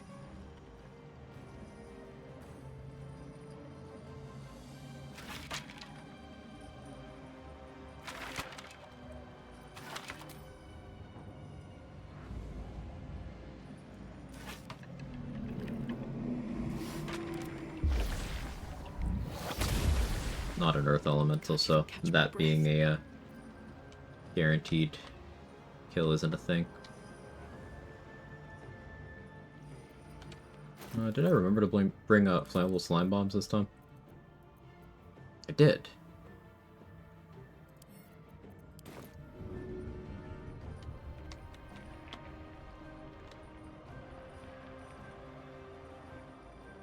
Should get started.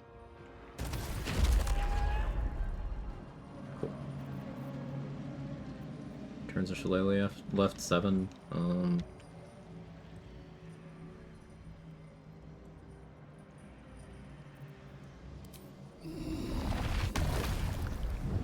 Just get rid of those. Our slime ball's better than Alchemist Fire here. 5-turn burning.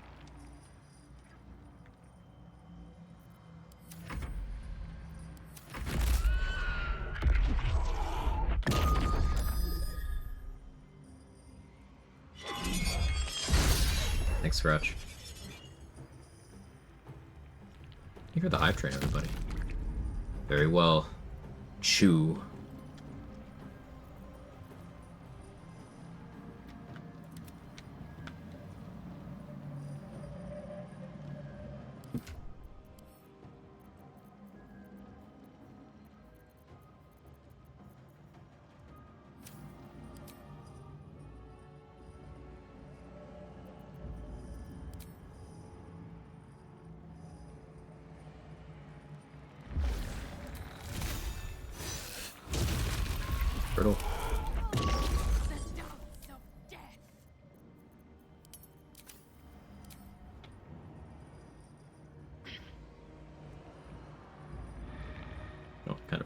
actually get my haste. It's fine. Let's get this over with. Pretty good.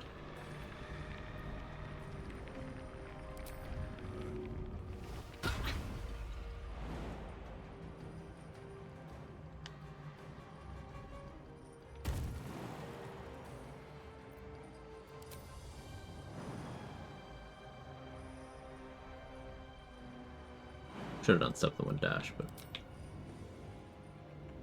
still works out nicely.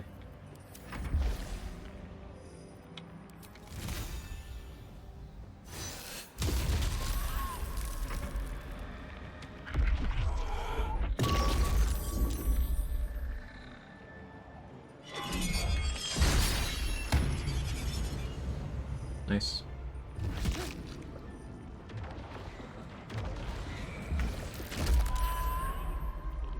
You're no longer frightened, which means you can take a big heal.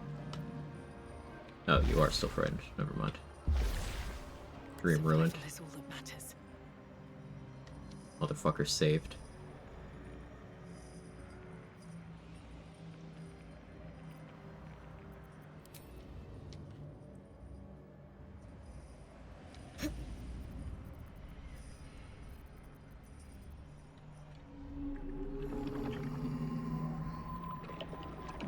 If I wasn't using fire damage, I could get away with doing a plant growth here.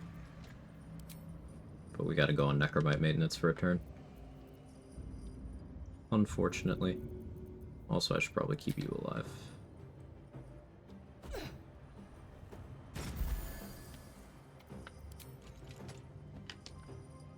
You I don't need to care about.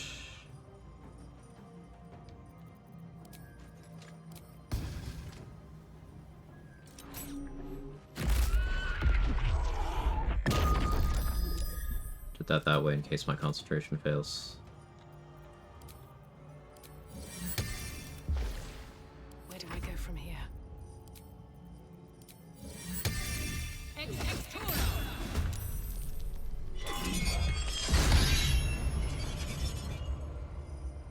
Dark skeletons? Okay, I like them skinny. Oh.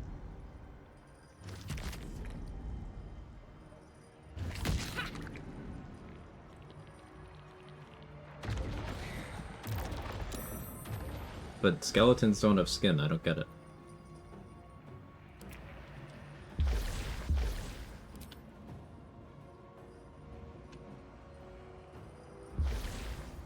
They're dying for me! All of them.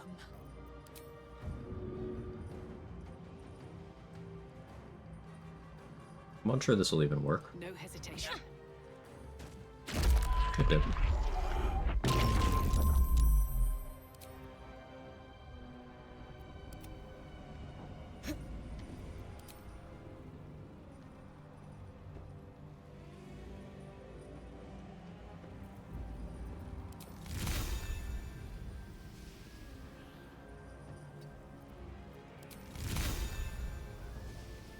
Trying to get that Necromite too, but oh well. No choice but to keep going.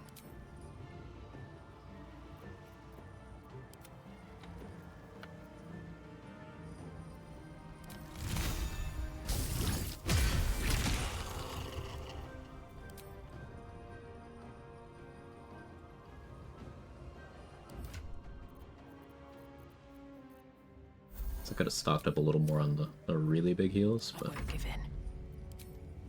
we're in an okay position. Go bonk him again.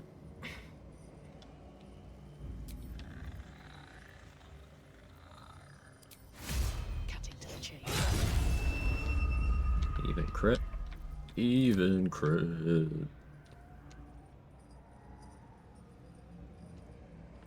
Yeah.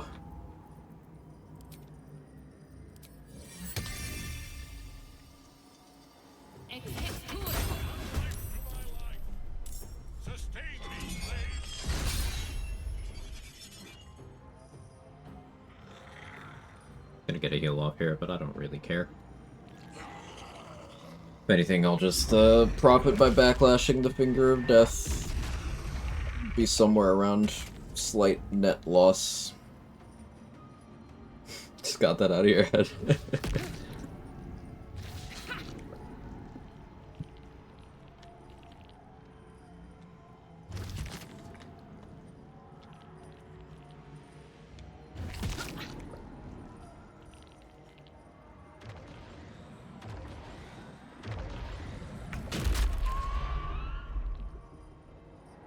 So brittle.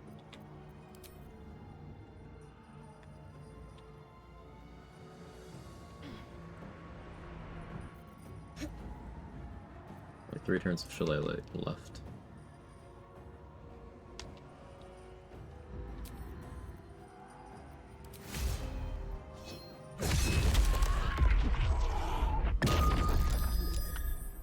I love brittle.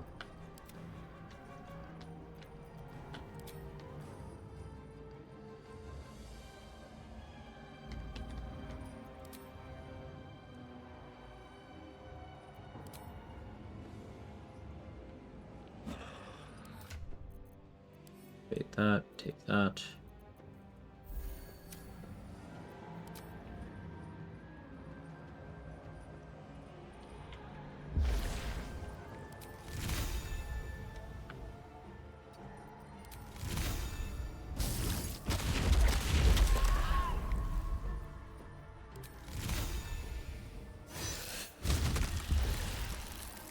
I wonder if this You know is what, that's worth the okay. cost.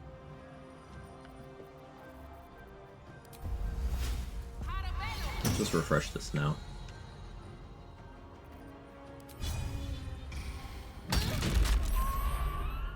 Days from that would have been nice, but it's okay.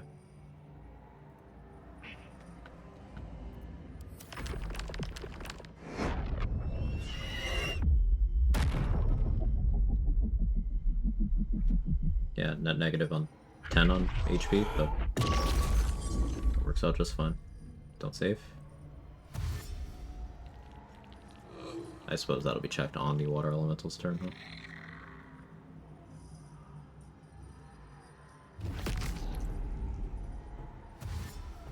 What's her Ledley doing here? Ironwood Club gets an extra d4 of bludgeoning damage if you have that effect on it.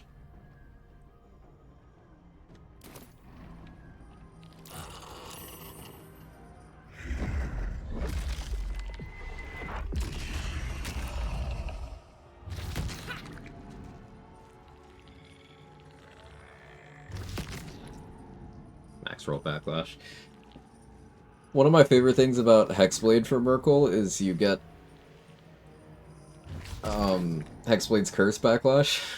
So backlashing Finger of Death becomes like even better. Not that it needed to be. Just does it.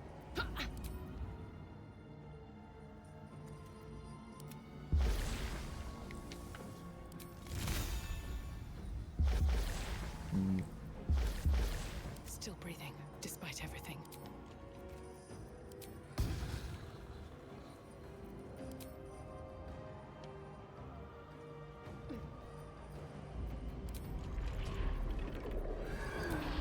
Also, why don't I have the good music here either? What's with that? Do we not get the good Merkle music on current hotfix or something? It's probably because I skipped the cutscene.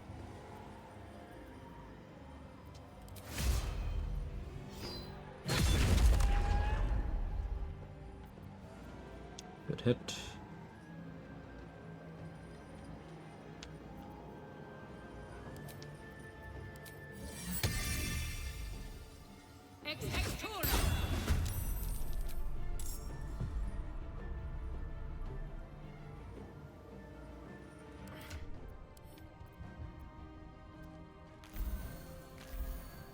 Let's be at 80.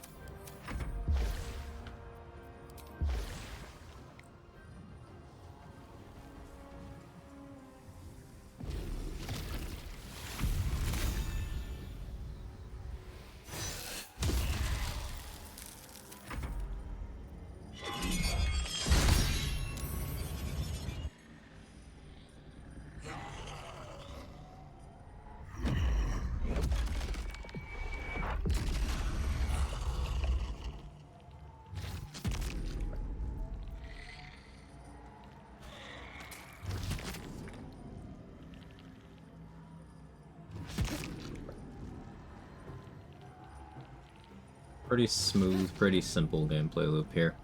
I'm using the darkness to get advantage against him because I forgot to use my glove slot to do that in a more intelligent way. My flight's off. I think I have the mass to craft another. Yeah.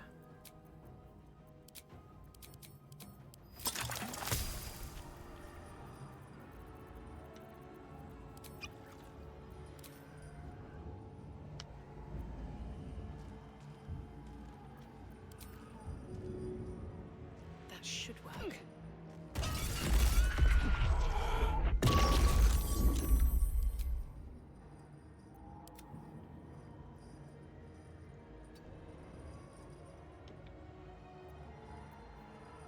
Five turns of flight left. So let's heal you.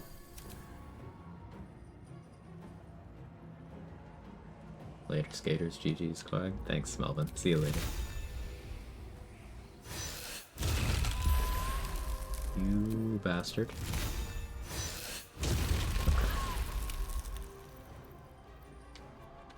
Cool. Well, so much for peace.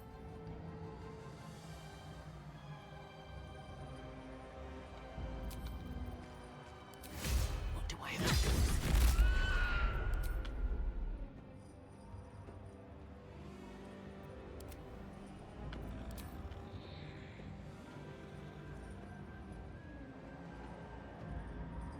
Nothing will stand in my way.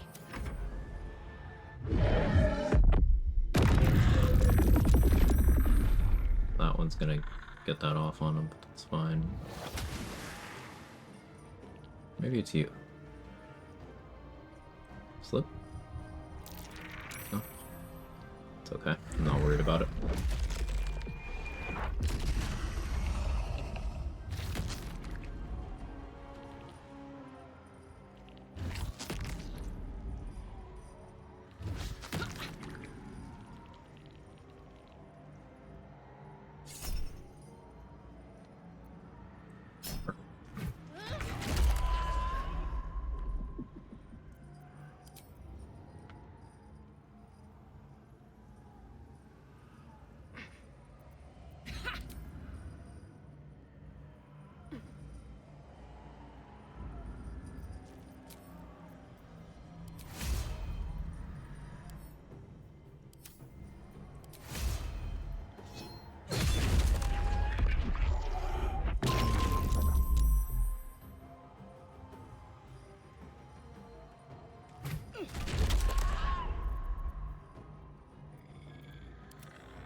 Keep your tops off.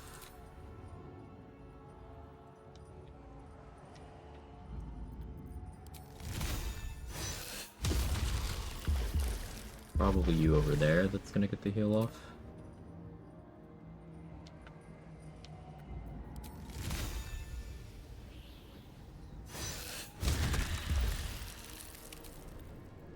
Well, so much for peace.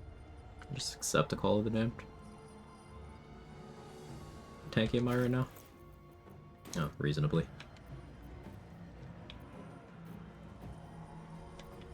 Bunch won't really do shit.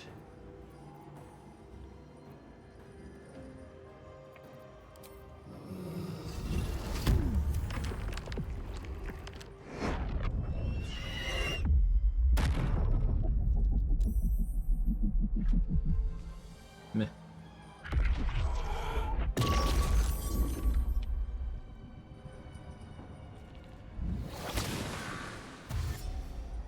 The idea was to try to stun him so he wouldn't be able to eat, but it's okay. Gets to eat that one.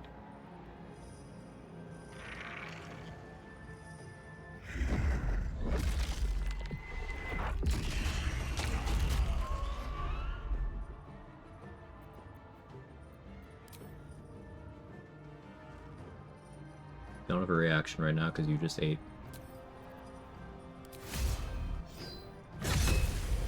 Okay. Didn't matter.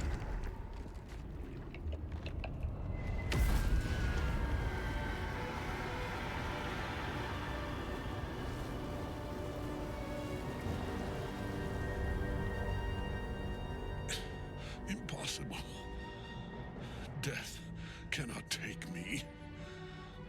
Not much better? Yeah, he only saved once. That's statistically a lot more, like, in line with what you would expect from The chosen of Merkel Riddle. is dead. Permanently this time. Ketheric's netherstone. It's in his armor. Take it.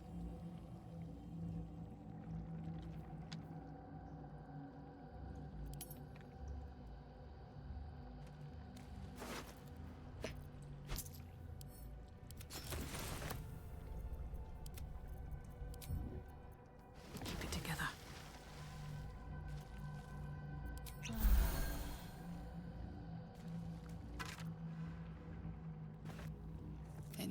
And now the picture comes together. A temporary reprieve. Purple arguably hardest fight in the game. Depends on the run. It's always dependent on what the nature of your actual run is. Cleric was a I dare not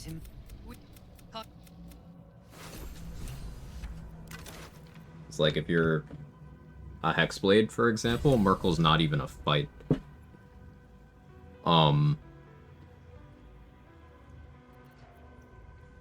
But if you're doing like a no-hit run, well, that is a run-defining encounter you have to route around.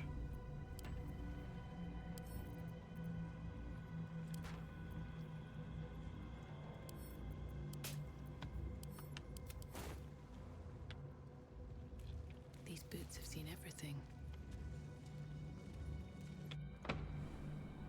Darwin Club of DRS? No. If you've caught your breath, we ought to discuss Just our regular old damage.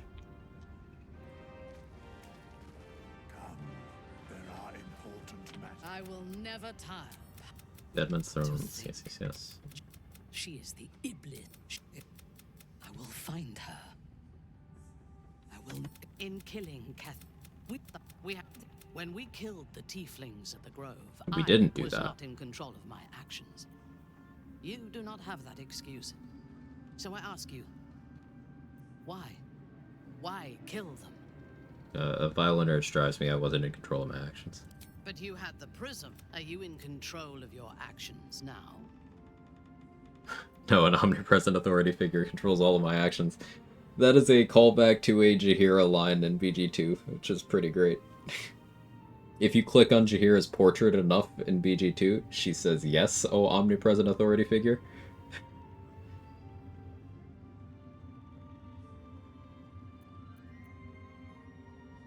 That will do. For now. We should speak more of whatever afflicts you. But there will be time. Is Rat Bat alone functions the way it does? Being able to proc multiple instances bonus damage? No. Damned place whenever you give the word. The city awaits. Twisting branches are very popular for working essentially how Rat Bat does, but more flexibly. Reminds me of old times. And on way more things. Using special arrows from bows functionally does the same thing as Rat Bat. Using any weapon with Divine Strike does the same thing as Rat Bat, provided you are not a Death or War Domain Cleric. Aren't you? These chosen have reason to fear of. When we reach their I, for one, will miss the a mistake. When you...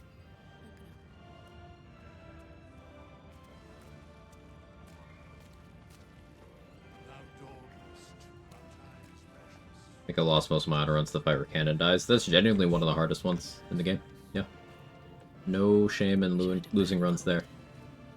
That is my example that I bring up whenever I'm trying to ingrain the importance of initiative. It's two fights. It's that as an example of what happens if you don't, because you have no control over the turn order there, because you can't meaningfully modify the initiative unless you somehow hit level 3 or luck into a Vigilance Elixir. So you have that, and then also, Your Gear is the other combat example that I use of, like, one that if you do nothing to mitigate your bad initiative, you are in a very bad position.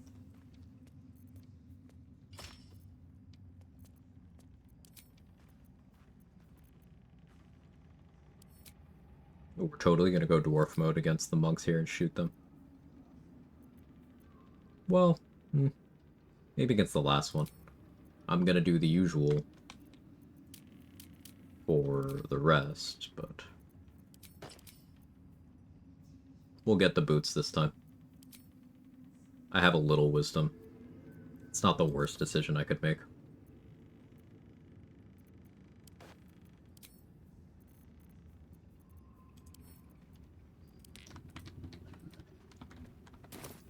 We leave you. There are many more battles ahead. I don't need any You are more. your- But if we are to succeed, Think about it. all together. Which boots are those? Say the line. Baldur's Gate is west of the town. If we hurry, The spunk we'll arrive boots. before the Absolute's forces.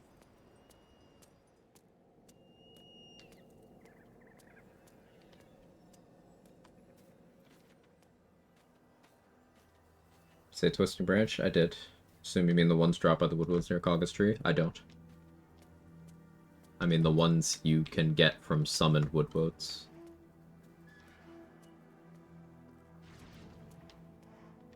They're fixing the stealth archer thing in future? Fix. What would they fix?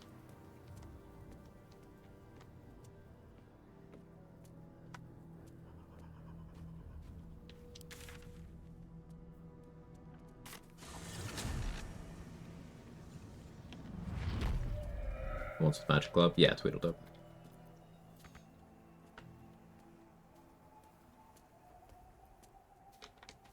Three hits from stealth? It's not free.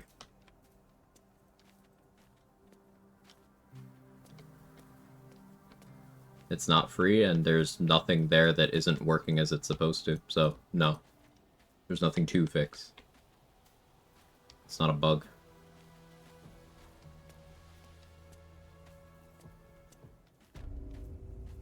You know, there's an entire skill for stealth.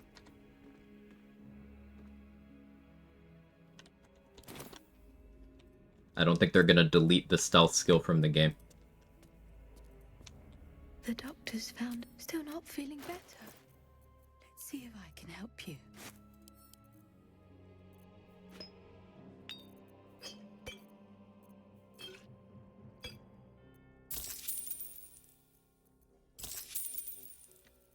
Now.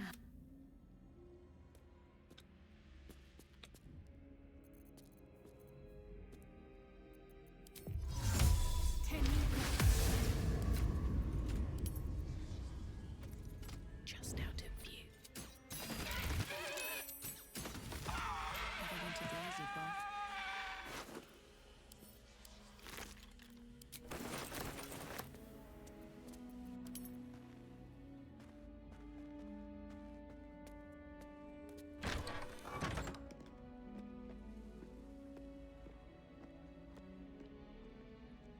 Did already kill you. You.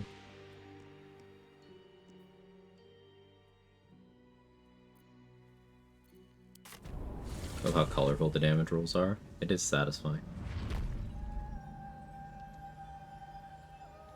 Mole can be cranky and mean, but she looks after us. I want to build something around Shillelagh, trying to think of the most optimal way to deal damage with it. So the melee weapon I was using against Merkel was pretty good. You get it from the Shambling Mount. Just extra d4 bludgeoning damage on it if you have Shillelagh applied to it. Monk does an interesting thing, where as long as your dexterity is greater than or equal to your strength, then any weapon classified as a monk weapon will scale off of your dexterity rather than whatever it's supposed to. So you can do low wisdom investment and not lower your hit rate if you want to just get that stat increase. And I think that's cool.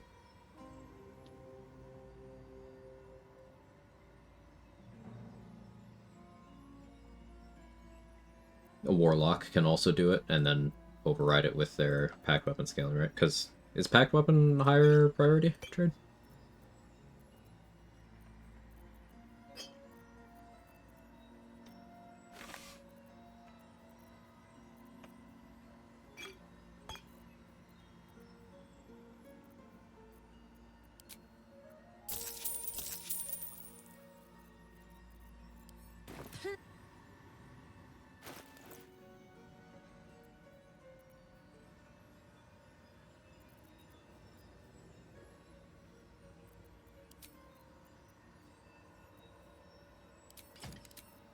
Let me get Hellfire Hand Crossbow back.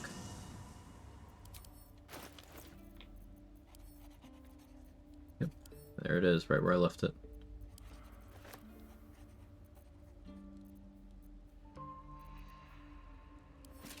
Okay, we don't use DJ Halfplate anymore. Go back to Graceful Cloth for a bit.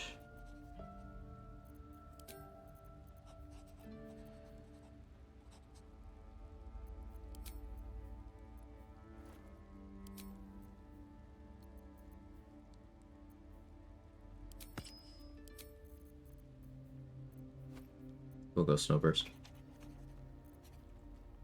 Is Bob King still ramping up to Merkle? No, we won a couple minutes ago.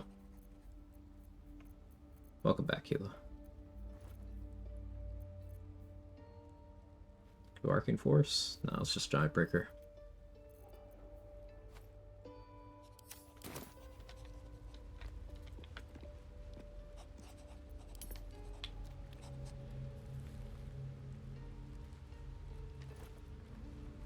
Debating whether I want to get Volo's Eye. I don't.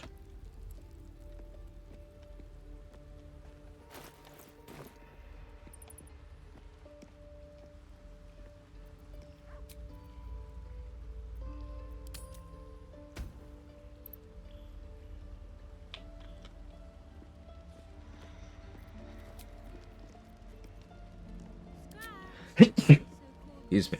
Apologies. How to get Shillelagh's Warlock? Yeah, Magic Initiate Druid is an easy option. Otherwise, you're looking at either a Naycher Cleric dip, 1 level, or a Druid dip. Excuse me, also 1 level. Bless you, thank you. Good night, Sora. Want bite? Food? No.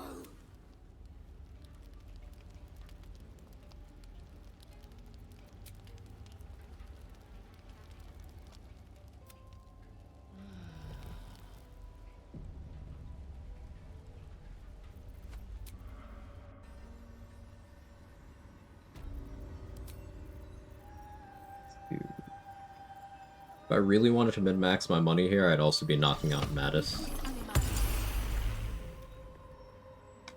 Mom can be cranky and mean, but she looks after us. So stock up. That's like effort, though. Because you need all the help you can get to bring her home.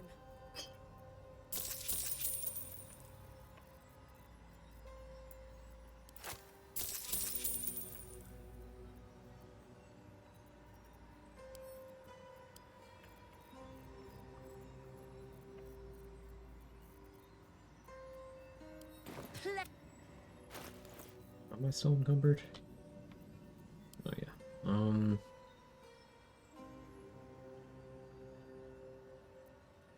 I think we do keep Firestoker for a bit.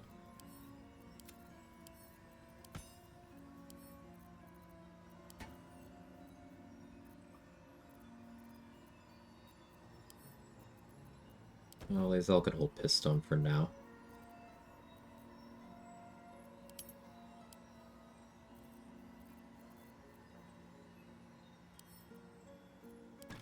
And Herald. Okay.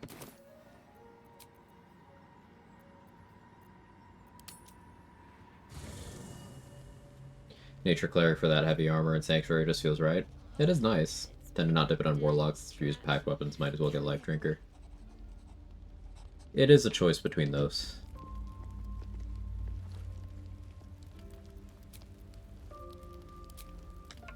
If you're doing a melee Warlock build, like Life Drinker's right there. It's huge if you're allowing your weapon to scale off Charisma as well. I suppose in a build where you're not scaling your weapon off Charisma, you lose less by losing Life Drinker.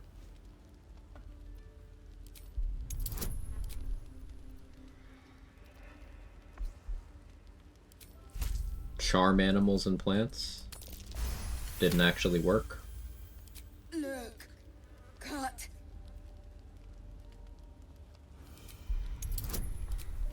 Charm animals and plants didn't actually work. Not kidding when I say that shit's fucking useless. Come back.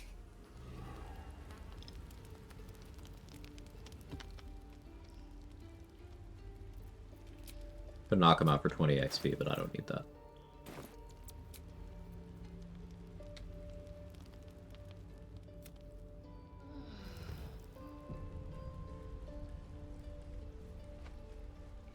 A party with a fighter, swords, bard, land druid, a wizard right now. Didn't think my decisions all the way through and grabbed Splint and Scale Adamantine. Now I'm trying to figure out where to plug Grimskull Helm into the party. You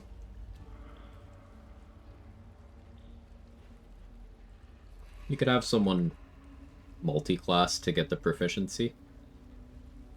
Just a one-level dip makes sense. I think the wizard could probably justify that if they're not already doing tanky stuff.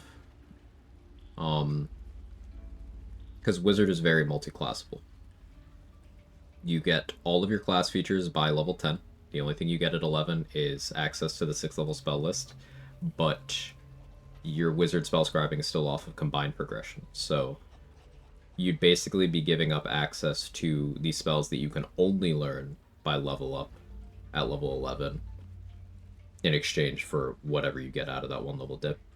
And that really means only Arcane Gate, Create Undead. And there's a ring that lets you do Create Undead if you really want that in Act 3, so that's kind of irrelevant. Arcane Gate is a meme more than being actually good. So Wizard is very multi-classable. What do you like for those 2 levels? Cleric, probably. Cleric makes a lot of sense. Going 2 levels into Cleric would pick you up whatever that domain's Channel Divinity does. Going just 1 level still gets you, like if you went Tempest, you'd be picking up the Heavy Armor proficiency, the Martial proficiency, the Damage Retaliation, the 1st level spells. That would kind of fill that out nicely. So that leaves you, what, the medium armor on the Swords Bard, the heavy on the Fighter, the helm on the Wizard, and the Druid. If you're worried about their situation, you could always expend a Wild Shape charge to just have them have their Wild Shape as extra HP. Doesn't really help if the hit is too big, but I don't think it's something you really have to worry about too much. Tempest maybe could do life just for a little bit of buff stuff. I'm gonna give a hard no to life. You don't need that. Anything life can do, you can do as Tempest. Especially in the context of a dip.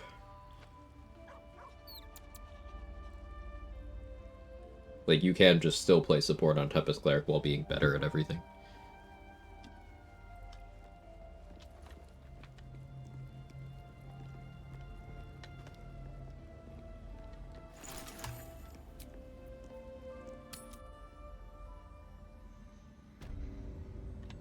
Opening fights as an owlbear just because it makes me giggle. If that's fun to you, then yeah, do that. Shadow Curse will soon be forgotten, thanks to us.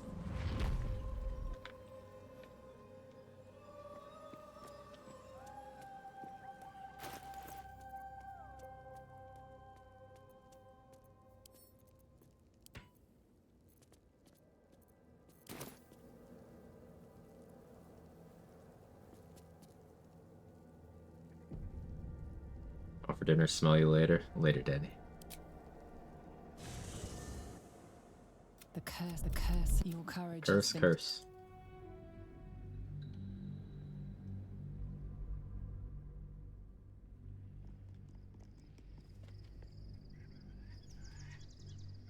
Fuck. Fuck mention?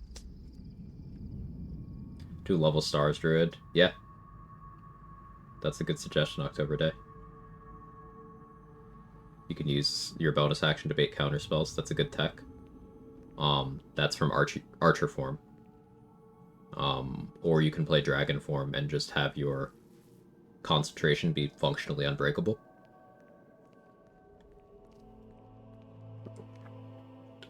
Sergeant, if you are here, I presume Wern's Rock is secure.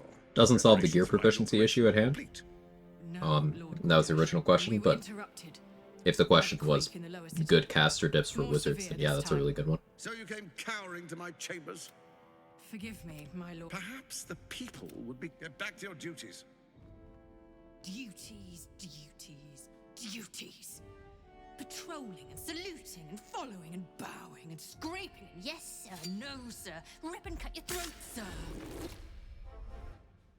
Your plan is falling apart, lordling. Give me a reason not to cut you to ribbons. You can cut me to ribbons. I'm not actually down bad for Orin. It's just the evil lady voice. I got distracted for a second. Beyond the... Then I realized it's Orin, and I'm good. Pave my path with corpses. Build my castle with bones.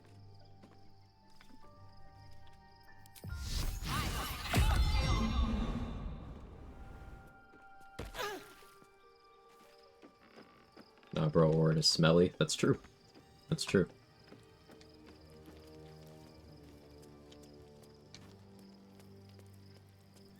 Wait, what? You said it right there. Nah, bro, Orin is smelly. I agree.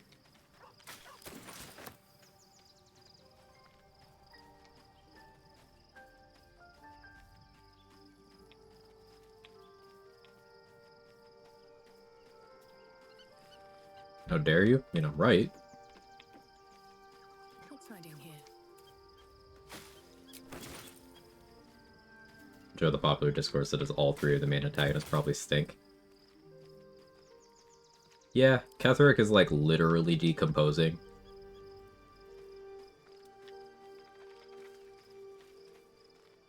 Like, he doesn't clean up after he gets an injury that, you know, he has Aylin's immortality stuck off of him.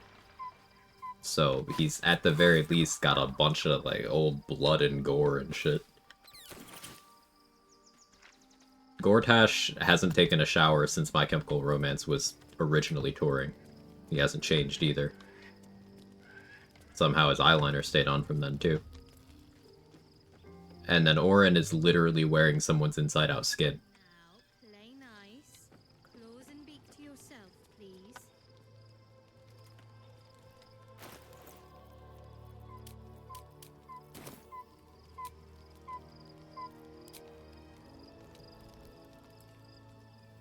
The events of the last days weigh heavily upon you. The absence of all who carry the sword with her together. You, and what will you liberate the true souls from their paras? We're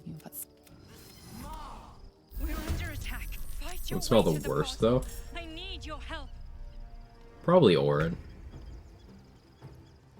Because Ketheric's a pillow princess. He just kind of sits in his chair a lot. He occasionally adds like more to the smell. But Orin, I feel, is the most go-getter in terms of increasing that stank, you know? What do you think?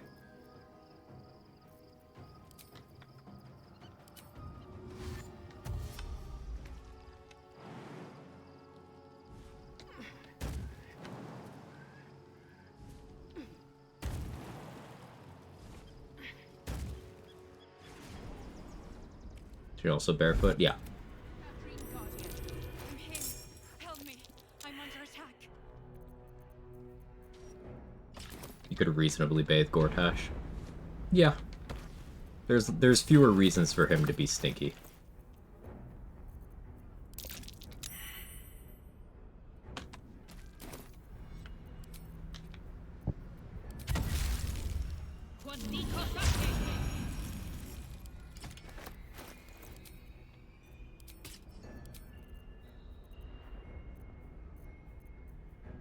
Hurry. I can't hold them back alone.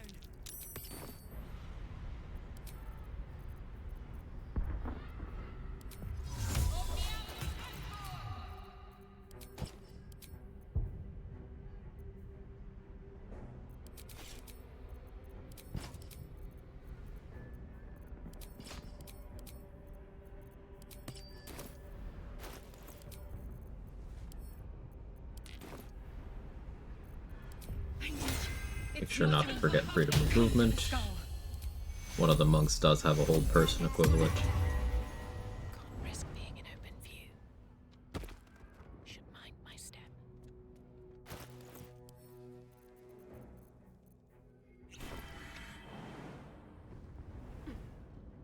You don't see them, they don't smell. So, who do we see the most is the most smelly? I mean, that would be Cleric then? I guess? Come to the skull.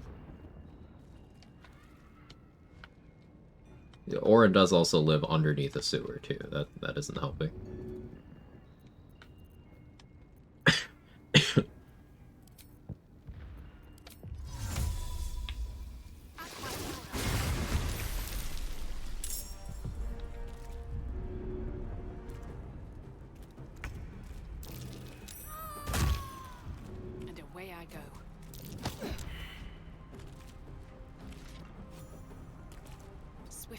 feet can carry me. I think even if Gortash bathed every day, he would never wash his ass. Or his feet.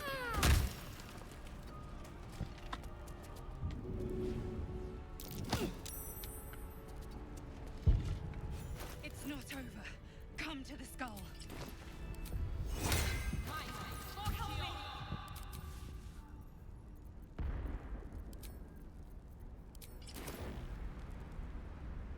It's not over. Come to the skull. But that will fit in my bag. Alright, here's the opposite question. Who do you guys think smells the best? I don't like my answer, but it's logical. And I'm gonna say the Emperor, because the Emperor would definitely, like, fuck with your brain so that you think it smells good, to trust it more. Please, help me.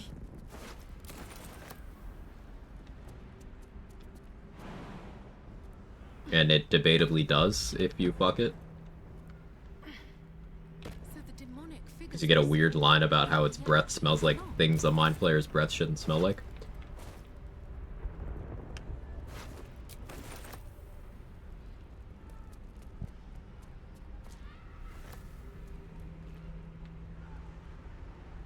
I can't hold them off much longer.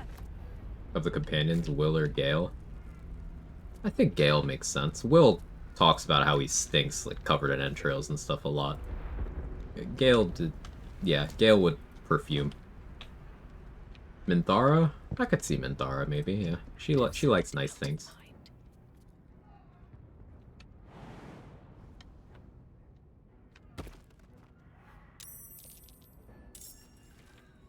Like a star, and he's pulling partners, ain't doing it by being stanky. That's a good argument. Helminster's butthole? No, I asked smell, not taste. Smell the best, not taste the best, Silent Diner. It's not over. Come to the skull. At the ready. You're being silly.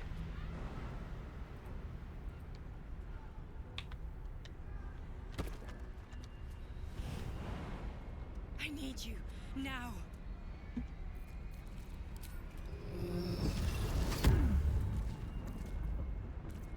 Starion talks about reeking of death and needing perfume, I think. Well, that establishes that he'd use perfume.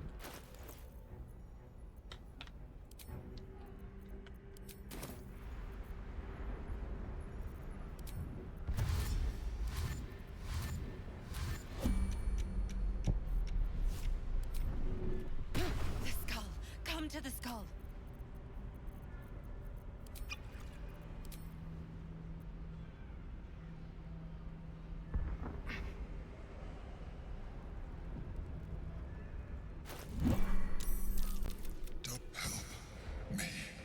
Destroy the gut to...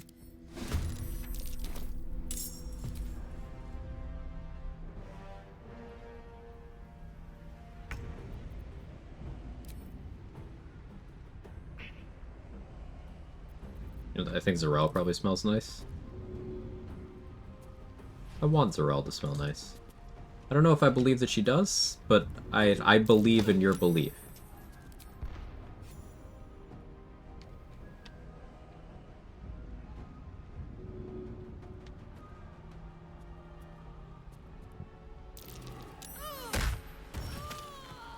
Oh, hey, Mustard Pixel. That was an accident.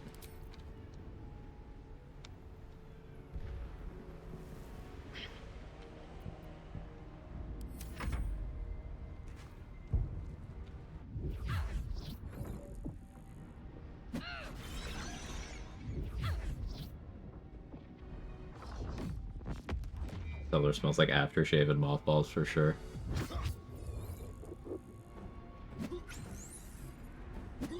Does Lae'zel smell like a terrarium?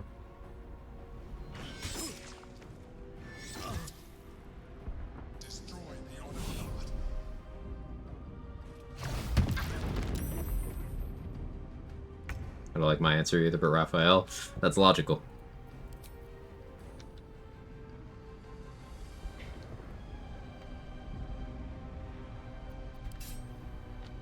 Lae'zel smells like a dirty turtle tank. I got a fungus for her dirty turtle tank.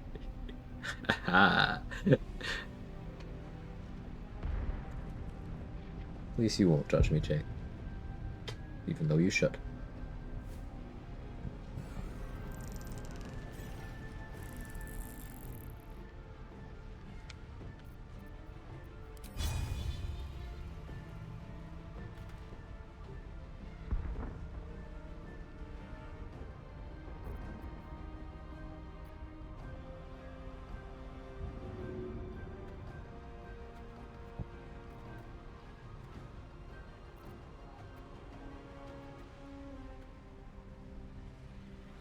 You won't go there.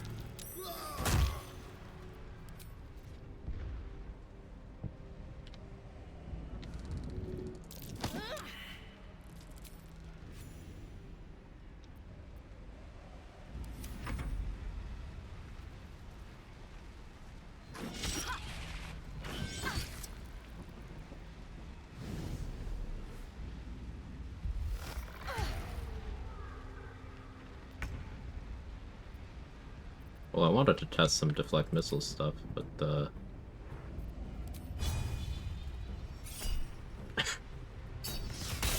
didn't have the opportunity.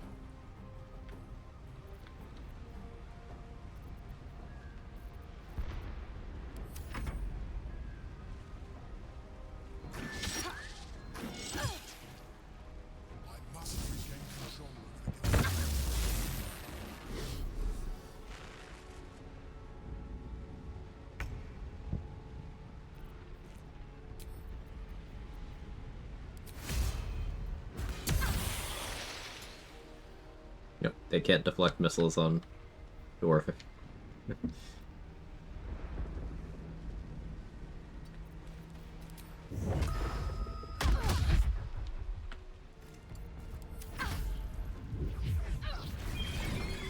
Hit me.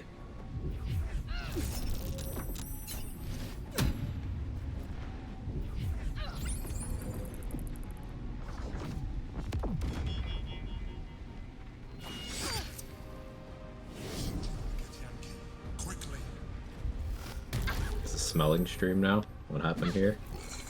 Whoever did this could still be here.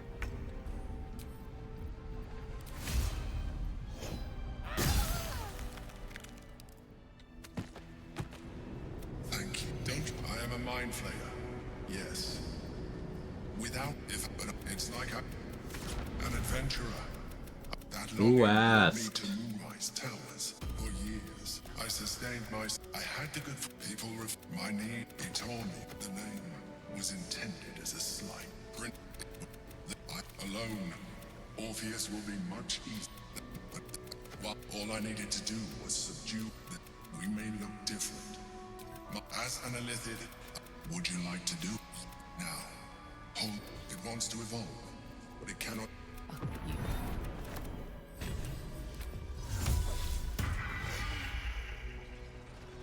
So much yapping. Ugh. Throw these on to get some copium value out of my wisdom. Like, that's... You know, that's not bad. I know that's Cloud Giant strength right now, but... It's not bad.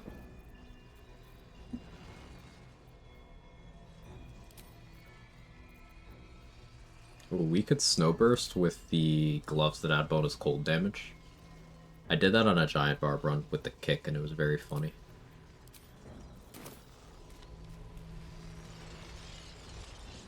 Always room for more.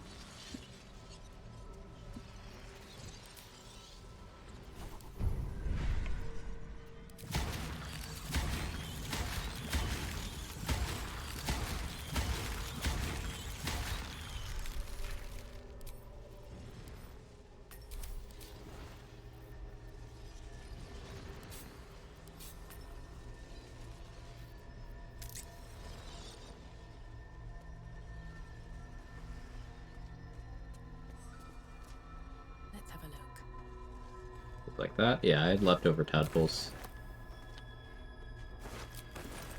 So no need to look for any in Act 3. Still have some to spare even.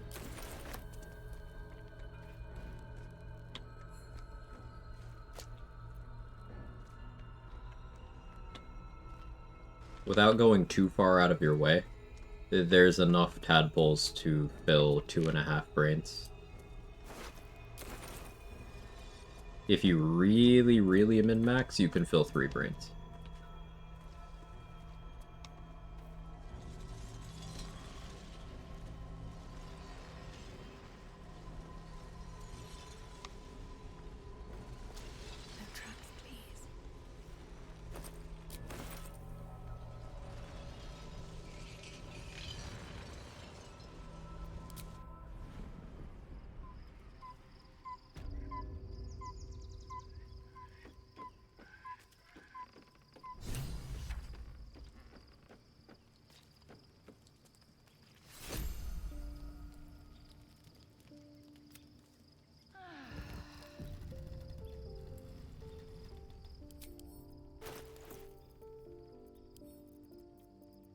Stone back from Lae'zel. I have to be careful about using Ironvine Shield because that with Resonant Stone can do enough damage to me to make me not alive.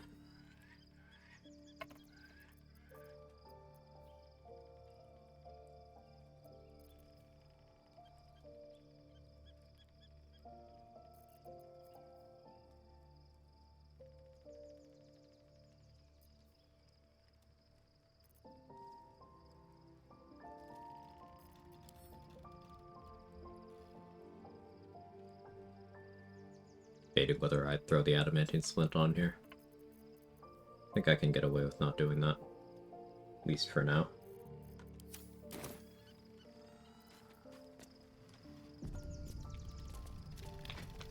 Already feeling better. Welcome back, Carter. How many tadpoles to construct a new person? Probably takes about, The traitor prince, the Laxarai. 69. He's the first Vlakith of many. Yeah, the astral plane would be first to fall. This is the creed.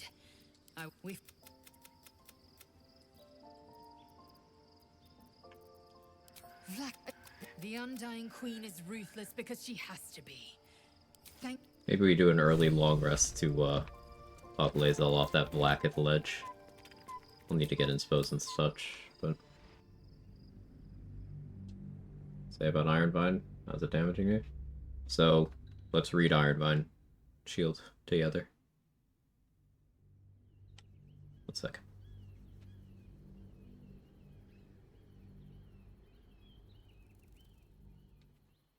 We must find Gortash and Orin have established themselves. While Wielder is holding a weapon empowered with the Shillelagh, and when they're hit by a melee attack, the attacker takes 2 piercing damage. So, this hit by a melee attack part is a lie. When you take damage from someone, from, like, any way, they take your wisdom modifier, with a minimum of 1 as piercing damage. I'm someone. No matter what my brain tells me. Haha. So if I click Psionic Overload, I'm damaging myself. So me damaging myself is going to make me Ironvine myself.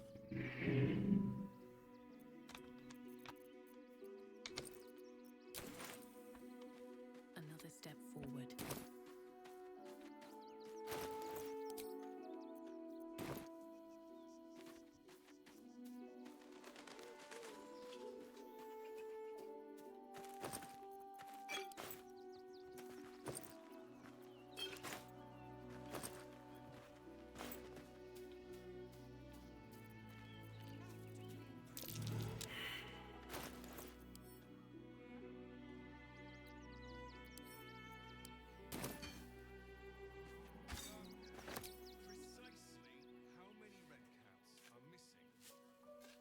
So tired.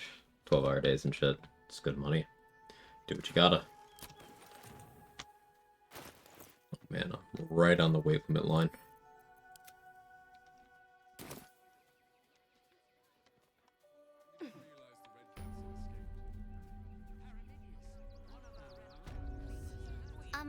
Excuse me.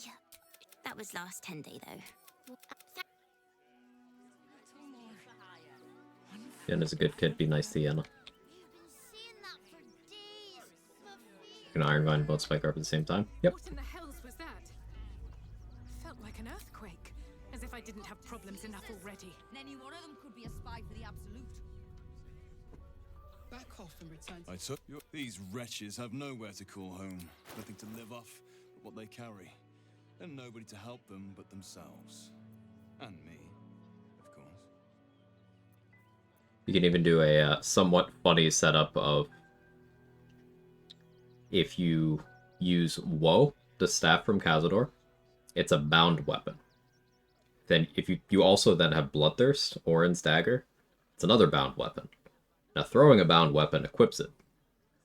So you can start with Bloodthirst equipped, stab someone to apply Piercing Vuln to them, and then with your extra attack, throw Woe to equip it. That's your Shillelagh weapon. You then Shillelagh, and you have that set up. You have Ironvine set up, and you have Bone Spike Garb set up, and they have Piercing Vuln. Now, that's not sustainable because you can't throw a bound weapon. You can't throw a Shillelagh weapon. So you'd have to switch to, like, a different staff after that. But it's a cool one-turn play. I like switching equipped weapons like that. It's fun.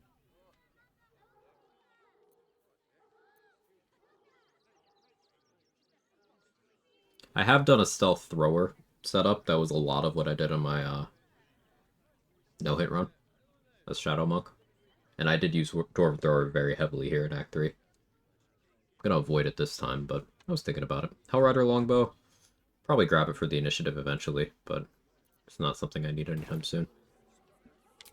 Alas, you cannot eat grandmother's ashes, nor can you easily hear it. The phrase welcome absence catches in your mind. It is the refrain of a popular Sharon hymn. Perhaps you are cannier than I first gave credit to be. I have some very... Do stand the Robe of Supreme Defenses. That's quite good. Clientele, but I think you've earned a peek.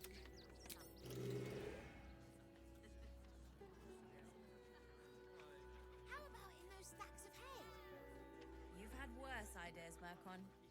You didn't. That old bonebag Cleric had some fat. Would I try to fool a sharpie like you? Have a look. Don't have Tavern Brawler, so I don't really care about Corvid Token this run. Scabby Pugilist, though. That's always good.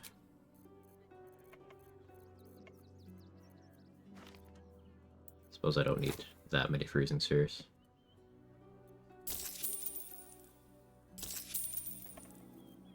Stay away. First major frustration of my honor run, got attitude down all the way up to max. Actually pissed off Thieves and Camp's attitude went all the way back down to negative. Yeah, that's it's an unfortunate thing that does happen sometimes. I encourage whenever you're doing anything that could piss off anyone, do it well disguised. It's not always possible, but it's just something to keep in the back of your mind.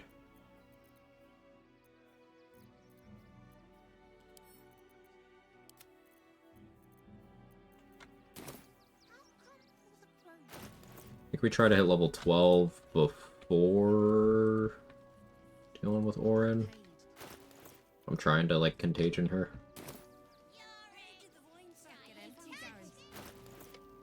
Because I don't have contagion yet. You're no sauce. I put my money on Christine. Weird choice to put Cold Snap and Gleam Dance Stagger in this area. Yeah, you'd think they would stagger them. At least do, like, Gleam Dance sooner, because it's so much weaker than Cold Snap is.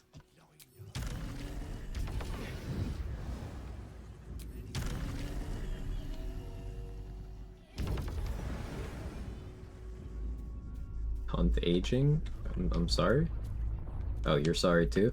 Okay, we're both sorry.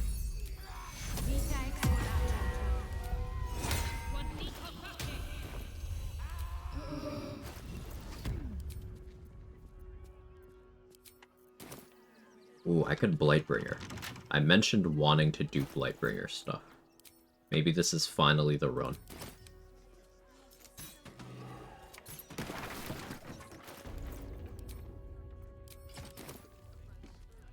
Don't want to draw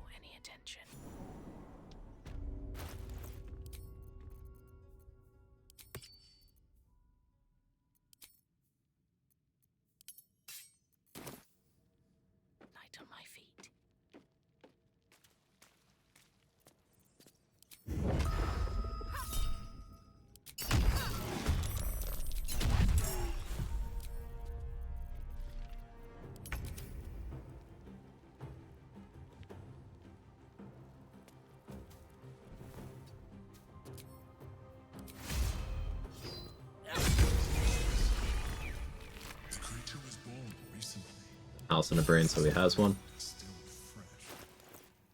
You can absorb its potential if you consume it.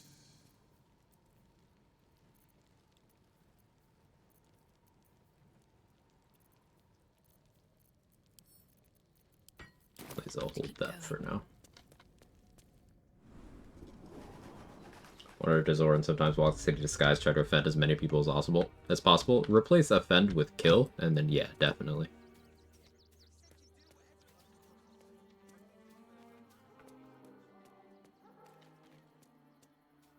On mobile, but I'm leaving with an egg right now. But I need the egg. Bring me an egg. We shed tears today, so we may shed blood tomorrow. Can't get the electrified water method to work on Raphael. He takes the electrocution dab, still able to start dialogue as soon as I get to camp. You need a cutscene in combination with that, Price. Do you have a cutscene queued up to happen? If you don't have a cutscene, then your alternative is you need a dialogue to start immediately, and the easiest way to do that is to hotkey the mysterious artifact and then spam the shit of that keybind, like, as you're going. It's not as precise, but this is why we want a cutscene for that. Because the idea is the electrocution needs to tick when you are already in a different dialogue that Raphael is not a part of. We need strategy. We would not normally top the slayer of Cleric Thor, the head of the shadow-cursed warlord. It is a solemn bull. What's left of my tribe is wound. May the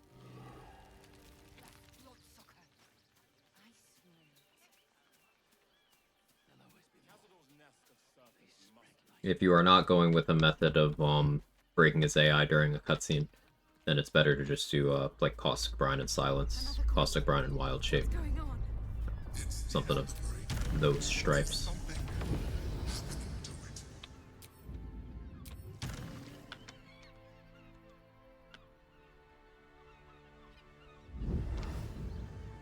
Maybe I respec to apply Contagion to Orin and just get my 3rd monk level back after.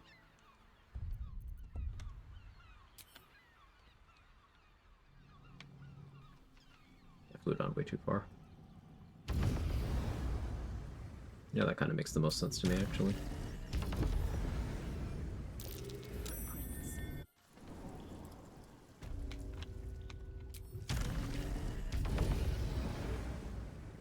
Checking out again. Good luck, have fun. Thanks, Keela. Hi, Kevin. What do you need?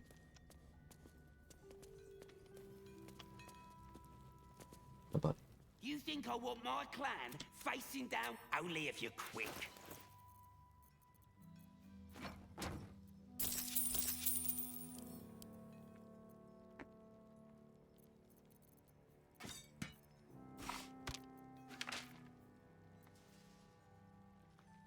So Nibblefinger gloves are potentially interesting here. +2 to dex if I disguise as a gnome. That helps the stealth and whatnot. Off to bed. Good night, Seth. Think I haven't said hi to stream at all today. He was here at the beginning.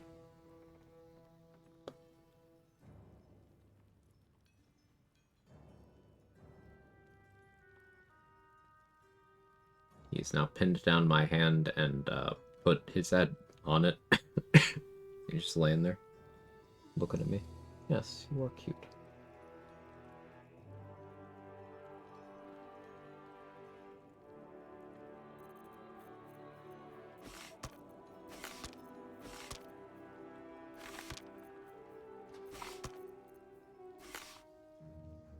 Use more darkness arrows, always.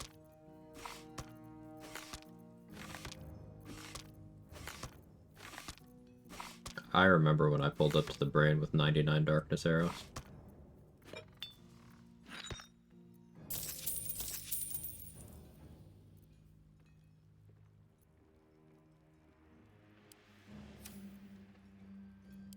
Now let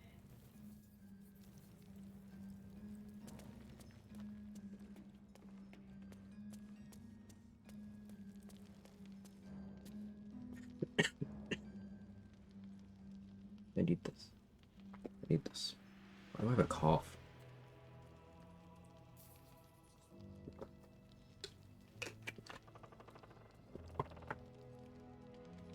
What's up for discussion? And resistance fighters.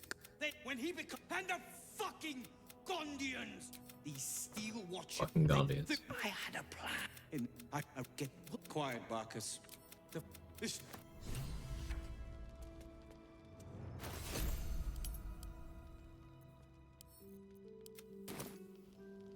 A rune powder bomb. Oh, what the devil has he become?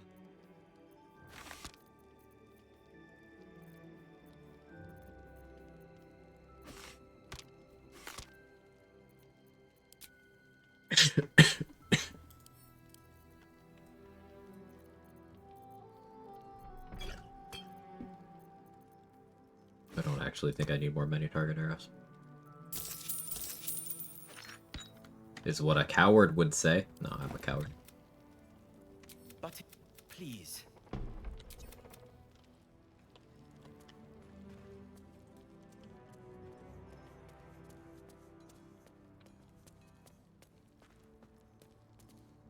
Arrive with cough drops. But why did you drop your cough? Do you need help picking it up?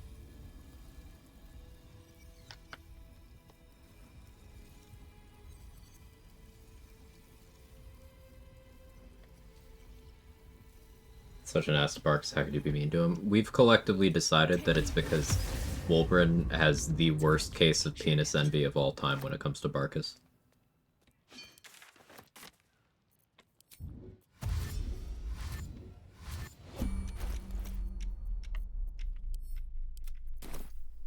Like, Barkus has a mighty oak, and, well, ironically, Wolverine's just got a little root.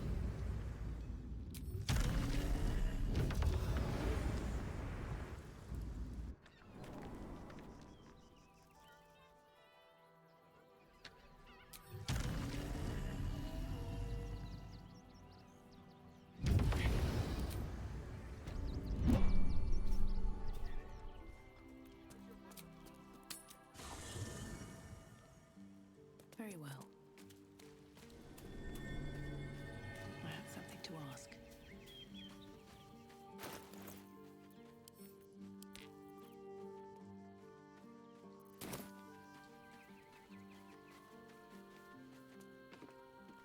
Dost thou require a new... Alright, we're very temporarily changing stats here. I could bring my con lower, to plan around aiming with greater health, but I don't wanna.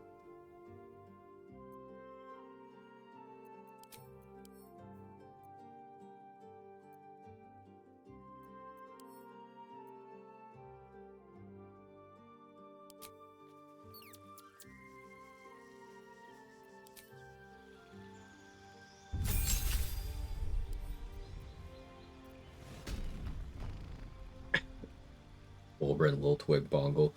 Clarify, there's nothing wrong if you don't got a lot of equipment down there. That's okay. It's just there's a certain kind of dude who acts like because he ain't got much going on down there, he's got to make everyone else's life shit about it. You know?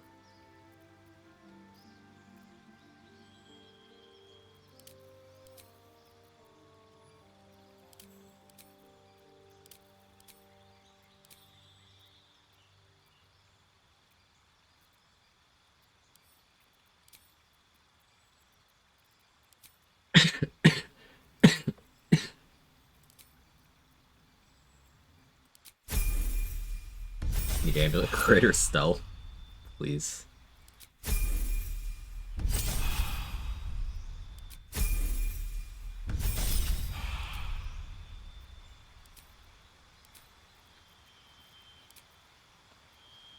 There is a case for dual wielder at this point, but I'm holding fast and keeping alert and weapon master because I think it's a fun combo.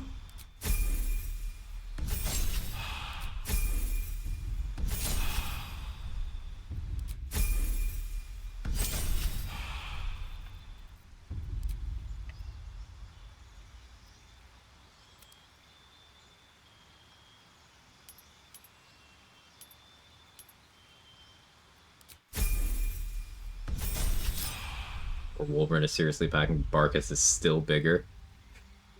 That's an option.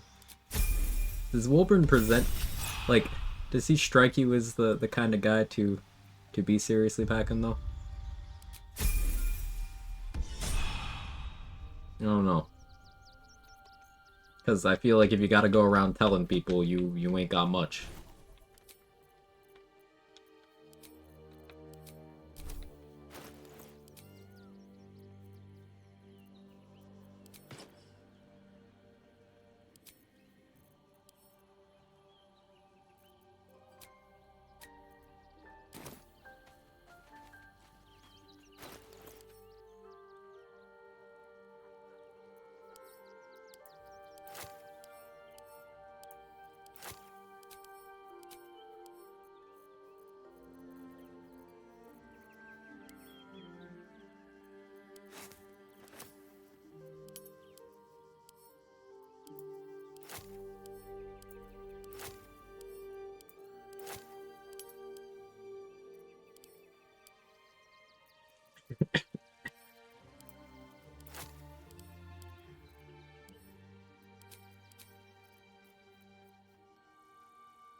Does bongle sound like a big word to you?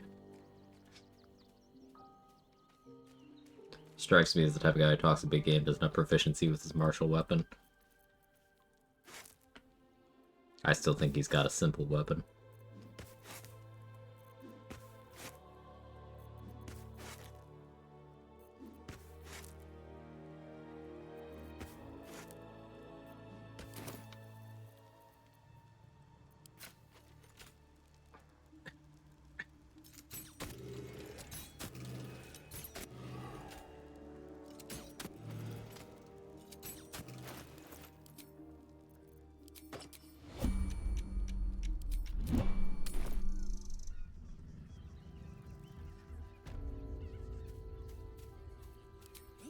Front page material.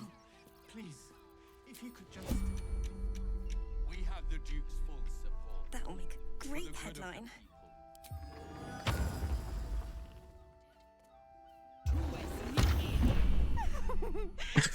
Little creature. Hack. So Orin is a shapeshifter. How long has she been watching?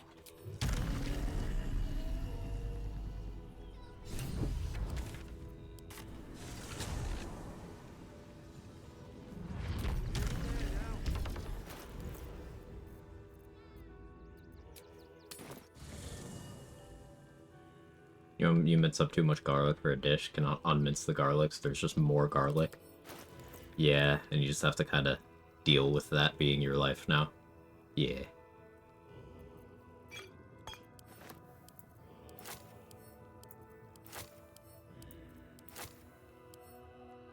Never saw shooting Rotten Tomatoes. I'm doing it to stack Arcane Acuity from the helmet of Arcane Acuity to ensure that my contagion sticks.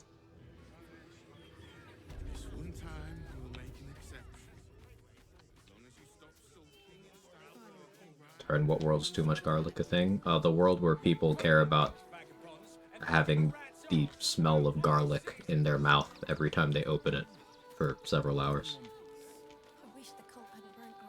That world. So, this one.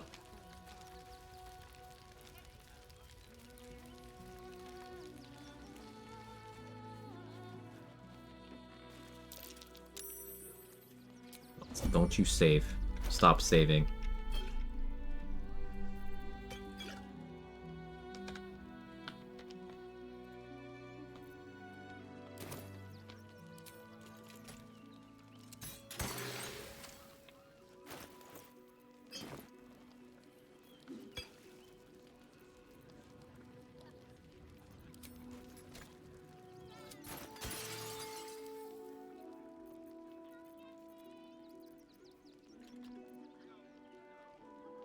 Not have a battle mage elixir.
What does she want?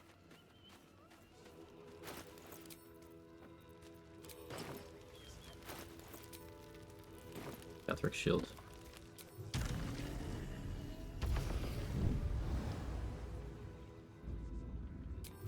Okay, so I'll need to put spell save DC gear back on the next time I see Orin.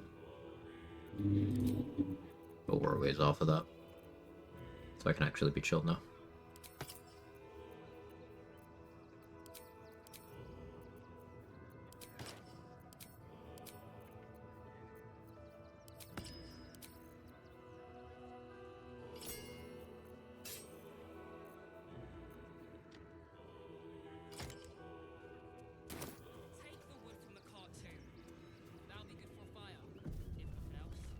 Boy with me as if you didn't just give her terminal booty flu twice. Should call her.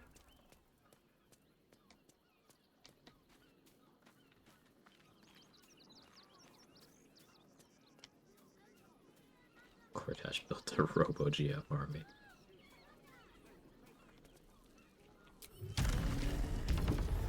Yeah, Orphic Hammer. Ability drain is something you can easily do. I could have done strength and dex ability drain with it. Monk privilege.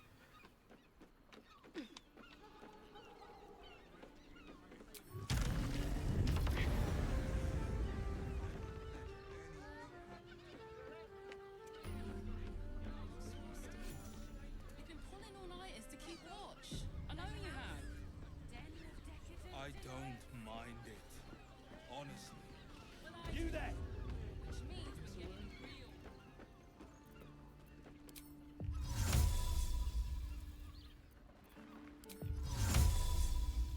Nocturne!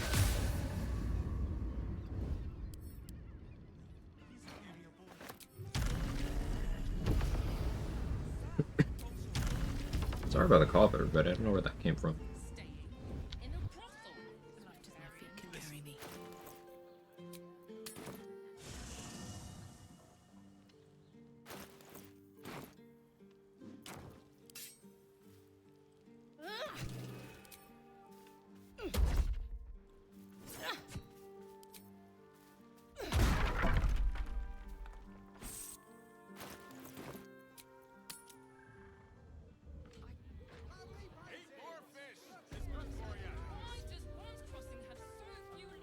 Look, Sharessa's caress isn't just about wetting your whistle. It's dancing, dinner, drinks. Exactly. Pleasure isn't just... Neighbours are talking out their asses. Besides, our pantry is full. Shortages, rationing, hardly any shots. Up there, Danthalen's dancing axe. The safe house Jada mentioned. You just want to go to the party, don't you? Welcome to Danthilon's dancing. How may I be of some? No, I don't know. Fine, yes. Here's the key, always. I could do Garb of the Land and Sky stuff here too. It's more for combat, but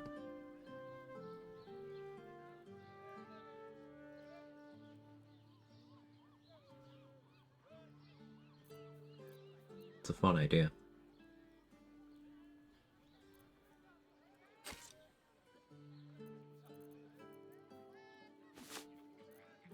Can't quite afford it, but maybe. I said maybe.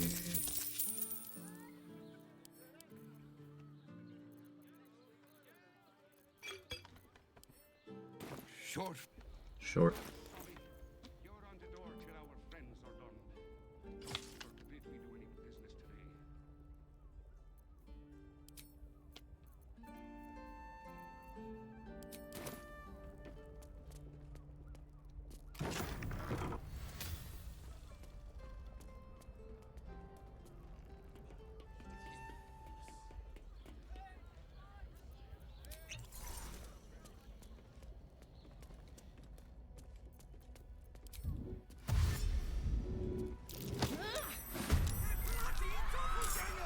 I noticed.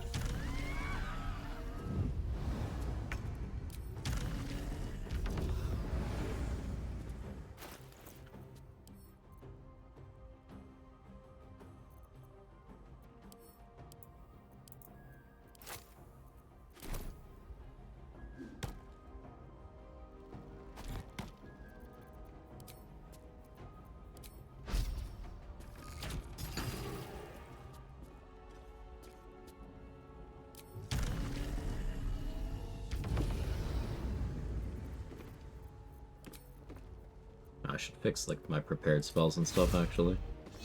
It's not a problem right now, but it's gonna be.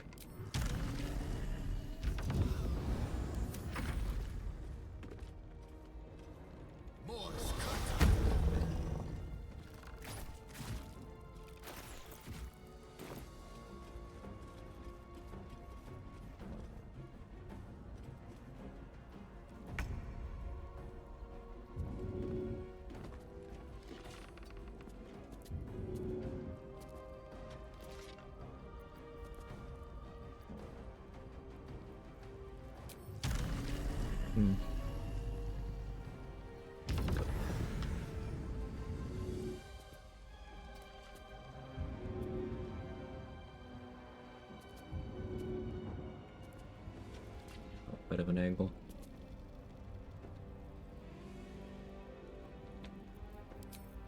It's alright.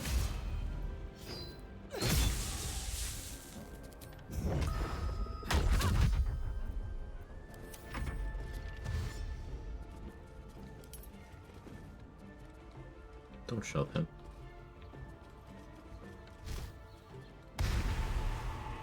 Interesting location choice.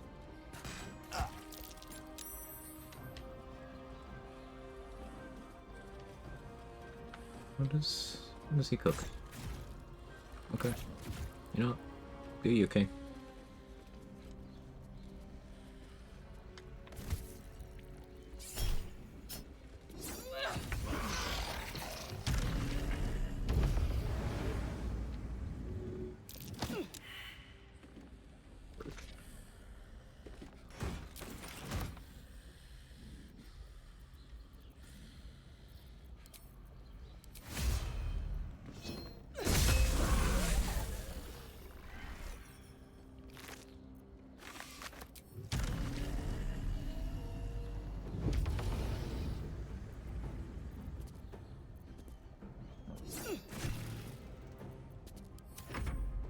Just one, literally one. Team. How many has she brought? Thank you. You're... But they were the ones hunting us. Just...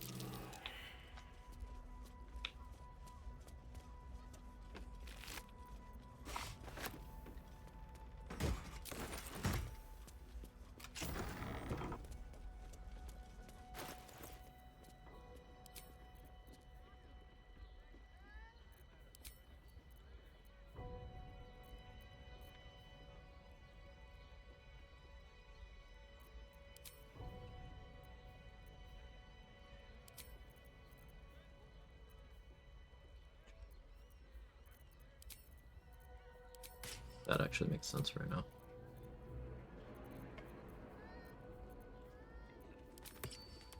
And that just for now.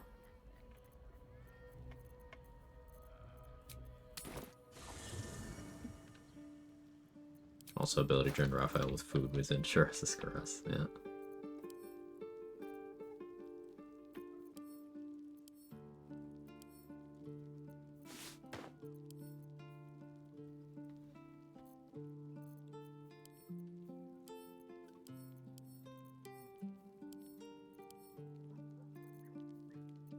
What was I here for?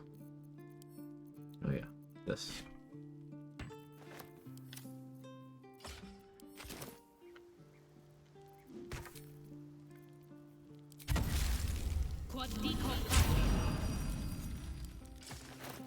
Want to use Blightbringer for the sake of using Blightbringer. That's the agenda here.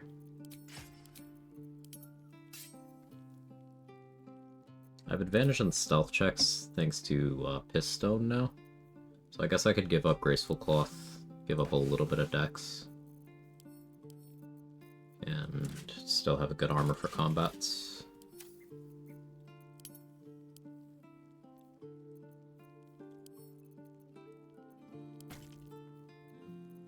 Of course, this means I have to restructure what gear I have on me a little bit.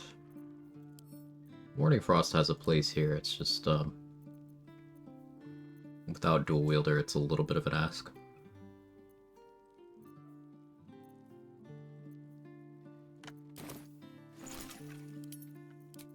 think someone needs to start holding my alchemy mats. It's just too heavy.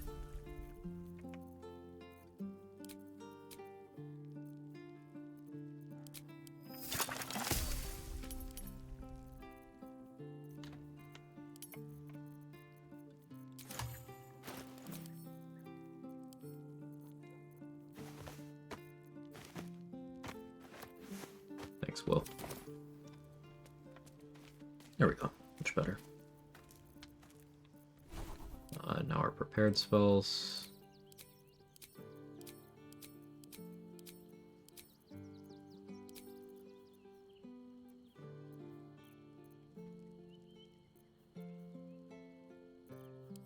May as well keep contagion, I guess.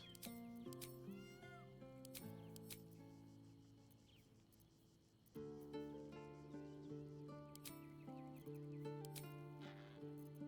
want daylight for Cazador eventually, but yeah, I may as well put it on now so I don't forget.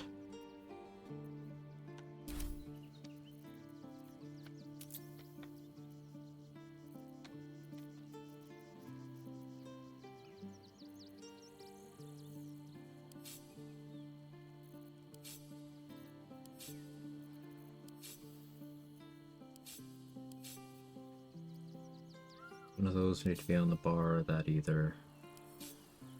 So not that, also not that. And that, that.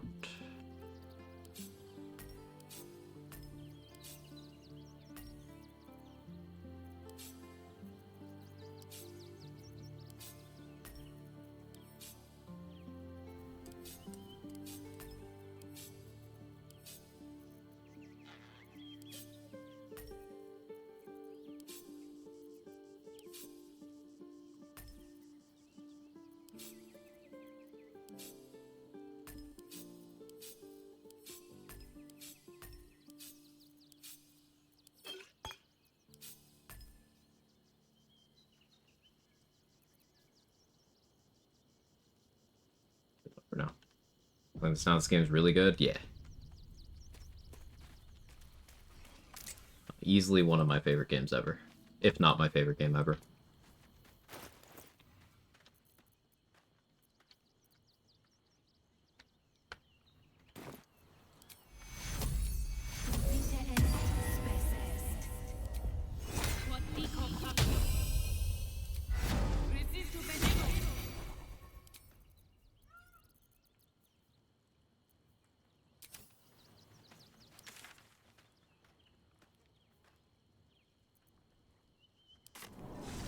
Started Act 2. Act 2 is my favorite. I hope you enjoy it.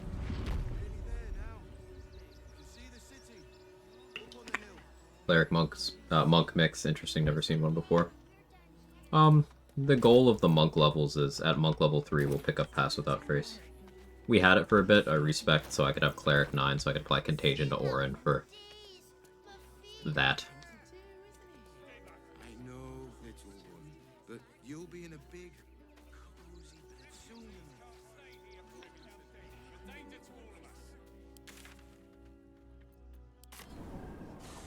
Let's go here first.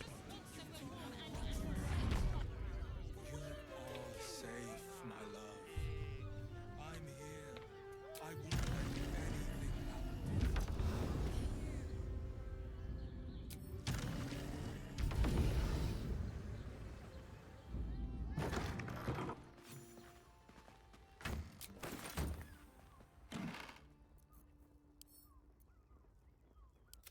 I think the master plans to expand his candle. Maybe even art.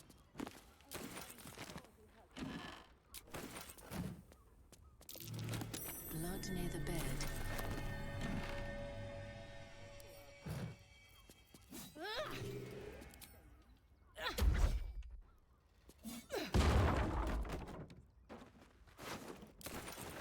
All round pleasant folks.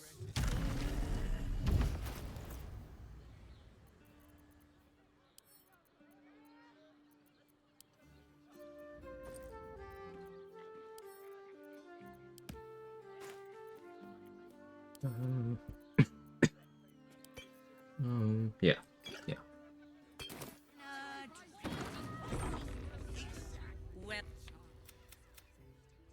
sturdy. Well, we've other ways. Oh. Anything else? I don't need to carry around these smallest healing potions now that we're here in Act 3. I can just hold the big ones. Sleeping in the gutter, then that son of a nicotine.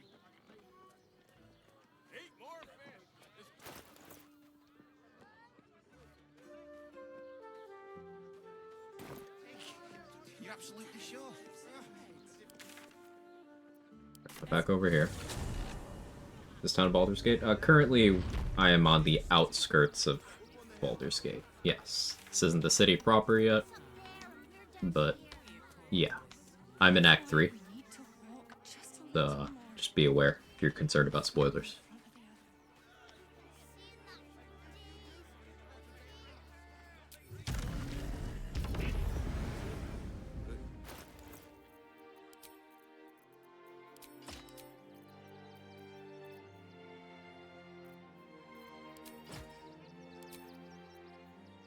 This. This one time, we'll make an example. You can start walking right now.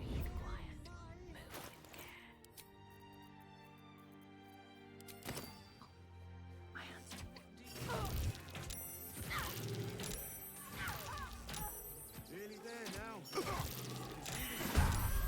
Up on the hill. The slow there.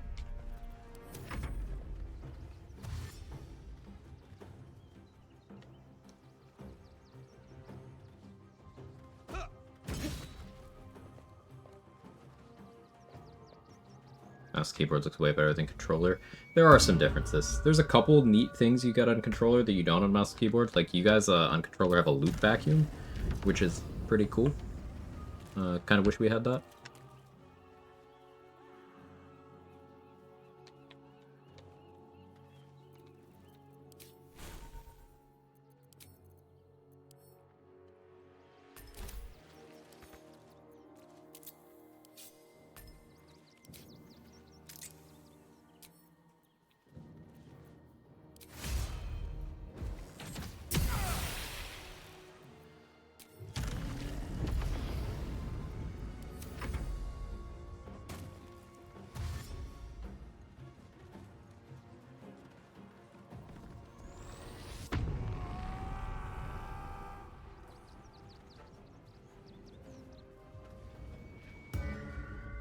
Many boxes let me just hoover up all the rotten food and fire arrows. Sounds like me in college. I don't know what that means. It's provocative though, right?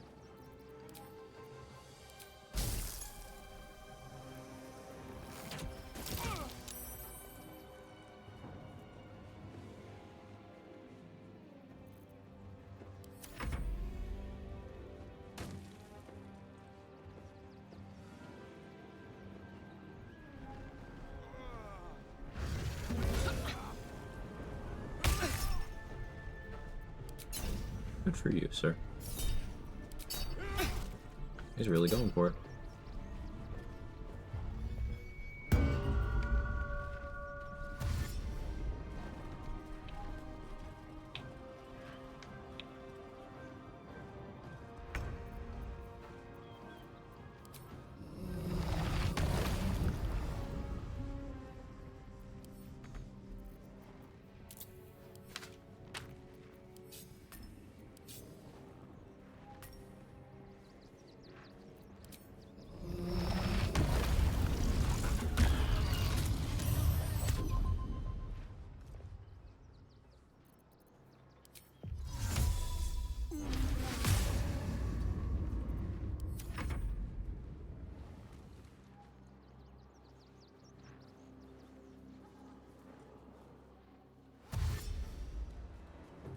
Behind the back camera feels like playing Dragon Age. The world looks really nice, menu-wise and stuff. Looks like mouse keyboard way better though.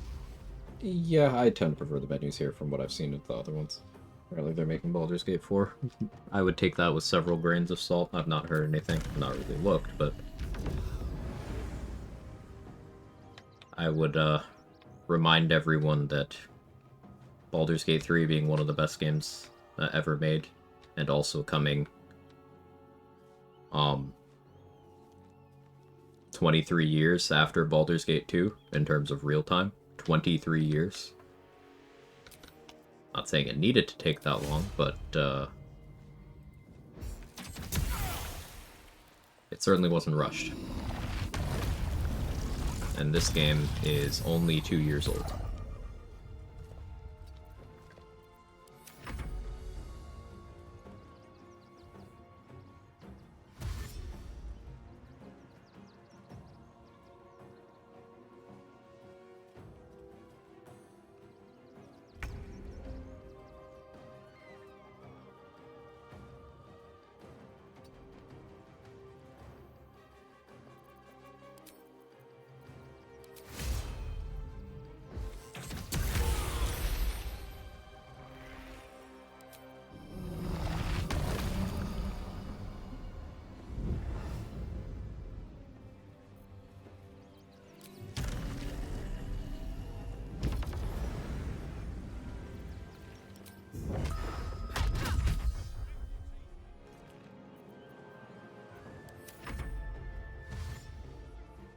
Should have taken my weapon out.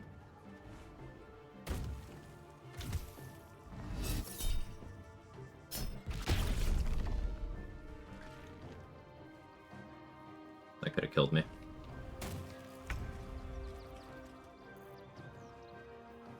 So that could be up to 36 damage. I only have 61 HP and I'm Psychic Ball.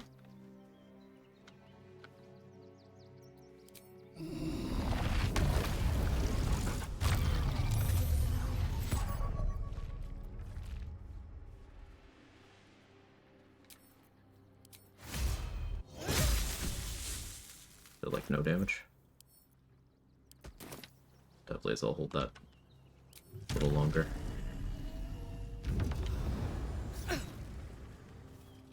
Ooh.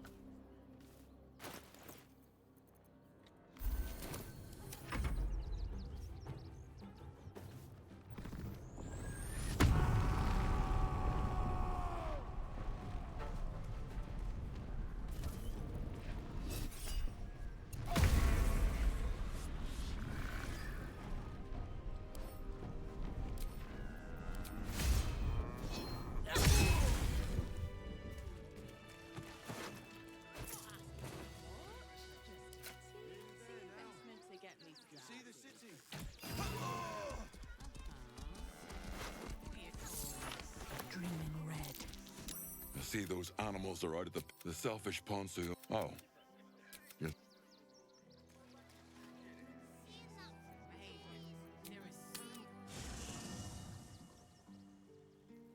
Well, we know how good Abjuration Evil Wizard are. Any thoughts which other subclasses worth getting the high level features for? Like Trade Set Enchantment has a really good one.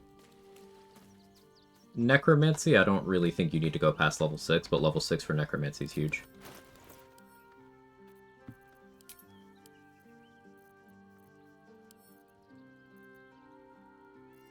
Thinking through the others.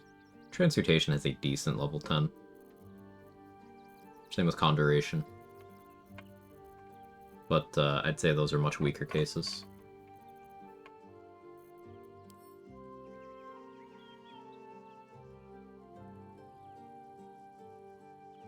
Doing a new playthrough Battlemaster with Gale and Shadowhopper support will level you to get at a second class. So if you're playing on the lowest difficulty Explorer, the game does not allow you to multi-class. And this is probably a good decision, because you don't need to multi-class. And if you don't know what you're getting out of it, you are probably messing up your character by doing it. So, especially in your first playthrough, I would encourage just staying pure class.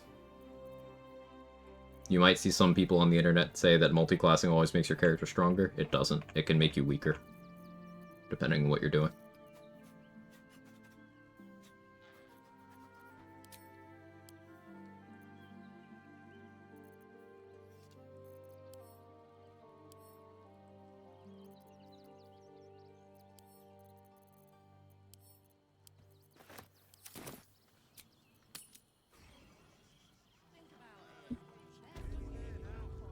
Yeah, I'm with Neurosis here. Like, who is this someone? Someone is supposedly greenlit.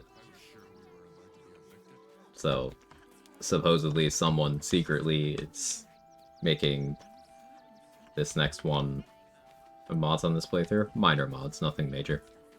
Just a couple cosmetic, silly ones, and one UI mod.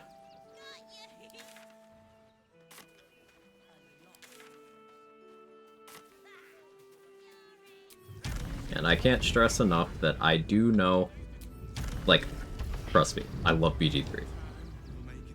I have entirely too many hours in this game. And I understand wanting more of it.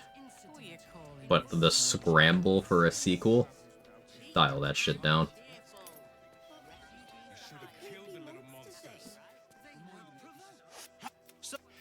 You can let things be good without that clamor for sequels that inevitably results in diminishing returns.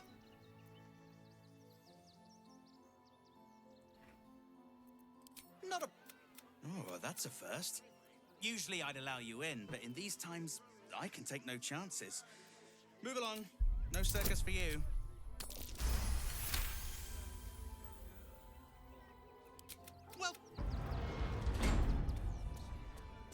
Yeah, here's Draconic Sword so they can use a Dragonborn Breath Weapon. Yeah, I saw him use the Breath Weapon on me last stream with Danny, and I was like, what? I assumed it was from a mod, but no, you can just do that. Which, base. No need to scramble for a sequel. We all see what happens when companies scramble to push out games. EA's 3 years from concept release is a prime example of why it's a bad thing. Yeah. And like, sure, some games sit in the oven a little bit too long, but I would rather have a fully realized product, or, even better than that, a standalone product that is in no need of a sequel, which this is. Oi! Give the... Your tum... Yes! I has lots of stuff. Just for you.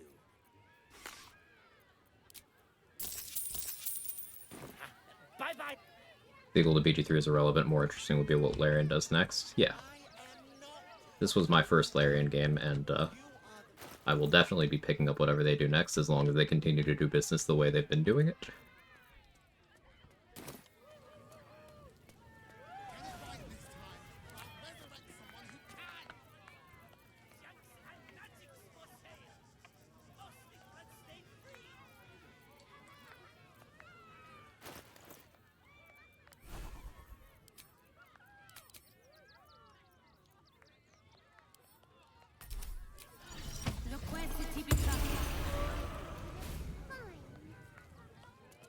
Think the sequel every year thing is lame? It absolutely is. But think of... That's not too far off, this idea that game that does really, really well and is still very much in people's, like, thoughts and such. Baldur's Gate 3. Comes out after years in early access, gets years of post-launch support. People are still very much talking about it constantly. We don't need a sequel announced to that, because again, remember, the last Baldur's Gate mainline game was 23 years before this one. This game's been out for 2 years. I'm in no rush for another one. I don't need another one ever, but getting another one, like, even a reveal for it, inside of 2-3 years, that would just set off alarm bells. Like, that's not going to inspire confidence. Especially because Larian isn't making it. And my voice is gone. I think I'm sick. Ugh. The mess the Nukata is now filled with generative AI slop. Not only is it filled with generative AI slop, like, I'm fairly confident an AI wrote it, too. Like, the script. Very well.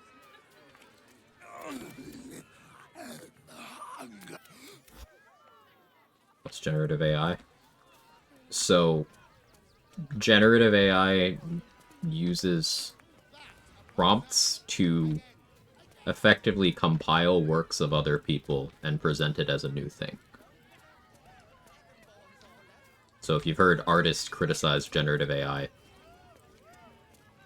in, like, you know, the drawing space, it's because fundamentally it can't make anything. It can just be trained with people's existing works and then sort of copy elements of it and pass it off as a new thing.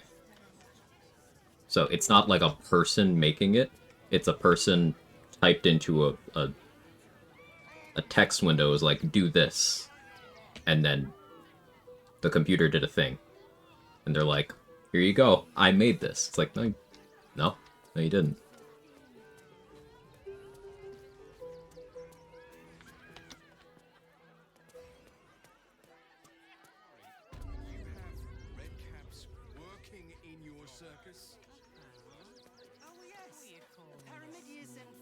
Like NPC dialogue? No, I'm not talking about necessarily NPC dialogue, though this is something that is... Oh, I see. You're asking what in the game was generative AI? Art, dialogue.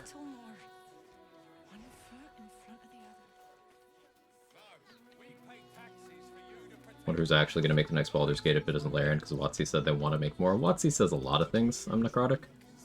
And as good as they are at setting their own money on fire, I do think that they are protective enough of their IP that they are not going to, like, they're going to be picky about who they give that to if they decide to do it.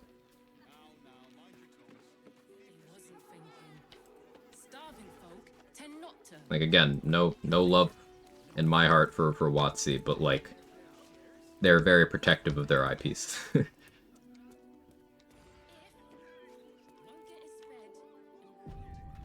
Hey, Blackthorn, how are you?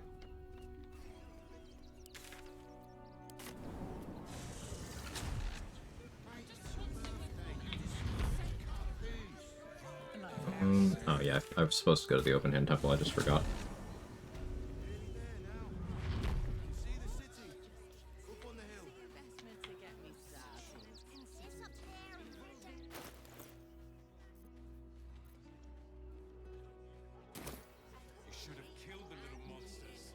I could do stealth slinging shoes. That'd be a funny build.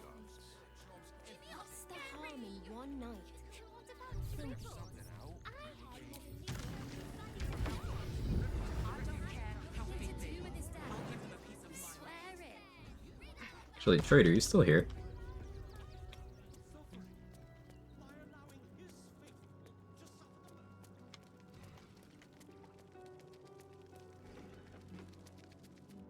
You are? Sneak attack, slinging shoes. You just do reliable talent stealth. I apologize, stranger. Language Slinging shoes build. Just for the memes.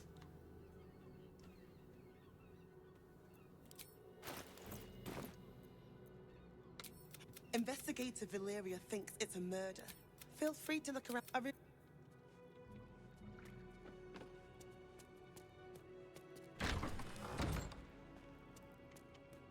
See more of it as they continue to shoehorn generative AI into everything until the bubble bursts.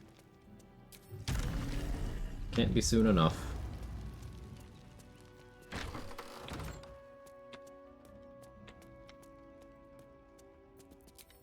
Just, it annoys me when, you know, the 3 collective brain cell section of,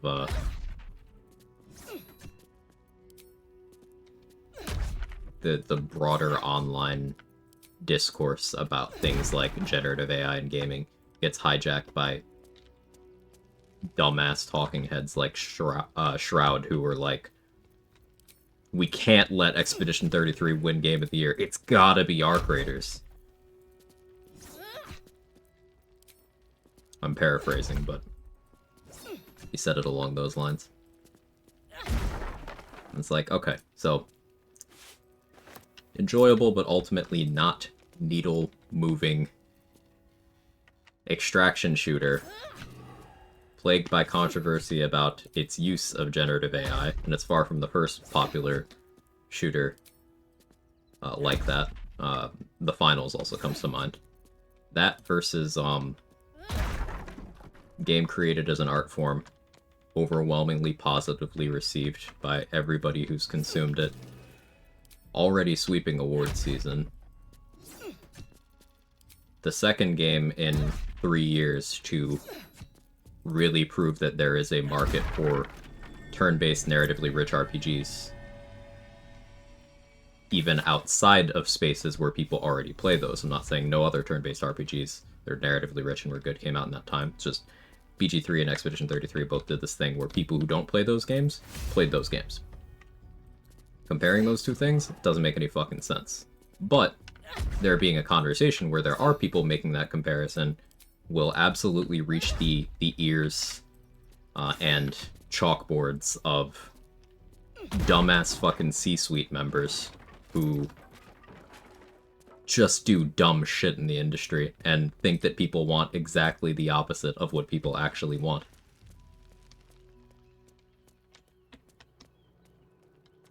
So, like, I'm still ultimately optimistic because even companies as out of touch as, like, Square are saying, hey, oh, I guess people want more turn-based RPGs. But remember, for every surprising feel-good thing like that, you will have something like EA putting out Star Wars Jedi Fallen Order and then the same year on their socials being like, single-player games are dead. It's like, but wait, this is... People really liked your new single-player narrative-driven game that isn't always online and has no microtransactions, but people really liked that one. Why do you think single-player games are dead?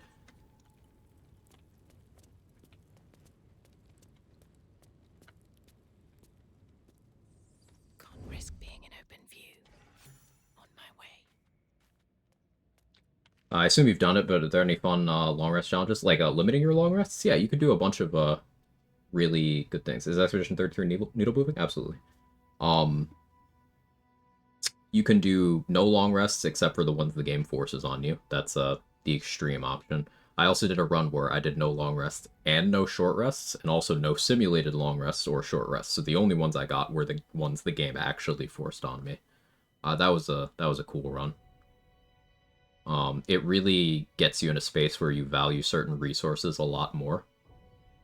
And I think that that's better for building your understanding of the game as a whole. Like, a lot of people won't understand why I shit on Battlemaster so much. And Battlemaster is, in fact, the weakest of the fighter subclasses in this game, by the way. Just putting that out there. But the big reason is, yeah, you're like, okay for 5 attacks, and then you need a short rest. You can't even get through one turn here at high levels without running out of resources. So, like, what do you do in the second half of your first turn when Eldritch Knight, Champion, and Arcane Archer have lost no steam at all and they're still at full power?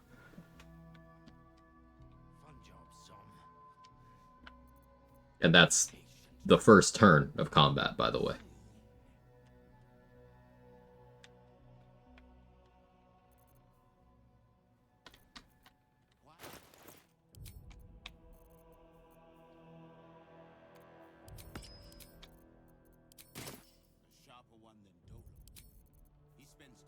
Still getting dwarf mode.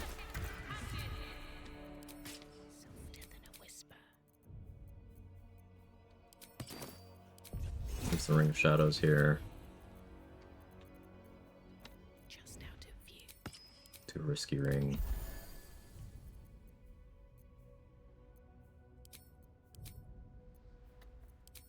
Reverb boots. Winter's clutches. Wish I had Oil of Freezing. Do I have any Oil of Bane on me? Rare Oil of Bane use case? No? It's okay. Wyvern Toxin it is.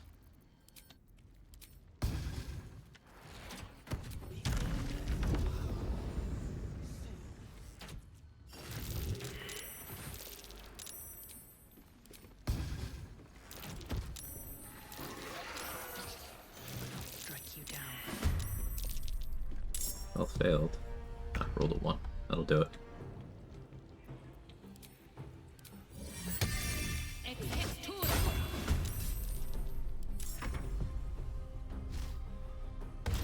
Good bait, my loops. Monkey Paw Curls, EA switches to making turn-based narrative-driven games composed entirely of AI slop. Pain. EA also said microtransactions improve a gamer's enjoyment of the game. Yeah, like, they're crazy.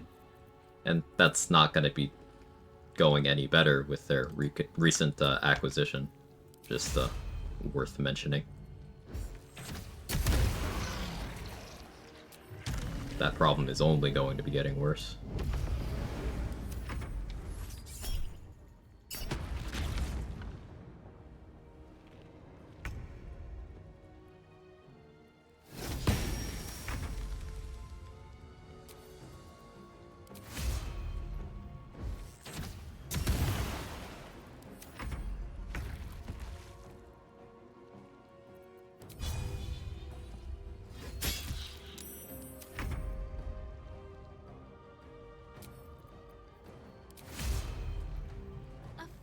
Day for murder. Avoiding EA games anyways, because I can't stand that company. Wish they'd sell Bioware to someone actually interested in developing RPGs. I doubt that they're willing to let go of the cult following that early Bioware games grew as a target audience.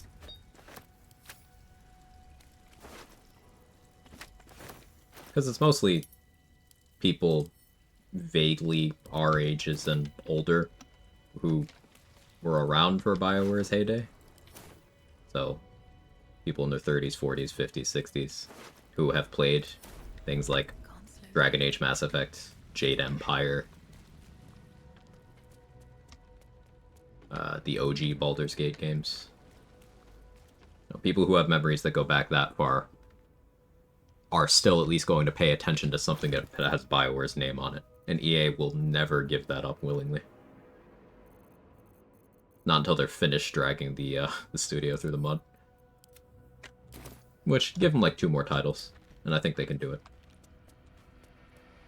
KOTOR, yeah.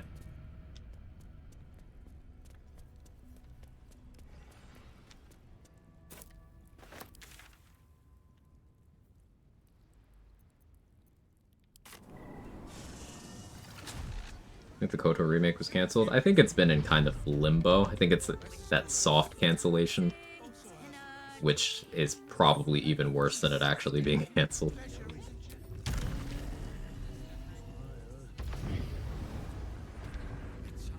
think they'll give BioWare 1 more title, and if it's not a smash hit, they'll be done. The unfortunate way that lines up is that we probably have to see current BioWare, the shell of what it once was, make the second bad Mass Effect game ever made. Hang on a sec. I recognize that face. You remind me of fine. I'll come. Well.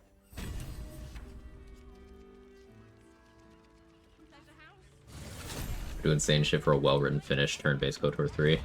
Turn-based would go crazy in KOTOR, yeah. Like, I don't mind real-time with pause. But, like, turn-based, I've developed a taste for it now. This goes back to what I said about needle moving in the turn-based game genre. Like, I had never really considered myself a turn-based game enjoyer before Expedition 33 and this. And that's Pokemon's turn-based. And I've been a lifelong Pokemon player, but I never really put that in that box.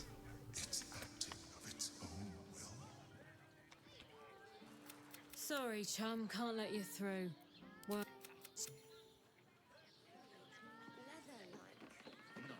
He merely offered patronage. The Gondians built the steel bridge.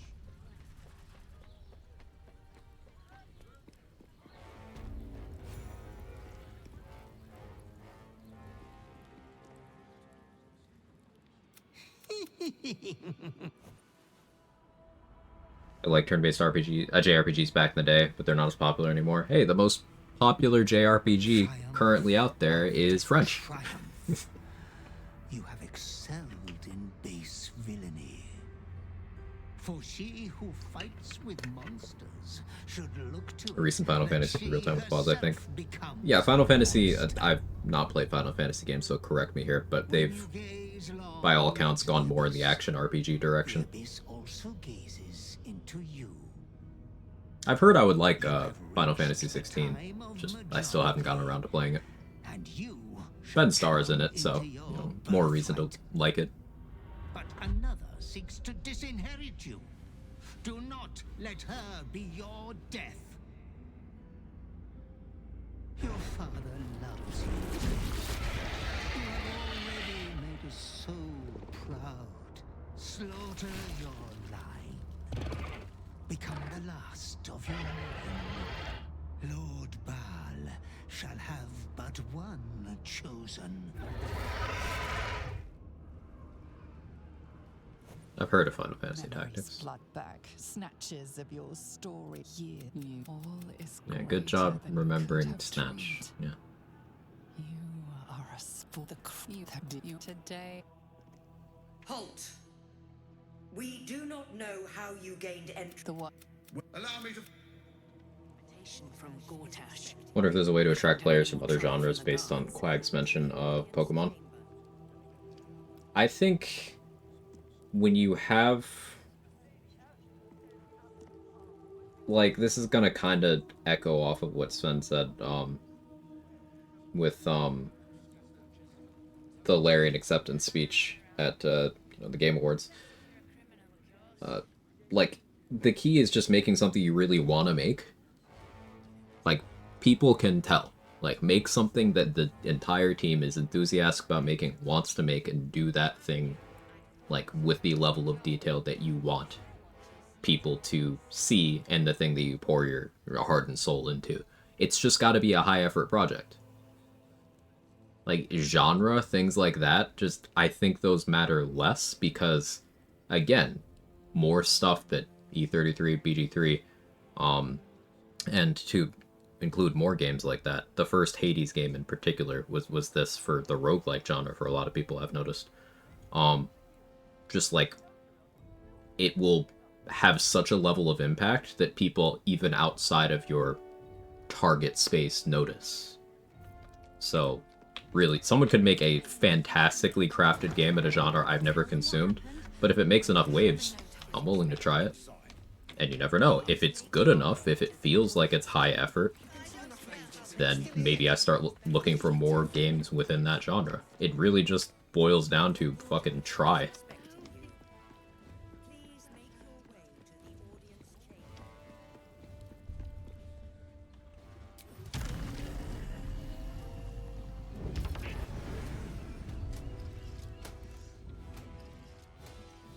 I was not around for the DOS 2 era, Shadows and Rain, but I've been told of that secondhand.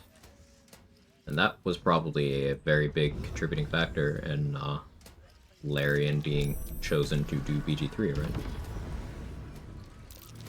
The success of DOS 2. Hell, this game was built in DOS 2. So...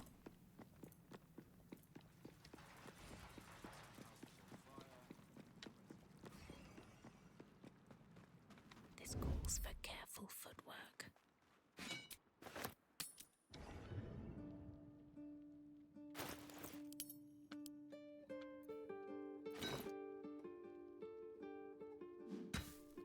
Understanding that Larian had to beg to be allowed.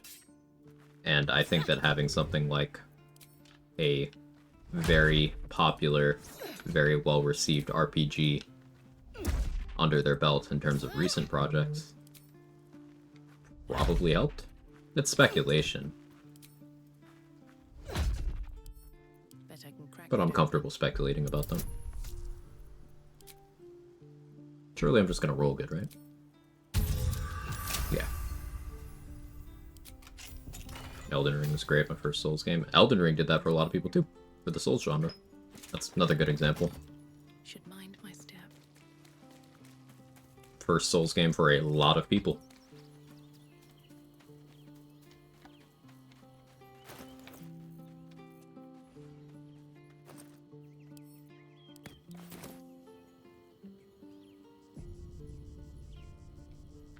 Yeah, over Blackthorn. Mm-hmm.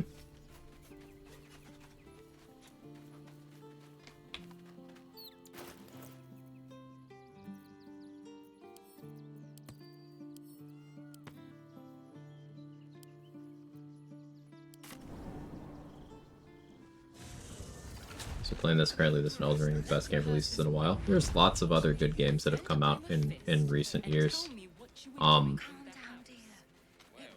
Like, aside from state of the world stuff and some rather intense corporate greed and, you know, the AI bubble bullshit, like, overall, we're in a pretty good time for game releases.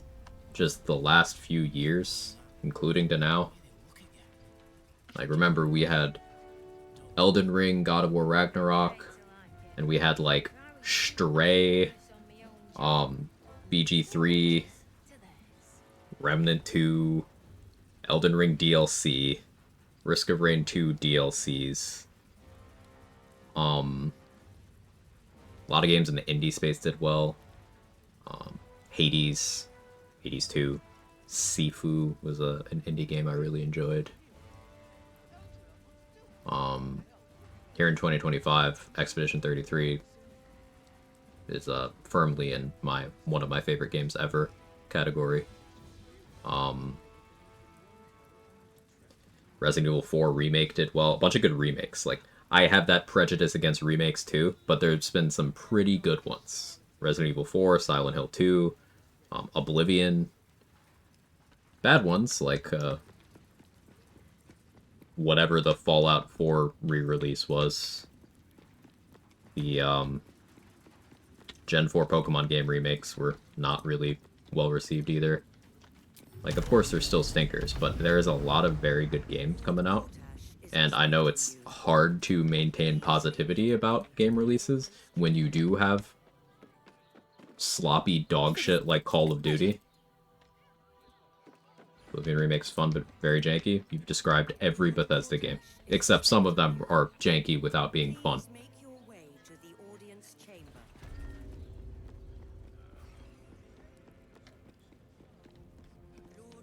Decade-old game, 45 FPS. I got more than 45 FPS playing that game. I probably have a worse PC than most people who are playing it. And also, that game's not a decade old. It's 2 decades old. Meanwhile, Fallout 4, they somehow did manage to make a decade-old game run worse. Decade-old game run worse, and that's very impressive. The two faces of Bethesda, right? Do I go in here yet? No, I don't think I go in here yet.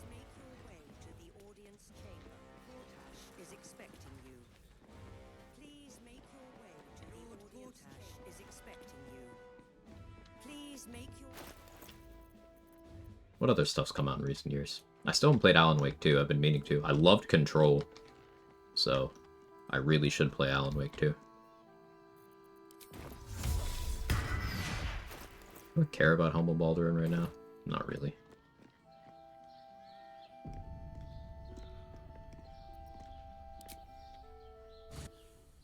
Think Lord Gortash might be expecting you?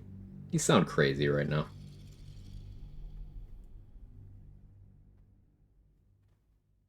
Bethesda mod lists are really good, IMO. Some of them are almost standalone games. I'm sure the quality is very, very high. I'm just not really... Me individually, I'm not really inclined to want to play a game that requires people without developer resources and numbers and infrastructure and all that to make that game into a better game by making a different game in that game. Like, I'm not really looking for that.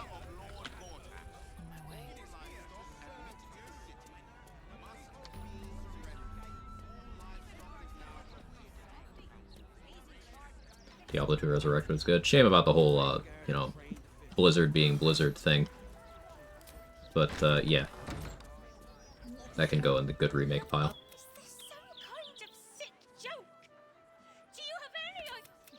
Yes. Now. Her name is Vanra. Thank you. Better not be cursed.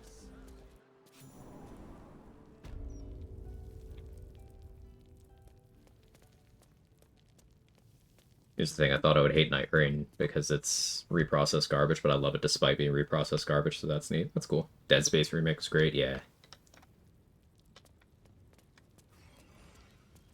Like, it's fully possible to make a remake that elevates the original work. Step up and marvel at the And some of them do manage to pull that off. It's certainly not the norm, but it's at least possible. It's good to live in a world where that's possible.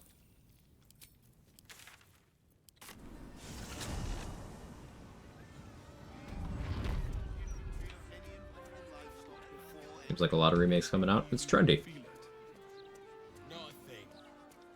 Remakes, remasters, there's a lot of money to be made by doing that.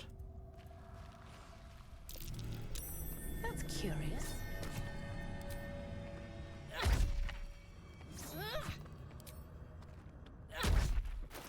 I gotta get back on Colossus. I'm too weak.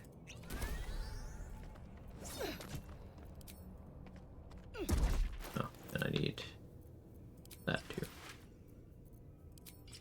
Never bought Gloves of Crushing from Roa. I should have. Oopsie.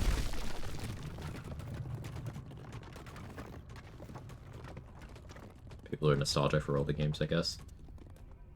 And nostalgia is the enemy of innovation, but if we must get remakes, then I'm happy to see that high level of effort put in.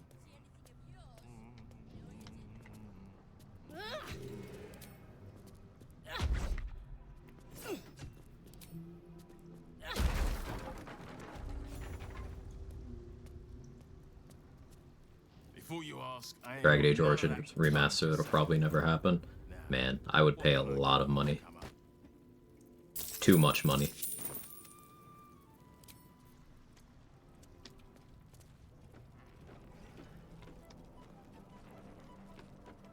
Yeah, Elden Ring Night Rain is not the DLC. The DLC for Elden Ring is Shadow of the Erd Tree. Night Rain is its own game. A separate game.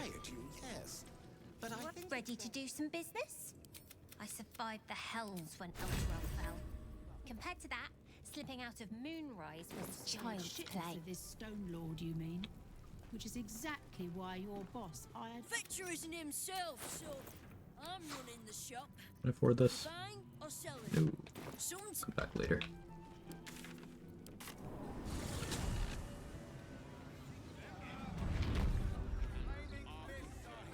Remake of Dawn of War this year? I'm unfamiliar. Wondering what's going on with that supposed KOTOR 1 remake. We talked about that a little bit earlier. It's just, as far as I know, it hasn't been officially canned, but, like, I don't think any progress is being made on it right now. I think it is in just limbo. My purpose is to connect every I could be outdated on the information, though.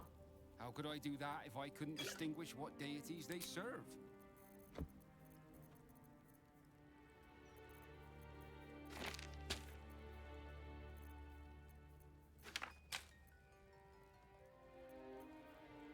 Sacred Star, my beloved. We gotta shell out for that.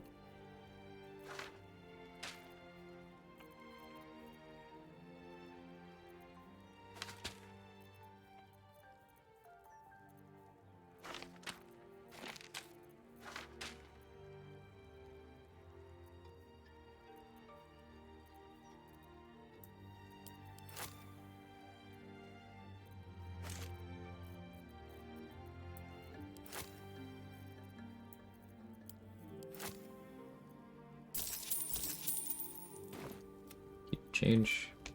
Someday Fetra will be himself. And try Elden Ring? Yeah, I never finished it. I consumed... So let's put it this way.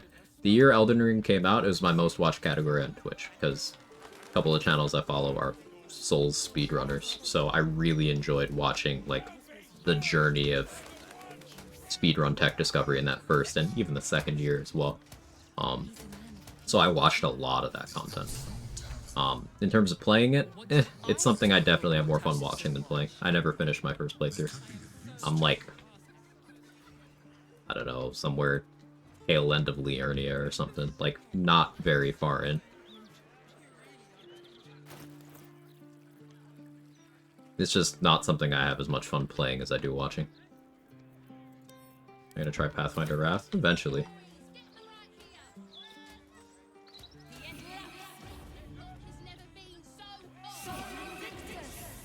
I think people like that Rufantasio game. Yes, I remember that winning a bunch of things.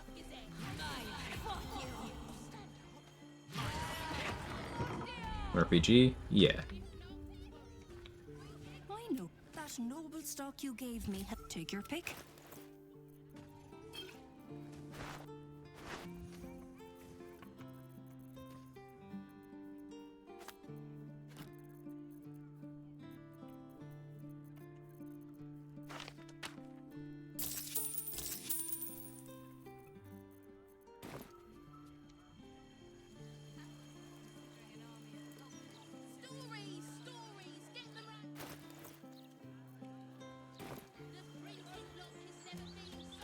Would go through the trials in the Wormway to get the level now.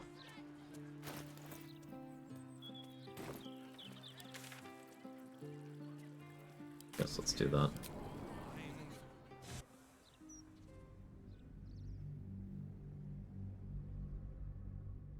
Valve has to release Half-Life 2 Episode 3 before they can even think of Half-Life 3. Valve can't count to 3. I think that's been pretty well documented. They don't make 3. Let's rehearse this time to press ahead. Let's get this done. And tell me what you don't want to draw any attention. Let's see what you're hiding.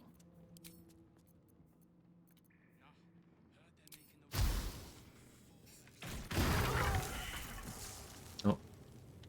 She died. She okay? Nah. Out of sight, out of mind.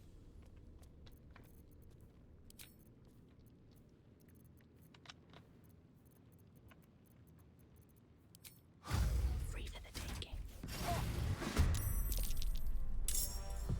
Oop.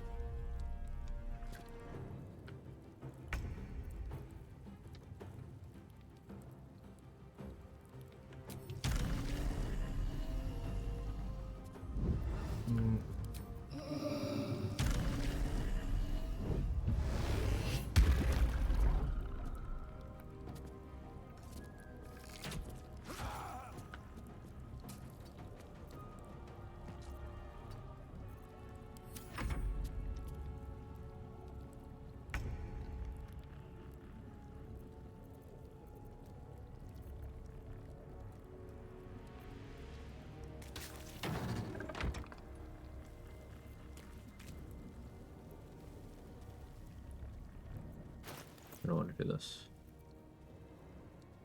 Probably be tankier. Better be cautious.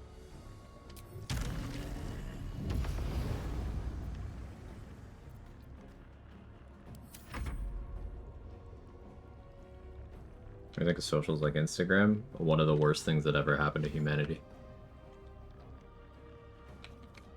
The amount of damage social media platforms have done to people as a whole in the last 20 years is incalculable, and we will never be the same. We will never get back everything that bad actors like Zuckerberg and Musk have destroyed in the way humanity interacts with each other, handles information, understands the concept of empathy.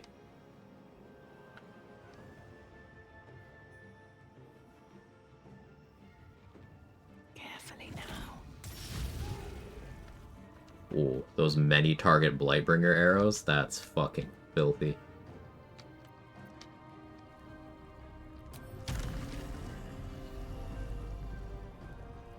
Do any of you had to grow up as teens with social media? It wasn't too bad when I was growing up. I'm 30. So like when I was in high school, not everyone even had phones yet, much less smartphones. So it was like it was getting there, but wasn't that bad yet.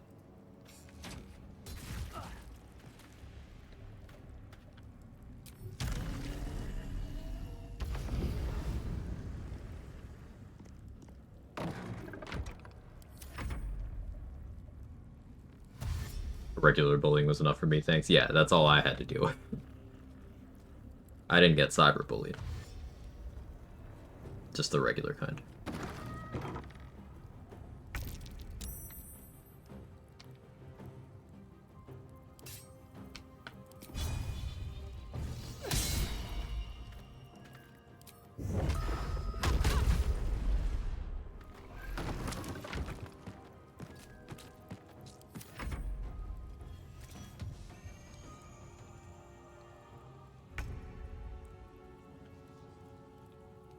Fucking old. So, something I'm very proud of about my demographic, especially over the last couple of years here on Twitch, is this is mostly 30s, 40s community, mostly. There's some people who are in their 50s, some in their 60s, and of course some in their 20s, but mostly 30s, 40s, which I feel very good about. It's a vibe that I like.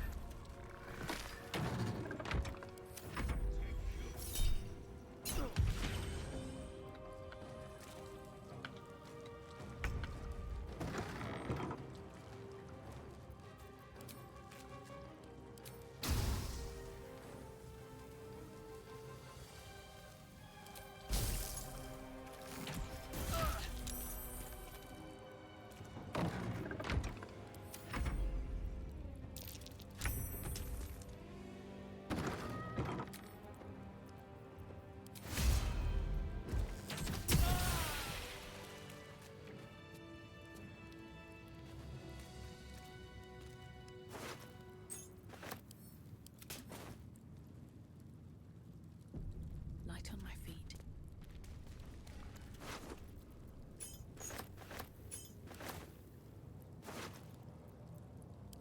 Nothing wrong with being in your 20s or anything.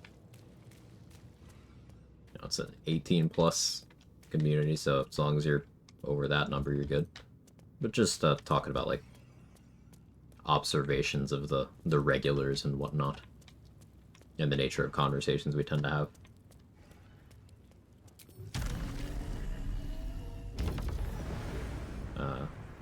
Having made content for other kinds of games in the past, I definitely prefer the older audience, you know? You miss your 20s? I do not miss my 20s.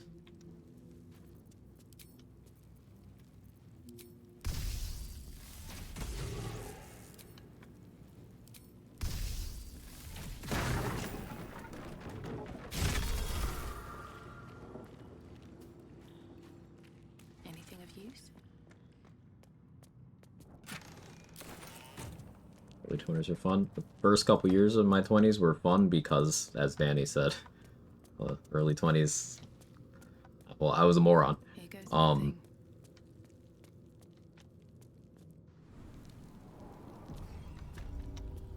Mid-20s were very not good. Then late 20s were better. But aside from state of the world stuff, chilling at 30.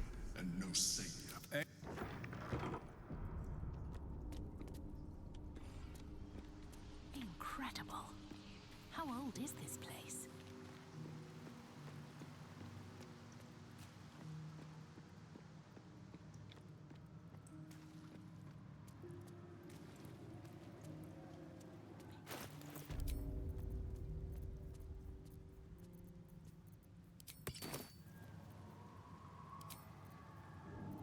I can just turn undead here, actually.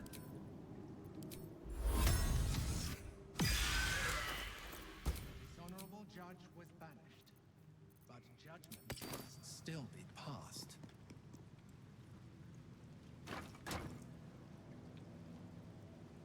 You banished the dishonorable judge and applied lex talionis, the principle of the sentence. You are a par-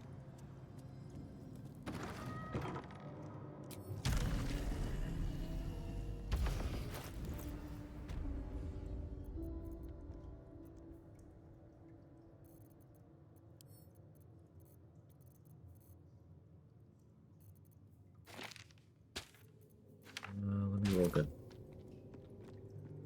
I'm gonna roll good. Watch this.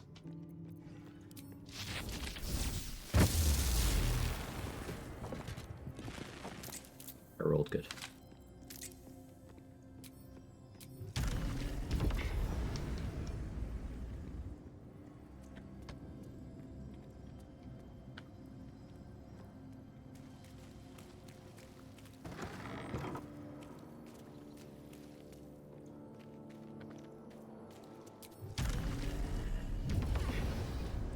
thing I really miss about my 20s is not having knee pain.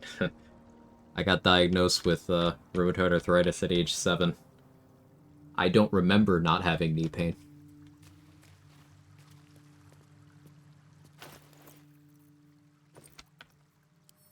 Not to make suffering competition, but I win.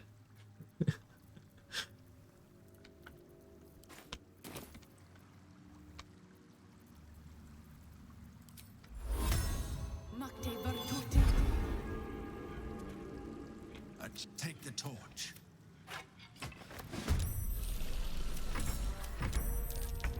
Sounds awful. Yeah, it sucks. Good days, bad days. That's what it is. Byproduct of being in constant pain every day of your life is that I have a pretty good pain tolerance.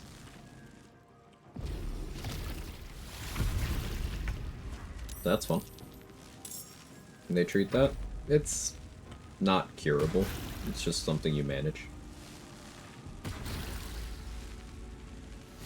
It's an autoimmune disorder, so like by nature you'll have like a window of it's really not a problem, and then you'll have a window of please end everything. But it really depends.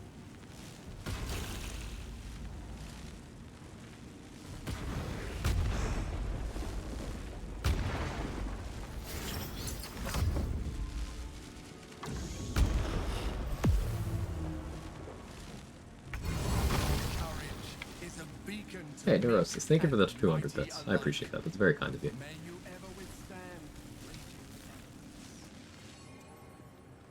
Sister has that when she first started showing symptoms. Her parents thought she was begging for attention. Yeah. Yeah, that's a common experience, I've heard. I complained about my knees hurting when I went up or down stairs as a kid. And, of course, typically, at first, parents are like, oh, it's a kid being a kid. And they're like, alright, let's actually get him checked out. Because, like, genetically, he's predisposed towards some shit. And sure enough...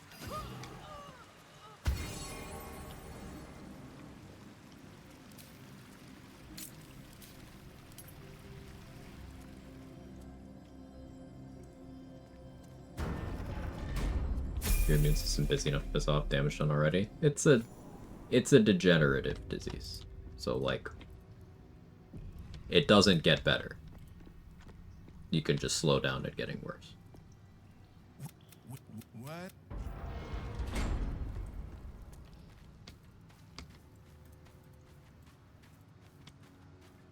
Dirge IRL? No.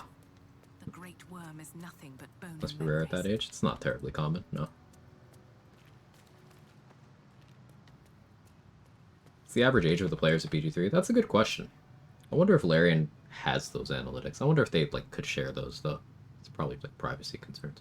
But I would be curious to like have a poll, like a very public poll, just to see, because I'd be very curious about that too.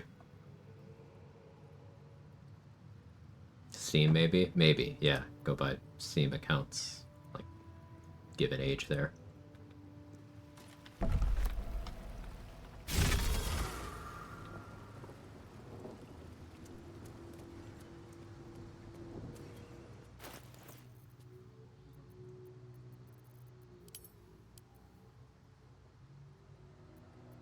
Okay, there's level 12. So we take our monk level. Nice to have that back. Here's Pass Without Trace, Minor Illusion, bonus action hide. Time to fix the hotbar.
throwing stuff around.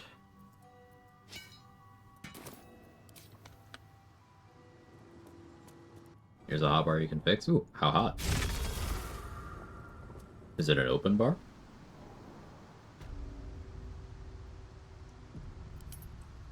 Tips required?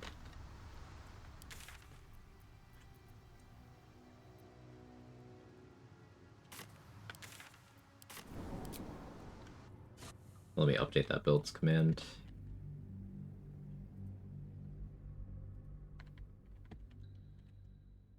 There we go.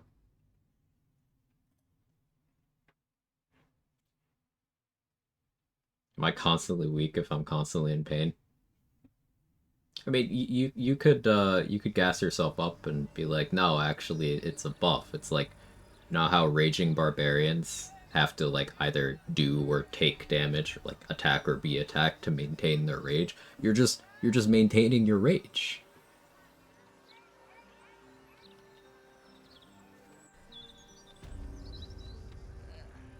Breathe deep and move.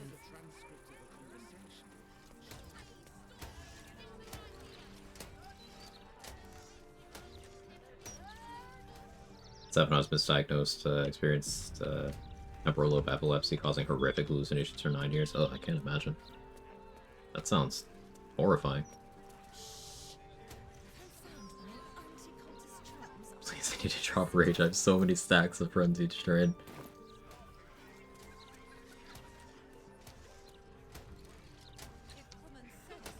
Frenzied straining around the campfire comfortably with friends.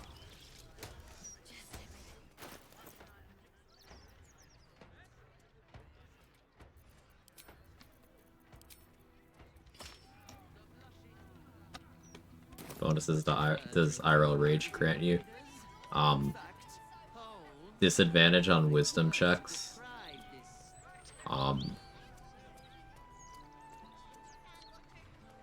And I wish it gave physical damage resistance, but it's just 1 damage reduction. Like, it's nice, but not that big a deal.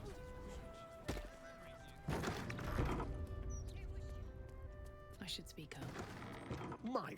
Your case has naturally It's good to have and find community. It is. Poppy, for sure. Plenty to keep an inquiring mind busy.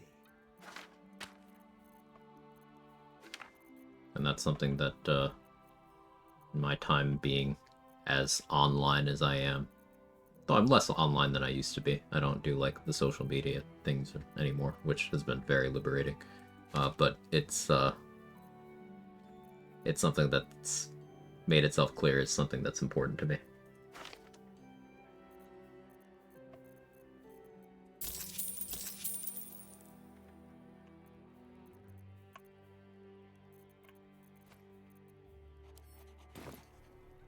Frenzy straining is me every time I'm on the toilet. Do you need an assist? Here. I can use the help action.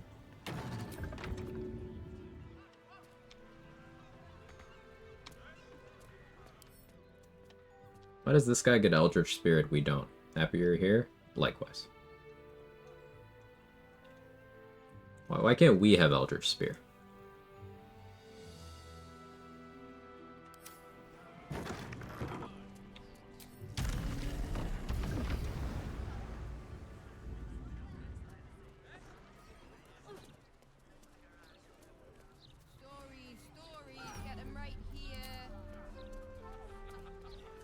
Grab these raspberries so I don't forget about them.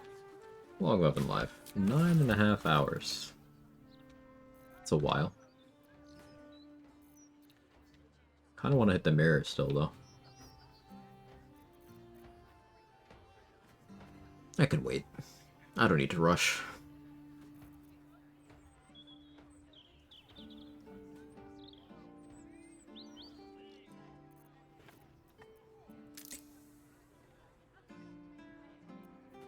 We got the build together. Oh,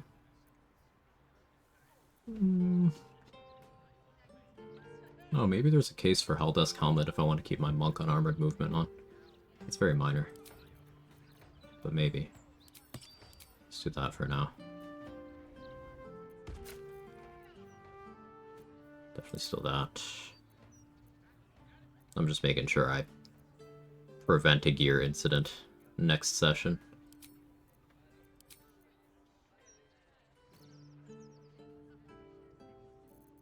Yeah, okay. Kevin. He's Kevining over there. Having ADHD is like being a caster berserker. I can cast faster if I do lose accuracy. Miss Merkel again. It went better this time. Brittle actually stuck. Ironwood Club bonks. But yeah, that'll be it for today. Thank you everyone for hanging out, for the support, for the, surprisingly heavy talks, but also the fun talks about games industry and stuff. All sorts of good stuff. I really appreciate it. Again, the whole sense of community thing, very important to me, especially lately. Let's see who we can raid.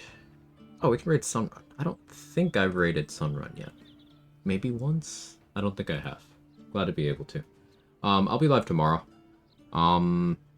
Likely there's a chance I start a new E33 run because my mouse is still broken and the replacement probably arrives sometime during stream tomorrow. It didn't piss me off that much today because nature of how this game works, but like one of those two things. But yeah, let's raid Sunrun.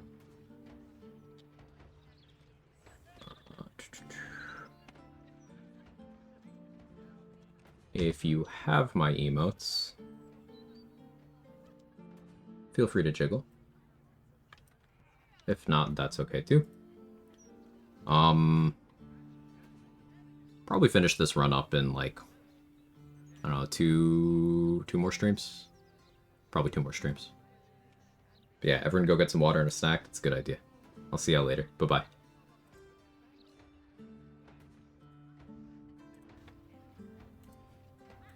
D.